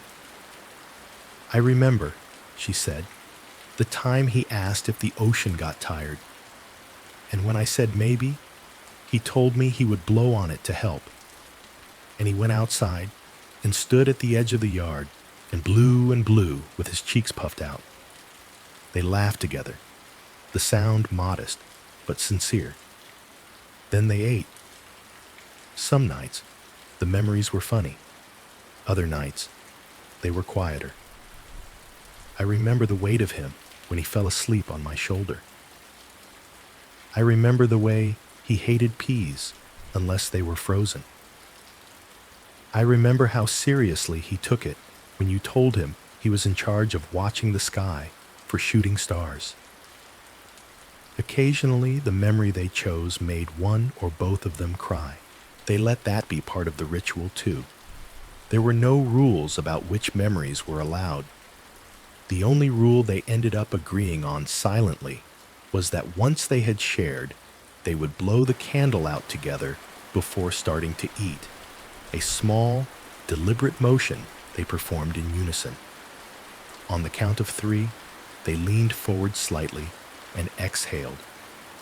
The flame wavered, then vanished, leaving behind a faint trail of smoke that curled upward and disappeared into the air. It did not feel like snuffing him out. It felt like acknowledging that this was the part of the day reserved for light and story, that the rest of the evening would hold its own kind of remembrance in the ordinary motions of living. The house responded to these changes in its own subtle way. It no longer felt like an enemy, something to endure or outwit. It also no longer felt like a sacred, untouchable shrine. The rooms were rearranged, painted, used. The small bedroom became a guest room with fresh linens and a reading lamp. The living room accumulated blankets and dog-eared books. The hallway remained narrow, but it was traveled dozens of times a day without ceremony, carrying laundry, carrying cups of tea, carrying Mark's bag when he came home from school and dropped his work in the bedroom. Sometimes the house was messy, dishes left in the sink overnight, socks abandoned under the coffee table, mud tracked in from the yard. Sometimes it was tidy. Always it was lived in. The haunting, such as it was, had become part of the background hum. There were still moments when a creak in the night carried more meaning than physics alone could justify. There were still days when one of them paused at the height marks on the doorframe and ran a thumb along the faint pencil. But these instances no longer dictated the entire mood of the day. Grief had not left. It had simply agreed to share space with grocery lists, school schedules, library hours, and the daily business of being alive. In that quiet stretch of months, the sea below the bluff continued its eternal work, forgetting nothing and forgiving everything, smoothing rocks, carrying away branches, returning debris to shore in new shapes. The house above it stood, breathing in through open windows, breathing out through its creaking boards, holding a family who were learning, patiently and imperfectly, how to carry an absence without letting it carry them away.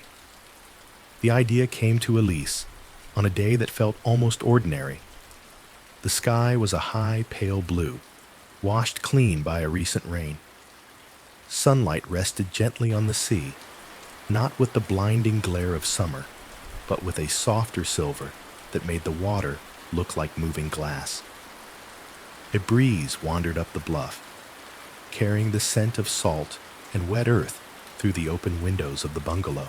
Inside, the house was full of small, unremarkable sounds.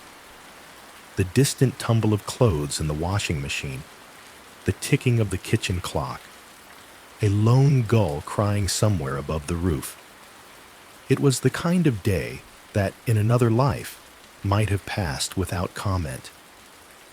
Elise stood in the hallway, a pencil between her fingers. She had been dusting, moving along the baseboards with a damp cloth, when she reached the small bedroom doorframe and paused, as she always did. The faint lines were still there, stubborn against years of paint and weather. Some were labeled with dates and half-faded letters. One mark near the middle was almost the exact height her hand remembered placing above Noah's head in another house. She traced it lightly, the pad of her thumb moving over the indent the pencil had left behind long ago. It felt less like an intrusion now, and more like a quiet note in someone else's handwriting. Without overthinking it, she called for Mark. He came from the living room, wiping his hands on a dish towel. "What is it?" he asked, his voice unhurried. He had been going through papers for school, his mind still half full of lesson plans and test dates. "Come here," she said gently. "I want to show you something." He joined her in the narrow hallway, shoulder nearly touching hers. Together, they looked at the doorframe. Up close, the old marks were easier to see. 3 or 4 faint pencil lines on the wood, each with a smudge of writing beside it. The names were worn down to near ghosts, a looping L that might have been Leah, or Liam, or something else entirely. Dates that had lost their clarity, numbers that could belong to any year within a decade. "These are hers," Elise said quietly. "The girl Mrs. Green told us about." Mark nodded, his face reflecting a mix of curiosity and sadness. "They did not paint over them," he murmured. "I am glad they did not," Elise said. "I thought for a long time that they meant the house was stuck, like it could not move past what happened here. But lately," she hesitated, searching for words. "Lately I have been thinking maybe it is the opposite. Maybe the marks mean the house remembers, and that is all. Not that it is trapped, just that it knows who has passed through." The pencil in her hand felt small, but solid. She turned it once between her fingers, then looked up at him. I want us to be on this wall too, she said. He blinked, not in confusion, but in surprise. Us? Yes, she replied. Not instead of them, with them. I want this frame to show that more than one story has lived here. Theirs, ours, his. She did not need to say Noah's name out loud for them both to hear it. For a moment, Mark said nothing. Then he exhaled slowly and nodded. All right, he said. How do we do it? She smiled faintly, feeling a strange combination of ceremony and simplicity settle over her. We do it the way everyone does, she answered. We stand up straight and see where we reach. She stepped back from the frame and handed him the pencil. You first, she said. He rolled his shoulders once, as if preparing for something larger than measuring height, then turned so his back rested lightly against the wood. The hallway was narrow enough that he had to angle his feet slightly to fit comfortably. Tell me when, he said. Now, she replied. He stood as straight as he could, heels flat, head level. Elise reached up with the pencil and drew a small, neat line just above the crown of his head. The graphite left a sharp mark on the old paint. Beside it, in small letters, she wrote his name and the date. Not the full year, just enough to say, you were here, at this height, on this day. When he stepped away and turned to look, there was a softness in his eyes she recognized from the nights when he talked about hearing Noah in the car after school. My turn, she said. They swapped places. She leaned her back gently against the frame, feeling the coolness of the wood through her shirt. Mark's hands brushed her shoulder for a moment to steady her, then withdrew. She stared straight ahead at the opposite wall, breathing slowly. He drew the line with more care than necessary, his hand steady. When she stepped away and joined him, she saw the second new mark, slightly lower than his, slightly higher than some of the old ones. He wrote her name next to it in his tidy script. 2 lines. 2 witnesses to the fact that they too had inhabited this narrow hallway in this particular season of their lives. And him? Mark asked quietly. They both looked at the space between the old marks and their new ones, at the section of wall that had always drawn her eye and her grief in equal measure. I have his height, she said, from the chart in our old kitchen, the one I brought in that box. She had looked at it on a quiet afternoon, tracing with her eyes the way the marks had climbed over the years. I know where it would be on me. On this wall, it should be somewhere around here. She stood close to the frame again, not leaning this time, just measuring with her body. She placed her hand flat against her chest, then moved it outward, marking the rough spot where his head would once have reached when he stood beside her.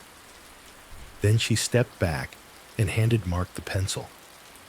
He did not rush. He studied the section of wall her hand had indicated. Then slowly, he raised the pencil and drew a 3rd line. Not too thick, not too thin. Just like the others. Just like any other height on any other doorframe in any other house. What should I write? He asked. Elise swallowed. Her eyes burned, but her voice remained steady. His name, she said, and the date of his last birthday. That was the last time we measured him. Mark nodded, his throat working. Carefully, he wrote the letters, pressing just hard enough that the graphite would not fade easily. The name looked small, but it held an entire life inside it. When he was finished, they stepped back together. 3 new marks. Their heights, adult and solid, framing a smaller line between them. Above and below, the faint lines of another child's growth. belonging to a girl they had never met and yet felt connected to through the simple act of standing in the same place and being measured. The wall, which had once felt like a record of someone else's sorrow, now looked like something more layered. It was still tinged with loss, but it also carried a quiet assertion. We were here too. We loved as well. We stood upright in this house, at these heights, on this day. Our story runs alongside theirs, not over it. Elise reached out and touched the line that bore Noah's name. Her finger rested there for a heartbeat, then traced up to her own mark, then to Mark's. The 3 points formed a small, invisible constellation, a family aligned on wood instead of in a photograph. This feels... She searched for the word. Right, she finished softly. It feels like telling the house the truth. Mark nodded, his eyes not leaving the wall. His hand lifted as if on its own, palm flattening against the painted wood just below the marks, as though he were grounding himself there. He spoke in a voice barely above a whisper. Words meant as much for the past as for the present. You lived, he said, eyes on the line with their son's name, but his hand resting where that child would once have reached. That is enough reason to be here. The hallway held the sentence like a breath. Nothing trembled. No hidden door opened. No ghost stepped out from the small bedroom. The house did what houses do.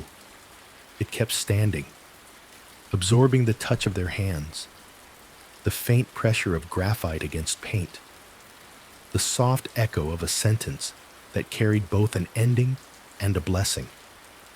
And on the doorframe, under the quiet gaze of the sea and the passing days, 3 fresh marks dried in the light. The night was so quiet that it almost felt like the house had been wrapped in glass. No rain on the roof, no wind tugging at the eaves. The sea below the bluff moved in its endless way, but even that seemed gentler, a distant hush more than a roar. The digital clock on the nightstand showed 3:02 a.m., its soft numbers the only bright thing in the room. Elise woke without jerking, without the sharp surge of panic that had torn her out of sleep so many nights before. She opened her eyes to the dark and felt, first of all, the simple fact that she had slept uninterrupted for hours. Her body noticed before her mind did, shoulders less tight, jaw not locked, breath moving in and out at a steady pace. She lay there for a minute, listening. The house answered with ordinary sounds. A faint tick from the wall as some hidden part cooled from the daytime warmth. The barely audible whir of the refrigerator beginning another cycle. A car, far away on the road through town, its distant engine rising and fading like a small wave. Beside her, Mark slept deeply, his breathing low and even. The familiar shape of his back rose and fell under the blanket. She felt a quiet gratitude that they were here together, not in separate universes of coping, but in the same bed, in the same story, however imperfect. She did not know why she decided to get up. There was no urgent need this time, no racing heart chasing her out of bed, no noise demanding investigation. It was more of a gentle pull, like the way one might rise to look at the moon, for no reason other than that it was there. She slid her feet onto the floor, the wood cool, but not unfriendly under her soles, and made her way to the door. The house had been left in darkness. They had no candle burning tonight, no hallway light. She opened the bedroom door slowly and stepped into the corridor. The hallway lay ahead of her in soft, grainy dark. No storm rattled the windows. No candlelight turned the walls into gold. The small window at the far end allowed in just enough starlight-diluted night to outline the edges, the faint, pale stripe of the baseboard, The darker slabs of the doors, the rectangle of floor that she had walked so many times that her feet knew it even without her eyes. She stood for a moment, letting her gaze adjust. The familiar narrowing of the space did not close in on her now. It simply existed as a fact of architecture. The door frame with the height marks waited quietly to her right, the pencil lines invisible in the dark, but known. She began to walk. Her steps were unhurried. No candle in her hand this time. No small flame trembling with every breath of air. Her hands hung loosely at her sides. The boards murmured a little under her weight, a soft, sleepy creak in one place, a nearly silent give in another. The sounds no longer seemed like whispers from another world. They sounded like what they were: wood and nails and time. Halfway down the hallway, she paused, not out of fear, but out of instinct, as if some part of her still recognized this point as important. Here she had stood in the storm, with the shadows thick at the far end, and the wind pushing at the walls. Here she had felt the tug to run forward, and here she had chosen, instead, to stand still and speak. Tonight, the air felt mild and cool against her skin. No shape waited at the end of the corridor. The small bedroom door was closed. The old table, where she had once placed a candle, stood quietly against the wall. The pencil marks near the door frame were no more than ideas in the dark. She did not need to speak into the emptiness. There was no pressure, no sense of failing him if she did not call his name. But words came anyway, soft and uncomplicated, rising from the same place in her that had once cried out in panic, and now, finally, could speak without breaking. "Good night, sweetheart," she whispered into the hallway. Her voice did not echo. It simply moved forward and settled onto the walls and floor, absorbed like breath into the space that had heard so many things it could no longer separate them all. The house did not respond. It did not need to. "We are okay," she added, the sentence surprising her with its honesty. Okay did not mean healed, did not mean finished. It meant standing, breathing, eating dinner with a small candle by a photograph, laughing sometimes, sleeping through most of the night. "You can rest," she said. "We will carry you." There it was, the heart of what had changed. She was no longer asking him to stay, no longer chasing him down the corridor in every creak and whisper. She was giving him permission to be wherever he was, beyond anything she could grasp, and taking up fully the quieter burden of memory. No footsteps answered from the far end of the hall. No shadow thickened in the corner of her vision. There was no chill that slid suddenly under the door. No toy rolling from an empty room. No breath by her ear. The house remained as it was. A long, narrow passage with scuffed floorboards and painted walls. A place designed to move living people from one room to another. She stood there until her eyes began to sting with tiredness rather than tears. Then she turned and walked back to the bedroom, her steps light and steady. The boards creaked under her in the same places. Her mind did not turn the sounds into other things. Not tonight. Mark shifted slightly as she slipped into bed, making room for her without waking. She lay on her side, facing the door, and watched the familiar rectangle of faint darkness at its base. It looked like what it was, the gap under a door in a quiet house at 3 a.m, on a night when no one was coming or going. Eventually, sleep came again, not as a sudden fall, but as a slow, gentle drifting. Outside, The narrator's gaze moves past the bungalow, out over the bluff and the town and the countless other houses that sit in their own small pockets of night. How many walls bear faint pencil marks from children who no longer run beneath them? How many kitchens hold one photograph that no one can bear to move?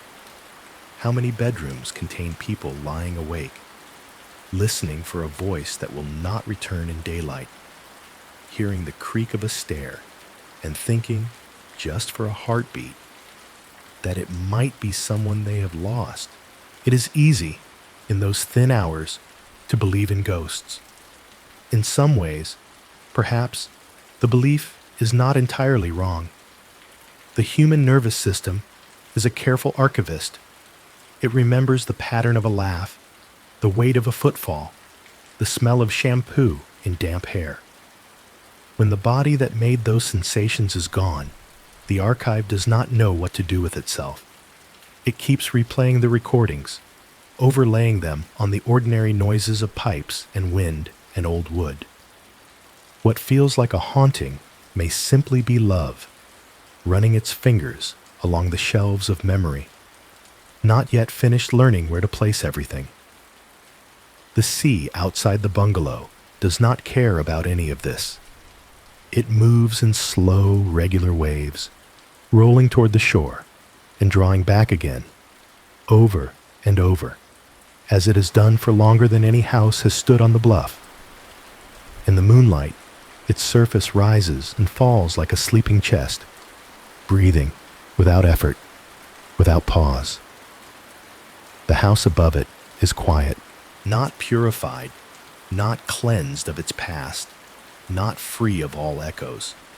Quiet in the way a place is when the people inside it have stopped fighting their own hearts quite so fiercely.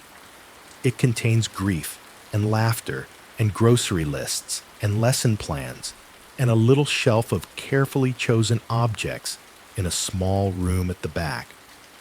It holds two people who have learned that they can love a child who is not there without spending every night chasing him through the walls.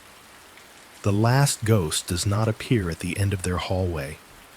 It lingers instead in the mind of anyone who has listened to their story, hovering gently in the space between waking and sleep. It is the memory of a woman standing in a dark corridor, candle in hand, deciding not to run. It is the image of 3 marks on a doorframe, aligned like a quiet constellation. It is the sound of a soft voice saying, "We are okay. We will carry you," as you lie there, somewhere far from the bluff and its sea.